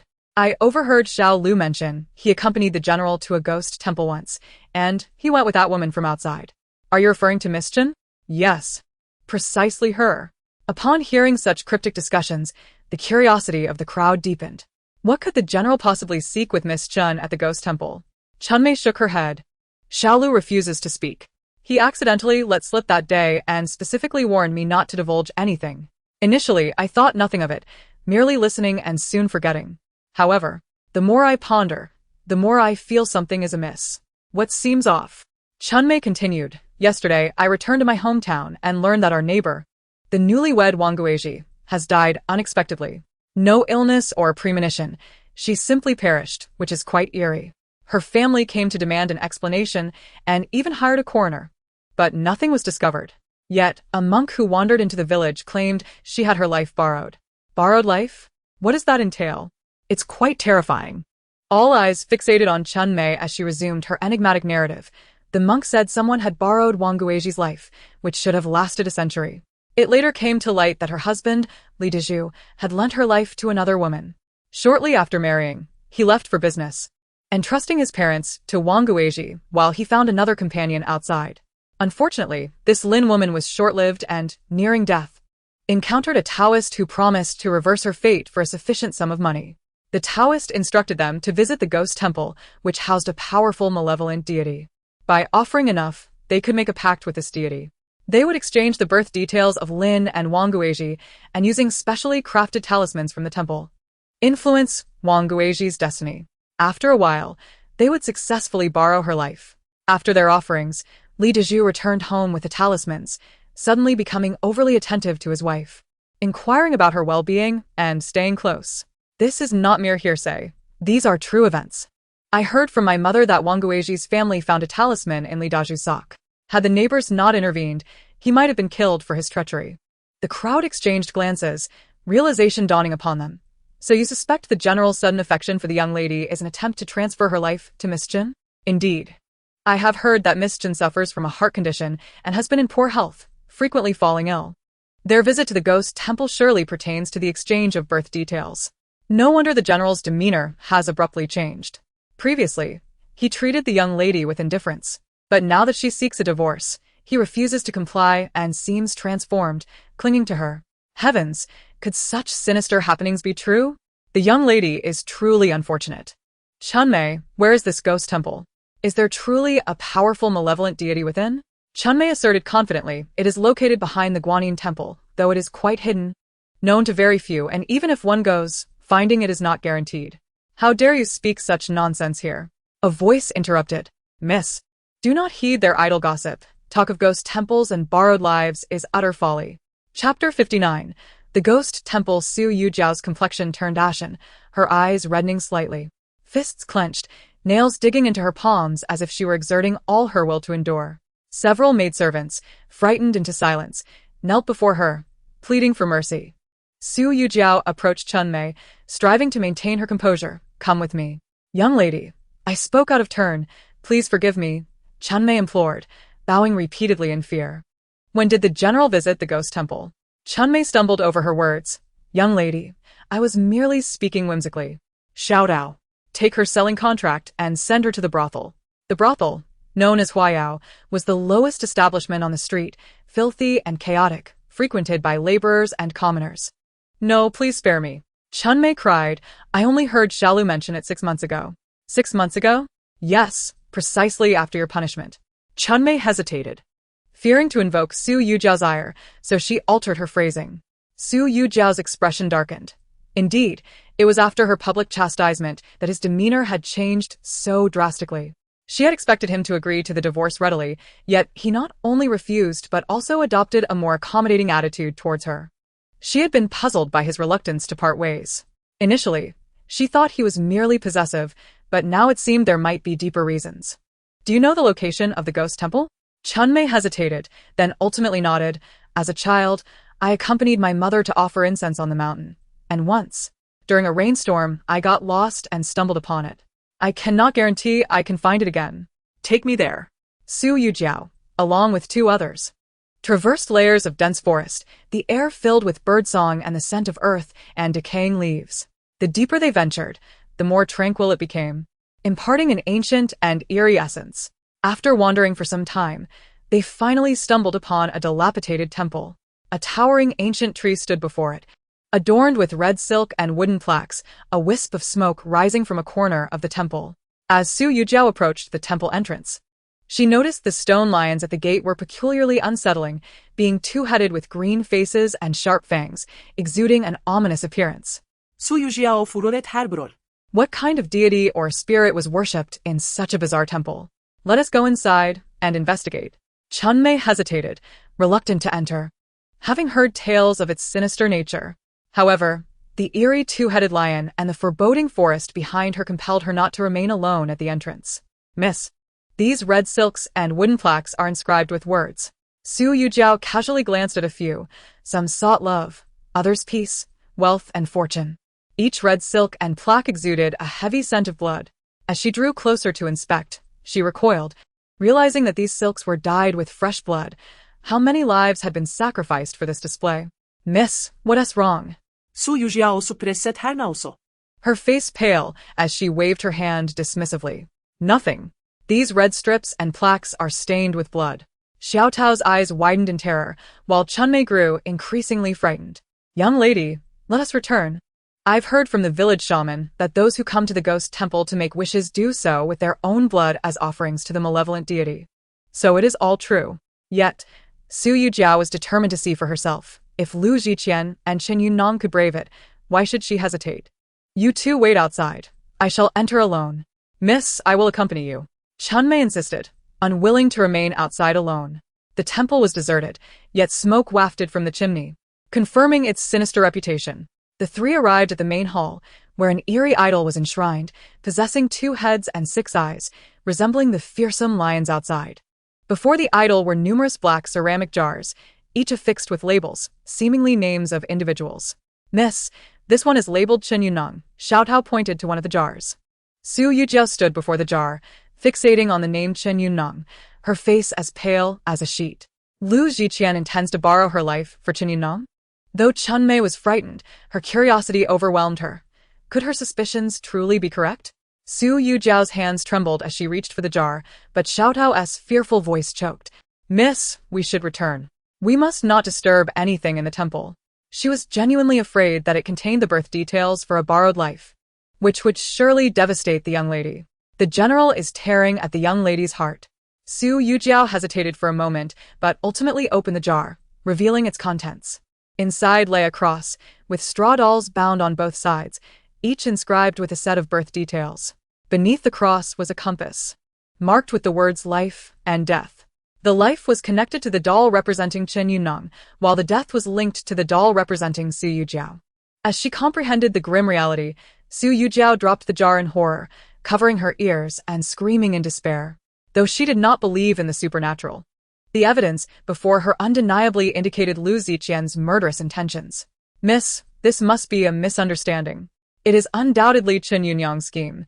The general would never harbor such thoughts against you," Xiao Tao implored, though even she struggled to convince herself of her words.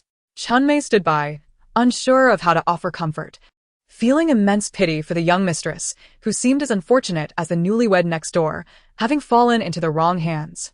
After her breakdown, Su Yujiao graduali regainet her composure. "Bring the jar and follow me." The three returned to the general's residence, making a beeline for Madame Zhou. "What is this?" Su Yujiao gazed at Madame Zhou, her voice faltering as tears streamed down her cheeks. Xiao Dao recounted the entire ordeal. Madame Zhou's face turned pale with shock, prompting her to hastily discard the strange doll she had been holding. "This is impossible. My son would never do such a thing." "Absolutely not." Madame Zhou firmly believed in her son's innocence. "This must be a conspiracy. It is certainly Chen Yunong's doing." "Jiao Jiao, do not let that scheming woman sow discord between you two. If you fall into her trap, she will have succeeded."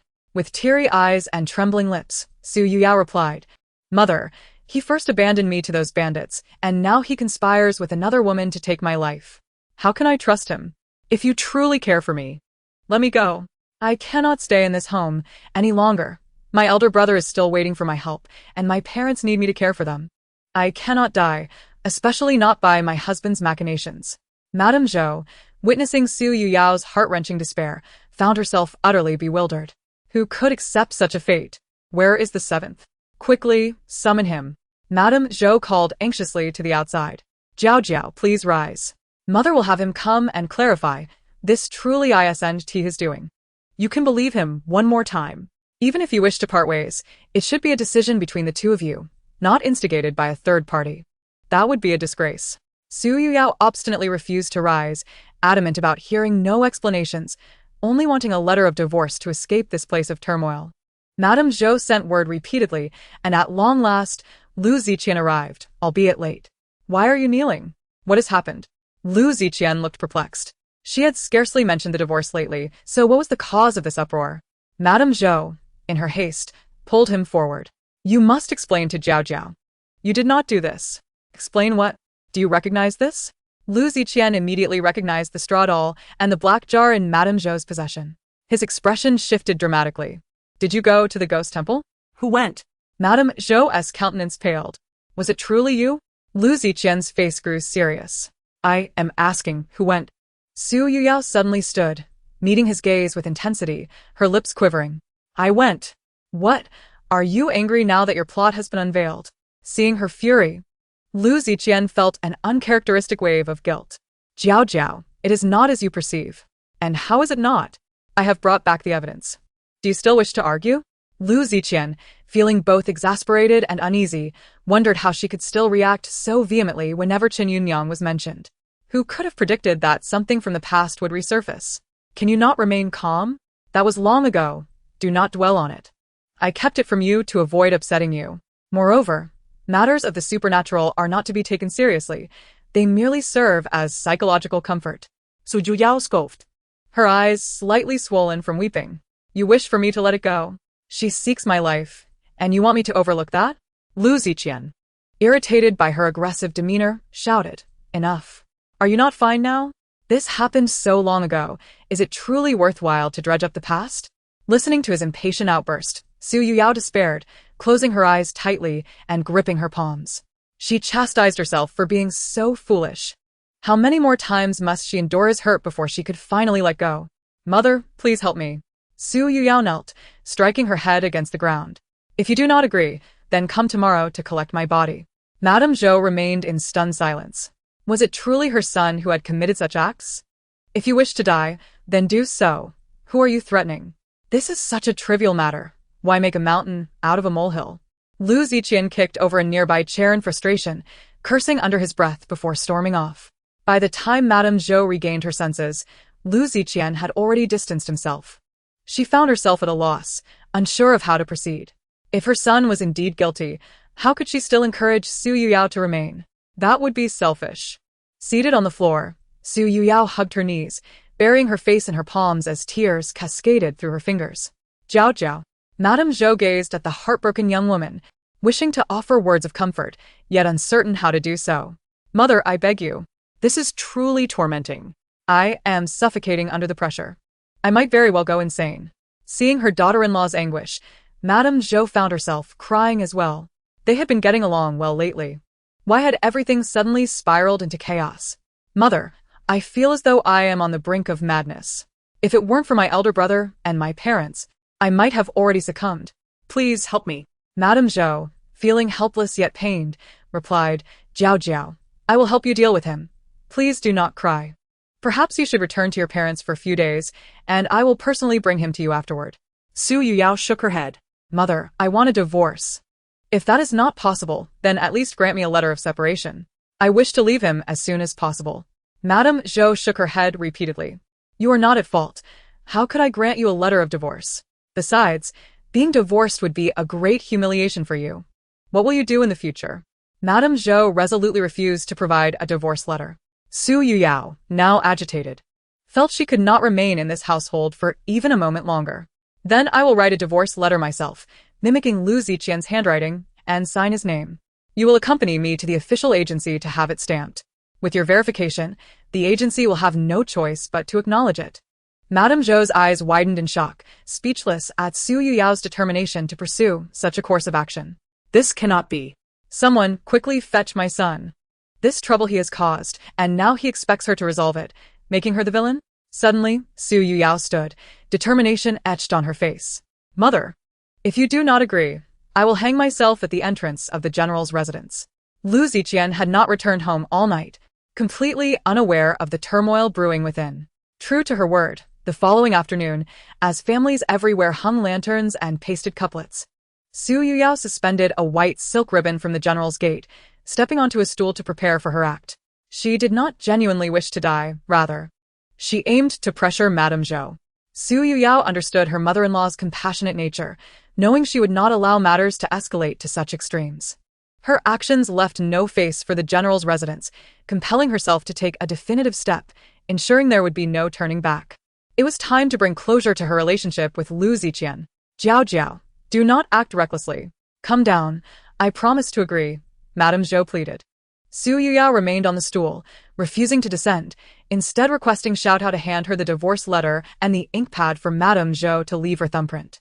Xiaotao, prepare the carriage for the official agency. Madame Zhou, resigned, followed Su Yujiao into the carriage. As she departed, she exchanged a worried glance with the steward, who appeared frantic. His lips chapped from anxiety. After searching all night, where could he possibly find the general now? There was no time. Alas! It seems that the general and the young lady are truly on the verge of separation this time. The general, in a critical moment, is absent from home. By the time he returns, he may very well find himself a bachelor, for his wife has already fled. Throughout the journey, Madame Zhou has been calling out, feeling dizzy, urging the coachman to slow down. Understanding her intent, the coachman has done his utmost to delay their arrival. A large carriage crawls through the bustling streets, provoking the pedestrians to shout in impatience. Is this carriage made of paper? It moves slower than a person. Indeed, even my 80-year-old mother could outpace this carriage. Chapter 61. Lu Ziqian finally senses something amiss. The carriage from the general's residence, moving at a snail's pace, has suffered 2 breakdowns and 3 traffic snarls. Yet it has finally arrived at the government office. Upon disembarking, Madame Zhou looks around, yet her son remains elusive. Alas. It seems fate has decreed that their paths are not meant to intertwine. Moreover, one must not be overly selfish, though she harbors affection for Jiao Jiao. She cannot confine her in the name of love. Her time at the general's residence has indeed been unhappy, even torturous.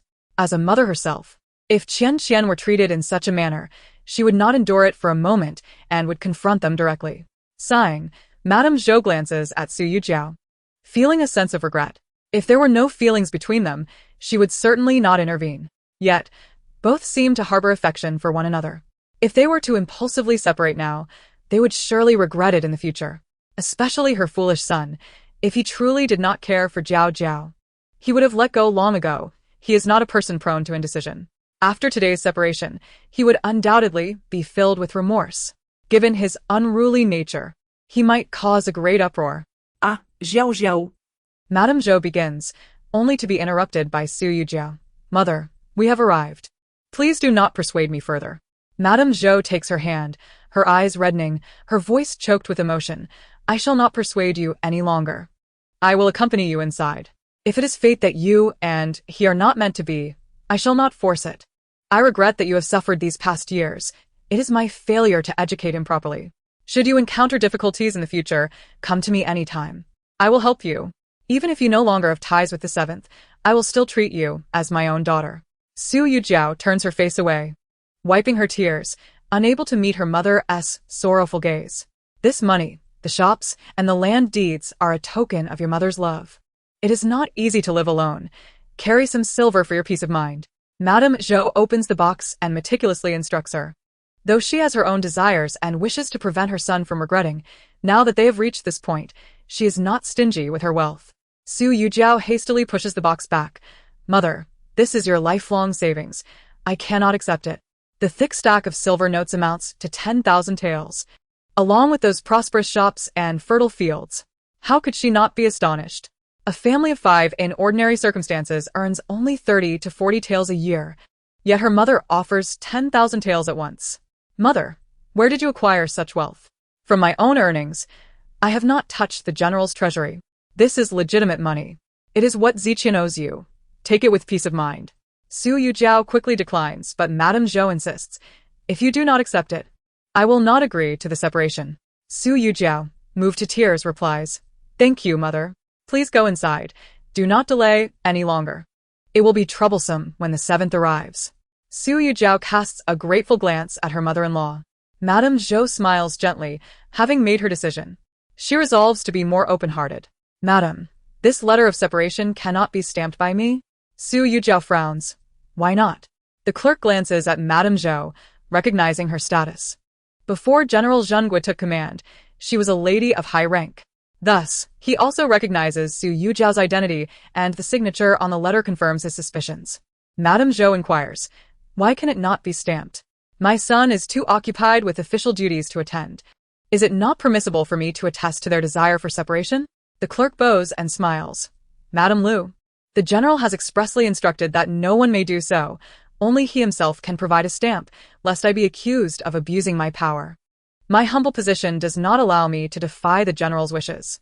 Moreover, the law clearly states that both parties must be present for a separation. Please forgive us. Madame Lu and young lady. Su Yujiao stands frozen, momentarily at a loss for words. Madame Zhou furrows her brow.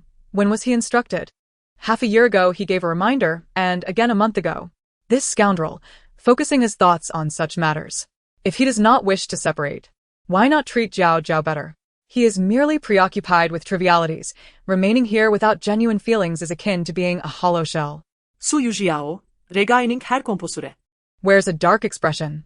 Is he truly so guarded? Does his reluctance to separate stem from an unresolved matter? Does he wish for her death? Su Yujiao. Lu Ziqian bursts in like a storm, veins visible on his forehead, his eyes bloodshot and slightly breathless.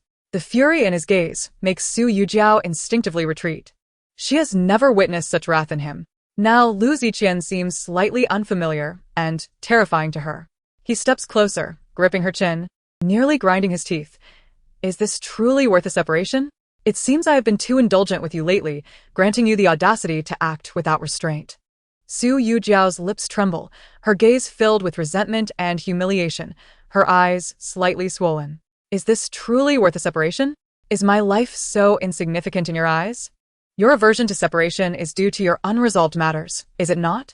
Must I die for my life to hold any value to you? By now, a crowd has gathered, eager to witness the spectacle. Not wishing to lose face before them, Su Yujiao decides to leave the government office.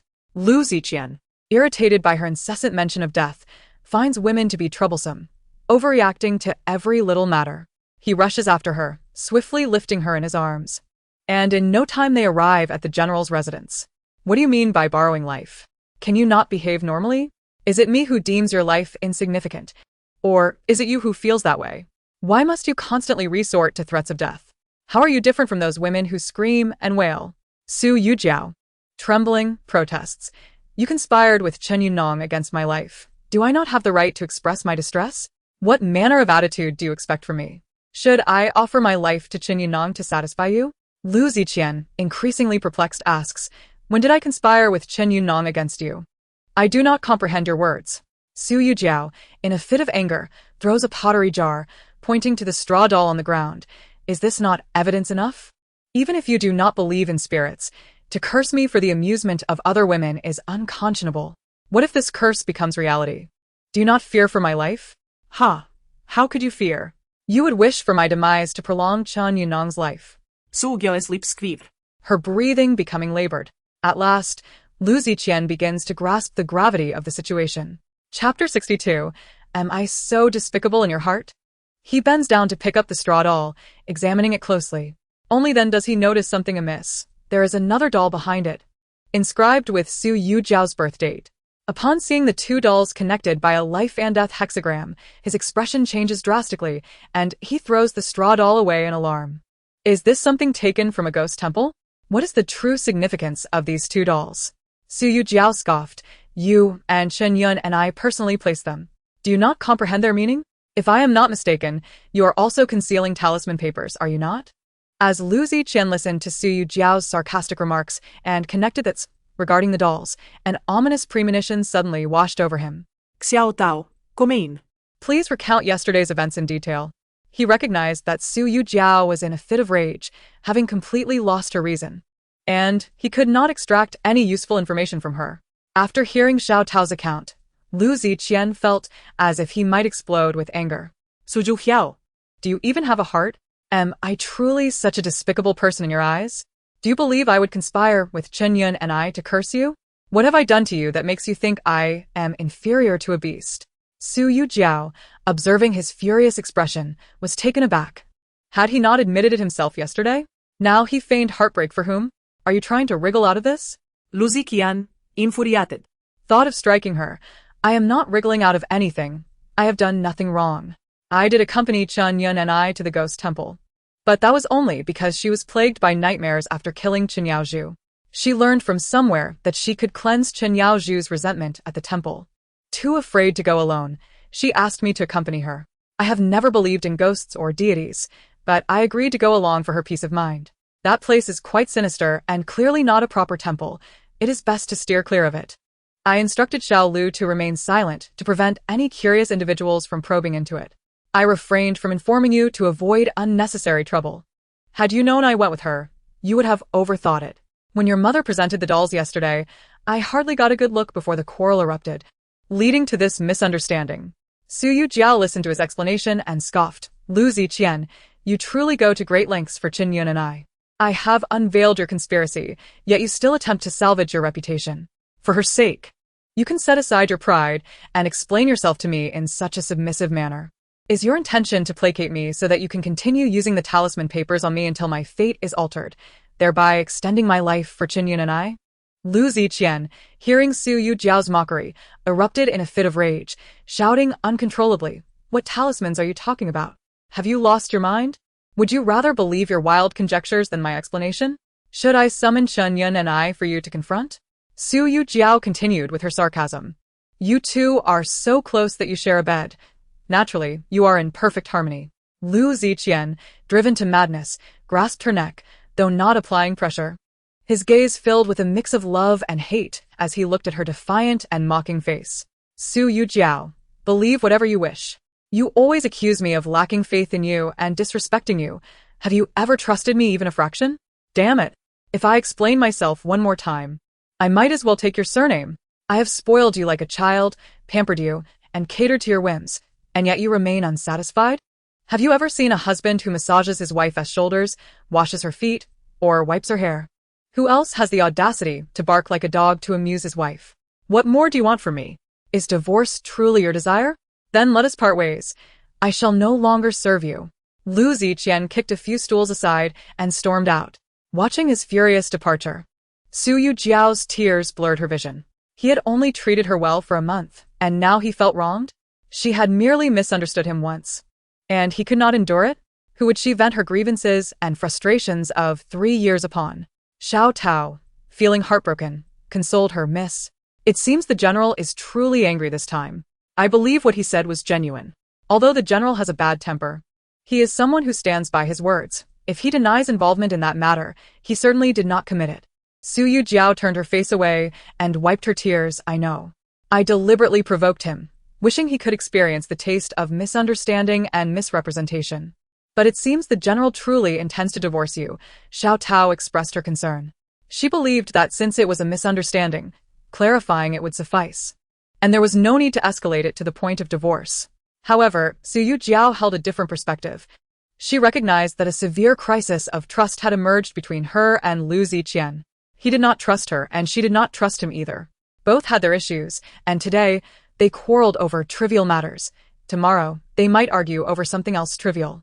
Upon hearing those rumors, her first instinct was not to ascertain the truth, but to easily believe them and hold fast to her convictions.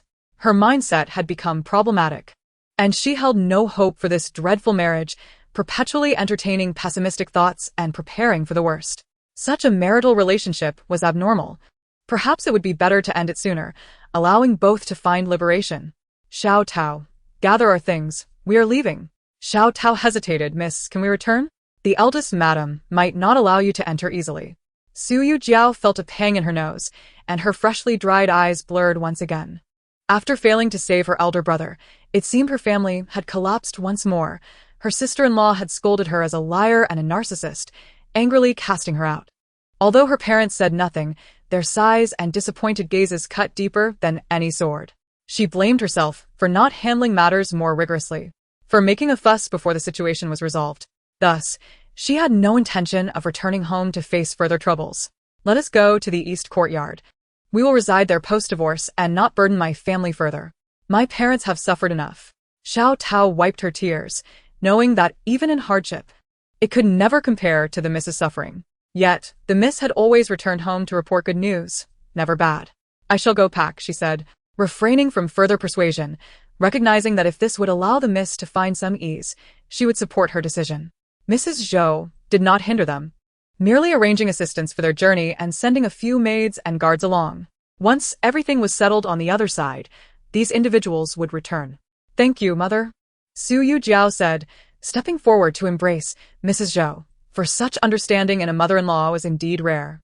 Just as she was about to leave, her two sisters-in-law came to bid farewell. Dear sister, is there truly no room for reconciliation?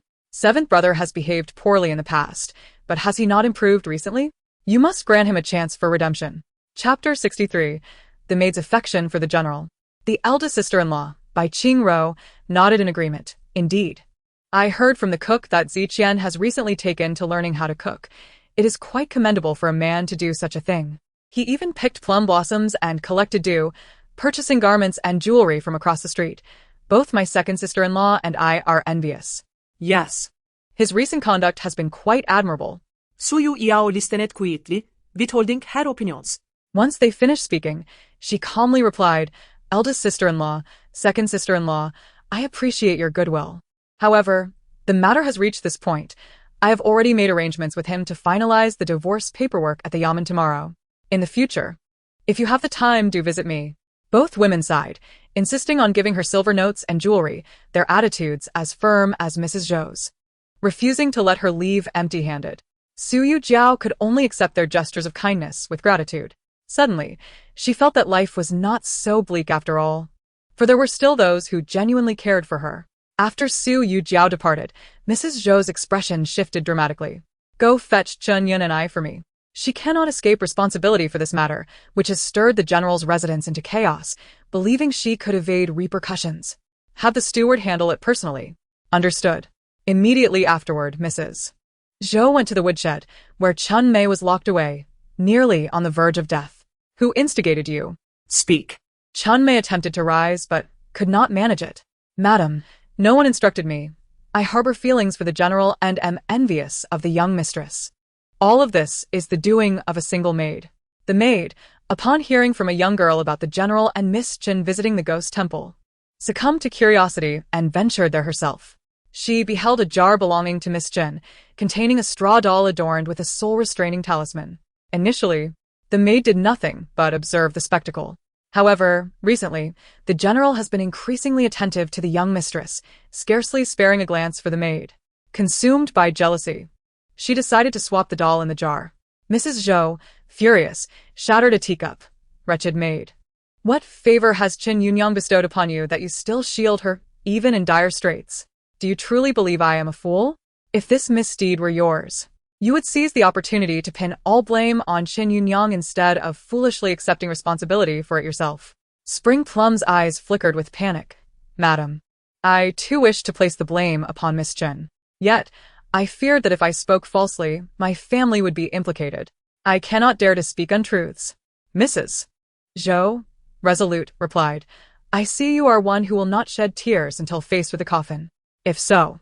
Before she could finish, Spring Plum dashed headlong into the wall, her head bursting open with a resounding thud. I, the maid, am willing to die to affirm my resolve.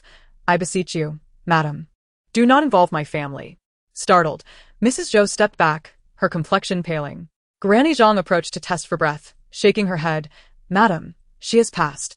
Mrs. Zhou frowned, pondering what trickery Qin Yunyang employed to compel Spring Plum to choose death over betrayal. This woman was as venomous as a serpent, cunning and ruthless. Even residing outside, she could stir up turmoil within the general's household. If she were to succeed in marrying into the Lu family, the entire general's estate would surely fall into her hands. With this thought, Mrs. Zhou's gaze grew colder. This woman was a calamity that must not be permitted to remain. Granny Zhang, come here. She whispered a few words into Granny Zhang's ear. Yes. Before long, the steward hurried in with news. Madam, the person has been brought in. Take her to the side hall and await my arrival. Yes. Chen Yunyang was escorted to the side hall, where several maids immediately subdued her, stuffing a cloth into her mouth to silence her cries.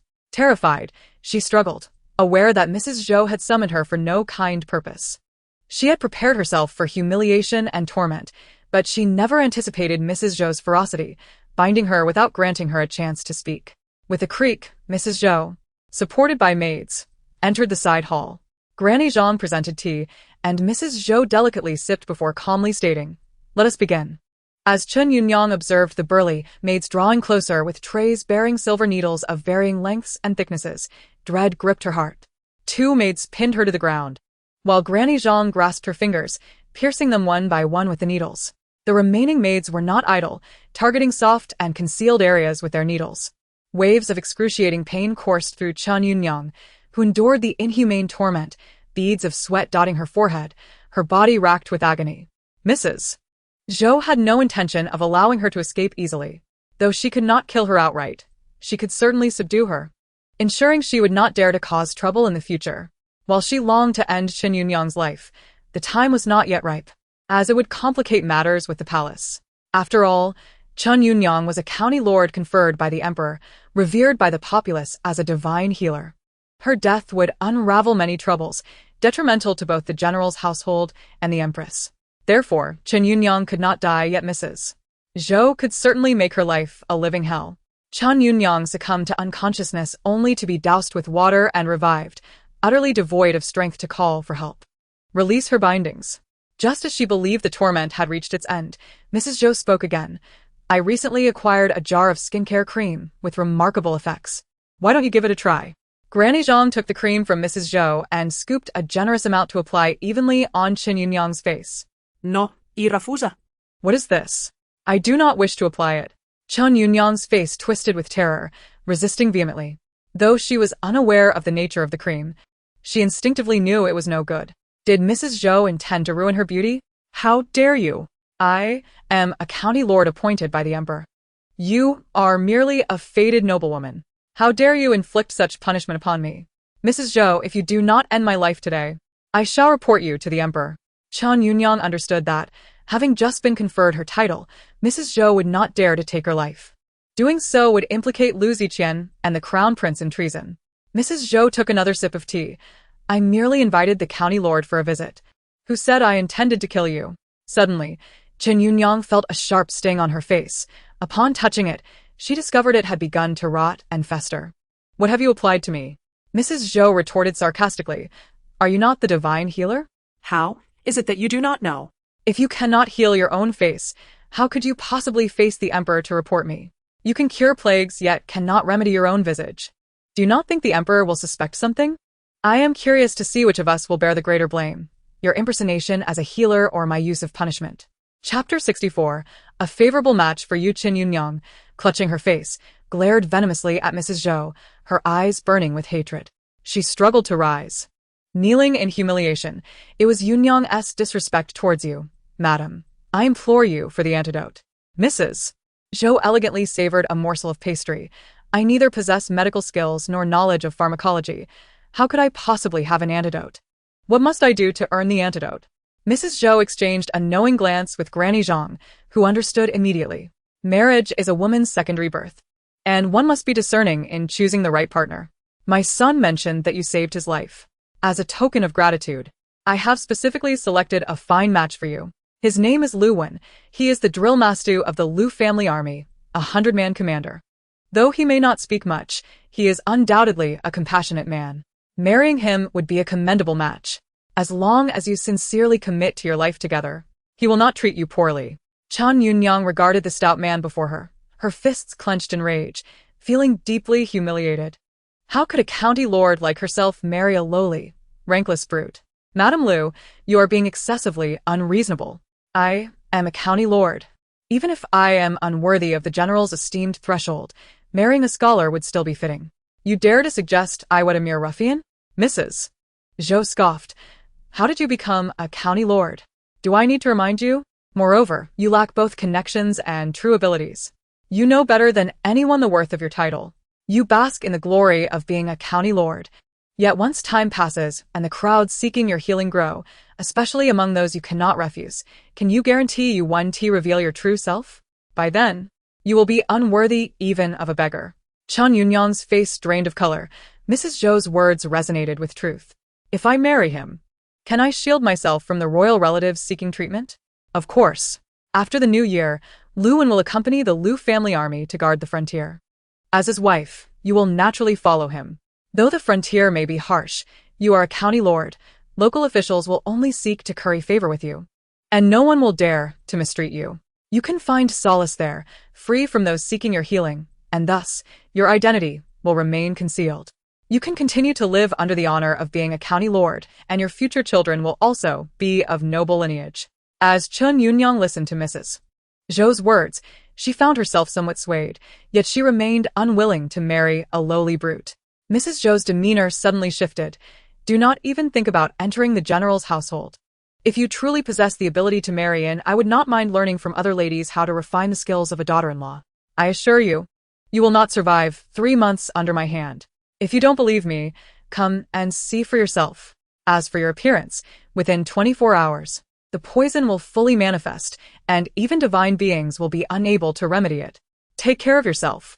I will only provide the antidote once you are wed. Chen Yunyang gritted her teeth in fury, leaving her no room for negotiation with just 2 days to spare. Madame Zhang, see our guest out. Yes. After Chen Yunyang departed, Mo Shu promptly reported the situation. Lu Ziqian, engrossed in his reading, did not even lift his eyelids, casually remarking, Indeed, Lu Wenren is commendable. If she could find peace in her life, it would be a fine outcome. Madam has even resorted to private punishment against Miss Chen, poisoning her. This is what she deserves. A flash of ruthlessness flickered in the man's eyes. Chen Yunyang had crossed his boundaries this time. She had intruded into the general's residence and disrupted the tranquility of his home. Did she truly believe he would indulge her indefinitely? Leave. You need not concern yourself with matters in the manor. Go to the eastern courtyard and ensure her safety discreetly. Understood. The following day, many high-ranking nobles in the capital received wedding invitations from the county lord's residence. Chen Yunyang was to marry tomorrow? Such haste. Who was her groom? Su Yujiao was taken aback upon hearing the news. Could it be that Lu Ziqian is so impatient, seamlessly transitioning from divorce in the morning to marriage in the afternoon? I heard she is to wed a centurion of the surname Lu. Other servants chimed in, unaware of further details. Let us discuss this, knowing your curiosity. We hurried over to inform you. A voice called out from the entrance, belonging to Bai Qingru. Elder sister, second sister. What brings you here? We are here to clarify matters for you. We have come to share idle chatter. Su Yujiao learned of everything that had befallen Chen Yunyang from her two sisters-in-law. Left in a daze. Sister-in-law, mother has indeed taken a harsh approach to vindicate you. Indeed, mother has always been kind. Yesterday's iron-fisted measures were utterly uncharacteristic. Will Chen Yunyang truly obediently marry and depart for the borderlands? What poison has mother administered to her? Isn't it merely a similar concoction to frighten her? Akin to a venereal disease? That ointment is truly toxic. It causes pus-filled sores to erupt on the face almost immediately, quite revolting. It terrified that sly vixen, Chen Yunyang. Sister-in-law, that sly vixen has been sent away. With her gone, there will be no one to sow discord between you and seventh brother. He will surely treat you well. Su Yujiao sighed. Did mother send you to persuade me? Both shook their heads. This is not mother's intention. It is our own. As fellow women, how could we not recognize your deep feelings for seventh brother? Now that he has repented, you are on the verge of enjoying the fruits of your labor. It is simply a pity. Su Yujiao shook her head. There is nothing to regret. The issues between him and me extend beyond Chen Yunyang.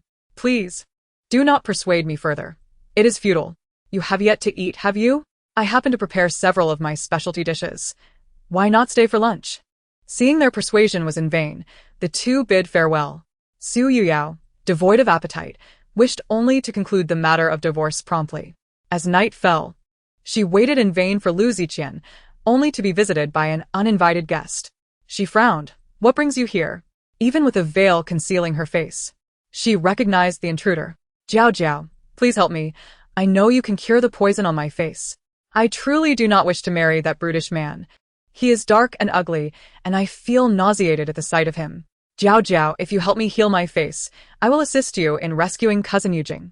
Su Yujiao fixed her gaze upon her. You? Yes, my contribution this time is significant. Should I request it, the emperor will surely release my cousin. Su Yujiao scoffed. You overestimate yourself. If you could truly use your achievements to save him, do you think I would readily relinquish that credit to you? Xiao Dao, see our guest out. Ultimately, Chen Yunyang departed in a flurry of curses. A figure lurking in the shadows observed the scene with intrigue, finding the unfolding events increasingly captivating. For several days, he had dreamt the same dream of the fated woman soon to appear. In the dream, he could not discern her features, yet he invariably trailed behind her, drawn by an inexplicable allure. Today, while sipping tea at a tea house, he inadvertently caught sight of a veiled woman whose silhouette bore a striking resemblance to that dream. Thus, he followed, overhearing a conversation between the two women. Although he did not see the veiled woman's face, he gleaned her identity from their words. It was unexpected that this Chen Yunyang was a false healer, while the true physician was Lu Ziqian's beautiful wife. How could an unremarkable pretender, who usurped others' achievements, be the beloved of his dreams? The alluring beauty in the courtyard, however, certainly caught his eye. The man scrutinized her from head to toe, his gaze filled with an unprecedented intensity. I must have her. Someone, investigate. Yes.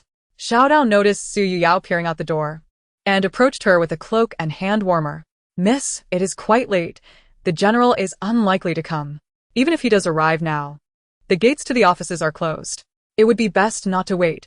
Perhaps he has been delayed by court matters. Su Yujiao sighed helplessly. It was natural to feel disappointment since Lu Ziqian had not come, yet an inexplicable emotion lingered. Seeing Su Yujiao's despondent demeanor, Xiao Dao suggested, Miss, Today is the eve of the Little New Year, and the streets are bustling with dragon and lion dances. Shall we go for a stroll? I heard Yupinju is holding a celebration for the kitchen god, and those who win will receive blessings and a pure gold statue of the kitchen god. Let us join in the festivities. Seeing Xiao Tao's eager expression, Su Yujiao relented. After all, sitting alone in the courtyard felt dreary. Since I've resolved to start anew, I shall embrace joy. Let us change into male attire to avoid unnecessary trouble. Yes, I shall do so at once. Soon, two handsome youths stepped out. The streets were indeed lively, filled with throngs of onlookers. A vibrant dragon soared in the center of the square, its head held high, eyes gleaming, animated and lifelike. The dragon led the way, its body twisting and turning, rising and diving, each movement accompanied by cheers from the gathered crowd. Meanwhile, several majestic lions, clad in golden armor, performed a series of complex maneuvers with resolute steps. The atmosphere on the street was exuberant, laughter and cheers resonating everywhere. And Su Yujiao found herself swept up in the joy and merriment. A long-lost smile graced her face, radiating beauty, particularly with her spirited eyes, resembling a tranquil autumn pool, shimmering like stars. Her smile captivated those around her, especially those observing her from the shadows. Miss, ahead lies Yupinju. Let us go and take a look. The competition has begun. Miss, are you not the most skilled poet? If we win the competition, that golden statue will be ours. Xiao Tao chattered excitedly, leading Su Yujiao through the crowd until they reached the front. Su Yujiao discovered that the event at Yupinju involved composing a poem for the Little New Year. Judged by several esteemed scholars, the finest poem would win the pure gold kitchen god statue. Xiao Tao eagerly took her place at the front, waving at Su Yujiao. Miss, come quickly. If we win that golden statue, we can worship it daily, surely bringing us good fortune. The ancients held great faith in deities. Su Yujiao had not believed before, but after her journey through time, she found herself somewhat swayed. Hearing about good fortune piqued her interest. Perhaps it could aid in rescuing her elder brother. Su Yujiao took up her brush, contemplating the atmosphere and recalling a poem she had memorized during her studies, feeling it quite fitting. The spring of the Jiazi year encroaches upon the last month. In Yanjing, the Little New Year arrives once more. Children joyfully greet the kitchen god, the sound of flutes and drums filling the air. As the 9th day of winter clears, one gazes at the willows, yearning for the kite to soar. This body belongs to me alone, and wealth and nobility are but fleeting illusions. Excerpt from the Ming Dynasty poet Lin Guang's 2 poems for the small year. The first, after Su Yujiao finished writing, she felt it inappropriate. One should not seek the limelight before possessing the ability to protect oneself, for it may invite trouble. Moreover, this was not her own poem. So, why should she seek to embellish her reputation? Miss, is this poem not good? Xiao Tao watched anxiously as Su Yujiao crumpled the freshly penned poem. Let us go. My writing is poor, so I will not embarrass myself. As the two departed from Yupinju, they remained unaware that someone had retrieved the discarded paper ball and was now reading it closely. The man tucked the paper close to him, his gaze following the vanishing figure with increasing intensity. Xiao Tao, have you ever been on a painted boat? Shall we go for a boat ride on the lake? Yes. I shall rent the most beautiful flower boat right away. Su Yujiao smiled. Let us rent the largest and most exquisite one. We shall spend the night aboard. After all, she was not short of money at the moment, so why not indulge herself a little? Indeed. Xiao Tao's earlier disappointment faded as she bounced with joy. Miss, this boat is splendid. It has 2 levels with many beautiful rooms. However, it is quite expensive. Renting it for one night costs 100 taels of silver, which is equivalent to 5 years of my salary.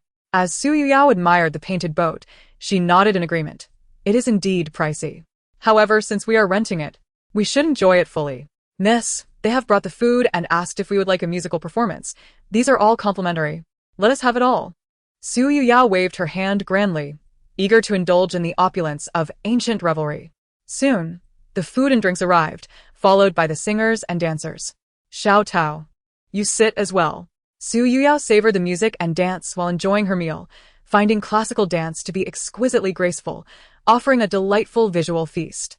Those men truly knew how to enjoy life. After a dance concluded, the dancers did not continue but approached to offer a toast, abruptly shifting the atmosphere. Su Yujiao and Xiao Tao found themselves blushing fiercely, hastily ushering the room full of flirtatious performers off the boat. Su Yujiao remained composed. after all. As a woman who had been married, she had experienced far more embarrassing moments than mere mouth-to-mouth feeding of wine. Xiao Tao, however, was startled, her face still flushed and eyes brimming with tears, resembling a pitiful child who had been wronged. "Miss, they are so shameless." Su Yujiao chuckled.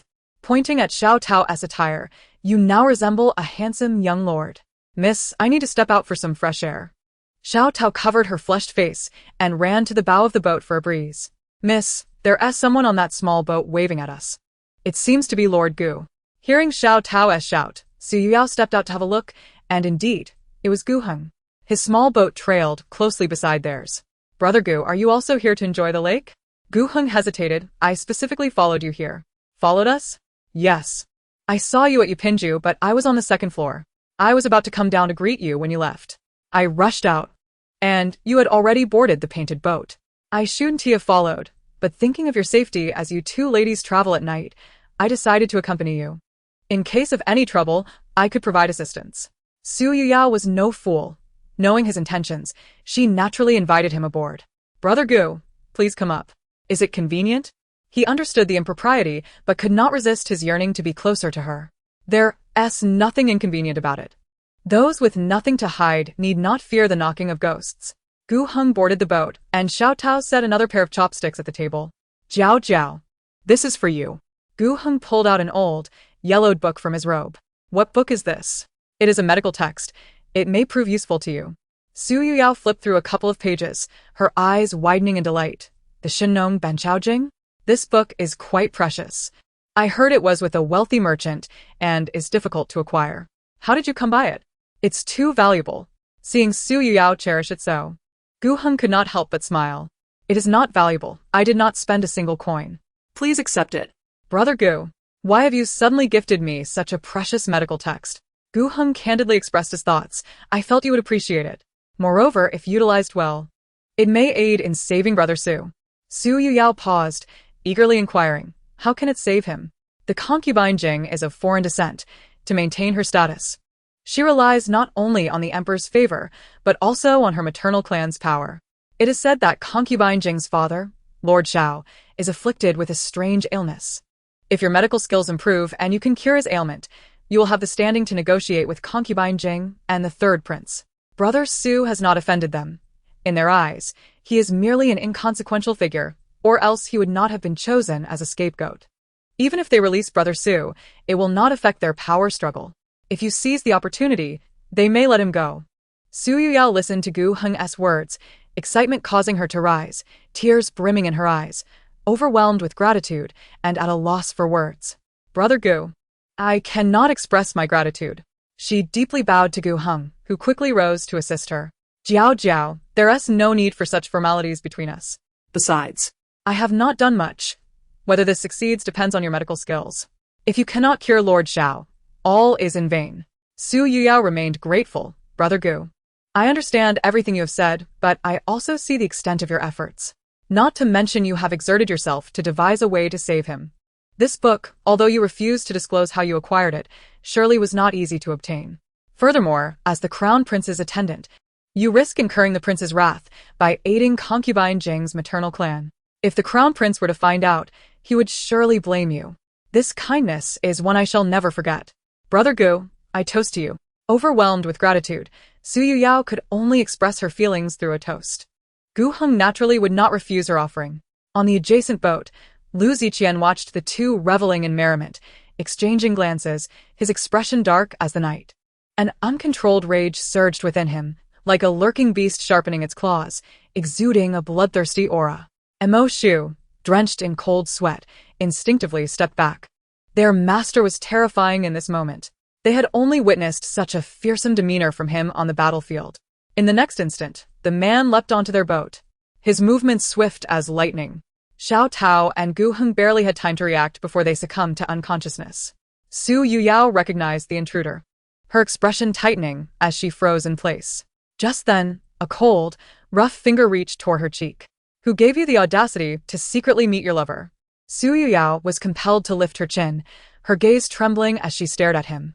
For some reason, he appeared more terrifying than ever before. She turned her face away, her expression pained. Do not speak so harshly. I have no ties to you. It is my freedom whom I dine with. Lu Ziqian's icy gaze fixated on the book lying on the table. She had been so joyfully laughing just moments ago, and it was all because of this. Noticing his frigid stare, Su Yujiao quickly picked up the book, cradling it protectively in her arms. This action completely incited Lu Ziqian's wrath. He smirked, thinking she believed she could protect it. He reached out, startling Su Yujiao into a shudder, but his finger merely brushed aside a loose strand of her hair, tucking it behind her ear.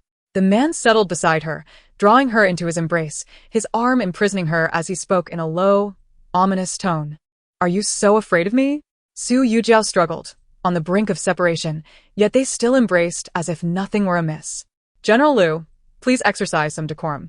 Lu Ziqian was amused by her anger, but soon, a sharp pain struck her lips, and he only released her when she could hardly breathe.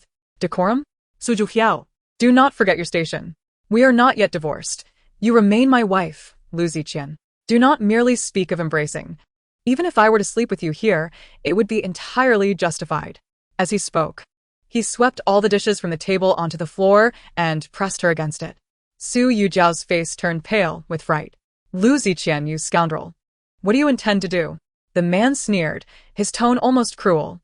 We have yet to experiment aboard the ship. Tonight shall be a trial. In front of your lover. You despicable beast. You pervert. Su Yujiao's face flushed with anger, her delicate features twisted in rage, losing all semblance of beauty. Lu Ziqian's expression darkened, his voice laced with mockery. Dare to act but not to bear the consequences? You wear that long gown solely for him to see? With a resounding slap, Su Yujiao struck Lu Ziqian's face, swelling it instantly. I will never forgive you, not ever. The man spat blood, smirking as he replied. Do you think I care? Hate me?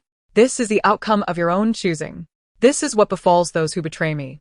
Su Yujiao stared blankly at the pile of powder, suddenly screaming, her voice piercing and sharp. Lu Ziqian, I will kill you. The hairpin plunged straight into his back. Her hatred was palpable. Chapter 67. Lu Ziqian, I should never have loved you. Lu Ziqian halted, turning abruptly to gaze in disbelief at the hairpin in her hand. You would kill me for him? Her eyes were bloodshot, filled with venom, each word dripping with anguish. You should have perished long ago. Lu Ziqian. I should never have known you, let alone loved you. Had I not known you, I would not have devoted all my thoughts to you. I could have pursued medicine, ventured into business, even secretly built my own strength, and would not have faced such humiliation today. It was only at this moment that she grasped these truths. The years had been wasted. Being unprepared invites suffering. If one lacks strength, one must not complain of being bullied. Why did it take her so long to comprehend this? Lu Ziqian, from now on, we are sworn enemies. Lu Ziqian, witnessing the fierce hatred in her eyes, felt a moment of panic. He could not fathom how things had unraveled so drastically. He had come seeking peace. He had even brought gifts, but upon seeing her smile at Gu Heng, he lost all reason. Lu Ziqian seized her wrist, demanding, explain yourself clearly. You forsake your duty, and yet you have the audacity to complain? It is merely a tattered book. Do you really care that much? Take it. It is mine, not his. He produced a copy of the Shenong Benchao Jing, a handwritten version, nonetheless. Lu Ziqian observed the shock on Su Yujiao's face and scoffed. Do you not realize? Such a precious book. Who would give him the original? Scholars are crafty. They will counterfeit a manuscript to deceive a fool like you. Su Yujiao retorted coldly. And what of it? Even if he pretends it is the original, his intention was still to please me. Gu Heng has never harmed me. Yet you are the source of all my suffering. Lu Ziqian faltered, then retrieved a prescription from his pocket, convinced that he surpassed Gu Heng. This is the medicine currently prescribed for Prince Xiao, detailing his ailments. I know you are eager to help. You did not attend the appointment today because you went to investigate Prince Xiao's condition. This will aid you. Su Yujiao took the book and prescription from him, her fingers trembling slightly, then suddenly smirked with derision. A slap followed by a sweet date? Lu Ziqian, do you truly believe I will still be led by your whims? In the next moment, before him, she tore the book to shreds. With a sharp crack, she flung the scraps at his face, her gaze piercing. Lu Ziqian, when I loved you, you were a treasure. Now that I do not, you are nothing. I may not be wise, but I will grow. I shall no longer be bullied by you. Lu Ziqian stood in disbelief, staring at the remnants on the ground. She had actually torn the book and prescription. Did she not understand what it represented? Of course she did, otherwise she would not have been so frantic to kill him moments ago. Yet she chose to shred the book before him, opting for the most brutal means to sever their ties.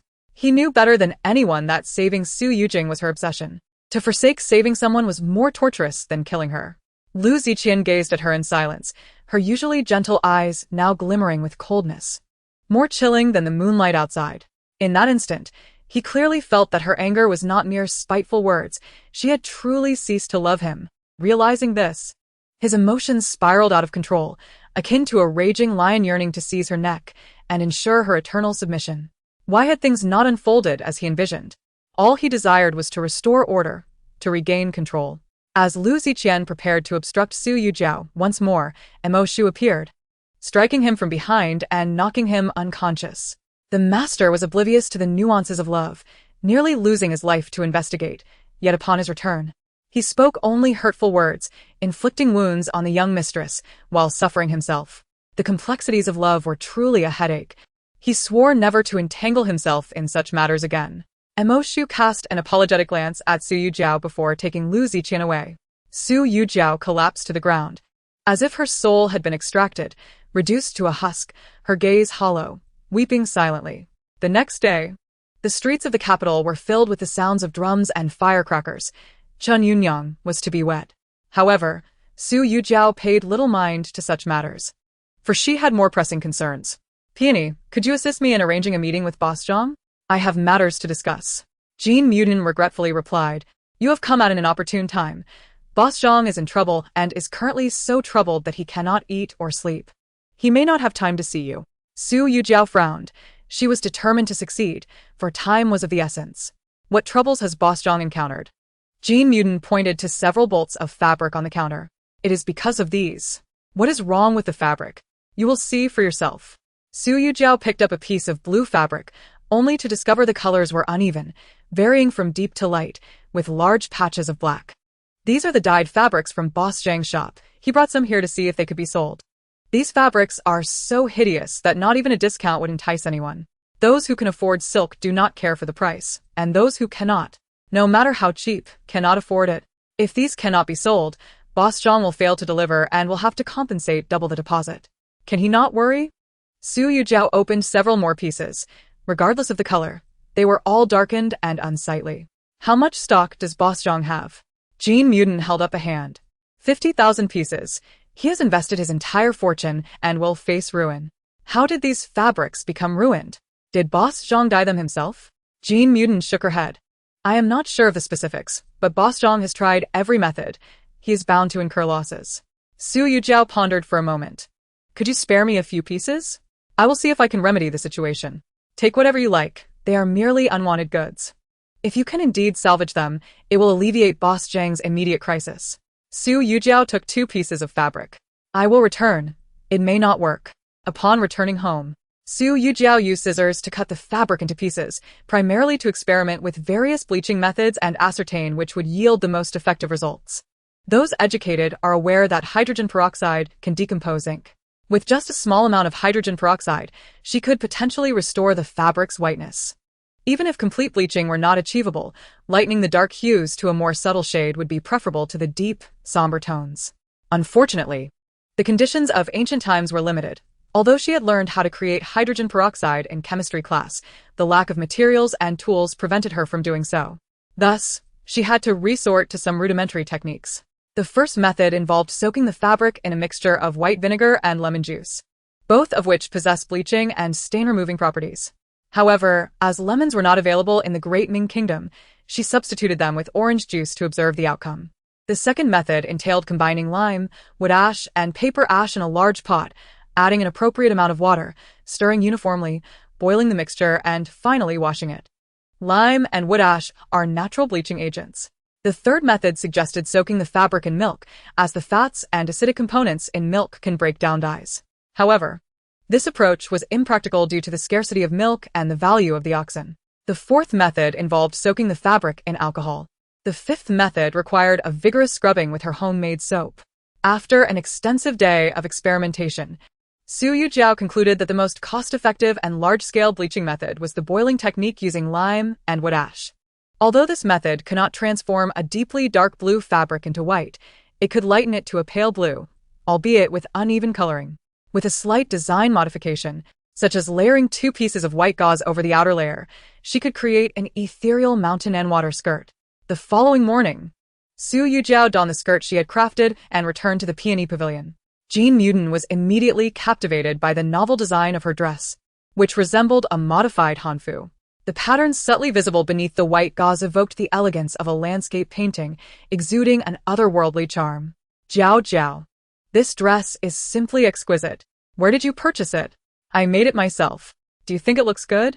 Su Yujiao smiled as she twirled before her. It's beautiful, truly beautiful. Where did you get this fabric? I have never seen such a unique dyeing technique. Jean Muden marveled, caressing the hem of her skirt. Su Yujiao playfully pointed to the unattractive fabrics on the counter. Jean Muden blinked in disbelief, her eyes widening as she covered her mouth in astonishment, glancing from the fabric to Su Yujiao. This dress is made from those fabrics? Su Yujiao nodded, her eyes sparkling. Jiao Jiao, you are truly talented. I always knew there was nothing you couldn't accomplish. Come, let me take you to meet Boss Zhang. It would be only fair for you to receive 50% profit from this fabric. Heavens, today has truly opened my eyes. I finally understand the concept of turning waste into treasure. Jean Muden exclaimed excitedly as she hurried to summon a carriage, with Su Yujiao following cheerfully behind. Perhaps this was why she cherished Jean Muden so dearly. She consistently provided emotional support when it was most needed.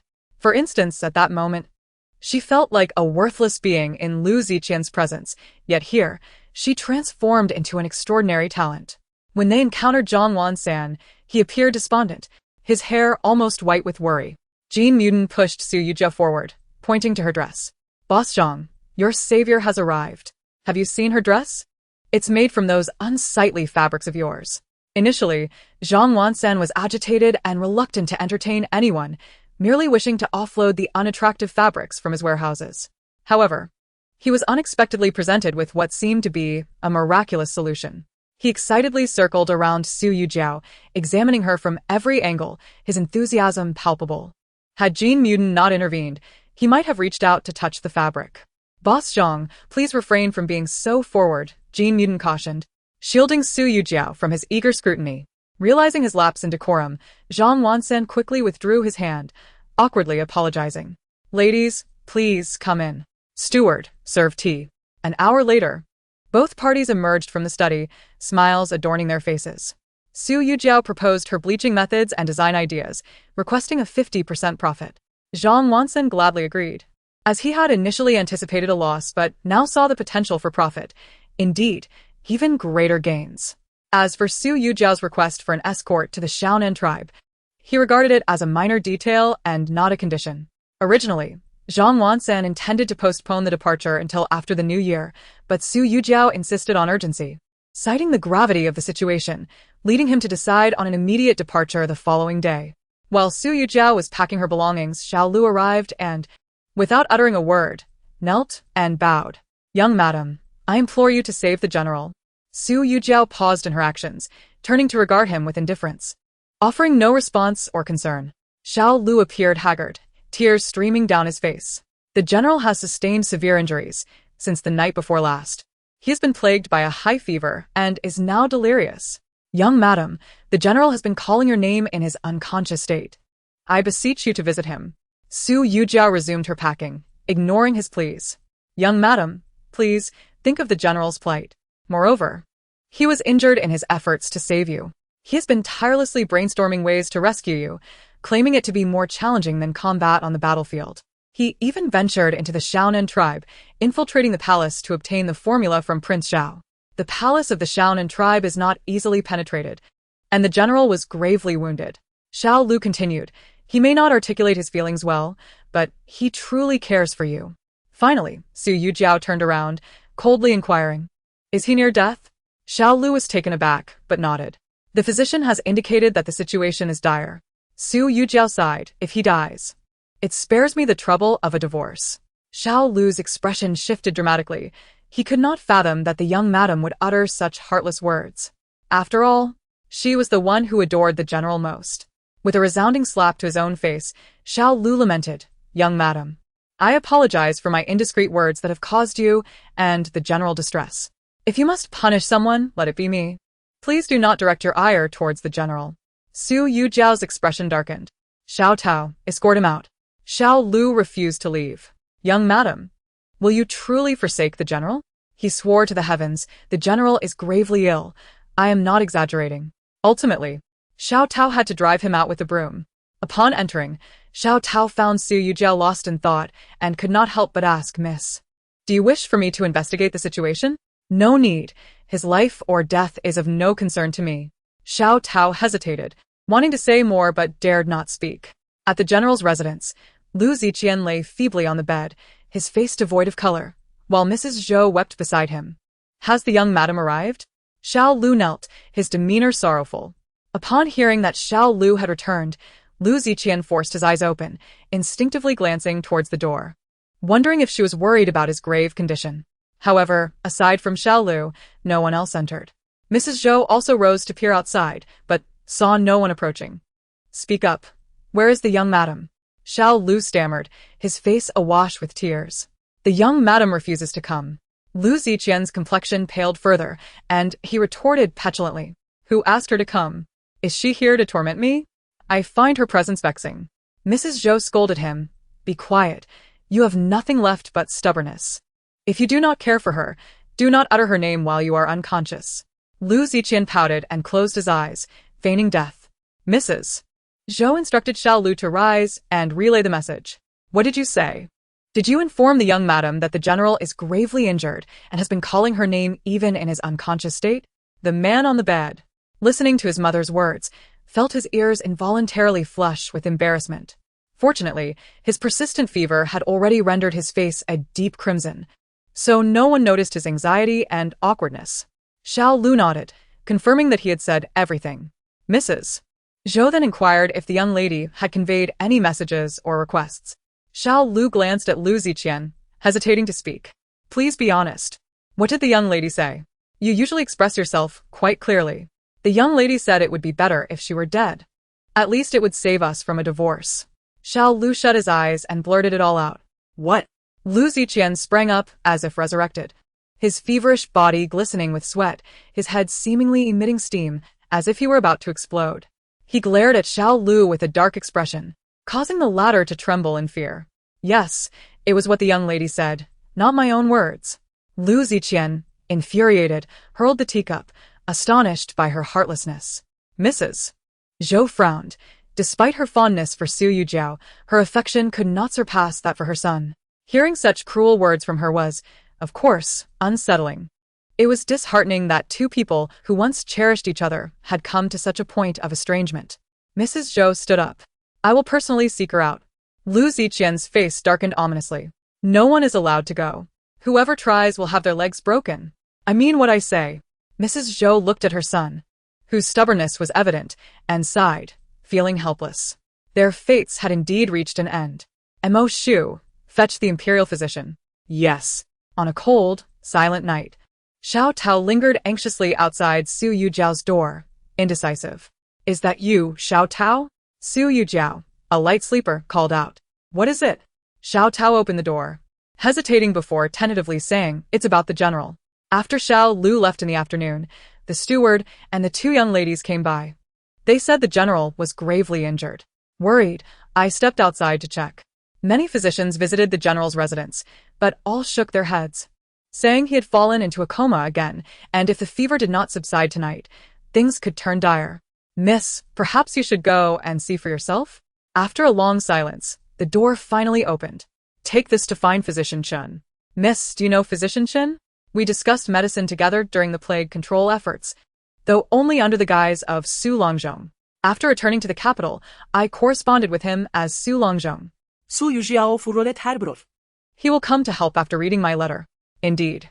For a wound infection, a bit of penicillin for inflammation and some antipyretic should suffice. It cannot be that serious. I wonder if Lu Ziqian is employing a feigned injury, or if the palace physicians refuse to administer penicillin. She lay on the bed, feeling restless. She had done all she could. The next morning, Su Yujiao departed with the merchant convoy. She felt a sense of urgency. She was unsure of the nature of Prince Zhao's illness, and if it were acute, each passing day could increase the risk. If she arrived only to find him dead, her hopes would be dashed once more. As for the Shinong Benchao Jing, she had already asked Gu Heng to seek another copy at any cost. As long as the original manuscript existed, the handwritten copy in Lu Ziqian's possession would be insignificant. Master, the people have set off for the Shao Nan tribe. They are likely going to treat Prince Zhao. The man behind the screen played with a jade ring on his thumb, his tone somewhat playful. You will accompany them. At a crucial moment, eliminate Prince Zhao. The dark guard abruptly raised his head, thinking he had misheard. Master, you intend to kill Prince Zhao? He is A hidden weapon pierced through the screen, striking the dark guard between the eyes. The maid beside him immediately knelt at the man's feet, gently wiping his hands with a cloth. The man lifted the maid's chin, scrutinizing her for a moment before sighing. I dislike loquacious individuals. My mute servant is far more obedient. Come here. The woman obediently sat on the man's lap, skillfully shedding her garments as he toyed with her. You will go to the Shao Nan tribe for me.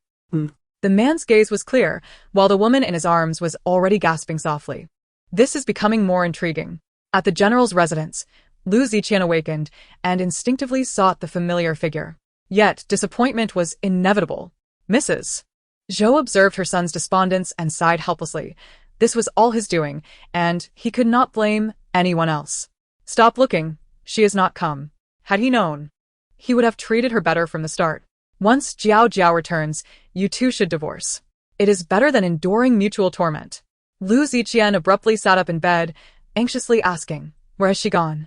Where else could she be? To the Shao Nan tribe. If she can save her elder brother this time, it will fulfill her wish. Before Mrs. Zhou could finish her sentence, Lu Ziqian hurriedly threw off the blankets and leapt from the bed, disregarding his shoes. Come back, you reckless boy. It's dangerous at the Shao Nan tribe. Dangerous or not, it has nothing to do with you.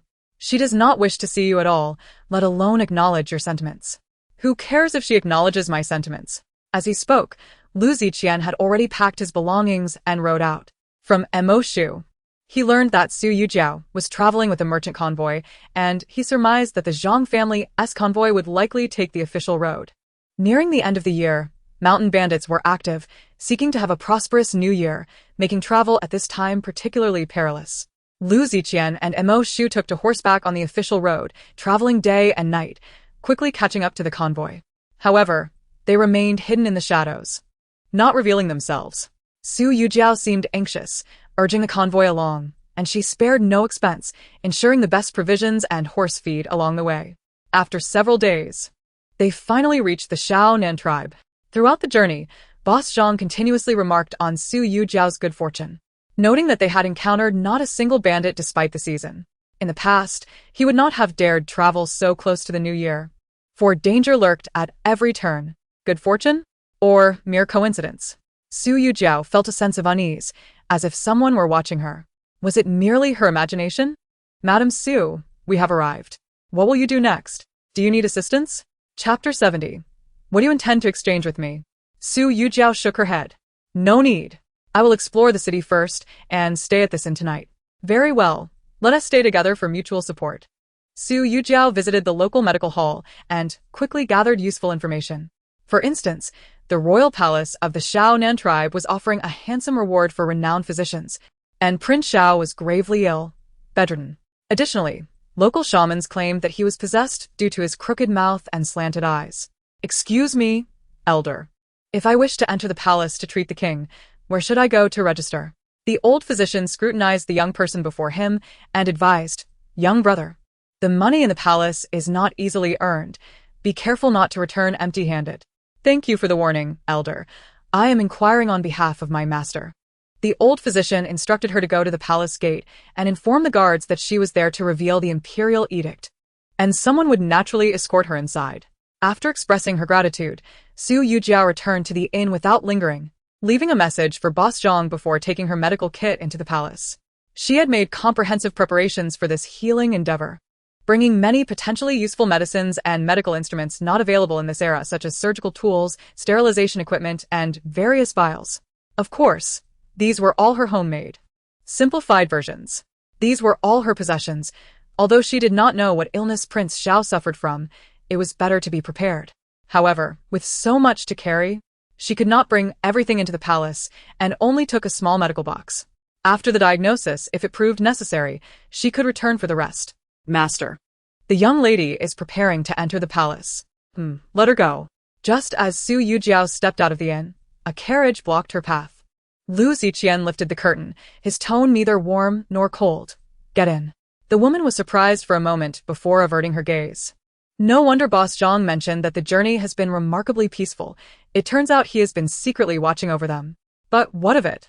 He simply relishes in controlling everything, unwilling to let her slip from his grasp. Su Yujiao circumvented the carriage and continued on her way, while Lu Ziqian, feeling vexed, pinched the bridge of his nose. How had he never noticed her obstinacy before?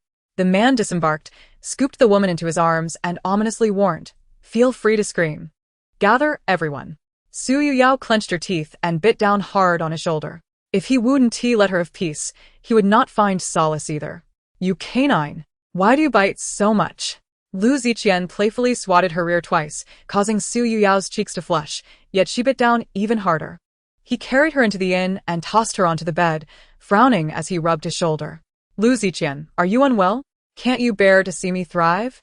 I am saving my elder brother. How does that concern you, and why do you persistently obstruct me? Lu Ziqian observed her irate expression and, instead of feeling anger, poured a cup of tea and handed it to her. After scolding me all the way here, take a sip of water to soothe your throat. Smack. Su Yujiao knocked over the cup he offered, maintaining her defiant glare. Lu Ziqian did not retrieve it, but instead poured himself another cup and drank it in one go. Sitting at the table, he gazed at the furious woman beside the bed, suddenly chuckling softly. His handsome features were accentuated by the moonlight spilling through the window, casting a captivating glow upon his striking face. Even men would feel drawn to Lu Ziqian's appearance, how much more so for Su Yujiao, who had ardently loved him for many years. Observing his smile, her anger seemed to dissipate significantly. She turned her face away, refusing to look at him, silently berating her own lack of resolve. How could she let her anger vanish at the sight of his smile? Truly hopeless. Thus, she deliberately recalled his past transgressions and his heartless demeanor. Yet ultimately, she faltered first. What is so amusing? She questioned. Am I so laughable in your eyes? With a smirk, Lu Ziqian replied, I am laughing at my own foolishness for being deceived by you for so many years. Su Yujiao exploded. When have I ever deceived you?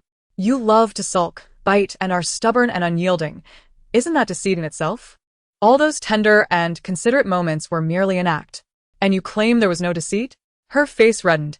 What constitutes deceit? In the past, loving him so deeply, who wouldn't he wish to present their most beautiful self before their beloved? Noticing her silence, Lu Ziqian approached her, reaching out to touch her head, startling Su Yujiao into retreating and creating distance between them.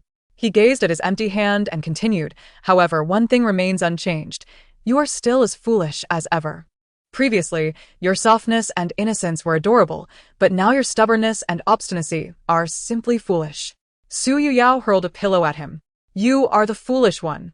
Lu Ziqian caught the pillow effortlessly. I did not prevent you from saving anyone, but your reckless approach will not only endanger yourself, but also render your efforts futile. Once you enter the palace, the situation becomes uncontrollable, and I cannot rescue you from the outside. As my woman, I naturally cannot let you take such risks.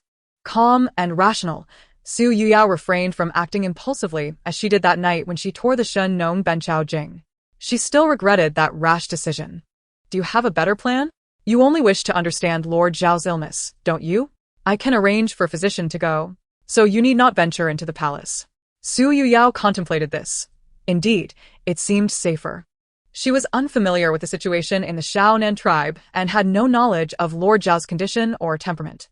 If he turned out to be a tyrant, he could resort to violence at any moment, even if she found an excuse to temporarily escape to the inn for her medical tools. How could she leave the Shaonan tribe afterward? She could not directly cure Lord Zhao's illness. She still needed to negotiate terms with Consort Jing. The more she pondered, the more despondent she became. Her impulsiveness had led her down an impractical path.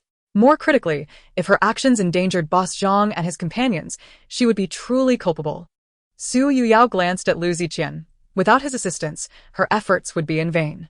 When do you plan to depart?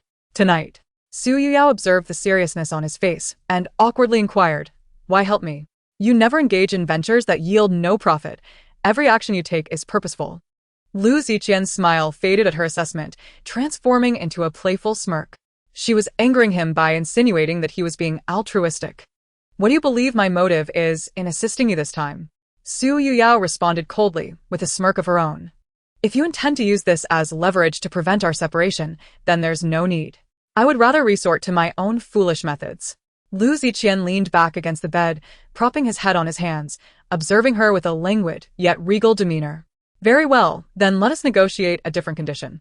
He appraised her, his gaze laden with implications. What do you intend to offer in exchange? Chapter 71. Please me. The intensity of his gaze was unmistakable, a look from a man to a woman, and even without words, she understood. Su Yujiao stood, contemplating an exit, but paused at the doorway. Her hand rested against the door, her fingertips trembling slightly, her delicate shoulders quivering with tension. She was caught in a struggle, hesitating over a decision that was difficult to articulate. Finally, she took a deep breath, placing her hand at her neck as she began to unfasten her collar. I have nothing to offer you. The only thing that may catch your eye is this body. If you desire it, I will give it to you now. Lu Ziqian's gaze was fixated on her quivering back, his dark eyes reminiscent of a frigid winter night, an overwhelming pressure suffusing the small space. Turn around. Is it not your intention to barter your body? I am curious to see how you intend to please me. Su Yujiao halted her actions, her bravado faltering. The thought of truly going through with it left her trembling with embarrassment. She approached the bed, leaning in, and initiated a kiss. Lu Ziqian flipped her beneath him, taking the lead, demanding with his lips. Su Yujiao turned her face away, tears spilling from the corners of her eyes. He paused, gently kissing her tear-stained cheeks, their saltiness tinged with bitterness. He gazed at the trembling woman beneath him, suppressing his overwhelming desire, releasing her while tenderly covering her with a blanket. The man enveloped her in his arms, burying his head in her thick hair, inhaling the faint fragrance of orchids lingering in her locks. Why cry? If you do not wish to, you can tell me, he murmured softly in her ear, his tone more tender than ever. Be good, do not weep. I am not so heartless as to inflict pain upon you. Seeing you cry makes my heart ache. I was merely angered by your constant misinterpretation of my good intentions. I come to you this time with no ulterior motive, only to help. As Lu Ziqian spoke, he pressed a gentle kiss upon her trembling lashes. We are husband and wife. Is it not natural to engage in such acts? Why do you always perceive it as an affront? Su Yujiao turned to glare at him, and Lu Ziqian immediately surrendered. All right, I shall cease. Do not move, stay with me for a while, and await my good news tonight. I have not slept in 3 days and nights. Su Yujiao regarded the dark circles under his eyes, recalling that he was injured, yet had helped fend off bandits for her. Her heart softened, allowing him to embrace her.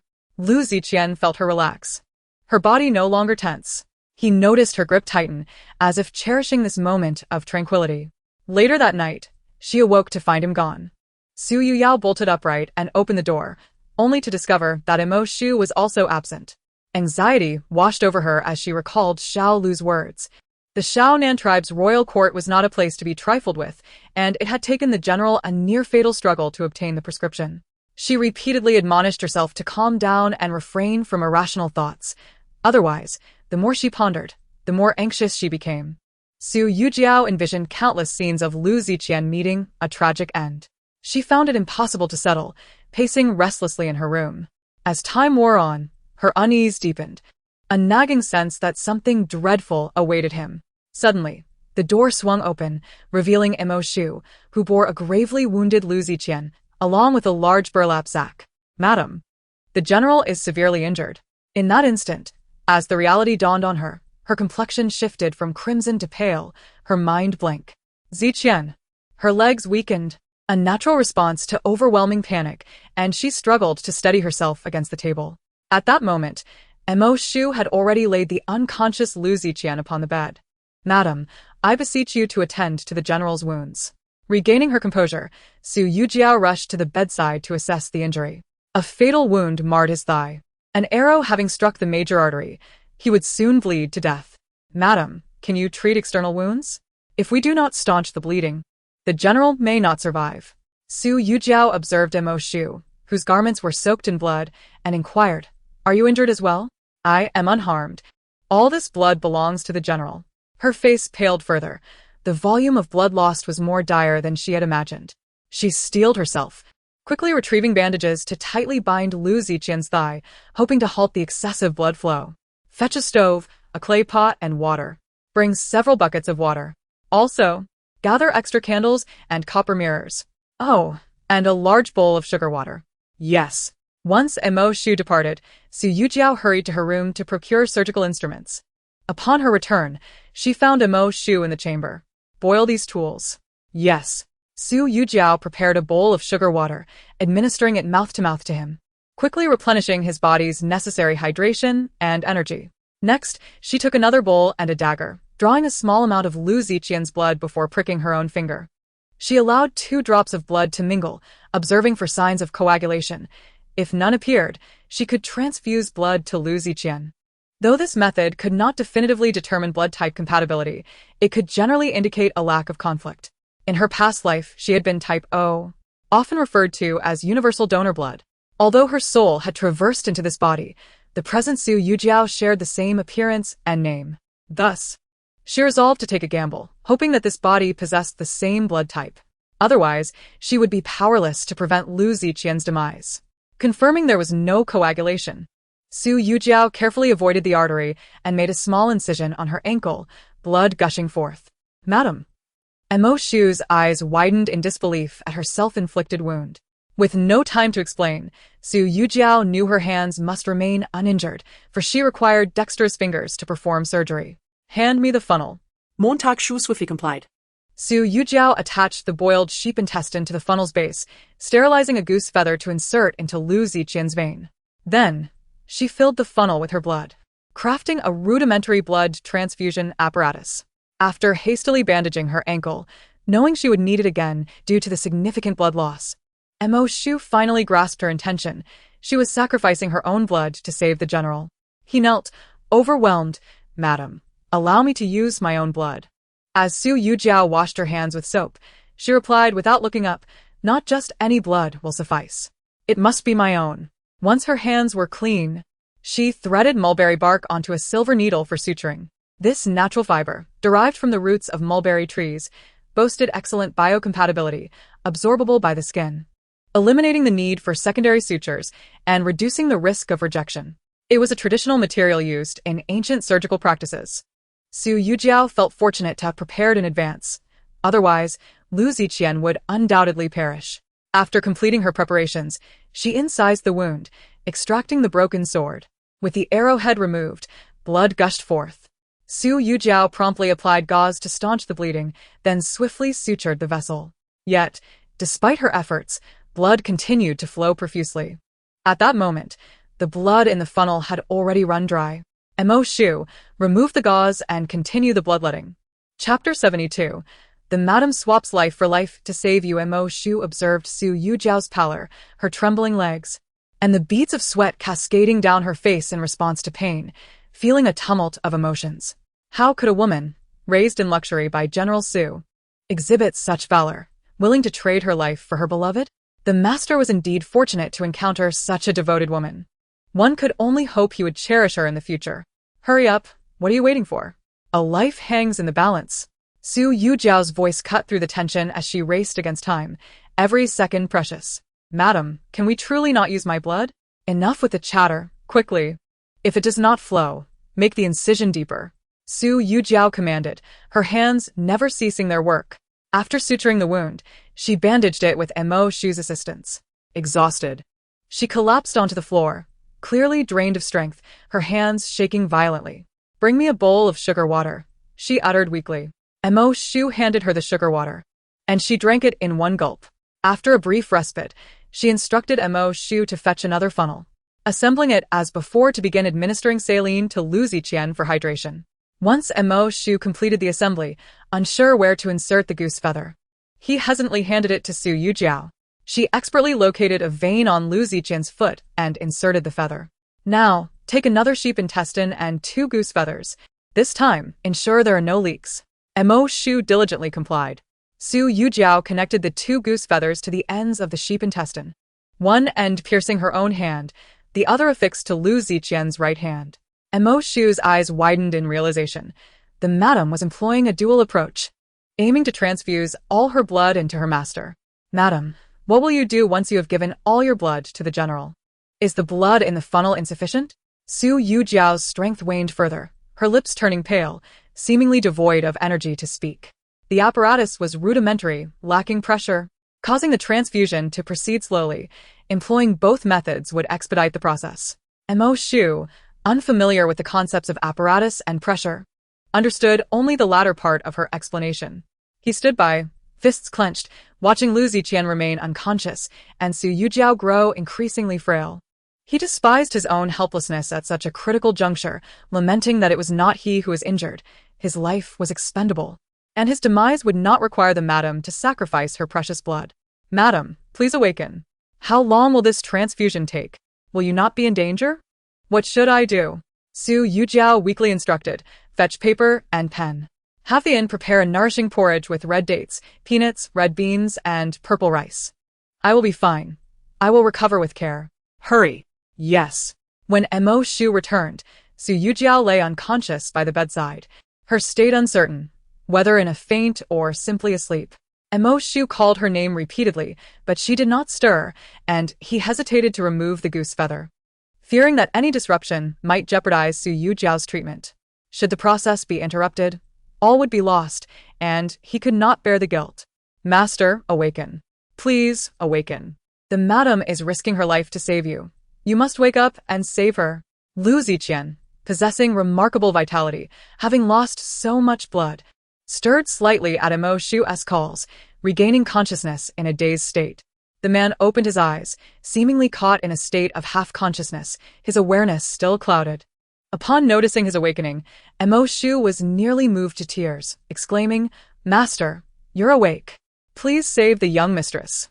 As Lu Ziqian's gaze gradually sharpened, he was momentarily taken aback, but then quickly regained his composure, asking, what has happened to her? Mo Shu knelt heavily, stating, the young mistress sacrificed her own blood to save you. She is now in a state of unconsciousness. Listening to Mo Shu's words, Lu Ziqian observed the feather tubes embedded in his own hands, connected by a crimson hose, one leading to a funnel, the other attached to Su Yujiao's wrist. Blood transfusion? A life for a life? Just as he began to grasp the gravity of the situation, he felt a jolt of realization. With a quick motion, he removed the feathers from their hands, halting her blood donation. Jiao Jiao, wake up, he urged, struggling to sit up. Master, please don't move. The young mistress has just stitched up your wounds. If they reopen, her sacrifice will be in vain. Sacrifice? Has she died?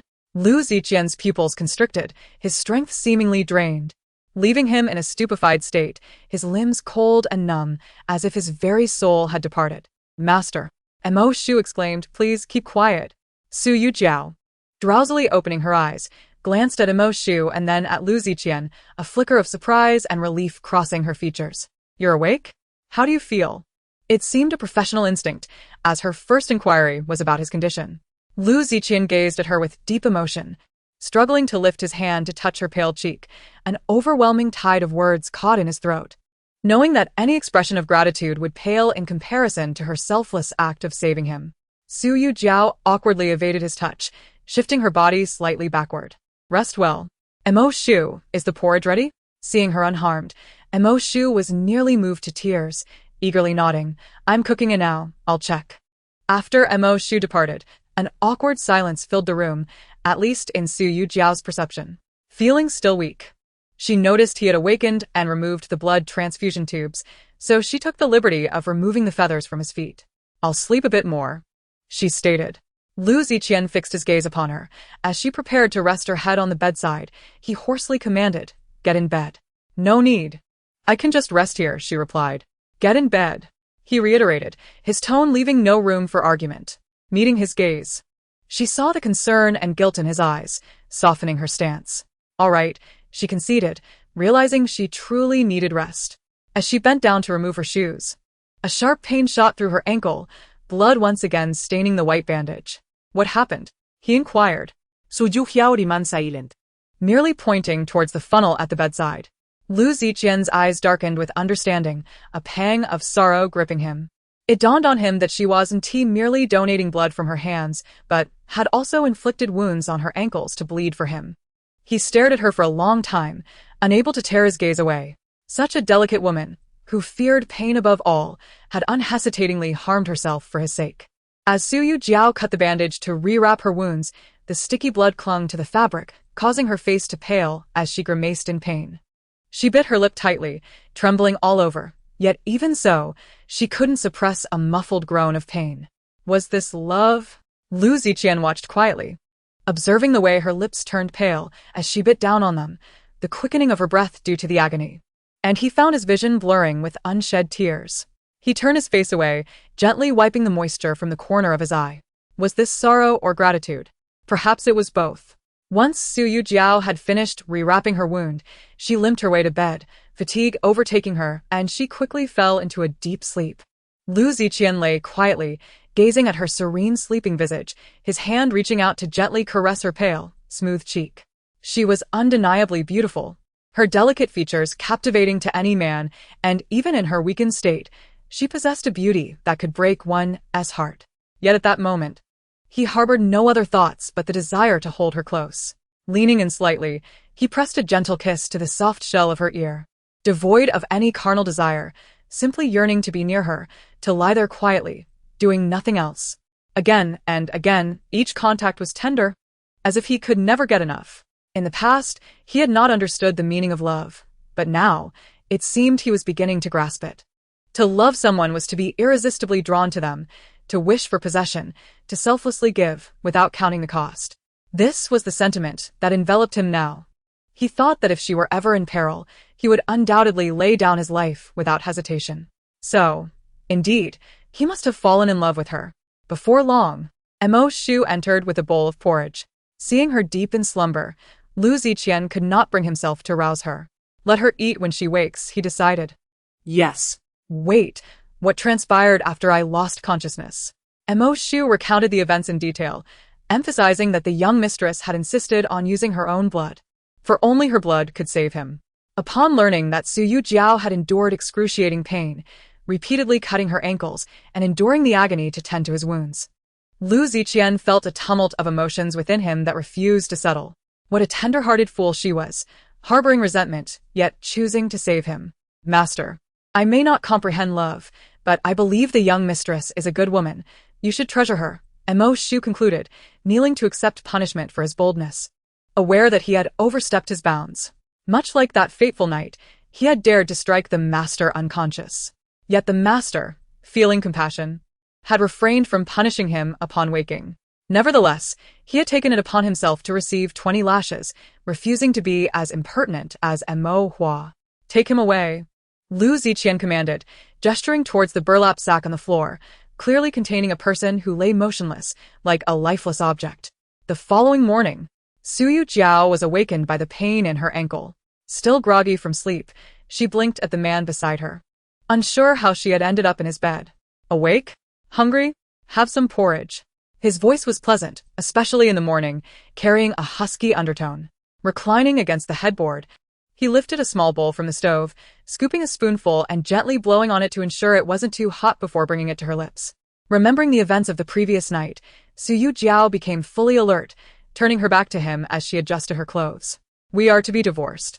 There's no need for such meaningless gestures, she stated. What happened last night was purely instinctual as a healer. If it were Mo Shu, I would have done the same to save him. Moreover, you were hurt for my sake, and I have both emotional and moral obligations to save you. We should maintain some distance to avoid what? You wavering again, unable to sever ties with me? Lu Ziqian interrupted. Su Yujiao fell silent for a moment, her voice trembling slightly. I am not wavering. I merely fear your continued entanglement. The wounds from the past have left me scarred, and while the nails may be removed, the wounds remain unhealed. Though you believe everything is in the past, that it's merely a misunderstanding that can be resolved with words, I cannot move on. I cannot act as if nothing has happened. Thank you for your help. I will take my leave now. Lu Ziqian made no attempt to retain her, his gaze lingering on her, shrouded in a profound silence. Between them, Unless he declared an end, it would never truly conclude. As Su Yujiao exited the room, she learned from Mo Shu that the burlap sack contained the royal physician of the Xiao Nen clan. Disguising herself, she inquired about the symptoms of the Prince of Xiao through the screen, confirming that he had suffered a stroke. In her childhood, Su Yujiao learned a considerable amount of the long-lost acupuncture techniques from the esteemed Dr. Mo, and she was confident that she could cure Prince Zhao's ailment through acupuncture and herbal remedies. However, on her return journey, she needed to delay her departure, as she had sustained an injury to her foot, making her apprehensive about the rigors of travel. Yet, she feared that any prolonged delay might hinder Prince Zhao's optimal treatment window, exacerbating his condition.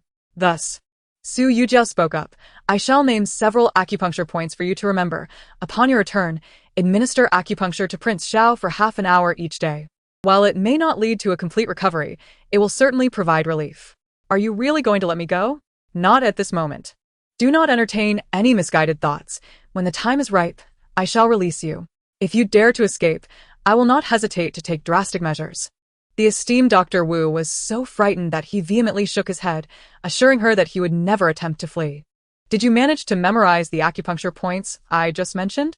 Dr. Wu's mind was a blank slate. He had been too engrossed in fear to focus on remembering the points.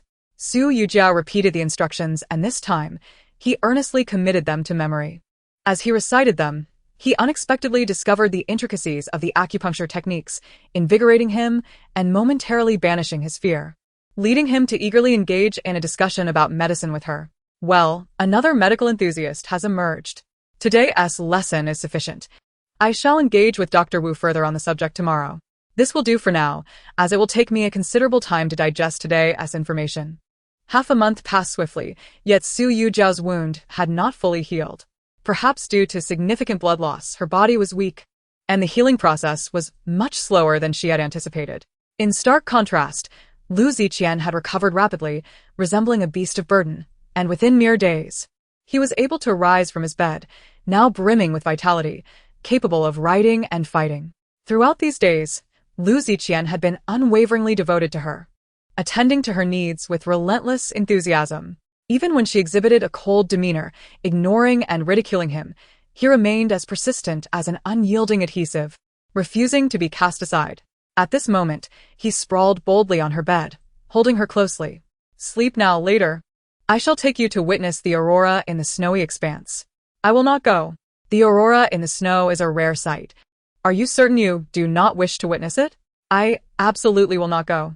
At the hour of the rat, Lu Ziqian unceremoniously extracted her from her cocoon of blankets, wrapping her up snugly like a cotton dumpling as he carried her outside. Su Yujiao was furious, her hair bristling with indignation. She yearned to kick him away, but her heavy clothing rendered her limbs immobile, further encumbered by an additional layer of quilt. Reluctantly, she retreated her head into the blankets. The cold outside was biting, exposing her face felt painfully harsh, and the icy snowflakes made it difficult for her to open her eyes.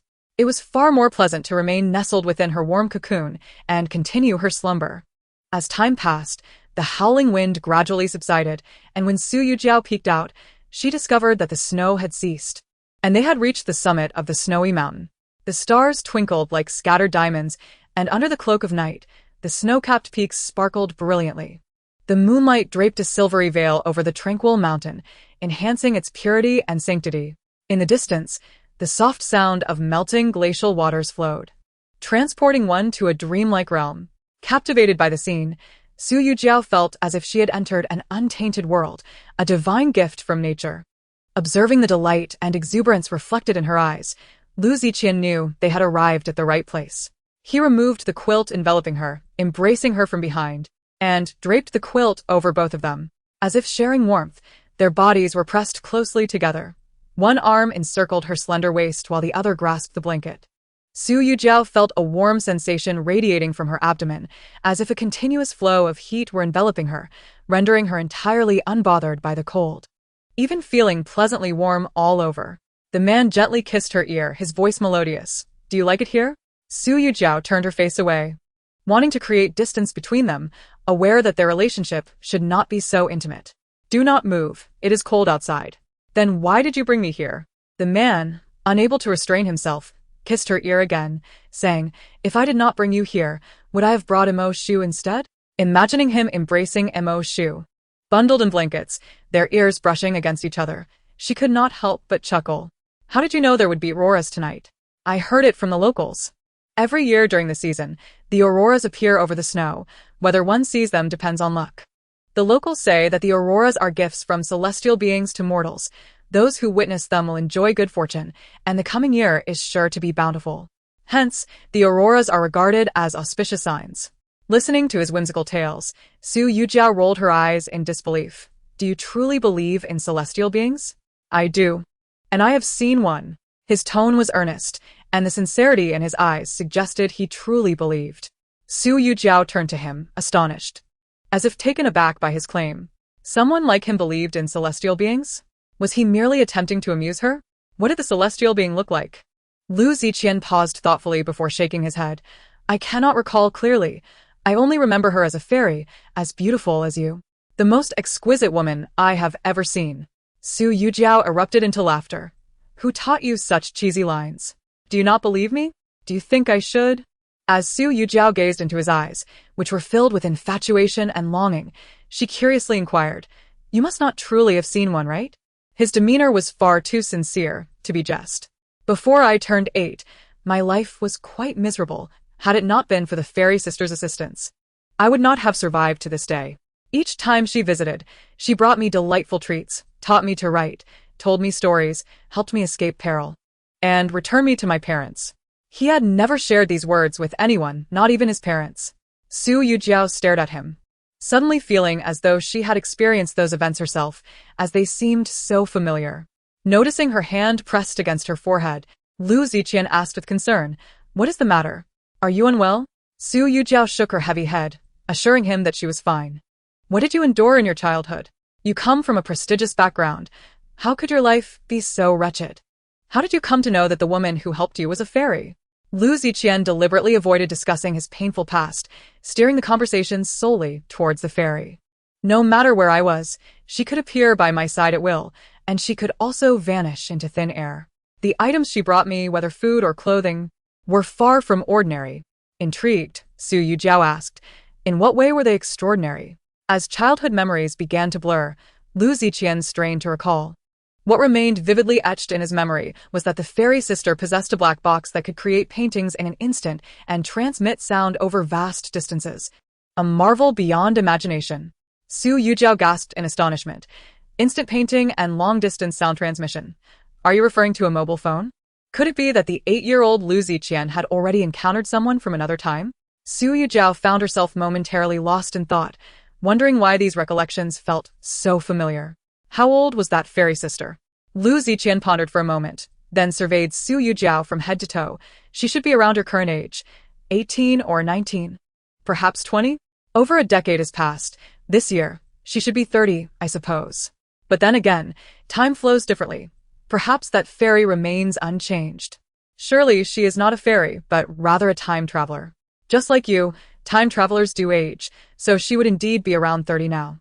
Su Yujiao shook her groggy head, deciding it was irrelevant to her and dismissing those chaotic thoughts. "Wait a minute. Did you not say Chen Yunyang was your savior? How did she become a fairy?" "Chen Yunyang is indeed a fairy, is she not? The ages do not match. She must have been 7 when you were 8, correct? Do not tell me that fairies do not age. I grew up alongside Chen Yunyang." As Lu Ziqian heard her mention Chen Yunyang, he sought to divert the topic, unwilling to bring up unrelated matters during such a romantic moment. Suddenly, Su Yujiao grasped his arm, exclaiming with excitement, "Look, the aurora!" She pointed to the sky, her face alight with exhilaration. In the vast expanse of the night sky, vibrant colors danced like shimmering silk, shifting unpredictably from deep emerald to bright violet, from azure to crimson, gently caressing the tranquil starlit heavens, transforming the originally somber night into a dreamlike spectacle. Su Yujiao gazed upwards, captivated by the resplendent, celestial display, as if she had been transported to a fairy tale realm. Meanwhile, Lu Ziqian found himself entranced by her serene and lovely visage. After a few moments, the aurora faded, and the night sky returned to its original stillness. Su Yujiao felt a lingering desire for more, for the aurora was indeed breathtaking. Suddenly, A shadow darted past her feet, prompting her to scream, "Ah, a mouse." Instinctively alert to potential danger, Lu Ziqian flung a concealed weapon, causing the large rodent to flip over and struggle in panic. As he approached with a dagger in hand, Su Yujiao discerned that this creature was not a rat at all, but rather a small, stout cat. Bristling and assuming an aggressive stance, hissing at Lu Ziqian. "Is that a cat?" Lu Ziqian shielded her behind him, stating, "This is not merely a cat. It is a lynx, resembling a cat, but far more ferocious. You must keep your distance." "A lynx? It resembles a cat yet is fierce. Could it be a palace's cat?" The little creature, round and plump, was no larger than a palm and appeared to have just reached the age of 1 month. Its thick, fluffy gray-brown fur seemed well-suited for the cold. Seeing the little creature's frightened ears flatten against its head, Su Yujiao felt a pang of sympathy. It has an injured leg, and in this freezing weather, it will perish without treatment. Lu Ziqian was speechless. Treating a beast? This was a first for him. Did all women possess such tender hearts? How can you heal a creature devoid of human understanding? Are you not afraid it will bite you? After a brief moment of hesitation, Su Yujiao gazed into the creature's innocent, round eyes and decided to give it a try. "You step back. I will attempt to help." Lu Ziqian remained still, wary of a sudden attack from the beast. "You need to move further away. It is afraid of you. Adult palaces' cats are aggressive. But this one is just a little fluff ball. Besides, look at how thickly I am dressed. It would struggle to bite me." She pointed at her multiple layers of cotton clothing. Lu Ziqian took a few steps back, and the little creature visibly relaxed, fixating its innocent, pleading eyes on Su Yujiao. She cautiously approached, the small ball of fluff trembling, exuding an aura of both fear and desire for closeness, completely devoid of aggression. Su Yujiao knelt down, shielding her face with one hand while gently stroking the creature to offer comfort. Before long, the little one nuzzled against her and emitted a purring sound. Anyone familiar with cats would recognize this as a sign of affection, a plea for attention and play. A smile graced her lips, radiating maternal warmth. She removed a wooden bead necklace and retrieved a hemostatic powder to bandage the little creature's wound. Cradling it in her arms, she continued to soothe it, proudly boasting to Lu Ziqian, "Look, it's not fierce at all. Perhaps you should catch some mice or wild chickens for it. It must be hungry." Lu Ziqian felt reluctant, but witnessing the vibrant joy on her face, he found it hard to refuse. When he returned, Su Yujiao was nestled against the mountainside, wrapped in a thick quilt, cradling the little fluff ball. Both she and the cat had only their little heads peeking out, eagerly awaiting his return. This sight melted Lu Ziqian's heart. He felt an uncharacteristic softness within him, suddenly perceiving them as a family of 3. His wife and child awaited his homecoming. He tossed a wild rabbit onto the ground, and the little creature eagerly pounced, joyfully devouring its meal. Occasionally, it glanced back at Lu Ziqian, wary of him snatching its prize, using its tiny paws to pull the rabbit closer, presenting its backside to him. Lu Ziqian couldn't help but think about the plump little creature's backside and mused how far it could fly if he gave it a kick. Once satiated, the little fluffball picked up a whole rabbit leg and placed it before Su Yujiao, glancing at her first before gingerly pawing at the leg. Then casting a wary look at Lu Ziqian. Its round, pleading eyes seemed to urge her to eat quickly to avoid losing its meal. Su Yujiao, overwhelmed by affection, embraced the little creature, showering it with squeezes and cuddles. Such a spirited little beast left even Lu Ziqian astonished. "If you like it, keep it. This little one is quite spirited." She felt a flicker of delight in her eyes, but soon reality dawned on her. They were on the verge of separation. She could act as she wished, no longer needing to seek his approval for every decision. 3 years of marriage had conditioned her to prioritize him in all matters, causing her to lose herself in the process. Observing the shift in her eyes from joy to melancholy, Lu Ziqian understood she was recalling past grievances. He moved closer, lifting the quilt to envelop her in his embrace, even as she resisted. He gently stroked the little fluff ball in her arms, speaking softly. "We truly seem like a family of 3. Suddenly, Lu Ziqian declared earnestly, "Jiao Jiao, let us have a child. Our child will undoubtedly be more adorable than this little one." Su Yujiao stiffened, her heart racing uncontrollably as she gazed down at the adorable fluffball, envisioning the blissful image of a family of 3. It was once her dream. After a long silence, she replied, "I cannot forget the pain of the past. We cannot return to what we were, and I can no longer harbor feelings for you. That would be a disservice to myself. Lu Ziqian. I do not understand the sudden shift in your demeanor towards me. Perhaps this peaceful coexistence has created a false sense of affection. Or perhaps my act of saving you has instilled gratitude within you. Regardless of the reason, it is no longer significant. We were once married. Let us part on good terms. His expression remained calm. I desire a good reunion, not a good farewell. I believe we still have the opportunity to become a loving couple. In the past, I truly lacked understanding of love, but having experienced so much together recently, how could I remain indifferent? My heart is not made of stone. Having been loved so fervently by you for 10 years, even a stone would melt. Jiao Jiao. After losing you, I realized I have always cared for you, always loved you. It feels as if I am bewitched, thinking of you while eating, dreaming of you in sleep, utterly bewitched. I wish for you to smile upon seeing me, to cling to me affectionately, sharing the mundane details of life together. His words were heartfelt, his tone sincere and humble. Jiao Jiao, shall we start anew? Grant me another chance, and I shall make amends. You claim encountering me was your misfortune, yet one cannot remain unfortunate forever. After the storm, a rainbow will surely appear. Your rainbow has arrived. Are you certain you wish to turn it away? If you do, will not the grievances of the past have been in vain? I promise. From this day forth, I shall never let you cry again. I will ensure your happiness, always and forever. Listening to Lu Ziqian's declarations of love, Su Yujiao was already in tears, sobbing uncontrollably. He lowered his head, gently kissing away her tears, brushing against her lips with a tenderness surpassing any previous moment. As if he sought to melt her completely. Unable to resist, he wrapped his arms around her neck, their foreheads touching, their breaths intertwining. Such intimacy, such tenderness, resembled the most affectionate of couples. Su Yujiao wept softly in his embrace, facing the man she had loved for a decade. How could she withstand his gentle onslaught? At a moment of heightened emotion, Lu Ziqian grew bolder, his warm, dry hands gradually roaming upwards. Please don't. Not like this. I'm feeling overwhelmed. Let me think, she murmured softly in resistance. Lu Ziqian sensed her hesitation and wavering resolve. Moreover, he was not one to easily relent. Ignoring her protests, he pulled her into a nearby cave, disregarding her refusals and teasing every sensitive spot on her body. The man's fervent breath mingled with an overwhelming force, sending a shiver through her as his fingertips radiated warmth. Tonight, allow me to serve you.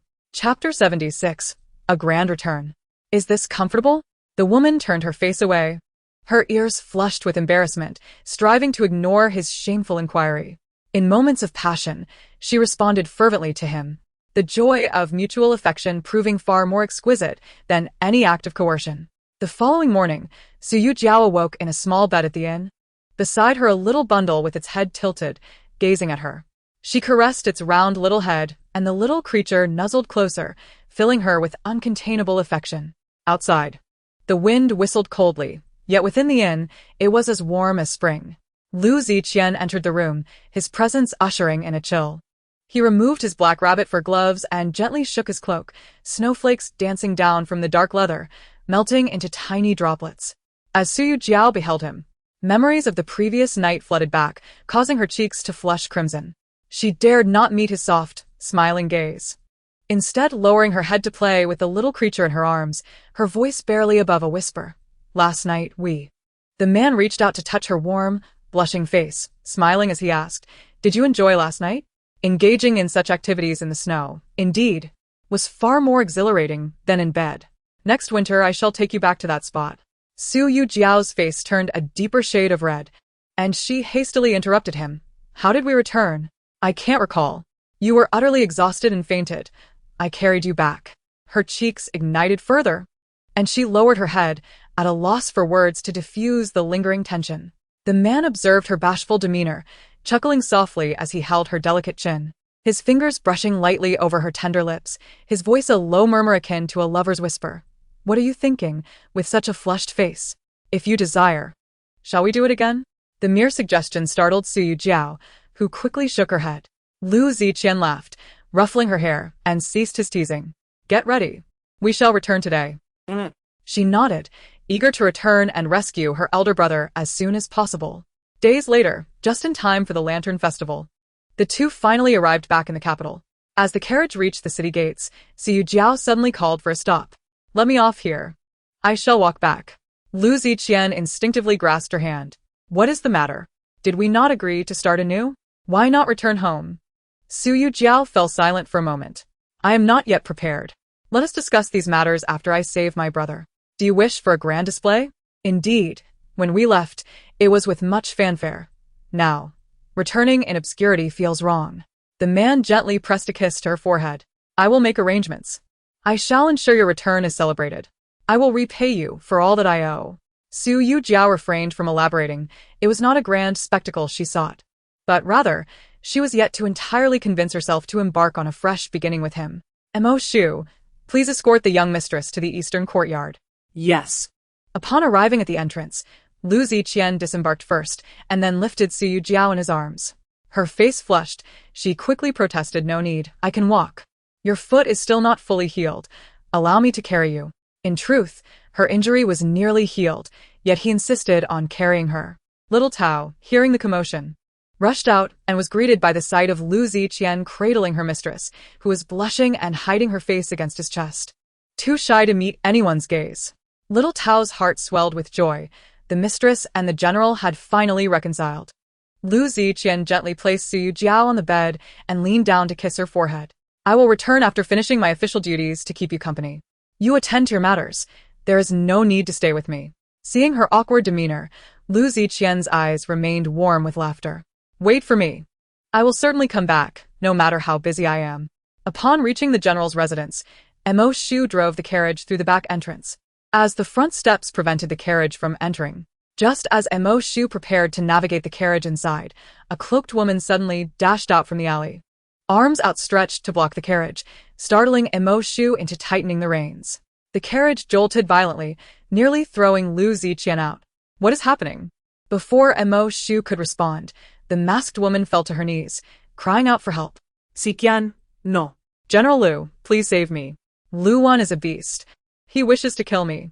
I cannot bear to return to him. I would rather serve you as a maid than go back. Lu Ziqian pulled aside the carriage curtain and peered out to see Chen Yunyang, her face bruised and swollen. The man's brow furrowed. What has transpired? Why does Lu Wen strike you? Chen Yunyang sobbed heart-wrenchingly, struggling to articulate her pain. When he drinks, he becomes a madman. Not only does he indulge in drunken antics, but he also delights in violence. At the slightest displeasure, he resorts to fists and kicks. Recently, he has taken a secret drug that has subjected me to unspeakable humiliation and torment, even compelling other men to join him. I could no longer endure the disgrace and accidentally killed one of them. After the incident, I concealed myself, but Luan captured me and chained me to the bed, forcing me to eat, drink, and relieve myself in the same room. He has threatened me, saying he will report me if I disobey. He is a demon, treating me like a beast. Chen Yunyang, in a state of distress, continued to bow her head in supplication. Ziqian, you cannot abandon me. I owe you my life. You promised me a good marriage to atone for your past transgressions. Luan is not a good match. He is a devil, a beast, a monster. Lu Ziqian's heart ached for her wretched plight. How could Luan be such a man? Simultaneously, he felt immense guilt, realizing he had unwittingly pushed her into the flames. Get in the carriage. We are going to Orchid Garden. Ever since he reclaimed that estate, it had remained vacant. Though Mo Shu was reluctant, he dared not defy his master's wishes. Upon arriving at Orchid Garden, Lu Ziqian helped her disembark. You will stay here. I will handle this matter. Chen Yunyang grasped his hand, her expression pitiful as she pleaded, Ziqian, will you not stay with me? I am truly frightened. If he captures me, I will die. Seeing her in such a state, Lu Ziqian did not promise nor refuse. Let me assist you to your room. Where is your maid? At the mention of Xiaohe, Chen Yunyang's sorrow deepened. She is still at Lu Wen's house. I escaped 2 days ago, and I do not know whether she is alive or dead. I fear Lu Wen has killed her in a fit of rage. Mo Shu, go procure a maid, along with some medicinal supplies and provisions. Yes.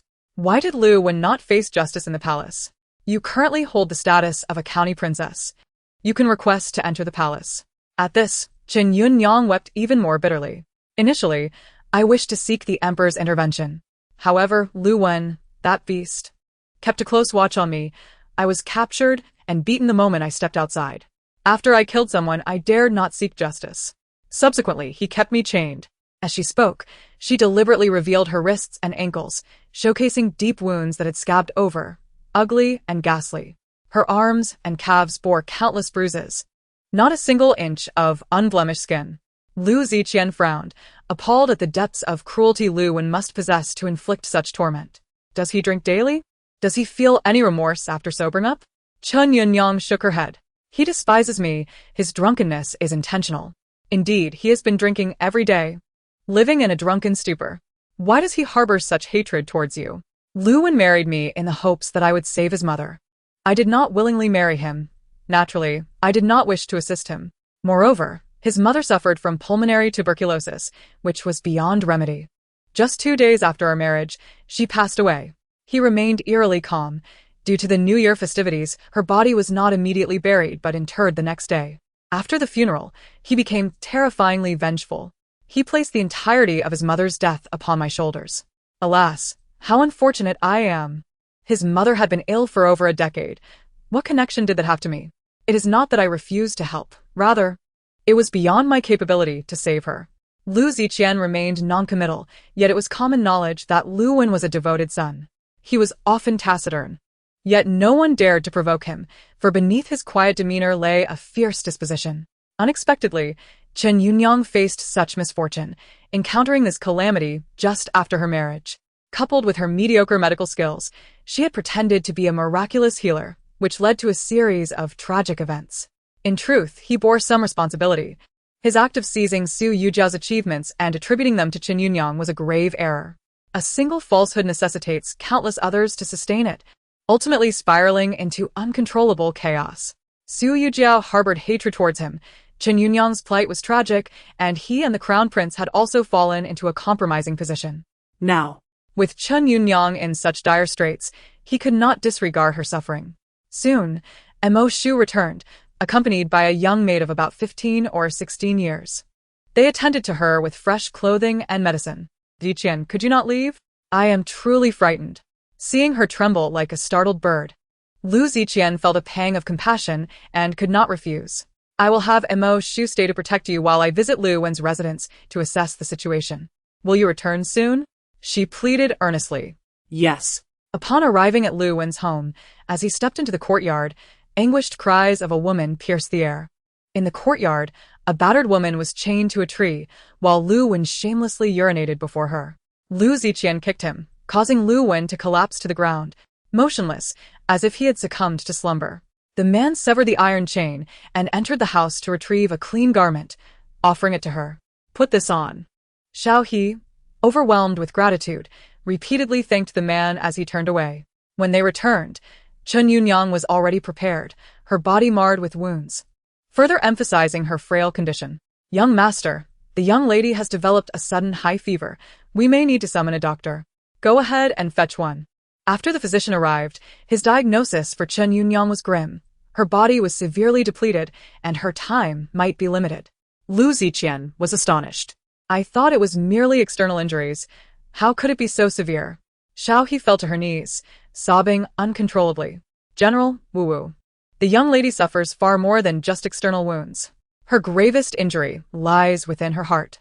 Upon learning of the young lady's past heart condition due to a serious injury, Lu Wen tormented her daily, inflicting cuts upon her wound, claiming her heart was dark and that he needed to drain her blood. The young lady has been enduring pain just to see you. Otherwise, she would have ended her life long ago. I beseech you, General, please save her. Woo-woo, she suffered from heart illness to rescue you. Lu Ziqian inquired of the physician. How can we save her?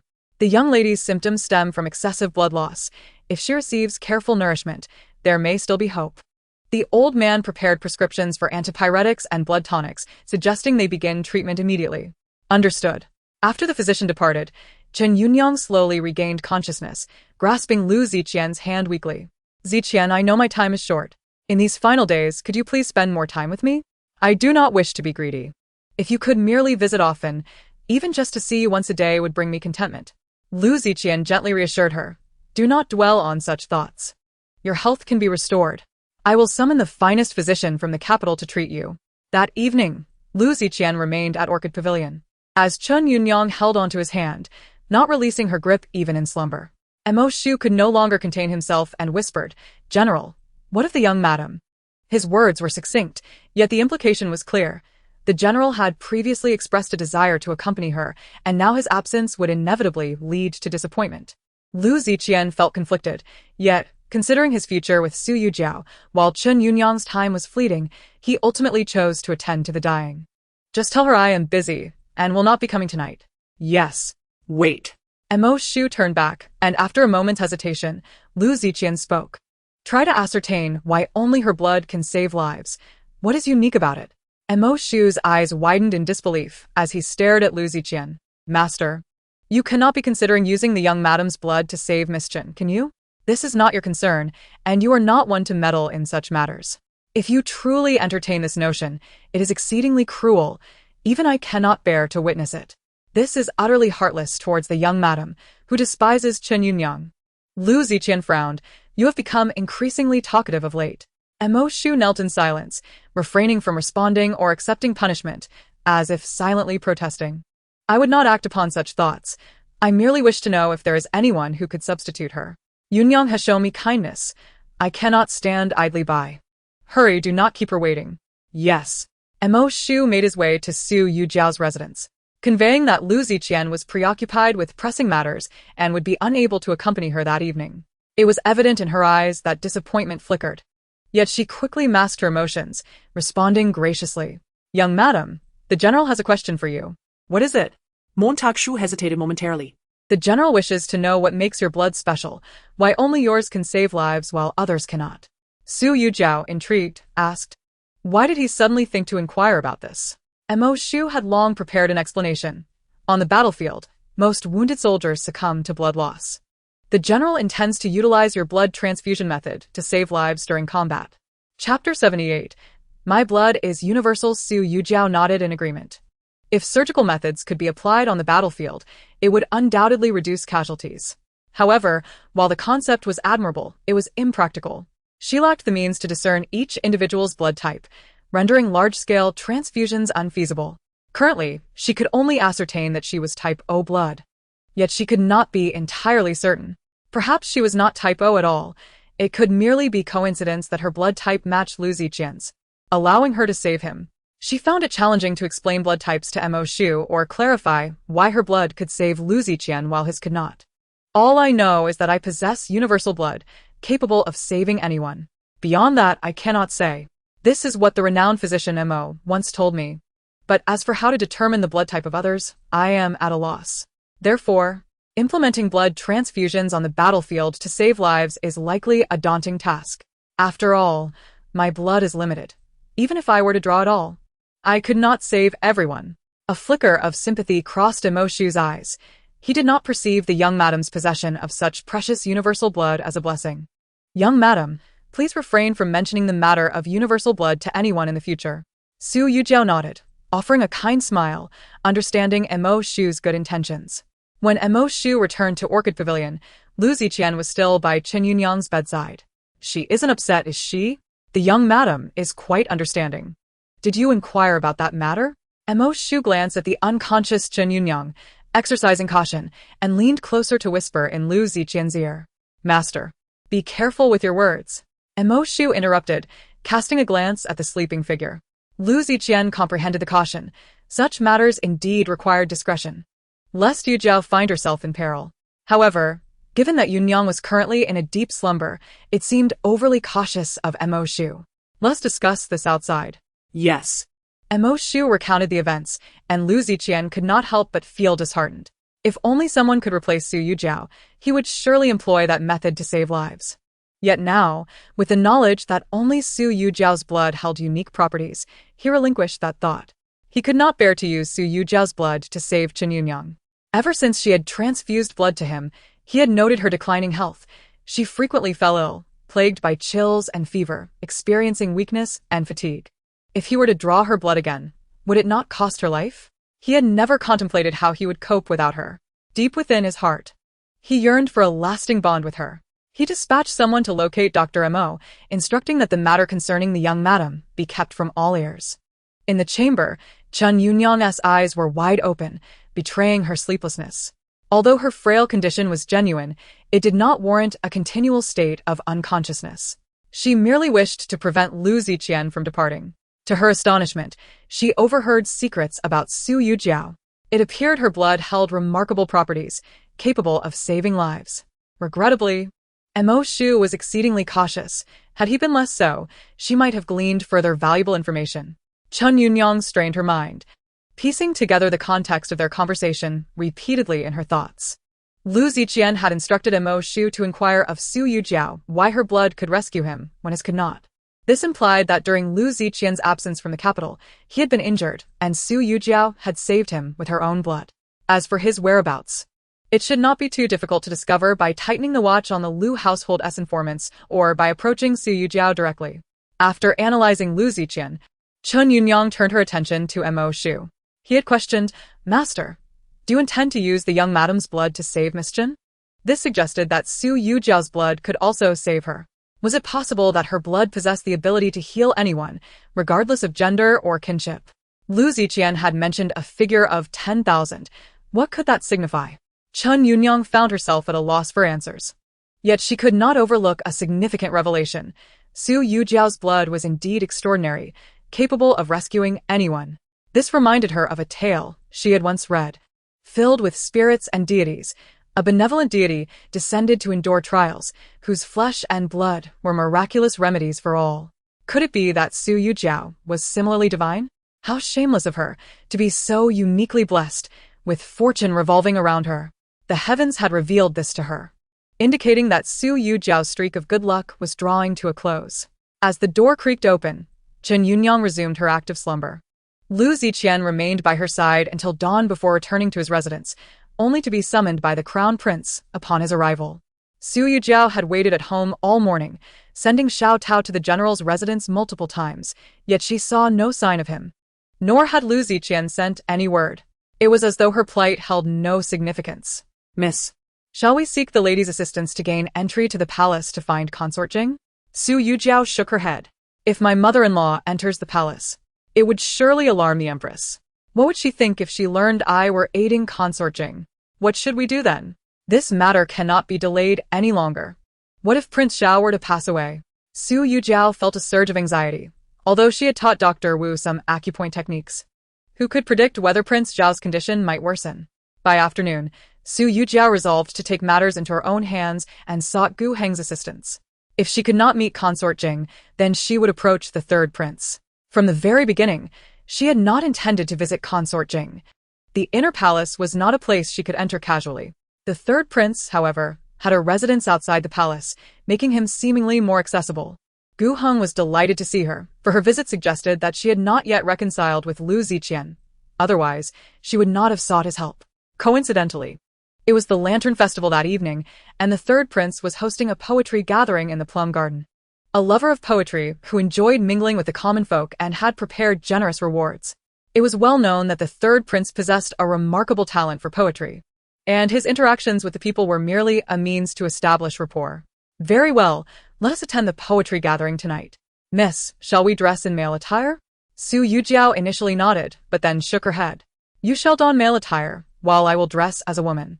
Are you not worried about attracting unnecessary trouble?" Trust me. As they were about to leave, Xiao Tao noticed Su Yujiao's rather unflattering appearance. With thick brows and crimson lips, her skin appeared sallow. Adorned in a red dress with a green headdress, her hair laden with gold and silver ornaments, seemingly having used every piece of jewelry in the house. Had Xiao Tao experienced the modern world, she might have recognized this as a Christmas tree-inspired ensemble. "Miss, this is too much," Xiao Tao commented, struggling to find words to describe her appearance. "It is less appealing than male attire." Su Yujiao explained, "When I meet the third prince, I must introduce myself and clarify my relationship with my elder brother. He will undoubtedly know I am Lu Ziqian's wife, even if I disguise myself as a man. I must present my true self to avoid unnecessary complications. This attire serves as a safeguard." Chapter 79. I still lack a secondary consort. She was aware of her beauty, yet lacking the ability to protect herself and failing to exercise discretion could lead to calamity. Moreover, in this society devoid of human rights, The impoverished were regarded as less than ants in the eyes of imperial authority. Xiao Tao finally understood her mistress's thoughtful intentions. Dressed this way, the third prince would surely find her unappealing, thus sparing her from unwanted attention. As the lanterns illuminated the night, Su Yujiao and Xiao Tao arrived at the plum garden's entrance. Gu Heng had been waiting there, and upon seeing her garb, his lips twitched before breaking into a knowing smile. Su Yujiao offered an embarrassed smile in return, while Gu Heng jested, "This attire is quite fitting." The poetry gathering had already commenced, and with a little inquiry, one could discern that the evening's theme revolved around verses celebrating the Lantern Festival. Eager to encounter the third prince, Su Yujiao's mind raced, recalling poetry related to the festival, neglecting other considerations. After all, the Daming Kingdom was a fictional dynasty, and no one would recognize her plagiary, except for the celestial maiden mentioned by Lu Ziqian, but it was unlikely she would be that fortunate. Had she been in the capital, Lu Ziqian would have already welcomed her as a guest of honor. Su Yujiao took up her brush and penned. On the night of the east wind, flowers bloom like 1,000 trees. As the breeze scatters, stars rain down like dew. The fragrant road is adorned with fine steeds and ornate carriages. The sound of phoenix flutes stirs the air, while the jade pot's light turns. As fish and dragons dance through the night, the snowy willows and golden threads of laughter, as smiles and whispers carry the scent away. Amidst the crowd, I search for him 1,000 times, suddenly turning back, that person stands, in the dim light of lanterns. Excerpt from Qing Yu and Yuan Shi by Xian Qiji. Gu Heng stood nearby, observing Su Yujiao's poem with astonishment in his eyes.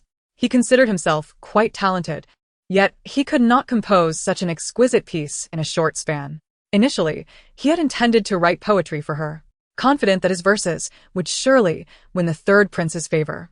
Little did he know she was capable of crafting poetry herself, and even surpassing his own efforts. Previously, he had only known her as a beautiful and kind-hearted individual, skilled in medicine. He had never anticipated her remarkable talent in poetry. How many more surprises could she possibly bestow upon him? Su Yujiao submitted her poem, which was passed into a private chamber.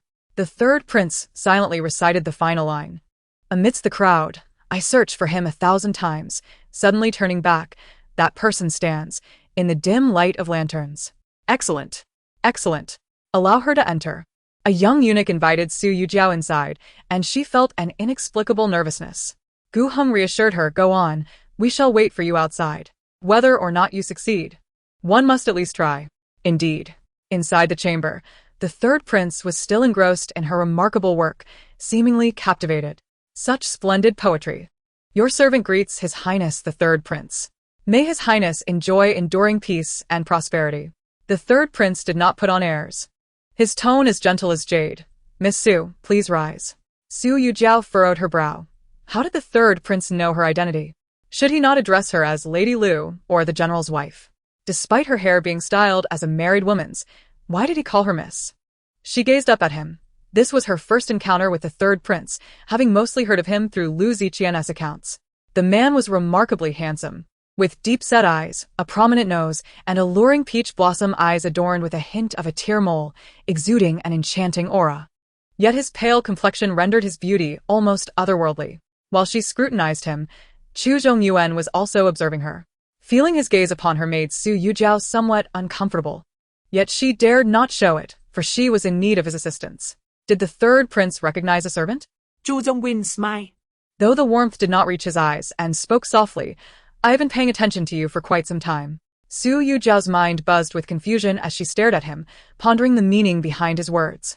It is said that General Lu's first wife is a beauty, and upon meeting her today, it is indeed true. Su Yujiao felt somewhat flustered. She endeavored to compose herself and managed an awkward smile, saying, This humble woman possesses but a willow-like figure, unworthy of the third prince's praise. Miss Su, you are being overly modest. I have long beheld your captivating beauty. Came the reply. Please take a seat. Su Yujiao's heart raced with anxiety as she sensed the third prince's gaze upon her, predatory and unabashed, akin to that of a ravenous wolf. I dare not, she stammered. I have come today with a request. I insist you sit, he responded, his tone unyielding despite its calmness. After a brief hesitation, she settled at the furthest seat from him. Speak, he commanded, his eyes unwavering, scanning her from head to toe before lingering upon her bosom without hesitation. Su Yujiao felt unnerved under his scrutiny, hastily articulating her intentions. Cheng Zhongyuan diverted his gaze, idly toying with a white porcelain cup, his voice as soothing as ever. Miss Su, your timing is unfortunate. I have just received word that my uncle has passed away. Had you arrived a few days earlier, I might have been able to assist you. What? Su Yujiao sprang to her feet, her chest heaving violently. For a moment, the world around her fell silent, her eyes fixated on the third prince's lips moving soundlessly. Realizing she had been embraced by him, she instinctively stepped back in alarm. Do not take offense, Miss Su.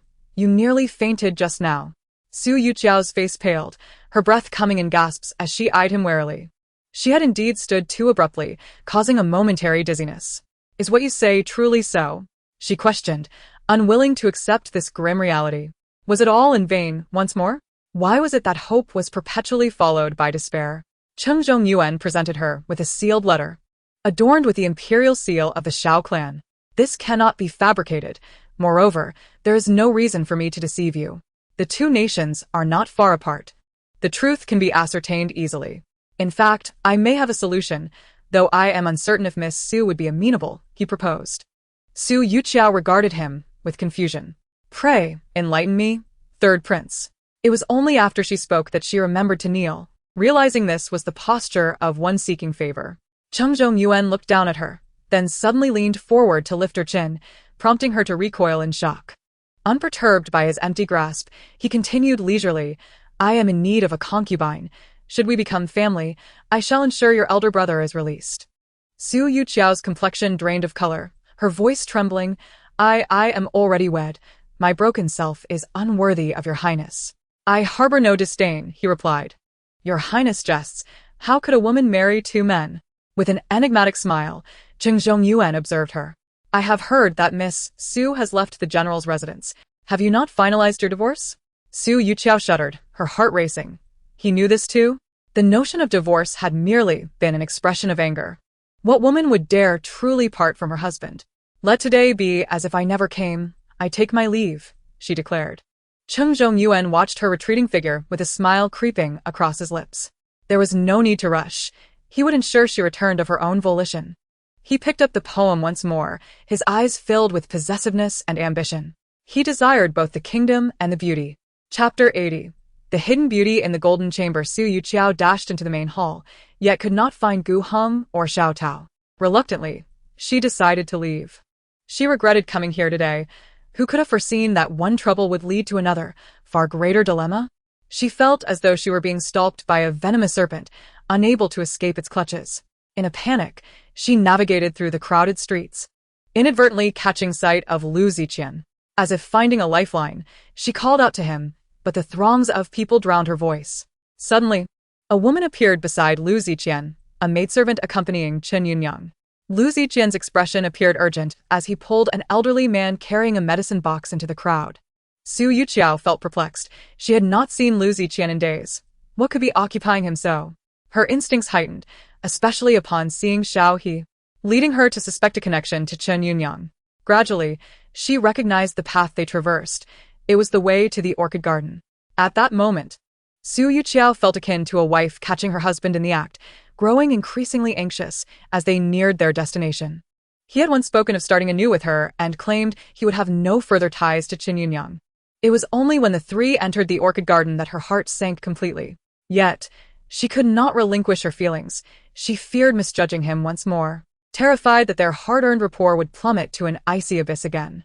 The courtyard was deserted, save for one lit room where it seemed Chen Yunyang was gravely ill. With everyone gathered around her chamber, standing before the door, Su Yujiao could hear the commotion within. It appeared that Chen Yunyang was suffering from a dire ailment, continuously coughing up blood.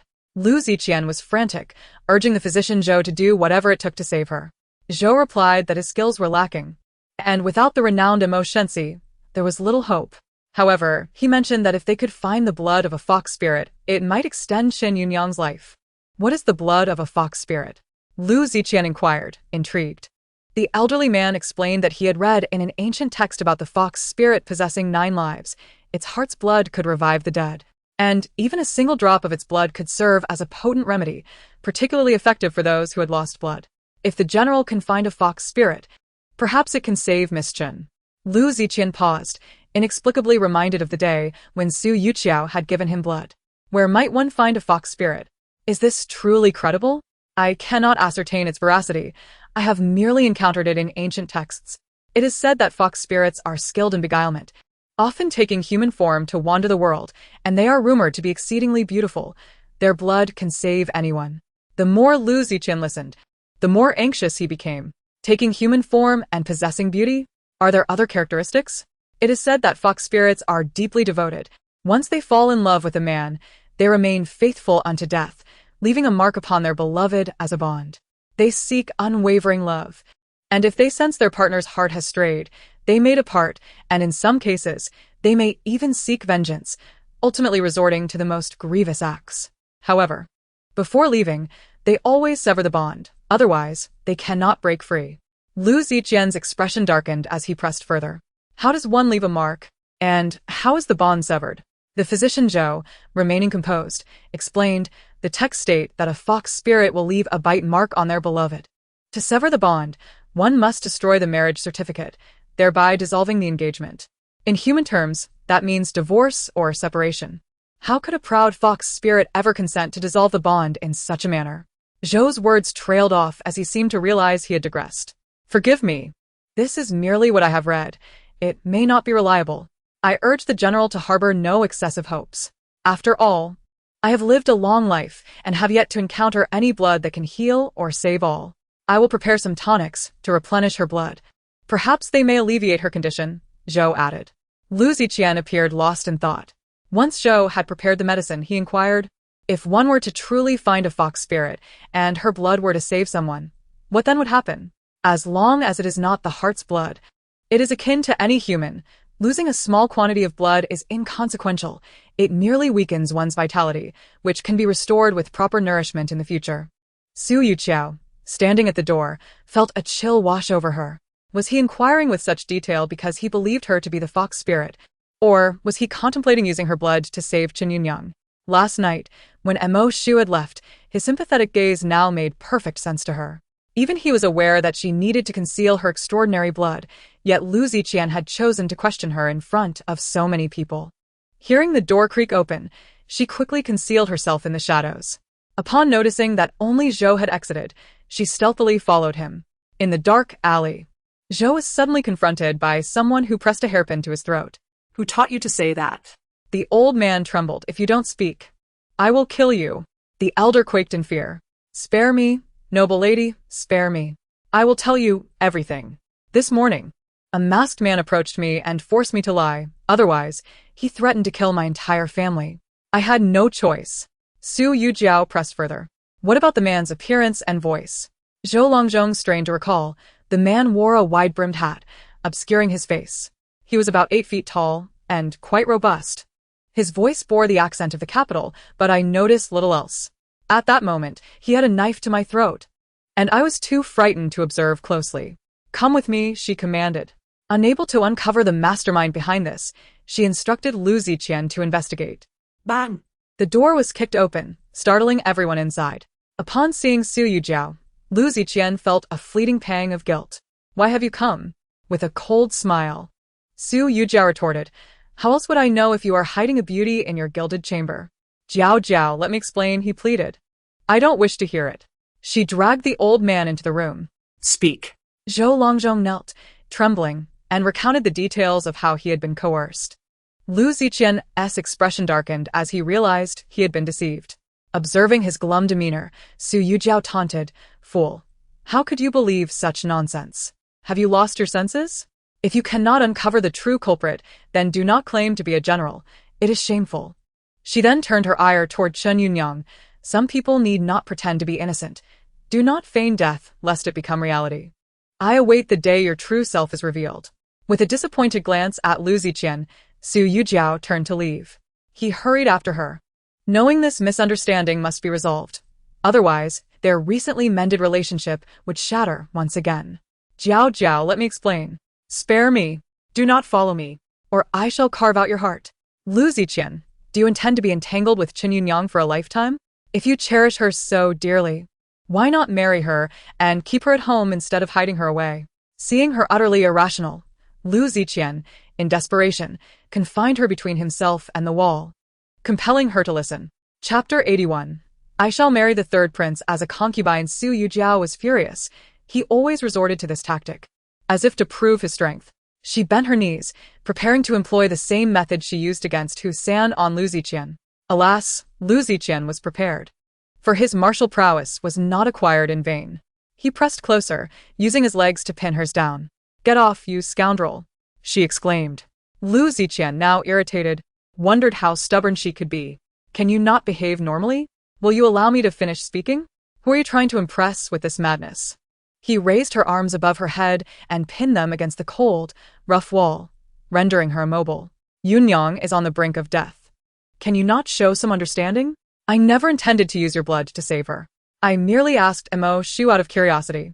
If we could find someone with blood like yours, perhaps we could save her life. She is my savior. I cannot simply stand by and watch her perish.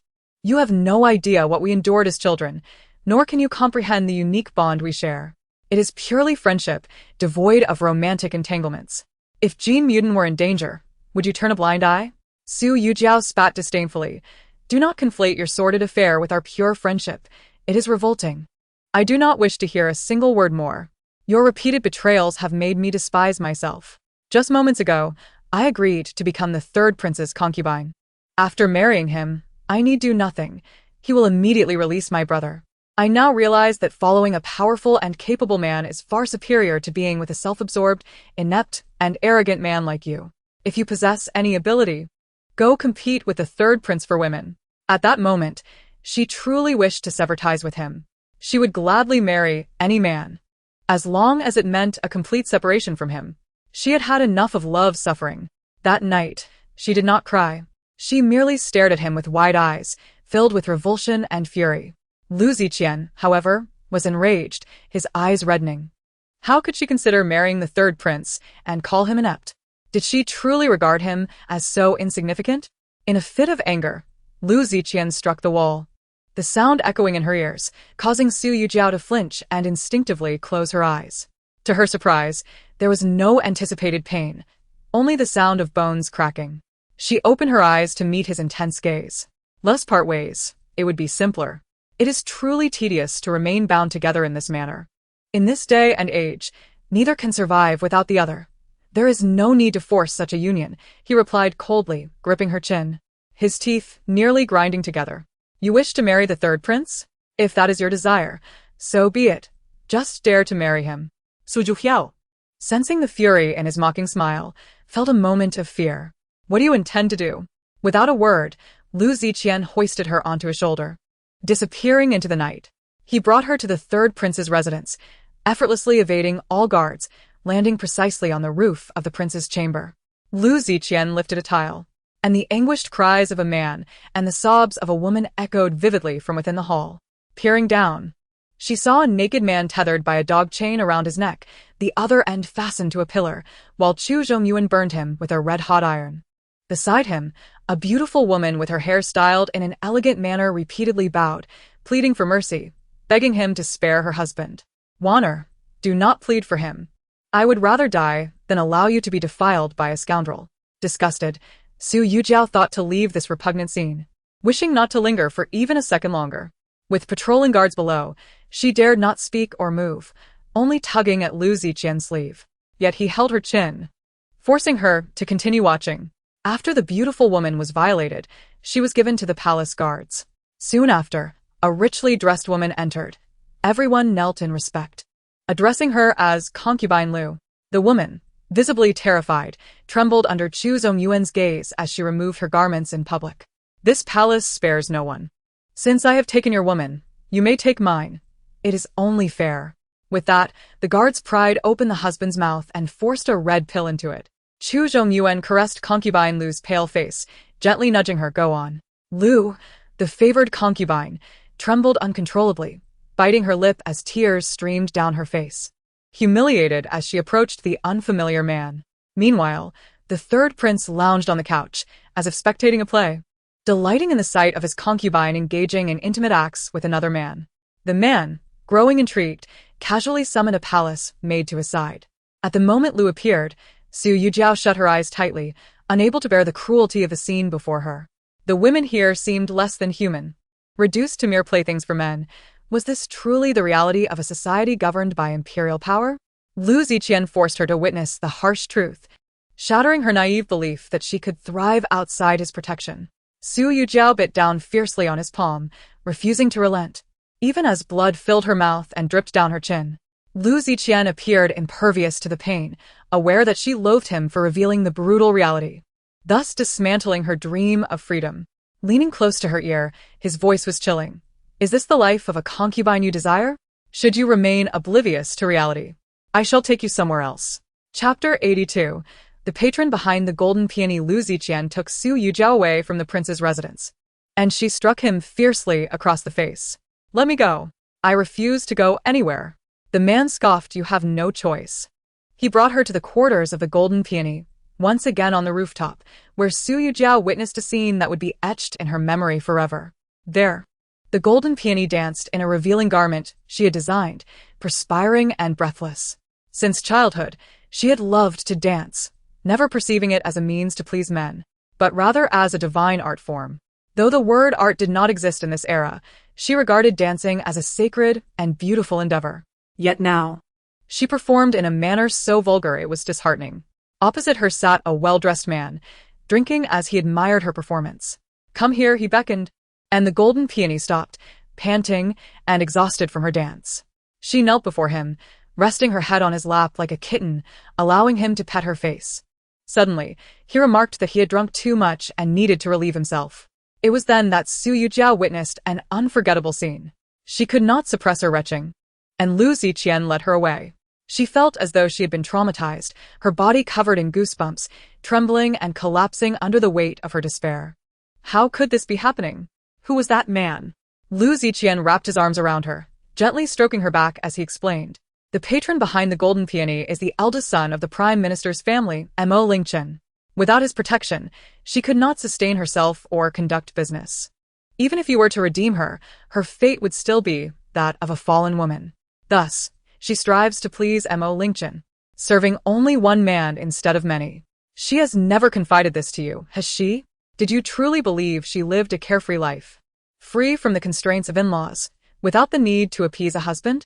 Do you still wish to be the third prince's concubine? Should I show you the fate of those who become concubines? The wealthy and noble are one thing, but even the local gentry and merchants have throngs of servants for various menial tasks. I need not elaborate. You can infer their roles from the titles alone. Do you still consider marrying me a misfortune? Are you resolute in your desire to sever ties? Without my consent, you cannot establish your own household, nor can you engage in business with Zhang Wansan. Furthermore, the money and jewels from my mother, as well as everything you've earned in your husband's household, will vanish.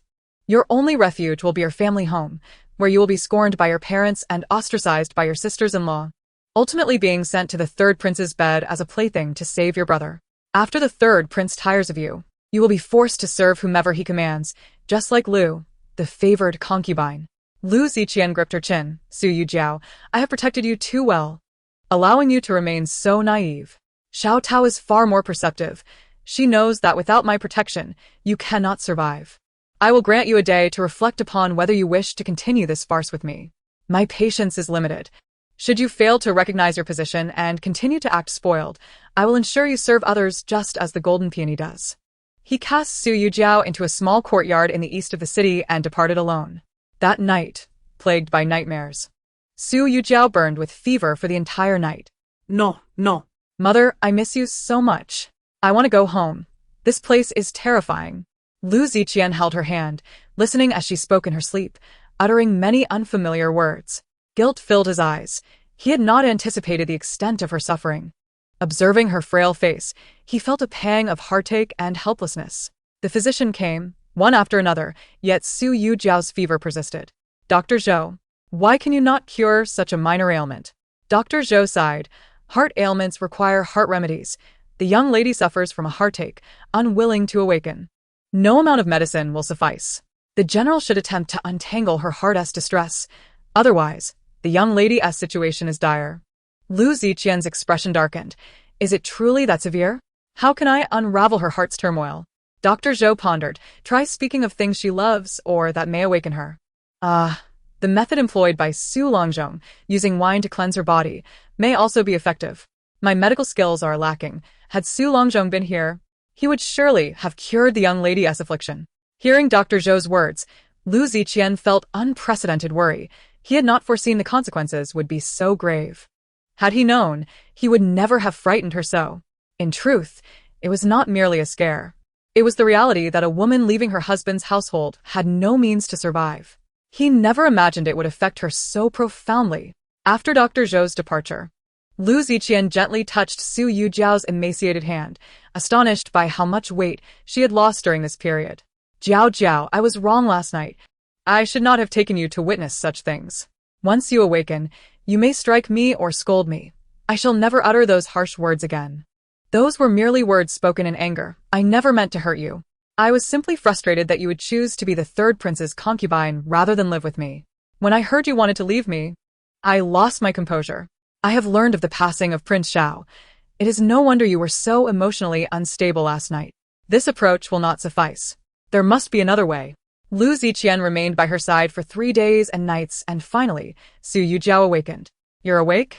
He said, a hint of excitement in his voice. Meeting his surprised gaze, Su Yujiao appeared distant and cold.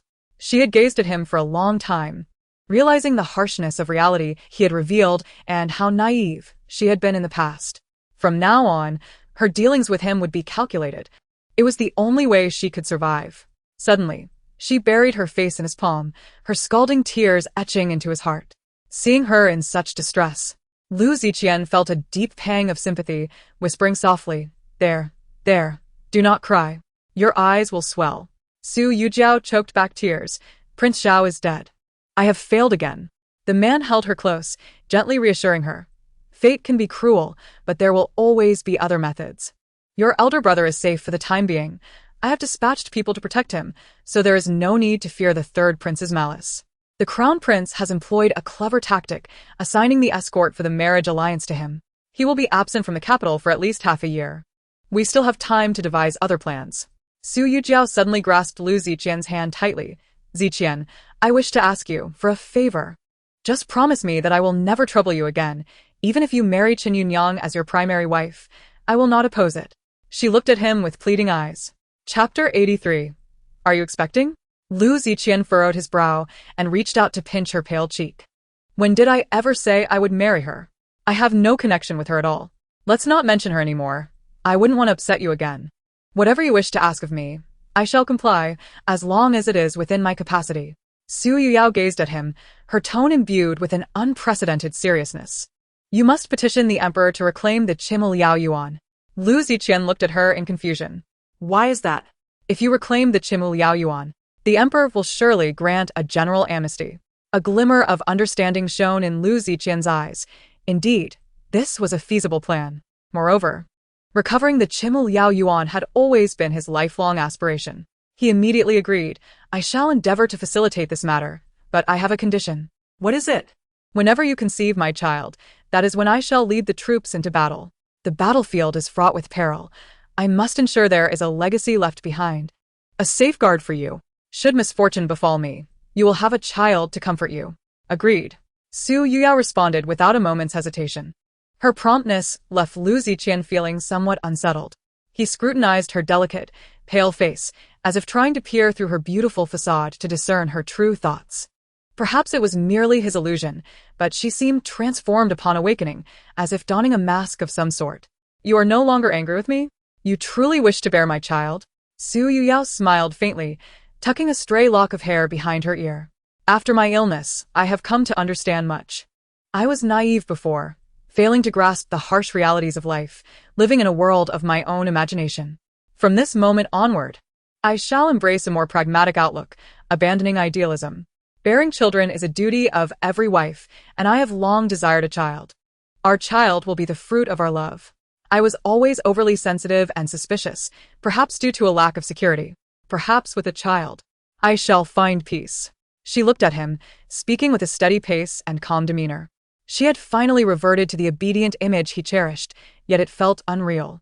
She had uttered many words he had never heard before. World, idealism, fruit, security, each resonating oddly, leading him to believe she was no longer the person he once knew. What is it? Why do you gaze at me so? Lu Ziqian frowned, feeling a persistent discomfort, yet her words were devoid of any flaw. Jiao, are you still upset? If you are still angry, feel free to strike me or berate me. It is better to vent than to bottle it all inside. Su Yujiao smiled. A smile that could bring nations to their knees. You think too much. I am not angry at all. People inevitably grow. That night did indeed frighten me. But it taught me wisdom. I now know how to navigate life. I am grateful you helped me see reality. Besides, you know me well. I am soft-hearted and can be easily appeased. The words you spoke while I was unconscious, I heard them all. You chattered for 3 days, and my anger dissipated long ago. As she spoke, she gently pushed him. You should return. Did you not say you would grandly escort me back to the residence? I would prefer not to be the subject of gossip among the servants upon my return. Lu Ziqian remained skeptical. You truly are not angry? Su Yujiao's smile was poised. Why are you so tedious? Do you not wish to take me home? Or is it that you cannot explain things to Qinyanya after bringing me back? Upon hearing her mention Qinyanya, Lu Ziqian feared another quarrel might ensue and swiftly retreated. When Xiaotao entered, Su Yujiao was leaning against the headboard reading. Miss, you have just awakened. Why not rest a bit longer? She replied coolly, I cannot sleep. I shall read for a while. What are you reading, miss? Xiaotao, recognizing characters, widened her eyes upon seeing the title The Woman's Precept. Miss, why are you reading that? Did you not say it was the dregs that oppress women? Su Yujiao set the book down, gazing earnestly at Xiaotao. I was mistaken before. This is not dross. It is a collection of profound truths. For instance, I particularly appreciate this phrase. At home, one obeys the father, upon marriage, the husband, and upon the husband's death, the son. Especially the last part, upon the husband's death, the son, which I find particularly compelling. As she spoke these words, a resolute glimmer sparkled in her eyes. Xiaotao trembled in fear. It seemed as though Miss had transformed before her very eyes. Miss, are you all right? Su Yujiao chuckled softly. What could be wrong with me? I am exceptionally well. Unlike ever before. Miss, I feel you seem different somehow. Su Yujiao did not respond, instead commanding, investigate the individuals and items surrounding Qinyanya, especially her maidservants. Gather as much detail as possible. Additionally, seek out Mutin and ask her to keep an eye out for newly fallen officials or military courtesans, preferably those skilled in martial arts. Xiaotao looked on in astonishment. Miss, what do you need to inquire about this for? Just do as I say. Her tone was sharp. That afternoon, Lu Ziqian and Butler Wang, along with a procession of servants, grandly entered the eastern courtyard of the city, ceremoniously escorting Su Yujiao back home. The residence was festooned with lights, a red carpet laid out, a complete transformation as over 100 servants knelt at the entrance of the general's residence, paying their respects. 2 sisters-in-law presented gifts, and even the second branch was compelled to come forth and exchange pleasantries. This time, Lu Ziqian truly afforded her the honor and face she deserved. Jiao, you have finally returned. Come inside. Let mother see you. You have lost weight. Come along. I have prepared a feast for you. All your favorite dishes. Zhou Shi joyfully grasped Su Yujiao's hand, as though she had just married a new bride. Try this fish. It was freshly caught from the river. Quite delectable. As Su Yujiao took a bite, she suddenly felt queasy. Lu Ziqian, alarmed, asked, Are you unwell? Su Yujiao shook her head. I am fine. Zhou Shi then offered her a shrimp, and just the scent caused Su Yujiao to gag. At this point, everyone recognized something was amiss. Zhou Shi was the first to react. Jiao, are you? Su Yujiao froze, placing her hand on her pulse. The rhythm was smooth and flowing, akin to a string of pearls gliding. This was a typical sign of pregnancy. The realization dawned on her. Was she pregnant? Based on the timeline. It must have been that night on the snowy mountain. That night she had fainted and had not taken any precautions. The next day, as her emotions softened, she hesitated to take a remedy, never anticipating that she would conceive. Chapter 84. Saved. The young master Lu Ziqian observed her reaction and immediately deduced the truth. She was indeed pregnant. His heart swelled with a mixture of excitement and disbelief. It was a moment of pure joy. He had not anticipated his eagerness for her child to be so profound. Lu Ziqian seized Su Yujiao's slender wrist. Elated like a simpleton. Are you truly with child? Su Yujiao attempted to withdraw her hand, feeling an inexplicable aversion towards him since that night. Perhaps it was not just him, but rather a distaste for all men. Yes, she nodded, a smile of happiness gracing her lips. Lu Ziqian joyfully embraced her, holding her tightly, unable to resist planting several kisses on her fair cheeks. This is indeed a double blessing. This child shall be our Lu family's little lucky star. With their arrival, peace will be restored between your parents, and our family shall grow. Zhou sure beamed, unable to contain her delight, while the two sisters-in-law shared in Su Yujiao's joy. Dear sister-in-law, you have finally triumphed. Even without a man's love, with a child, you shall be free from worry for life. Sister-in-law, you must eat more. Indeed, look at how thin you have become. You ought to nourish yourself. Zhou Shi and the two sisters-in-law relentlessly piled her plate with food, while Lu Ziqian attentively peeled shrimp and removed fish bones for her.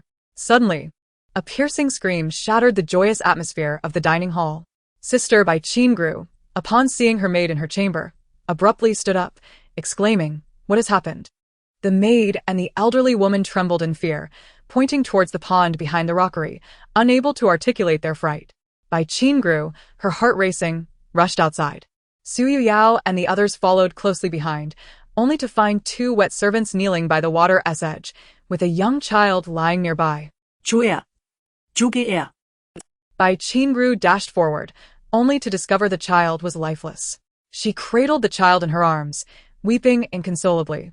Meanwhile, Mrs. Zhou staggered and collapsed to the ground. The two servants, terrified, remained silent. Su Yujiao pushed through the crowd and seized the child from Bai Qingru's embrace. "Let me try." Bai Qingru instinctively tightened her hold, but relented upon hearing Su Yujiao's words. Observing the child's face swollen and purple, with foam and dirt in the mouth and nostrils, and limbs cold to the touch, Su Yujiao quickly assessed the grave situation. She knelt beside the child, pressing one hand on the forehead and the other under the chin to open the airway, clearing the mud and debris from the child's mouth and nose. She swiftly unfastened the child's clothing to ensure the airway remained unobstructed, pinching the nostrils with her thumb and index finger, delivering 25 breaths. Then, she interlaced her fingers, stacking her wrists, and pressed down 5 centimeters with her body weight, compressing at a rate of 100 to 120 times per minute, alternating 2 breaths after every 30 compressions. The onlookers stood by helplessly, too afraid to interfere. Su Yujiao continued these motions, soon drenched in sweat and her arms weary from exertion. Lu Ziqian, witnessing her struggle, felt a pang of sorrow. How much longer must she continue? Half an hour more. If he does not awaken by then, we shall cease. Let me take over. You guide me. Su Yujiao nodded. Indeed fatigued. Lu Ziqian, without needing further instruction, quickly adapted, executing the actions with precision, having observed for a while. Time passed slowly, and both Bai Qingru and Mrs. Zhou had fainted from grief multiple times. Just as despair settled in, the child suddenly coughed up water, followed by a few more coughs. Bai Qingru burst into tears. The tension released as she collapsed onto the ground. Su Yujiao, relieved to see the child awaken, sighed deeply. "Quickly, fetch a blanket." "Yes, yes." Bai Qingru sobbed uncontrollably as she embraced the child, showering him with kisses. Mrs. Zhou, overwhelmed with joy, rubbed the child's little hands to warm him. The child, startled, began to cry loudly. "The blanket is here. All will be well. A warm herbal soup will help him recover. He has merely been frightened. Sister, you must comfort him." Bai Qingru, regaining her composure, knelt and repeatedly bowed her head to Su Yujiao in gratitude. "Sister, if it were not for you today, Zhou Gur might not have survived." "Oh, thank you, sister." Bai Qingru remained on the ground, weeping for a long while before being helped up by the others. Mrs. Zhou inquired about the maids responsible for Zhou Gur's care and learned they had been negligent, allowing the child to fall into the water. After confirming it was an accident, the matter was put to rest. Lu Ziqian held Su Yujiao closely, encouraging her to rest against him. "I will assist you back to your room." He was cautious, mindful that she was expecting their child and had just exerted herself. Eventually, he lifted her in his arms and strode back to their chamber. Su Yujiao, internally resistant, lacked the strength to protest. However, once inside, she made an excuse to send him away, reluctant to share the same space with him. Just then, Mrs. Zhou's voice called from outside. Lu Ziqian spoke gently. "Rest for now. I will return shortly." Has Jiao Jiao fallen asleep? Lu Ziqian nodded, appearing somewhat distracted. Has mother summoned me for something? From this night forth, you and Jiao Jiao shall sleep apart. Why? Lu Ziqian instinctively resisted, having just brought his wife home. Why must they separate? Jiao Jiao is with child. You cannot share a bed. His mother had come specifically to remind him of this.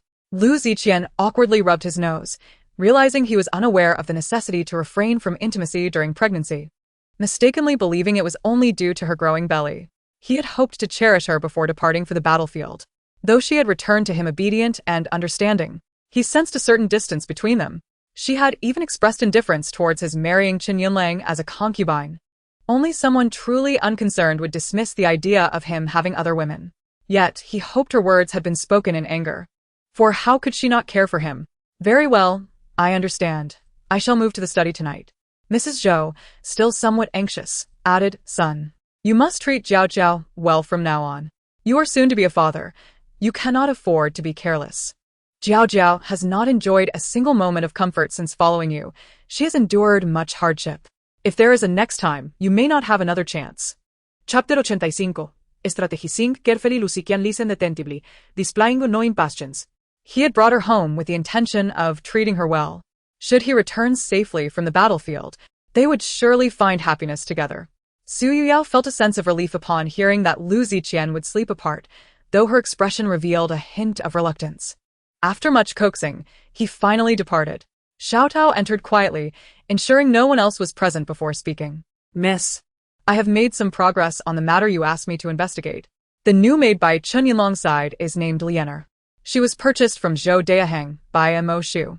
I dispatched someone to observe her for a day and discovered she had been spitting in Chen Yunlong's medicine and even placing cockroaches inside. It appears she harbors great resentment towards Chen Yunlang. I have instructed a little beggar to continue monitoring her. Perhaps more will be revealed. Su Yujiao nodded. Very well. Continue to keep an eye on her tomorrow. The following afternoon, Xiao Tao finally made a significant discovery. While Lianer was out buying vegetables, a vendor called out to her, and she turned to glance back, only to flee in fright. Xiao Tao, puzzled, inquired, Annie, I would like to buy some radishes. Seizing the opportunity, while the vendor was distracted, Xiao Tao asked Annie, do you know that girl who just ran away? My sister went missing when she was young. The girl looked somewhat like her. But I am not sure if she is my long-lost sister. The vendor shook her head. Dear girl, you've mistaken her. Lianer is not your sister. How do you know her? How could I not know? I watched her grow up. She is a maid from my neighbor's household. We are from Zhao Tree Village, outside the city. I saw her born and raised. She is certainly not the sister you seek. Xiao Tao pressed further. But why did she run away when you called her? The vendor shrugged. I have no idea. Perhaps the death of her brother traumatized her. Her brother died? What happened? Auntie, I would like 2 more cabbages. Very well, I will pack them for you. The vendor, busy with her sales and eager to chat, shared all she knew about Lianer. Xiao Tao learned that Lianer's parents had passed away long ago, leaving her to rely on her brother. Recently, her brother had died unexpectedly under mysterious circumstances. Initially, Lianer had insisted on reporting it, but then abruptly ceased her protests and even held a funeral for him. After that, no one in the village had seen her until today, when the vendor encountered her. Xiao Tao, curious, asked, what was her brother's name? How did he die? And why did she not report it? Her brother's name was Wang Yong. He served in the army, apparently with the Lu family troops.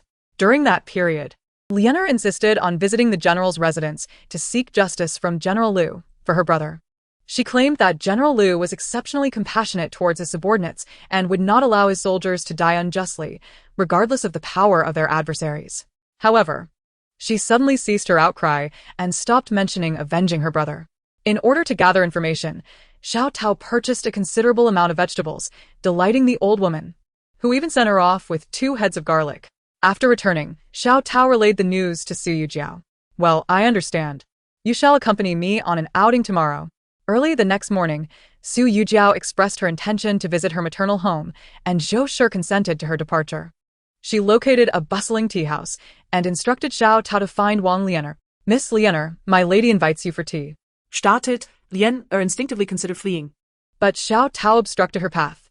Do not be afraid, Miss Lianer. My lady harbors no ill intentions. Terrified by Xiao Tao's imposing demeanor, Lianer stammered, Who are you? I do not know you. Why does your lady seek me? You will find out once you go. It is just across at the tea house. Please, wear this. Xiao Tao handed her a veil, donning one herself.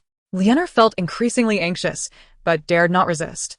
Upon entering the private room, they found Su Yujiao elegantly leaning by the window, sipping tea. It is you? Lianer instantly recognized Su Yujiao as the woman who had exposed Dr. Zhou that night. She had previously scorned General Lu as a fool, suggesting a significant background. Su Yujiao set down her teacup and gently urged, please take a seat. I dare not. Lianer replied. Su Yujiao, maintaining her gentle tone, said, do you know who I am? Lianer shook her head. You should have guessed. You merely lack the courage to voice it. I am Lu Ziqian's lawful wife, the so-called harlot mentioned by Qinyanya. Lianer trembled in fear, burying her head lower. She had often overheard Qinyanya and her maid denouncing her as a harlot. You need not be afraid. I will not hold any malice against you. I summoned you today solely to request your assistance.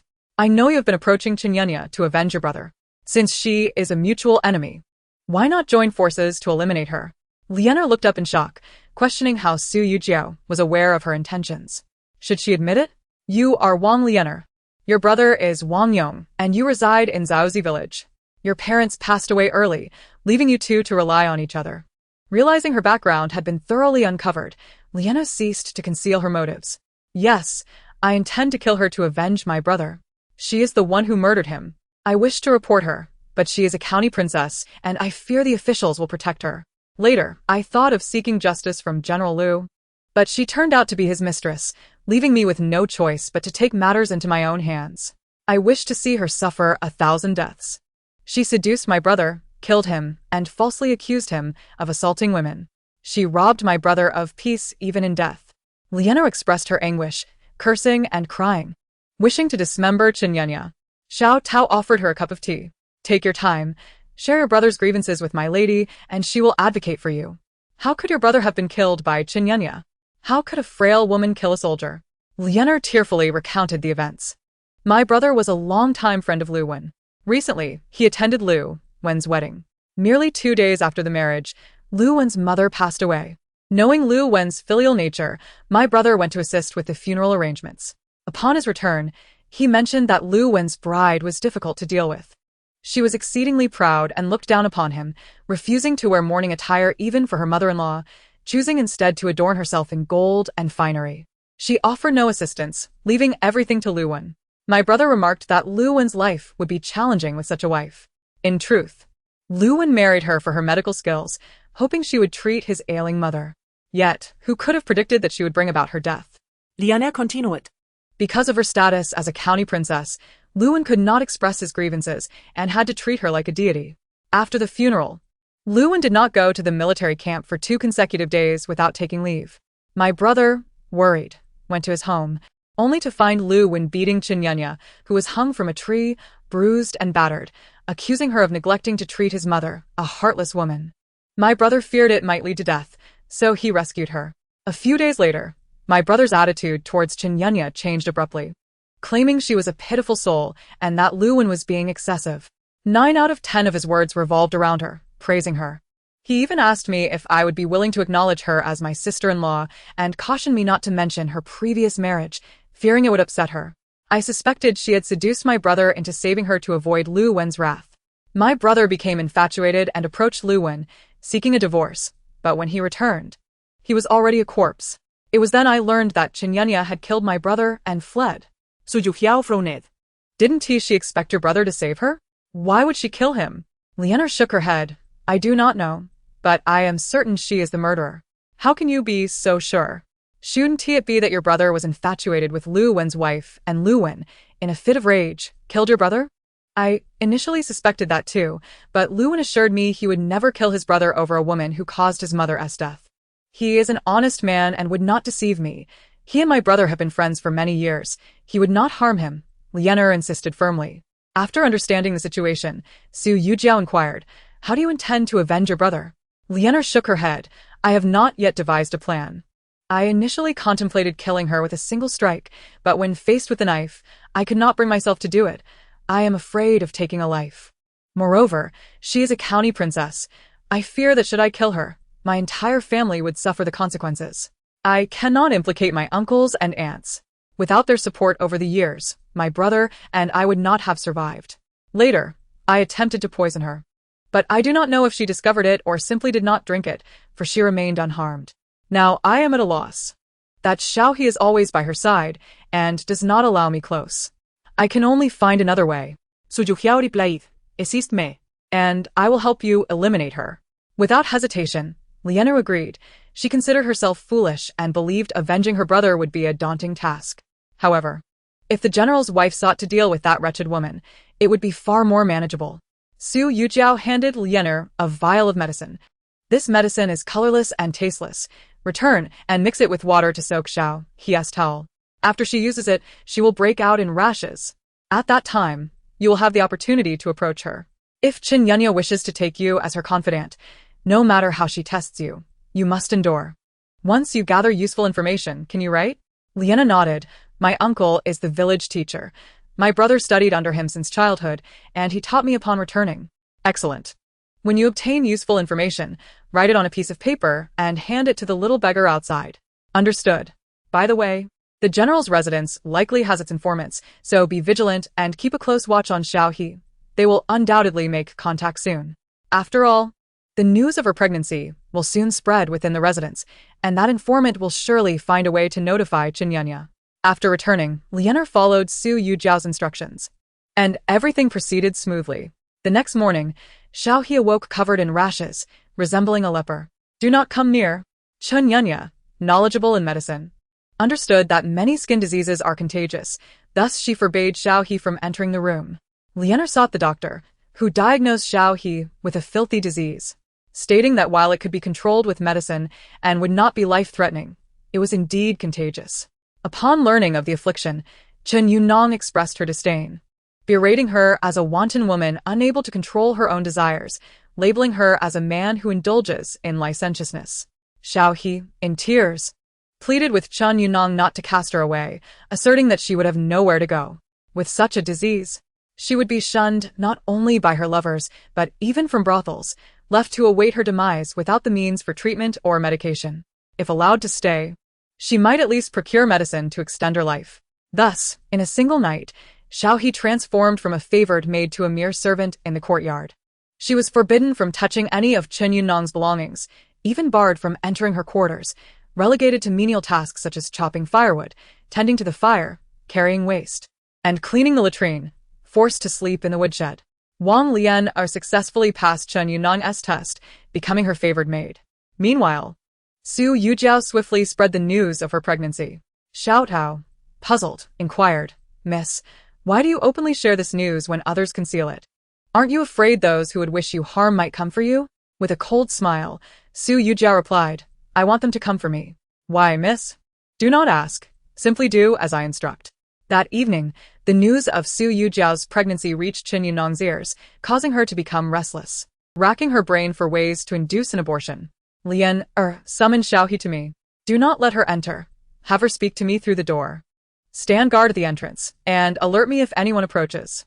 Wang Lian cracked the door and strained to hear the conversation between the two. Though she could not discern every word, she caught enough to understand the urgency. Just as she was about to relay the information, Xiaohe hurried out, seemingly to attend to something crucial.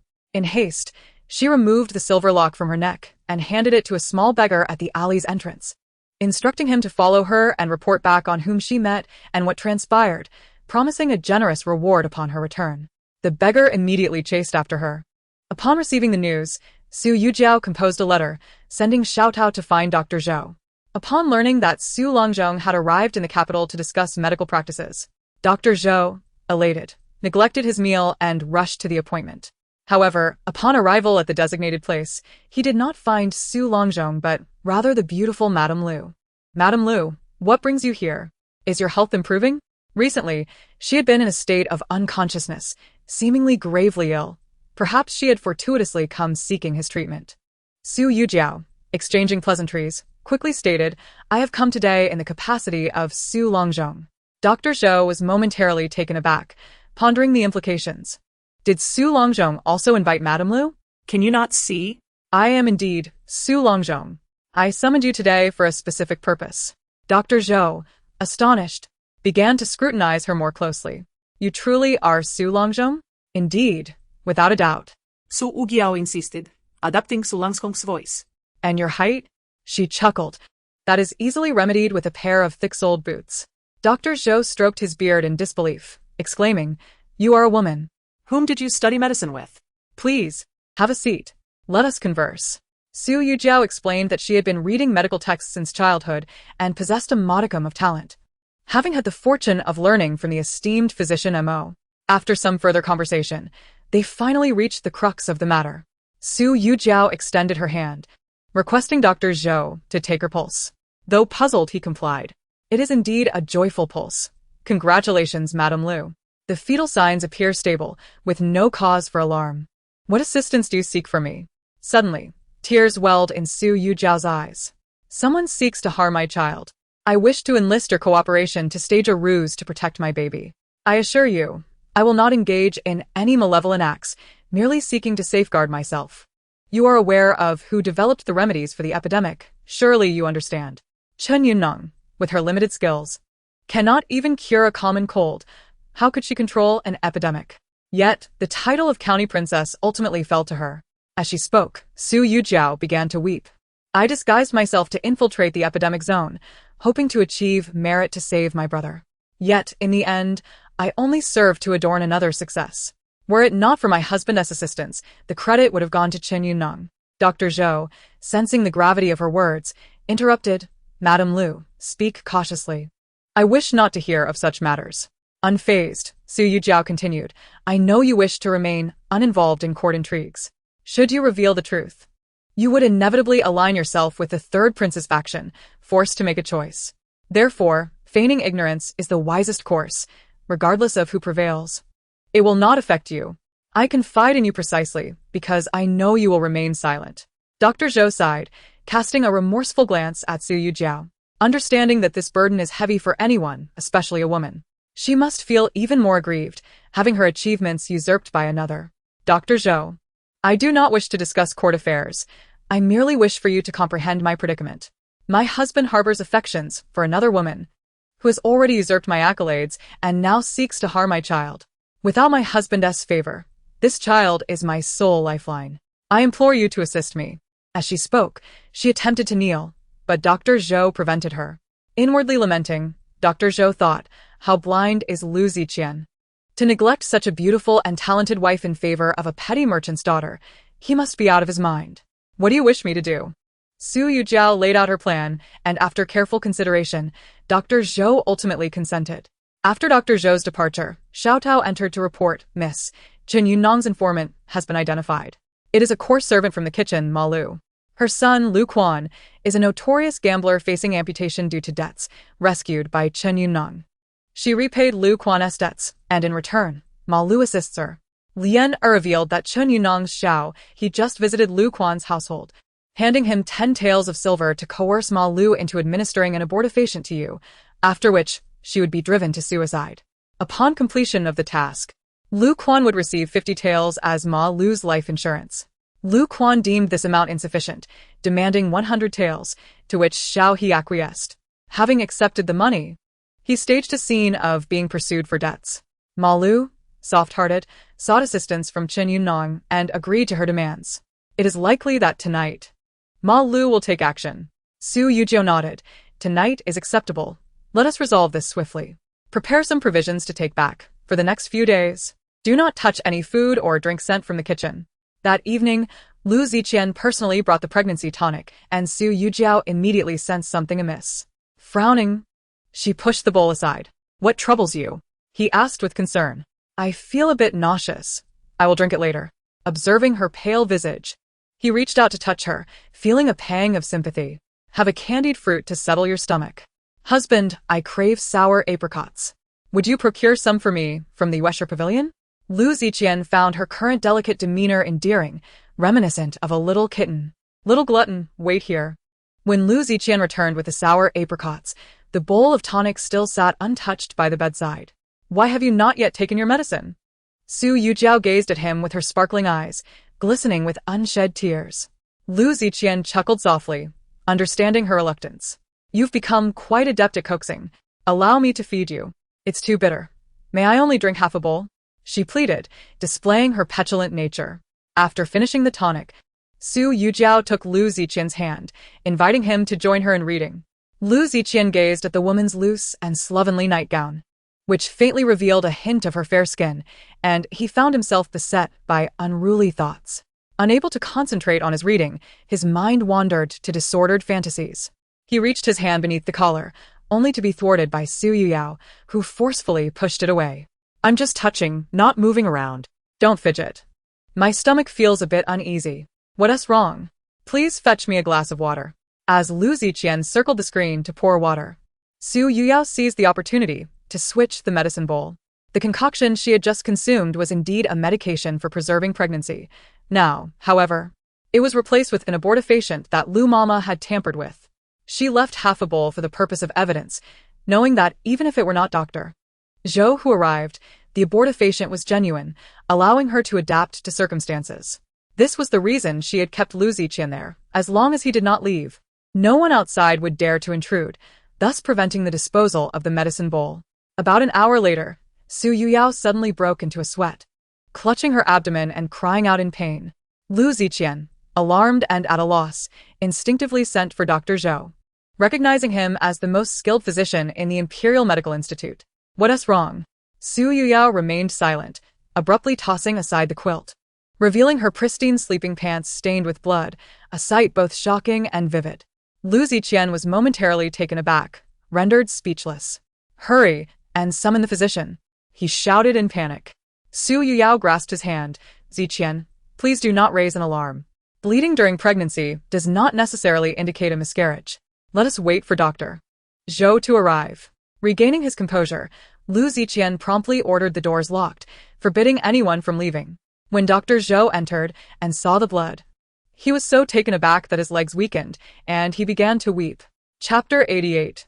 The abortifacient Dr. Zhou was consulted, and as he took her pulse, his brow furrowed deeply. What did you eat or drink last night? Lu Ziqian immediately presented the remaining half bowl of medicine. Upon smelling it, Dr. Zhou pushed the bowl away in alarm.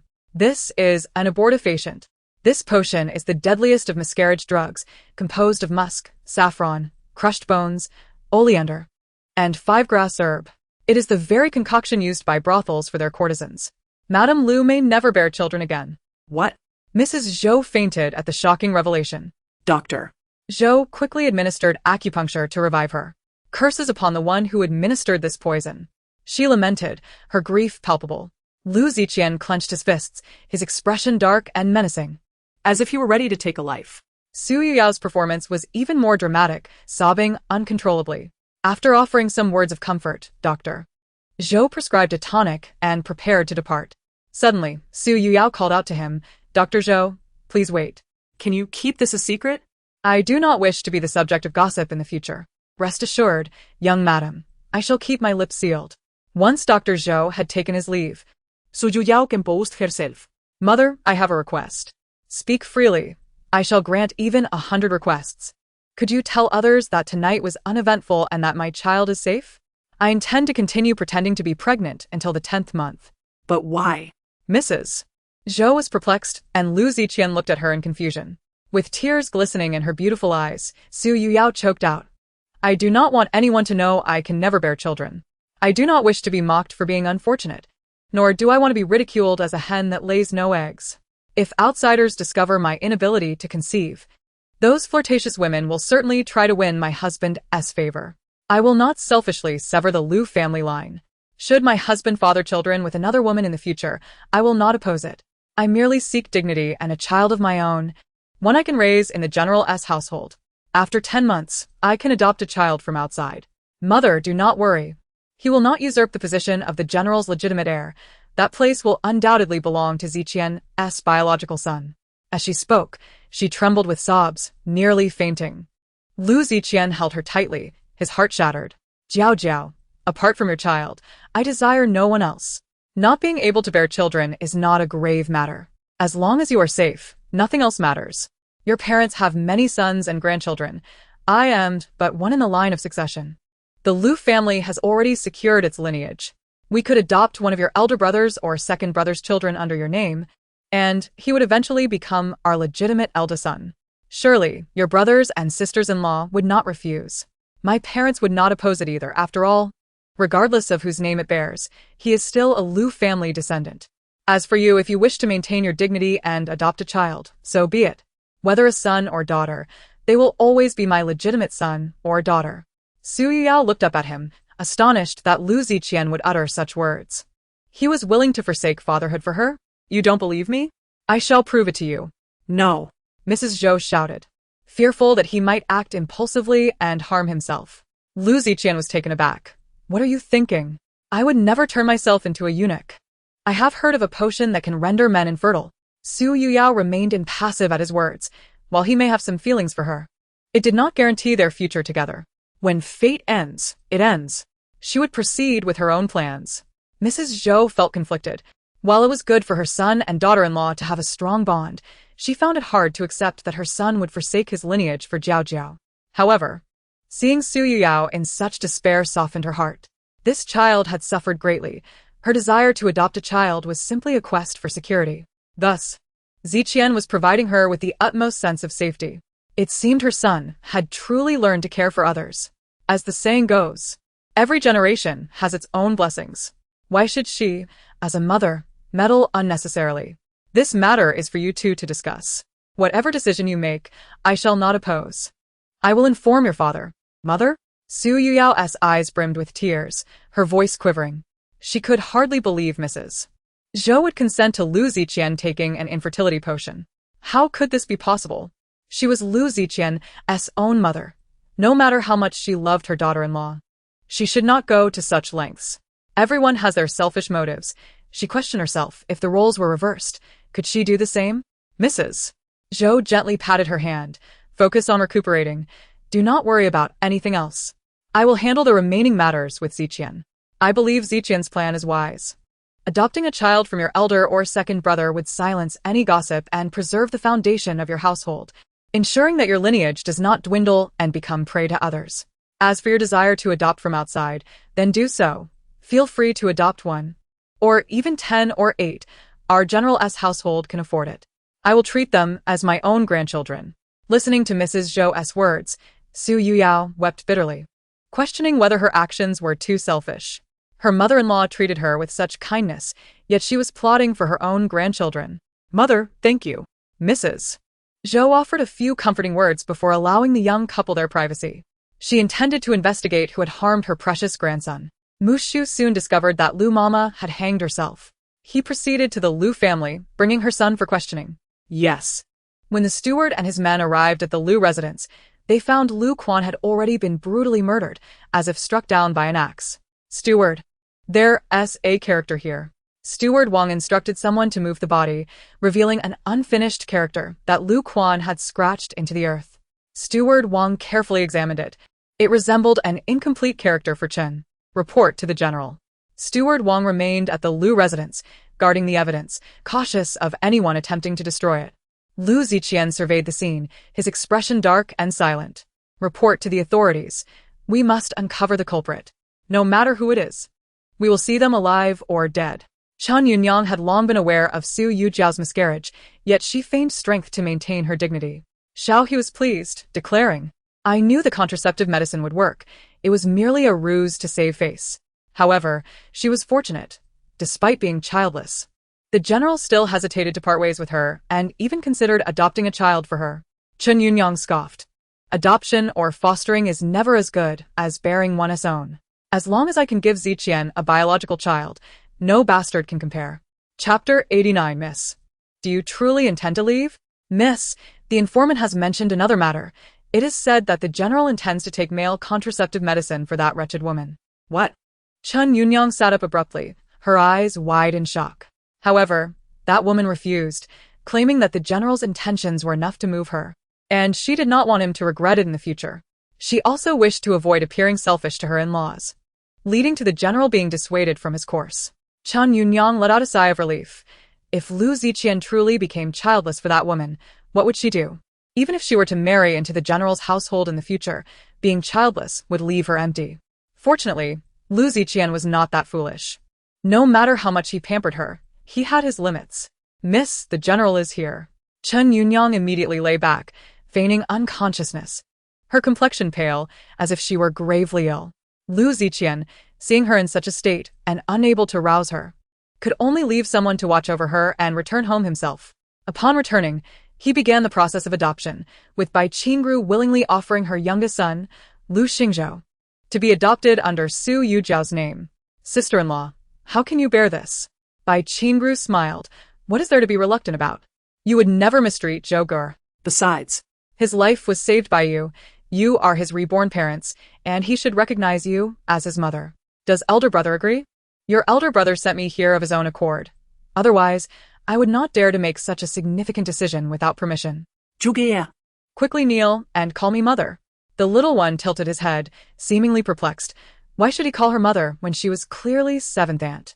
Thus, the small child obediently knelt and sweetly called out, "Seventh mother." Bai Qingru felt a bit awkward and reproached. I told you to call me mother. Why did you call me seventh mother? The child held up 2 fingers. 2 mothers? Su Yujiao gazed at the child's innocent and confused expression. Feeling a pang of sorrow and guilt, she did not wish for the child to be embroiled in this. Although she would never harm the child and would treat him wholeheartedly, the separation from his parents at such a tender age could be a form of harm in itself. Alas, she was no longer the naive and harmless girl she once was. Adoption was a significant matter, and many in the clan inquired about the rationale. Since the child in Su's womb is fine, why the need for adoption? Zhou's explanation was, the emperor intends to send Ziqian to war, and we do not know the gender of the child in Jiao Jiao's belly. The battlefield is perilous. Should anything unfortunate occur, the 7th line would be extinguished. Therefore, we deliberated and decided to adopt one first. After all, Zhou Gur is my own grandson, regardless of whose name he bears. The clan leader nodded, finding Zhou's reasoning sound. Since a decision had been made, they would proceed with the adoption before Ziqian departed. Miss, I truly cannot comprehend you. When you sought Dr. Zhou's assistance, I assumed you wished to use his mouth to spread news of your miscarriage, thus preventing Qin Yunyang and the second house from continuing to harm you. But why then do you claim your child is safe? Does this not invite further harm from them? Moreover, with such a ruse, your legitimate firstborn is reduced to a second son, and adopted at that. Does this not do a disservice to the young master or young miss? After pondering for several days, the maid could no longer contain her thoughts. Su Yujiao chuckled lightly at Xiaotao's earnestness. Silly Xiaotao, when will you become wise? The general's residence is rife with spies from the second house and Chen Yunyang. That night's events could not possibly remain concealed. They are well aware of whether or not I truly miscarried. Since they have convinced themselves I have lost the child, they will not continue to harm me, believing this pregnancy to be false. The transformation of the legitimate firstborn into a second son is also intentional on my part, according to the laws of daming. Whether I am divorced or separated, I cannot take my husband's offspring with me. Even if the law permits, the Lu family would never agree. However, if this child is one I adopt, with no blood ties to the Lu family, they will naturally not obstruct me. Once I leave the general's residence with the child, I can establish a household in the child's name and begin anew. If I bear a daughter, I can simply adopt a son from outside, thereby taking both my son and daughter with me. Xiaotao's eyes widened in shock as she listened to Su Yujiao's plans, incredulity written all over her face. Miss, you still wish to leave? Yes, if Lu Ziqian dies on the battlefield, I may consider staying. If he returns alive, I also have ways to separate from him. Just not at this moment. Xiaotao looked alarmed. Miss, what has happened to you? Are you not content with your current life? Why must you leave? A married woman departing from her husband has no means of survival. I am not afraid of hardship. I fear you will have no path forward. Seeing Xiaotao cry, Su Yujiao reached out to caress her face. Do not worry, my dear. I will not lead a life of hardship, nor will I allow you to. In time, you will understand how wonderful it is to be independent and in control of one's own life. Trust me. Xiaotao nodded, since this is your decision. I will protect you with my life. Su Yujiao wiped Xiaotao's tears and handed her a letter. Please deliver this letter to Dr. Zhou for me. Since Chen Yunyang is feigning unconsciousness and refuses to awaken, I must go and rouse her myself. Xiaotao, witnessing the steely resolve in Su Yujiao's eyes, felt a surge of satisfaction. Finally, they could confront that scheming fox, Chen Yunyang. Ever since the miss no longer loved the general, She had refused to endure Chen Yunyang's indignities. Though Xiao Tao believed the Miss's departure from the general's residence was unwise, she was pleased to see the Miss learning to fight back. Shortly after Xiao Tao left, Lu Ziqian entered. Su Yujiao immediately inquired, "Has Chen Yunyang not yet awakened? Is she merely pretending to be unconscious to evade responsibility? Will you truly let the one who caused my child's death go unpunished?" The man, perceiving the icy glare in her eyes, understood her resentment, yet still attempted to defend Chen Yunyang. Jiao, there is still no evidence proving her guilt. That unfinished character cannot serve as proof. There are many surnamed Chen in this world. Perhaps it is not even the character Chen. Or maybe it is a name containing the character. I will never let the murderer of our child go unpunished. If it is her, I will not spare her. But I believe it is not her. In his mind, how could someone so passionate, kind-hearted, and free-spirited be malicious enough to harm an unborn child? Her voice was frigid. Are you brave enough to let me treat her personally? I refuse to believe she cannot awaken. Chapter 90. Despoiling a prescription is like murdering one's parents. This is ancient times, not a modern hospital. There are no nutrients or oxygen masks. If someone remains comatose for 7 or 8 days without food or drink, they will surely perish from starvation. Did Chen Yunyang truly believe that by delaying until Lu Ziqian left for war, and upon his return, her wrath would have dissipated, thus escaping punishment? She would not grant her such a wish. Su Yujiao's beautiful eyes fixed intensely on him, as if their relationship would come to an end should he disagree. Very well. I too wish to uncover the identity of the murderer. And I have never considered shielding her.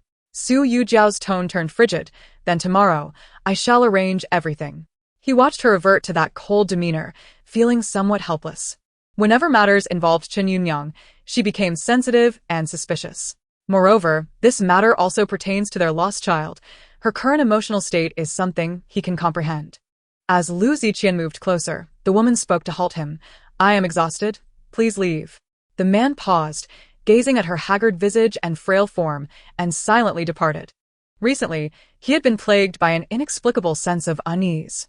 Although she had returned home with him and resumed her previous obedient demeanor, he felt as though the chasm between them was widening. It was as if a mountain stood between them. The closer he approached, the farther she retreated. In the past, her gaze towards him shimmered with affection, always bright and cheerful. Now, although she smiled, that smile failed to reach her eyes, which seemed devoid of light. He couldn't shake the feeling that she might eventually abandon him. The following day, Su Yujiao donned male attire and departed from the general's residence, arriving at the tea house where she was to meet Dr. Zhou.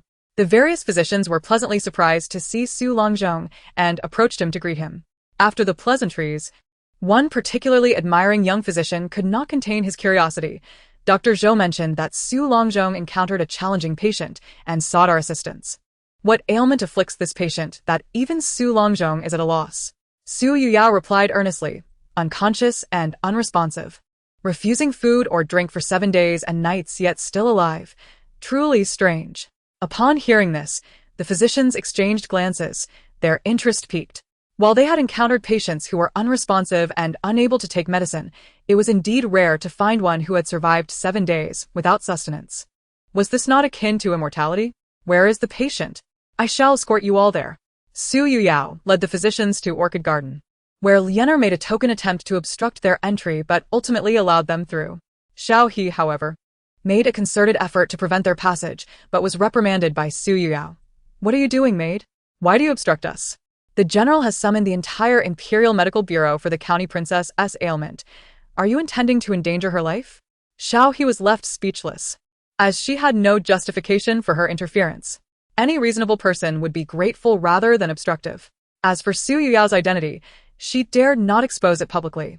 In such a situation, it was wiser to avoid conflict. A dozen physicians entered Chen Yunyang's chamber, observing the bedridden patient as if she were a spectacle, taking pulses and examining her eyelids. All capable physicians possessed genuine skills, capable of discerning whether an ailment was genuine or feigned. Although the county princess appeared weak and frail, her pulse was steady and strong, far from that of a seriously ill person. She was evidently in good health. The external injuries she bore were real, yet such superficial wounds would not induce unconsciousness. The county princess was clearly feigning illness. However, seeing Su Longzhong's earnest demeanor, They began to doubt their own judgment. Could it be that their medical skills were inadequate? Thus, they found themselves at a loss. Sulangson. What do you believe is the county princess's ailment? Su Yujiao furrowed her brow, contemplating. I have heard Dr. Mo speak of a condition known as soul loss, which bears resemblance to the county princess's symptoms. Perhaps we might employ the golden needle technique. What is soul loss? What is the golden needle technique? The crowd was curious, eager to witness and learn, though uncertain if Su Longzhong would perform the procedure publicly. Soul loss refers to a condition where, due to severe illness, one's soul is lost, resulting in perpetual unconsciousness while remaining alive. The golden needle technique involves acupuncture, stimulating the most sensitive points on the body to awaken the patient. Once the individual regains consciousness, the wandering soul will return to its rightful place. Hearing Su Yujiao's words, Chen Yunong broke into a cold sweat, her eyelids fluttering as she struggled to maintain her facade. She understood that Su Yujiao was attempting to take revenge and debated whether to awaken quickly. Continuing the charade would surely lead to suffering. However, if she were to suddenly awaken in front of everyone, it would be glaringly obvious that she had been feigning illness. Why would she pretend to be ill? Lu Ziqian would undoubtedly perceive her as guilty. As Chen Yunong wrestled with her thoughts, several physicians whispered, could the county princess be pretending? Why does she tremble upon hearing Su Longzhong's stimulating method? As the two young physicians spoke, all eyes turned to Chen Yunong. Though her eyes were closed, she could sense countless gazes upon her. Su Yujiao noted the rapid reddening of Chen Yunong's face, a silent smirk forming within her. Her psychological fortitude was evidently lacking. A person of strong character would remain composed even in such mortifying circumstances. As the crowd observed Chen Yunong's flushed face, they struggled to contain their amusement. It was evident that she was acting. The physicians present had previously accompanied the crown prince to areas afflicted by epidemics. Their admiration for Su Yujiao's medical prowess stood in stark contrast to their disdain for Chen Yunong's character. When the crown prince claimed that the medicine to control the epidemic was developed by Chen Yunong, not a single one of them believed it. Anyone with sense knew who truly created the remedy. Su Longzhong had sequestered himself in a small courtyard for a month, and suddenly Chen Yunong appeared, claiming to have developed the preventive medicine. Did it take her mere travel for a month to achieve what he painstakingly accomplished in isolation? Ridiculous. As medical professionals, they understood the difficulty of formulating a remedy. In their eyes, stealing someone else's formula was akin to murder, utterly intolerable. Yet being low in status, they could do little to change the situation. This spectacle was clearly Su Longzhong's means of reprimanding Chen Yunong. One could only imagine the fury of having one's wealth and accolades snatched away. One would not only be angry, but might even seek vengeance. Listening to the suppressed laughter from the crowd, Chen Yunong became even more reluctant to awaken, for doing so would make her a laughingstock. This was precisely the effect Su Yujiao sought to achieve. She selected a rather thick and somewhat rusty iron needle, forgoing the customary sterilization by fire, and plunged it directly into Chen Yunong's fingertip. Chapter 91. Seeds of doubt. Chen Yunong trembled in pain, biting her lip tightly, yet still managing to suppress her cries. Just as a third finger was pierced by the steel needle, she could no longer contain herself, screaming in agony and glaring fiercely at Su Yujiao. En fast, Su Yujiao remarked. Dr. Mo's stimulating technique indeed proves effective. Gentlemen physicians, please assist the county princess in diagnosing her current condition. The physicians quickly understood, with Dr. Zhou leading the charge. County princess, allow me to take your pulse once more. Chen Yunong was compelled to extend her hand, and after Dr. Zhou's examination, the other physicians followed suit. Ultimately, their consensus was unanimous. The county princess, having survived this ordeal, must be destined for great fortune. Your pulse is steady and strong. You are well on your way to recovery. As for your superficial injuries, healing will occur within a few days. Scarring may be inevitable, but it will not impede your health. Chen Yunong's face turned ashen with fury, for this statement implied that her days of feigning illness were over. At that moment, Lu Ziqian entered with a dark expression, immediately questioning, Dr. Zhou, did she not recently suffer from a blood-vomiting condition? How is she now? Blood vomiting? Doctor. Zhou was perplexed. Based on my years of experience, the county princess appears to be in excellent health, showing no signs of blood deficiency. Lu Ziqian's piercing gaze bore into Chen Yunong. What is the meaning of this? How would I know? Your questioning implies that you suspect me of feigning illness. I truly did vomit blood and was bedridden for days. Even now, I feel weak and dizzy, Jin Yunong retorted, feigning a delicate gesture of distress. The physicians, wishing to avoid entanglement, prescribed medication and prepared to leave. Su Yujiao followed suit, for she now assumed the role of Su Longzhong. Within the room, Jin Yunong wept pitifully, tears streaming down her face. Ziqian, can you not see that this is a farce orchestrated by my cousin in collusion with those physicians? Today, These imperial physicians accompanied the crown prince to the epidemic area. They are aware that the remedy for controlling the plague was developed by my cousin, and ultimately, I have usurped her credit. They are voicing their grievances on her behalf. Thus, they have conspired with her to bully me, seeking to avenge her. Lu Ziqian remained grim-faced, no longer questioning her feigned illness, but instead inquired about her abortion. Chun Yunyang initially pretended to be confused, claiming to have been in a stupor and unaware of Su Yujiao's pregnancy or her miscarriage caused by foul play. She then began to weep uncontrollably, even producing the jade pendant from her neck as a pledge of her intent to die. Upon seeing the verdant jade pendant, Lu Ziqian was reminded of their childhood and ultimately softened his heart. Yunyang, I know you do not possess such malevolence. Do not resent my suspicions. The unfinished character Chen indeed raises doubts. Chun Yunyang cried even more sorrowfully, indignantly retorting, You only suspect me. Have you never doubted my cousin? Is it not she who intentionally ingested the abortion medicine to frame me? That is impossible. He immediately dismissed. How can it be impossible? Did you not say she has been insisting on a divorce? If she is determined to part ways with you, how could she desire to bear your child? If she did not wish for your offspring, yet unexpectedly became pregnant, why could she not utilize the child in her womb to ensnare me? Ultimately, whether I am framed to death by her, or she successfully divorces due to her inability to conceive, both outcomes are what she desires. Lu Ziqian seemed to grasp the crux. How do you know she cannot conceive in the future? I only mentioned her miscarriage. Never claimed she would be unable to conceive again. Chun Yunyang was unfazed.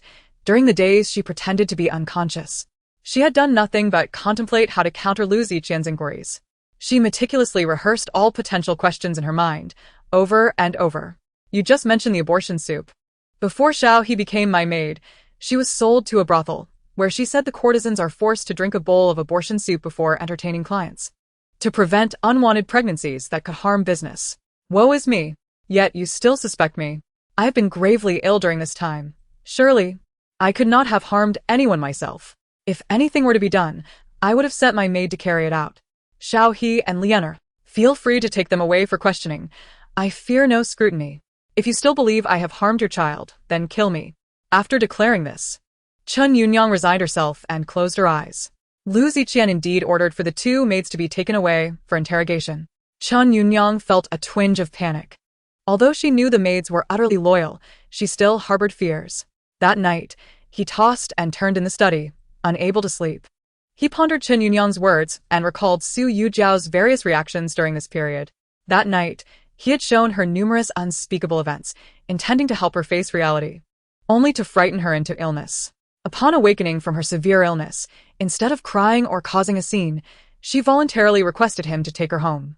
Once home, she discovered she was pregnant, and her reaction was one of sheer astonishment.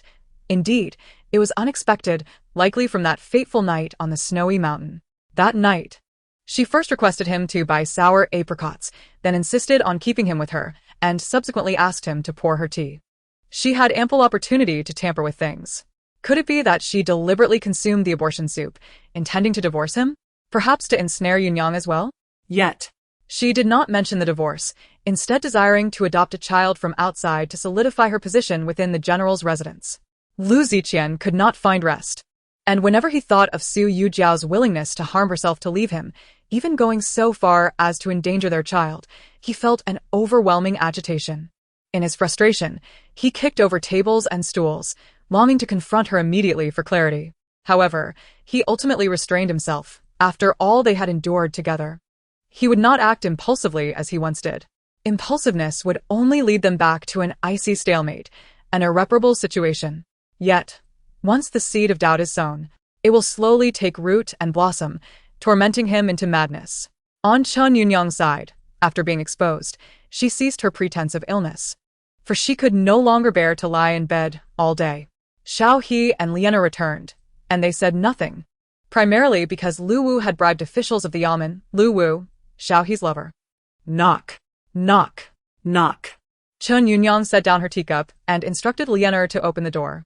Lianer hurriedly entered, accompanied by a maid claiming to be from the Wang estate, stating that the young princess had suddenly fallen ill and the princess requested Chen Yunyang to attend to her. Chen Yunyang felt a pang of guilt. She knew her own limitations all too well. Logically, the young princess should seek a royal physician for her ailment, and the fact that they sought her out indicated the illness was beyond the physician's capabilities. Yet if it were indeed an ailment they could not treat, how could she? Suddenly, Chen Yunyang regretted not continuing her charade of illness. Now, she was caught in a predicament. How could she refuse the princess's invitation as a powerless county mistress? Chapter 92. You cannot even treat a common cold? Chen Yunyang inquired. What affliction has the princess? Why not seek the palace physicians? The chief maid beside the princess regarded Chen Yunyang with disdain, a merchant's daughter who had stumbled into her position as a county mistress by sheer luck. At her core, she remained a lowly merchant's daughter. The young princess of noble birth could not simply meet with any man. The young princess merely has a slight chill and does not require a royal physician's care, but the princess has little faith in the palace maiden's medical skills, hence sent a servant to fetch the county mistress. The county mistress is revered as a divine physician among the common folk, surely capable of addressing a mere chill. And being a woman makes it more convenient. Upon hearing it was merely a chill, Chen Yunyang immediately felt relieved. A common cold was no challenge for her. Moreover, if she could cure the young princess's ailment, it would affirm her medical prowess. Upon her return, if she diligently studied medical texts, she would undoubtedly cement her reputation as a divine physician. That wretched Su Yujiao, no matter how skilled, could not boast such fortune. Dear maid, please wait. I shall fetch my medicine chest at once. The young princess, being of noble birth, must not be delayed. Following the chief maid, Chen Yunyang arrived at the Wang estate. Entering the young princess's courtyard, and before she could step inside, she heard a series of harsh coughs. Chen Yunyang had met the princess before. There is no need for excessive formalities.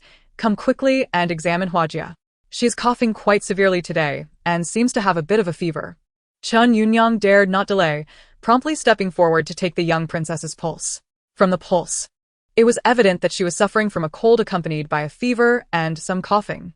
She immediately prescribed a remedy based on her medical texts, instructing the servants to prepare the medicine. 2 doses a day, prescribing enough for 3 days, should suffice for recovery. Seeing Chen Yunyang's confident demeanor and knowing she had even treated the plague, the princess was thoroughly convinced. Hurry and prepare the medicine.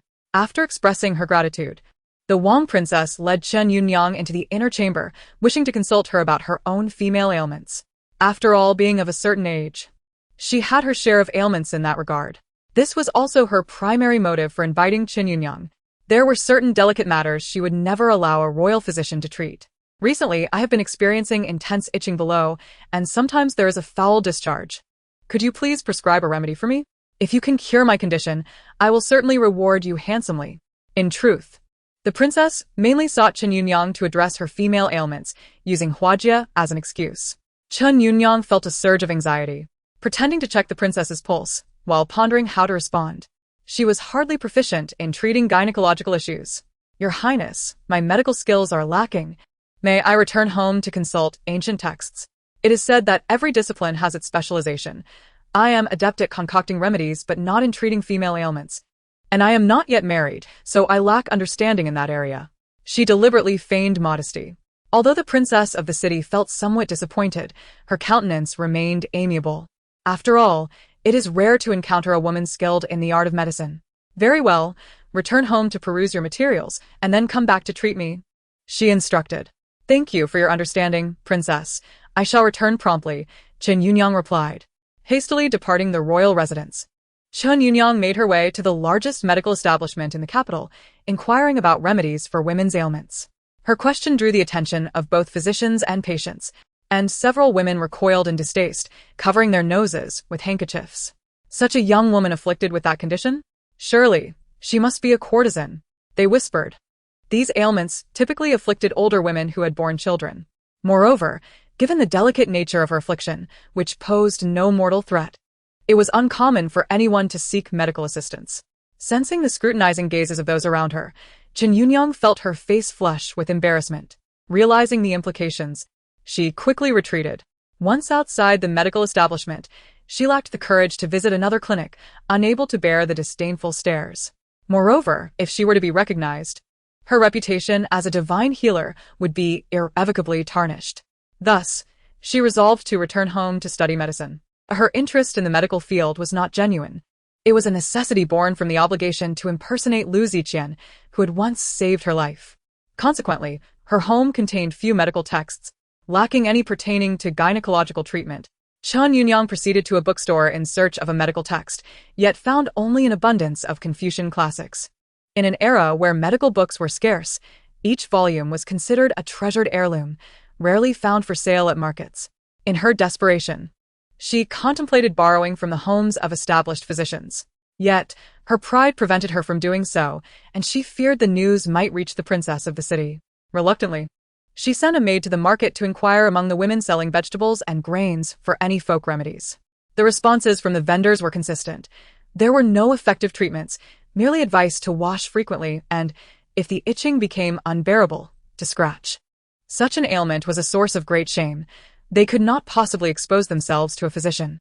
Furthermore, older women commonly suffered from such conditions and did not consider them serious. Besides, they were impoverished. No one had the luxury to spend money on trivial ailments, as every coin was essential for survival, and any surplus would be reserved for life-threatening situations. Just as Chen Yunyang was becoming increasingly agitated, a maid from the royal residence returned. She conveyed that the young princess's condition had worsened, with alarming fever and convulsions, nearly frightening the princess to death. Chen Yunyang's heart raced as she listened. She had prescribed a remedy for wind-cold fever, so why had the symptoms intensified? The convulsions and foaming at the mouth suggested poisoning. How could she counteract that? She felt utterly helpless. What now? What now? She thought frantically. The maid urged her onwards, despite her reluctance. She had no choice but to return to the palace. Upon her arrival, she found both the prince and the grand dowager present, confirming the severity of the princess's illness. Yet, she was acutely aware of her limitations and feared that further delays might prove fatal, jeopardizing her own life as well. Please, treat her quickly, the prince urged, his frustration palpable. Chen Yunyang fell to her knees, exclaiming, "Your Highness, please summon the imperial physician. I am only adept at concocting medicine, not in actual treatment." The prince, incensed, retorted, "You cannot even treat a simple cold? Is this the healer you sought, my wife? Had you allowed me to call for the imperial physician sooner, the situation would not have deteriorated." The princess, terrified, could not even meet Chen Yunyang's gaze, glaring at her in anger. This useless individual had been intended to assist with her own ailment, yet now she was only hindering the treatment of her daughter. Just then, the prince's wife announced, "The young mistress of the Lu family has arrived. She claims she can treat the princess's illness." Suddenly, the grand dowager, filled with urgency, called out, "Hua Jier, please do not frighten your grandmother." Everyone turned to see the little princess convulsing once more. Chen Yunyang trembled with fear. If Princess Xiaohua were to perish due to her negligence, the prince would never forgive her. "Your Highness, please allow my cousin to enter. Her medical skills are exceptional, and she will surely cure the princess," she implored. Although reluctant to acknowledge Su Yujiao's proficiency, the dire situation compelled her to concede. "Quickly summon her," the prince commanded, his heart heavy with dread as he watched his daughter convulsing. The arrival of the imperial physician would take time, and he had no choice but to rely on someone skilled in medicine, regardless of his reservations about a woman's capabilities. Su Yujiao entered the princess's chamber alongside the maid, her attention immediately drawn to the convulsing child. Disregarding formalities, she rushed to the bedside, clearing the child's mouth of any obstructions and positioning her on her side to facilitate the expulsion of secretions.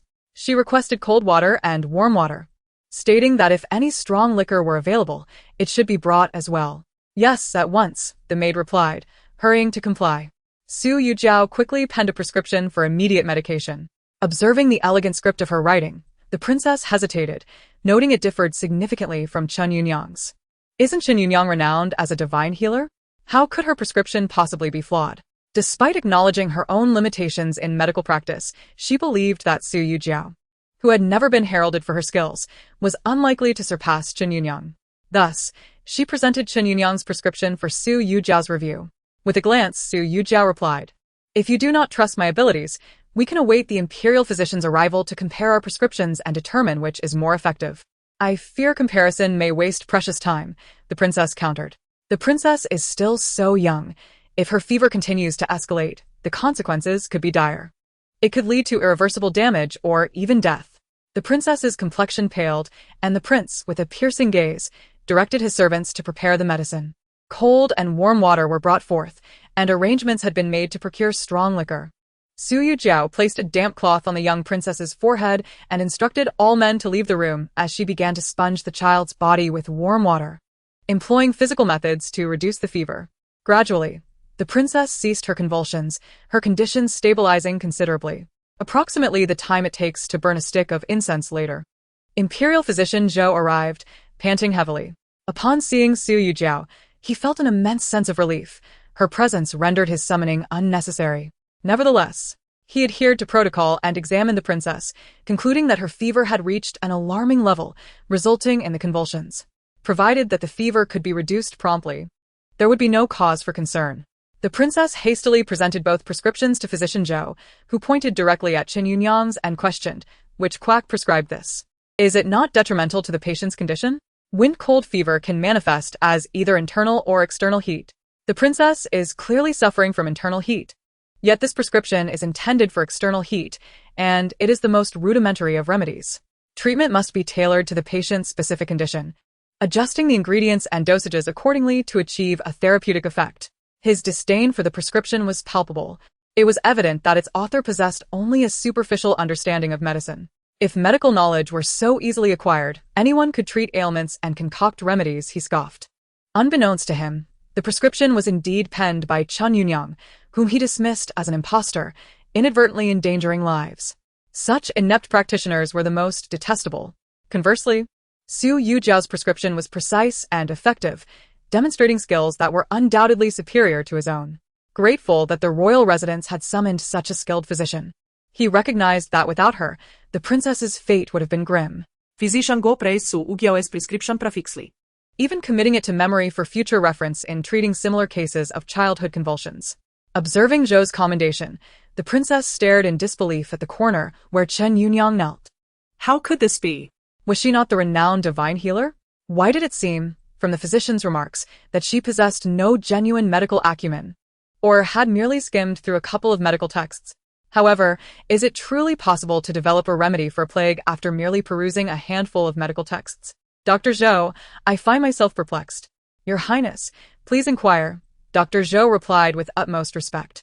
The city princess pondered how best to articulate her thoughts clearly. I wish to ask which is more challenging, treating patients or formulating medicines. Dr. Zhou smiled slightly. Undoubtedly, the creation of medicines is far more arduous. The disparity in difficulty between the two is akin to that of clouds and mud. Allow me to illustrate with my own experience. I hail from a lineage of physicians, having studied medicine since childhood, and even now, in my 50s, I tirelessly delve into various medical texts. Despite dedicating my life to the art of healing, I have yet to devise any remarkable prescriptions worthy of future reverence. While medical practitioners abound in the streets, finding one adept in the formulation of medicines is a rarity indeed. The princess's countenance darkened considerably. Are you implying that a physician lacking in skill cannot possibly create a prescription? It is inevitable. Asking someone who cannot even prepare a meal to cook is nothing short of ludicrous. The city princess pointed furiously at the trembling Chen Yunyang in the corner. What is the meaning of her presence? Is she not a county princess bestowed by the emperor himself? Was it not said that she developed a formula to control the plague? Yet now, she cannot even cure a common cold and nearly jeopardized the life of the county lord. Only then did Dr. Zhou notice Chen Yunyang kneeling behind the door, causing him to break into a cold sweat. How could this situation possibly conclude? If this matter reached the emperor's ears, would the crown prince hold him accountable? Dr. Zhou glanced at Su Yujiao, seeking help. She returned a reassuring look, eager to hear how Chen Yunyang would defend herself. Your Highness, it is true that Yunyang lacks proficiency in medicine. The formulation of a plague preventative remedy was merely a stroke of luck. I have long stated that I am not skilled in the healing arts. However, it remains a fact that I have saved countless lives amidst the plague. You cannot dismiss Yunyang's contributions to the fight against the epidemic simply because she failed to cure a cold. The city princess, incensed by her audacity, shattered a teacup. Dr. Zhou has declared that those without medical skill cannot possibly create a prescription. You wretched woman dare to argue? I shall expose you before the emperor. How absurd for someone devoid of medical knowledge to masquerade as a divine healer. In my view, Mrs. Lu is the true embodiment of a divine physician. Upon hearing the city princess praise Su Yujiao, Chen Yunyang's face turned a deep shade of green with rage. Did this wretched woman intend to usurp her title of divine healer? If the princess is unafraid of offending the crown prince and the general, then by all means, proceed to the palace and report me. The room fell silent at her words. Su Yujiao smirked. This fool, in her self-preservation, had dragged the crown prince into the fray. Did she believe everyone would cherish her as Lu Ziqian did? The city princess might not grasp the implications of her words, but the crown prince surely would. As expected, the previously silent lord finally spoke. Summon the county princess back to her residence at once. Ensure her safe return. Chen Yunyang let out a triumphant scoff, even daring to provoke the princess and Su Yujiao with a glance. She was convinced that by invoking the crown prince, they would not dare to trouble her. Even the city prince would have to obediently escort her back, not daring to utter a word. No one is to speak of tonight's events. Failure to comply will result in dire consequences, the city prince warned all present. Your Highness, the medicine is ready. Administer it to the county lord swiftly. After consuming the medicine, the young county lord showed signs of fever reduction within half an hour. Dr. Zhou, please remain and monitor the county lord. Report any changes immediately. Mrs. Lu, accompany me, the city princess commanded, pulling her to a secluded chamber.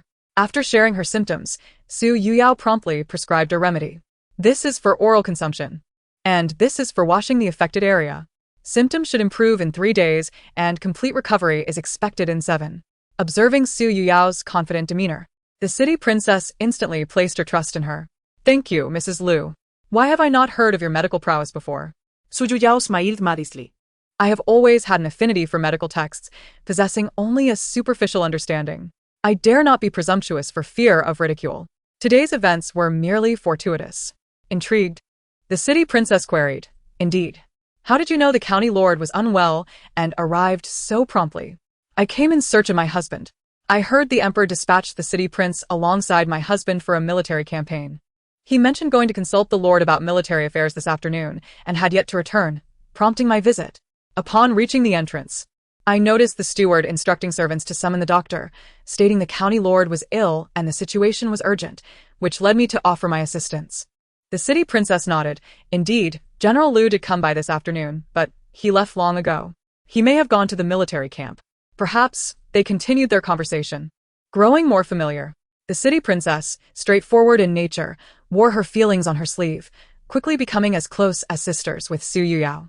Before long, a maid arrived, announcing that the county lord's fever had subsided and she was now awake, crying for her mother.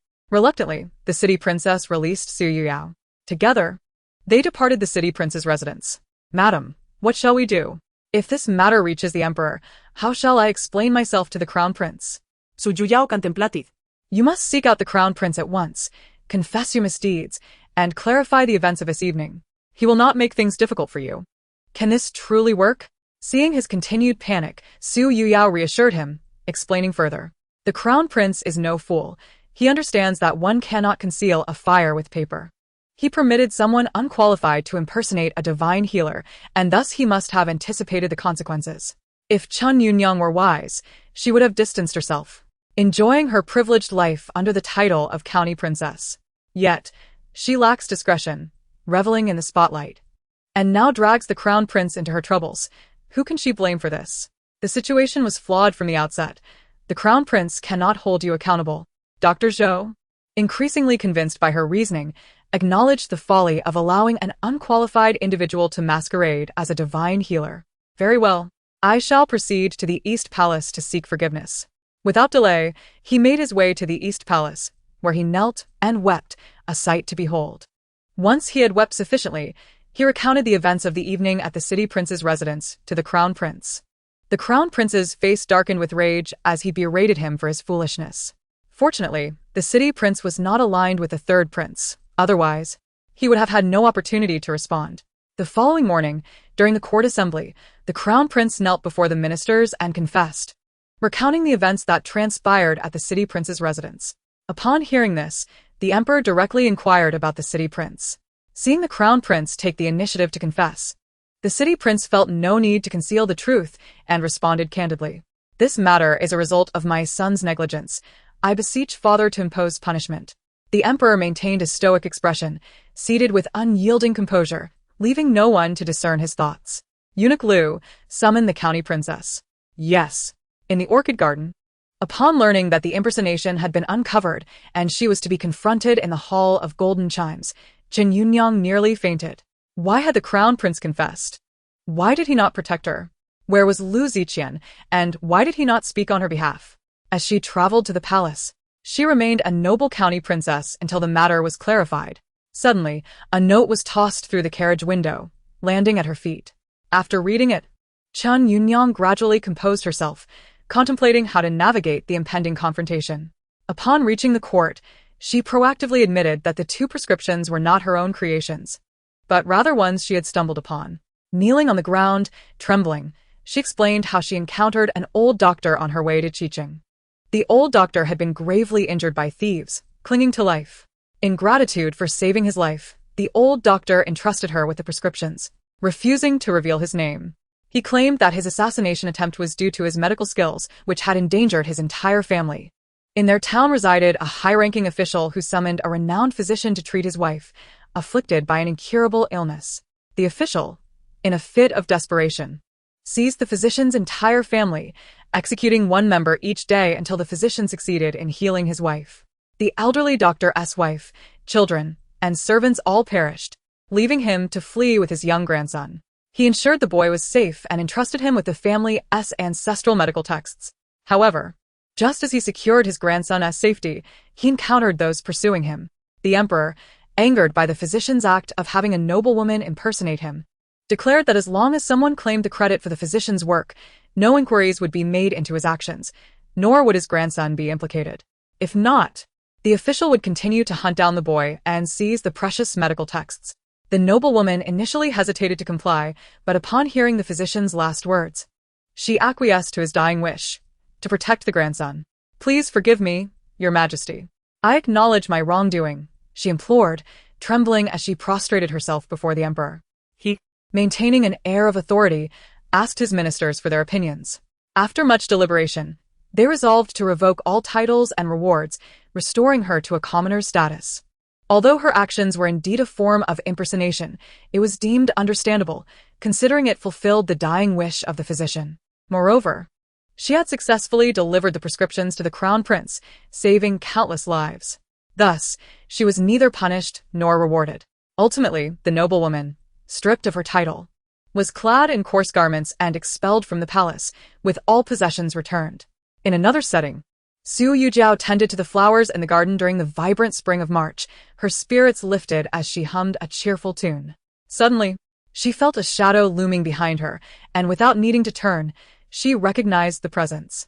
Continuing her task with delight, she replied, "Why, indeed? Am I in such high spirits?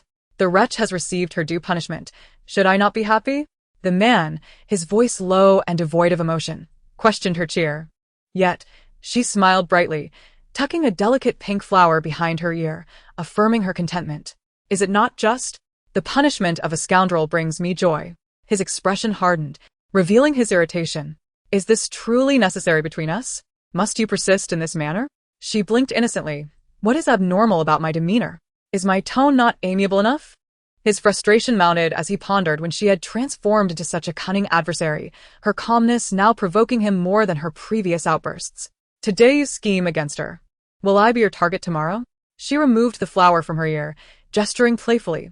"How could I? You are my husband. Why would I plot against you? Do you not see that I am assisting you? Should this matter remain concealed, the third prince might expose it in the future, making it impossible to resolve. Is this not the best outcome? You have no leverage against the crown prince, and Chen Yunyang has returned what was never hers.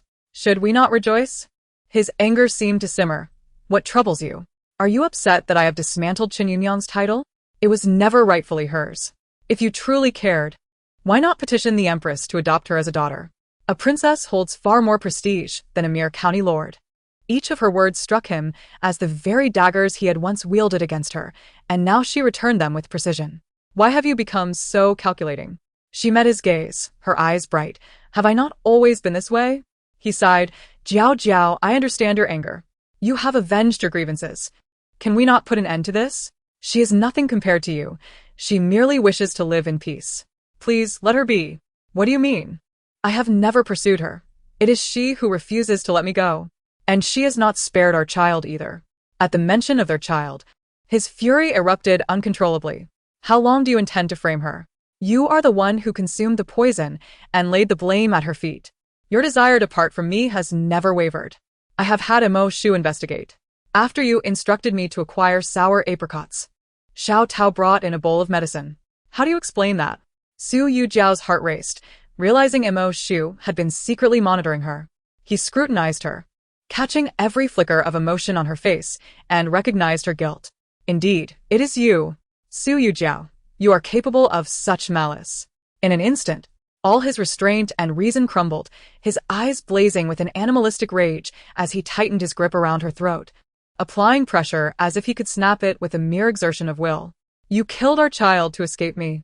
Desperate for survival, she struggled and gasped for breath, her frail neck trapped in his grip, her strength waning. Hearing the commotion, Zhou Shi rushed over to find Lu Ziqian in a frenzy, his eyes filled with murderous intent. Old Seven, have you lost your mind? Release her, she cried, attempting to pry his hands away, but to no avail.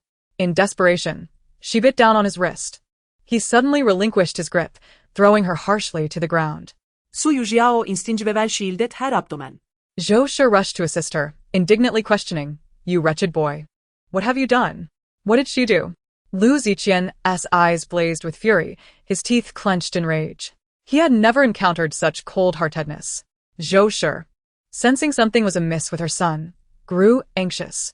Did Jiao Jiao truly commit an unforgivable act? Jiao Jiao, what transpired? You were fine this morning. How did it escalate to this? Su Yujiao, pale and trembling, could only utter 3 words. I did not. What do you mean by did not? Clarify. Zhou Shi insisted, panic rising in her chest. With reddened eyes, Su Yujiao stared at Lu Ziqian, each word laced with anguish. I did not. What have you done? He demanded. He claims I intentionally drank the poison. Before she could finish, he seized her delicate wrist, forcefully carrying her back to their chambers. This matter must remain hidden from her mother.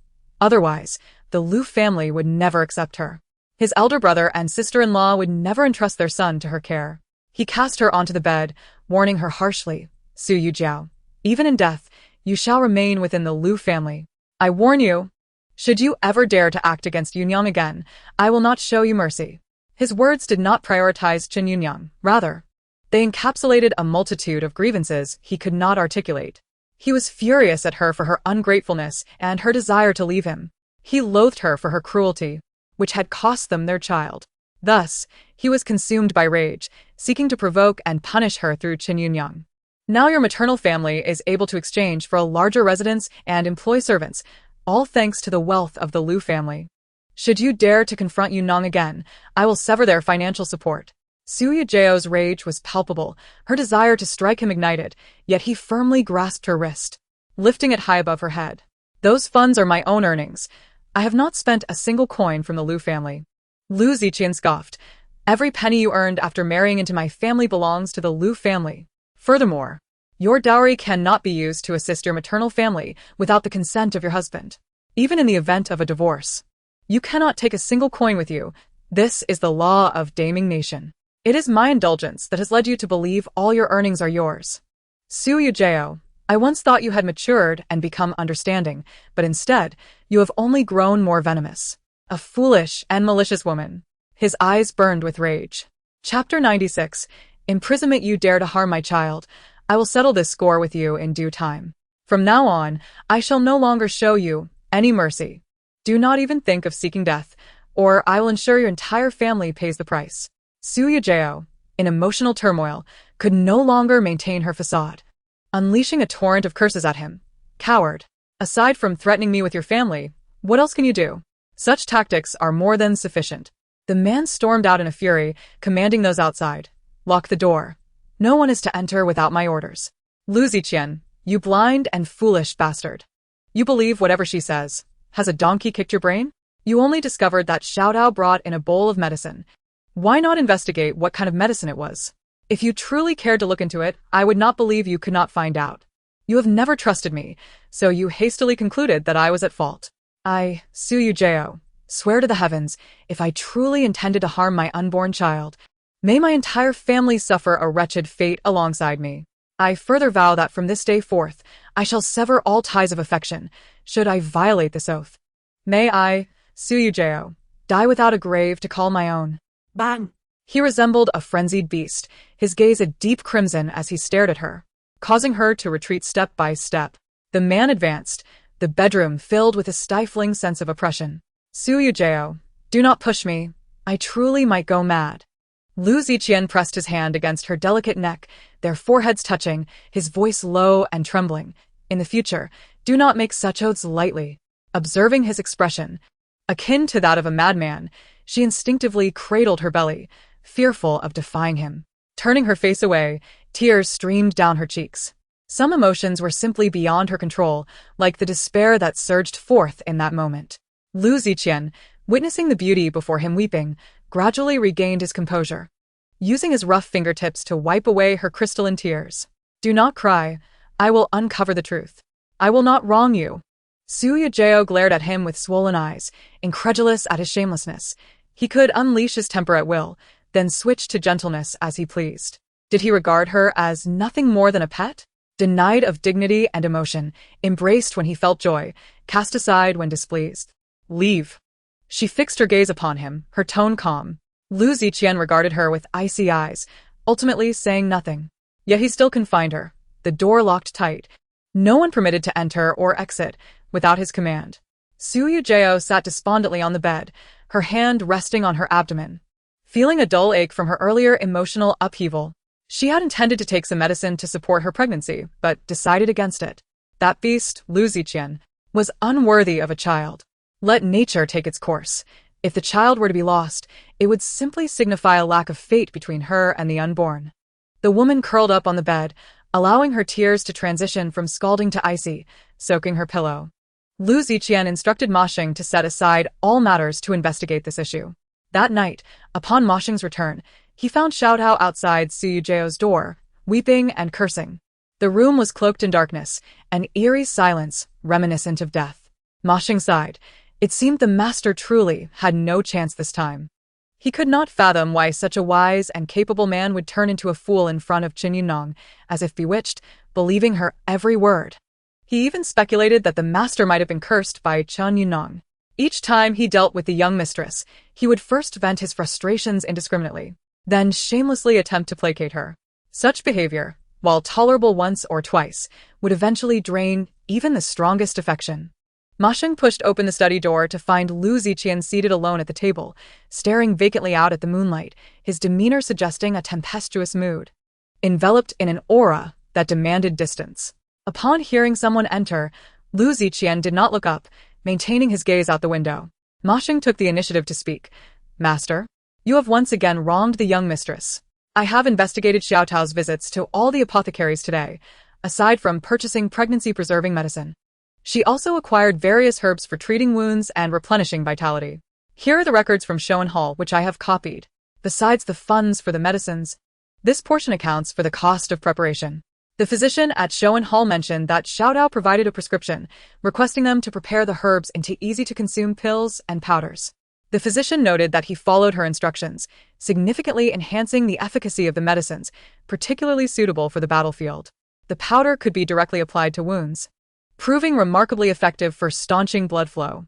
The pills are convenient to consume and could be life-saving in critical moments. The physician jokingly remarked on the rarity of such a valuable prescription. Why not procure the herbs and prepare them oneself? Xiaodao replied that it was due to the young mistress's pregnancy, which made it inadvisable to handle too many herbs, fearing harm to the fetus. Hence the processing fee paid to the physician for assistance. These are the prepared products. I have brought some back for your inspection. Ma Xing continued, placing several medicine bottles on the table. I have already had them examined by Dr. Zhou, and these are indeed excellent remedies for wounds, Doctor. Zhou mentioned that if produced in large quantities, they could significantly reduce casualties. Unfortunately, the production costs are too high for the court to bear.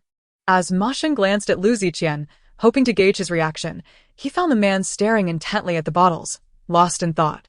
Ma Sheng pressed on, I found no evidence of Xiao Tao purchasing any lethal poisons.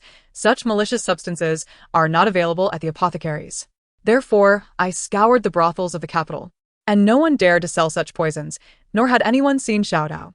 However, there was a brothel where a girl named Xiaohua, who was close to Miss Chen, was spotted.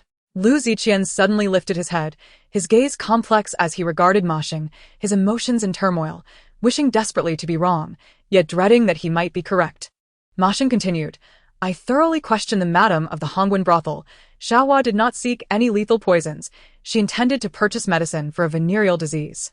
Xiaohua had previously been a courtesan but was redeemed by Miss Chen, and she continued to maintain relations with certain men, likely contracting an illness.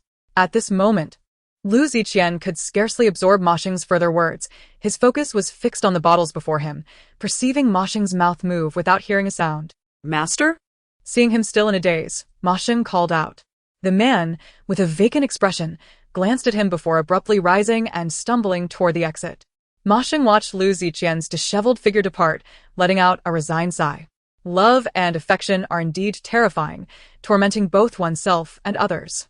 He vowed never to engage in matters of the heart again. He could not withstand the trials of love. Chapter 97. The reincarnation of a fox spirit. Lu Ziqian stumbled to the bedroom door, where Xiao Tao glared at him with palpable hatred, her expression one of fierce animosity. Get away. The young mistress marrying you is truly a stroke of misfortune. How could the young mistress prepare pills for you, yet you misunderstand her so? I would rather feed those medicines to dogs than let you consume them. It would be best if you perished on the battlefield. Zhou listened from the side, feeling a natural displeasure upon hearing Xiao Tao curse her son.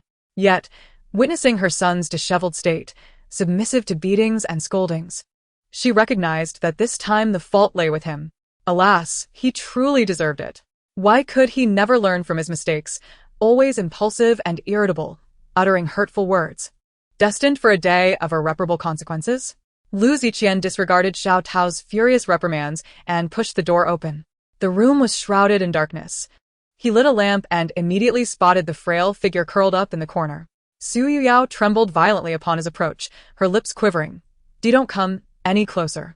She was on high alert, her eyes filled with a terror akin to encountering a malevolent spirit. Seeing her in such a state of fear, Lu Ziqian felt his body stiffen, as if rooted to the ground. He opened his mouth, only to find his throat constricted, rendering him speechless. I'm sorry. I shouldn't have misunderstood you. I know that any explanation now is futile. You already harbor hatred for me. This matter is indeed my fault, and I do not wish to make excuses. He shouted toward the door, Mo Shu, bring the whip. Mo Shu promptly returned with the whip. Lu Ziqian stripped off his shirt and knelt on the ground, declaring, strike me until the young mistress feels appeased. To his surprise, Mo Shu did not hesitate. Under normal circumstances, he would have attempted to dissuade. However, this time, even he felt the master deserved punishment. Crack. The first lash struck with relentless force, causing Lu Ziqian to stifle a groan as his back tore open. Gritting his teeth, he urged, continue. Another crack, another lash, his flesh split anew, the welts crisscrossing with the first. The third, fourth, and fifth followed in succession. Stop. Everyone leave. I wish to rest. Her tone was flat. Jiao Jiao, can you forgive me? He looked up, hope etched on his face. Yet, Su Yujiao scoffed coldly, if you die, how can you save my brother? If it weren't for him, even if you died before me today, I would not forgive you. You are utterly unworthy. A person like you deserves to die alone. With that, Lu Ziqian's face turned pale as he clutched his head, writhing on the ground in agony, as if the buried memories within him were awakening. A person like you deserves to die alone. The phrase echoed in his mind, each repetition igniting a throbbing headache and an uncontrollable scream. The suffocating dread etched deep into his very bones. Master? Master? Montakshu exclaimed in panic. Young mistress, what has happened to him? Please, save him. Su Yujiao remained an indifferent observer, unmoved. Though curious about his condition, she had no intention of rescuing him. believing this might be his retribution. Zhou rushed in, cradling the writhing Lu Ziqian, her spirit in disarray. It had been years since he last suffered like this. What could be the cause today? Jiao. You must save him. I know you resent him, but a life is at stake. I beg you. Zhou was desperate, nearly kneeling. Ultimately, Su Yujiao's heart softened. She descended from the bed and approached him, administering a calming pain relief pill. This was her own concoction, imitating the effects of a sedative, though far less effective. It was a rarity in this era. This medicine only alleviated symptoms, not addressing the root cause, which she chose not to concern herself with. Gradually, Lu Ziqian calmed, lying exhausted on the floor, drenched in sweat, as if he had just emerged from water. He attempted to grasp Su Yujiao's hand, but she recoiled. Montaksha. Help the general back to rest. Yes. Zhou wanted to say something, but seeing Su Yujiao's indifferent demeanor, she ultimately remained silent, first checking on her son's condition. The earlier fright had truly shaken her. Xiao Tao, guard the door. No one is allowed to enter without my command, especially General Lu, she ordered within the room. Lu Ziqian halted, realizing she addressed him as General Lu, not as husband or Ziqian, but coldly by his title. Hearing footsteps retreat, Su Yujiao finally sighed in relief, grateful for a few days of peace. Her earlier performance had been to keep him at bay, avoiding entanglement with him. She couldn't even muster the energy for a single word, merely wishing for him to depart for battle soon. Thankfully, he was to set off in 3 days. She hoped to peacefully navigate those days, neither provoking nor appeasing him, merely seeking to evade him. As for those pills, they were partially for show, but she hoped he could indeed win the battle and rescue her brother. The following morning, a crowd suddenly amassed outside the general's residence, with an elderly woman and a small child kneeling at the center. The old woman's hair was gray, appearing to be in her 60s or 70s. Her teeth nearly gone. Beside her lay a frail child, seemingly 4 or 5 years old. The old woman repeatedly bowed before the gates of the general's residence, her forehead smeared with dirt and blood, appearing gruesome. Please, Great Fox Spirit, save my grandson. Please, Great Fox Spirit, save my grandson. Each bow was accompanied by her repeated plea. Thus, the commotion attracted passers-by early in the morning. What fox spirit? Where is there a fox spirit? The crowd, intrigued by the mention of a fox spirit, gathered around, drawn to the supernatural. Old lady, where is there a fox spirit? Your grandson is ill. Why not seek a physician instead of coming here? Yes, clarify your words. Perhaps we might help you. Amidst tears, the old woman explained that her grandson suffered from a blood loss condition, frequently vomiting blood without warning, and despite attempts to nourish him or administer medicine, nothing worked. Desperate, and seeing him on the brink of death, she sought divine intervention. She recounted meeting a sage on the mountain who directed her to seek the fox spirit at the general's residence, claiming that the young mistress's blood could cure her grandson's ailment. The revelation caused an uproar. The young mistress of the general's residence was a fox spirit? Was she actually a mythical being? It was said that she was extraordinarily beautiful, perhaps a reincarnation of a fox spirit. Be careful. The fox spirit might hear you. That is a fox spirit, not just any fox. The onlookers grew increasingly curious, and one man, silenced by the crowd's fervor, clasped his hands and muttered, I shall remain silent. Fox spirit, please forgive me. The throng continued to swell, and despite attempts to disperse them, their numbers only grew. Steward Wang, unable to control the situation, had no choice but to report to Zhou. These rascals dare to make a scene at the general's residence, taking advantage of the absence of the seventh son. Zhou personally stepped out to disperse the crowd, but the law does not punish the many. The situation had been instigated by the old woman seeking aid, and any punishment would fall upon her. The power of the general's residence, no matter how great, could not arbitrarily detain those merely observing. At that moment, some noble relatives and young aristocrats who held animosity toward the general's residence fanned the flames. Madame Lu, you should let the young mistress come out. If she truly is a demon, we would not dare reside in the same city as her. Who knows when her mood might turn, unleashing chaos. Another young gentleman chimed in. Indeed, let us see if the young mistress is truly a fox spirit. Her blood could save the boy after all. Isn't she supposed to be able to heal with just a drop of blood? Let her give a drop, and we shall see.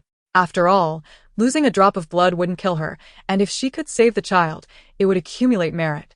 If not, the rumors would be dispelled.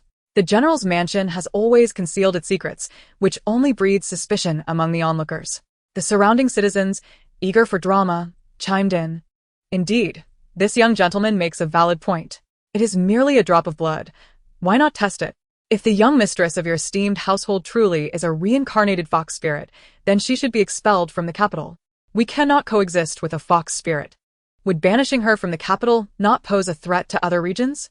Should she truly be a fox spirit, she ought to be burned. Otherwise, who can find peace?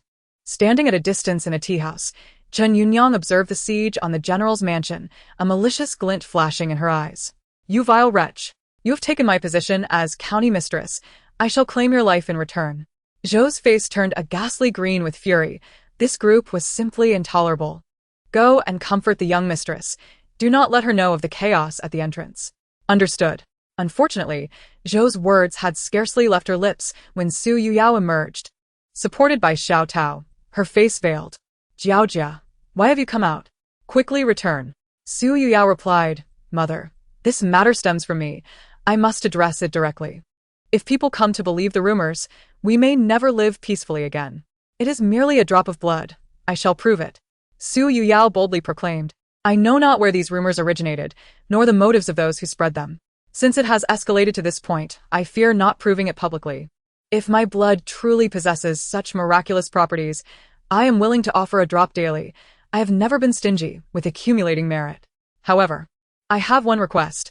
Should it be proven that I am not a fox spirit, but rather a victim of deliberate malice, I ask that everyone place their handprints on the cursed talisman to collectively curse certain shameless harlots. The atmosphere grew more intriguing. The citizens were captivated. Is there indeed a cursed talisman? They pondered. Does her insinuation suggest someone is intentionally framing her? It was plausible. The general's mansion forbade concubines, and General Lu, young and charismatic, had sparked envy among many. If the young mistress were to perish, some would surely seize the opportunity. If this is truly a scheme, we ought to curse those shameless vixens alongside the general's wife. Suddenly, a self-righteous woman stepped forward, declaring, I am willing. Ligiwa. Despise those wretched harlots who covet other women as husbands. Count me in. Others echoed. General's wife, prove your innocence. If you are indeed wronged, we shall curse those shameless harlots. May they bear children with no rectum. The crowd became increasingly indignant, particularly the women. Most were merely spectators, not at risk themselves, and preferred to do the general's wife a favor. Su Yujiao surveyed the crowd, a slight smile gracing her lips.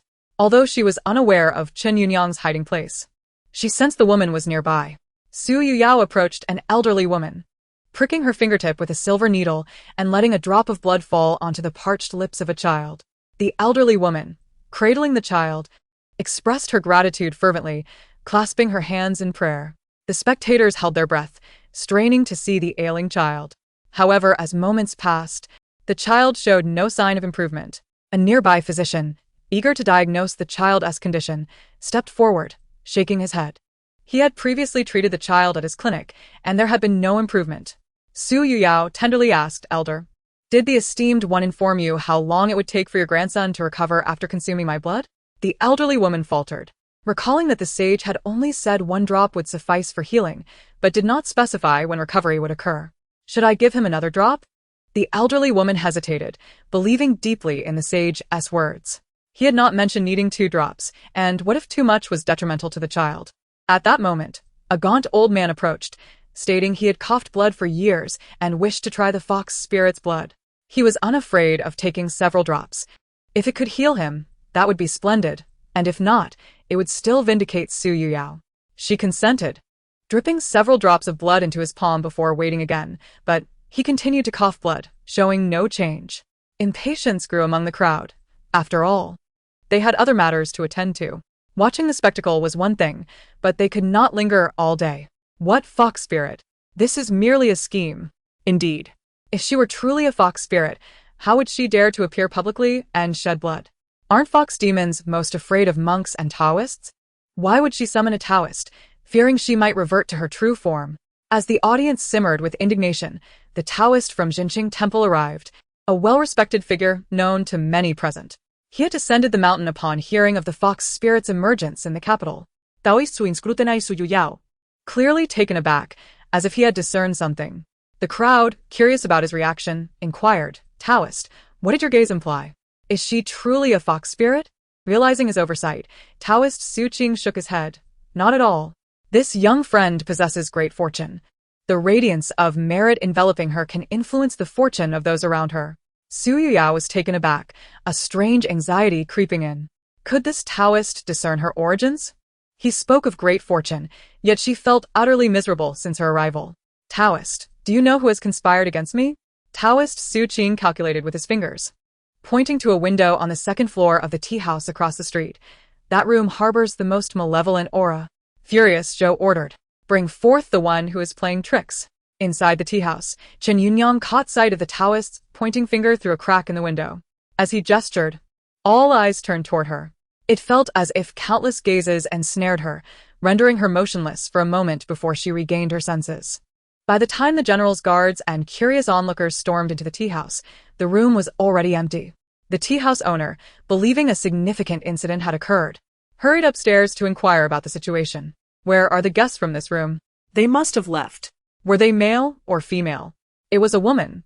I remember her in a pale pink dress, but she wore a veil, so I could not see her face. The crowd gasped. It was indeed a woman. Some shameless women were scheming behind the scenes. Indignant cries erupted among the women.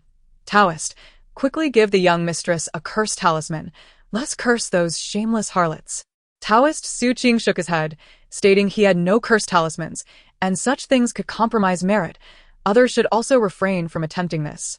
Shall we allow the wicked to escape unscathed? The crowd stared at Taoist Su Yujiao, who unexpectedly produced a yellow talisman, inscribed with symbols incomprehensible to the onlookers. This humble Taoist possesses a rebound talisman. By collecting the malevolent aura left by the evildoers, it can reflect their ill intentions back upon them. The cycle of karma ensures that those who harm others will ultimately be ensnared by their own malice, meeting a bitter end. As the talisman circled the room, it spontaneously ignited before the astonished audience. The spectators gasped in awe at the miraculous sight. Thank you, Taoist. Young friend, no need for thanks. Our paths shall cross again. The old Taoist concluded, and the curious crowd parted to allow him passage. Su Yujiao watched his retreating figure, sensing the man possessed genuine abilities. Returning from the tea house, she found the elderly woman still kneeling at the general's mansion entrance, clutching her grandson. Please, noble one, save my grandson. Zhou's anger flared. Had this old woman not been deceived into causing trouble, they would not have attracted such a crowd. Su Yujiao had no desire to intervene. The ailment was beyond cure. Although precious herbs could sustain life, the grandmother and grandson could not afford them. I beseech the noble one to save my grandson. The Taoist priest has said you are a person of great fortune, capable of bringing good luck to those around you. If only the noble one would lend a helping hand, my grandson would surely recover. I am willing to serve you diligently. Mrs. Zhou's eyes widened.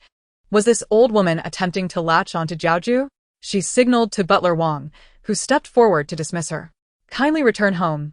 Old lady, our household lacks for servants. Moreover, at your advanced age, accompanied by a sick child, what can you truly do? The elderly woman knelt and refused to leave, repeatedly asserting that her grandson was well-behaved and would not hinder her work. Noble one, I am a renowned midwife in our village. I can assist you in childbirth. As she spoke, she reached out to touch Su Yujiao's belly, then declared with conviction, Noble one, this pregnancy clearly indicates twins. Carrying twins often leads to complications. Thus, an experienced midwife is essential. Su Yujiao instinctively recoiled from her hand, her eyelids twitching uncontrollably. The individual she encountered today seemed increasingly peculiar. Her belly was hardly pronounced. Yet this old woman could discern her pregnancy, and boldly claimed she was expecting twins. Surely, she could not be speaking in such a nonsensical manner merely to save her grandson? Mrs. Zhou, catching this exchange, glanced at Su Yujiao, concerned she might recall sorrowful memories, and became even more convinced that the old woman was merely deceiving them. Butler, please see her off. Jiao, let us return. Very well. Upon returning, Su Yujiao penned a prescription and handed some silver to Xiaotao. She instructed Huzi to follow the grandmother and grandson to their village to inquire further. If she truly was a midwife, he was to give her the prescription and silver, as she might prove invaluable in the future. Xiaotao understood her intent. The young lady would need a reliable midwife when the time came to give birth. This old woman, being in need of the young lady's assistance, was undoubtedly the most suitable candidate. Xiao exited through the back door, handing a silver to a young beggar in the alley. Huzi, now 10 years old, though still young, was astute and literate. He had spent part of his childhood studying with a scholar father, but after plague, he fled with his parents. When they perished on the road, he continued to beg until he reached the capital, only to find that his aunt's family had long since moved away, forcing him to persist in his plight. By chance, he met Xiao and has since been assisting her. That evening, Huzi returned with news. The old midwife was indeed a well-known figure in the surrounding villages of Qingshui town, earning her livelihood through childbirth. Or else her grandson would have long since been unable to afford medicine. Su Yujiao nodded. Let Huzi make one more trip, instructing her to bring her grandson every half-month so I can examine the child and adjust the medicine according to his condition. Clearly inform her that her grandson's illness is incurable and can only be managed with medication. If she is willing to assist me, I shall treat him. Let us agree to meet at the Peony Inn. Understood. As Xiao prepared to leave, Su Yujiao inquired, has he returned yet? The general has just come back. Upon hearing of this morning's events, he departed in a fit of anger, likely seeking out Chen Yuniao, that cunning vixen. Su Yujiao scoffed, it's futile. Chen Yuniao always knows how to soothe his anger, and in the end, he will feel pity for her, even guilt for losing his temper. She had long since given up any hope regarding that person. Very well, you may go. At that moment, Lu Ziqian was indeed confronting Chen Yuniao in Orchid Garden. Chen Yuniao readily admitted, yes, it was I who did it. Look at my face. This is all her doing. If she can deliberately harm me, why should I refrain from retaliating? I may be a worthless life, but I am not to be trifled with. Even in death, I shall take her down with me. Chen Yuniao unabashedly dropped her pretense, clearly stating to Lu Ziqian that her actions were a deliberate retaliation against Su Yujiao. Lu Ziqian gazed at Chen Yuniao's swollen and bruised face, filled with hatred, and let out a helpless sigh. How had things escalated to this point? How had two fine young women become embroiled in such conflict, perpetually at odds and unable to find peace?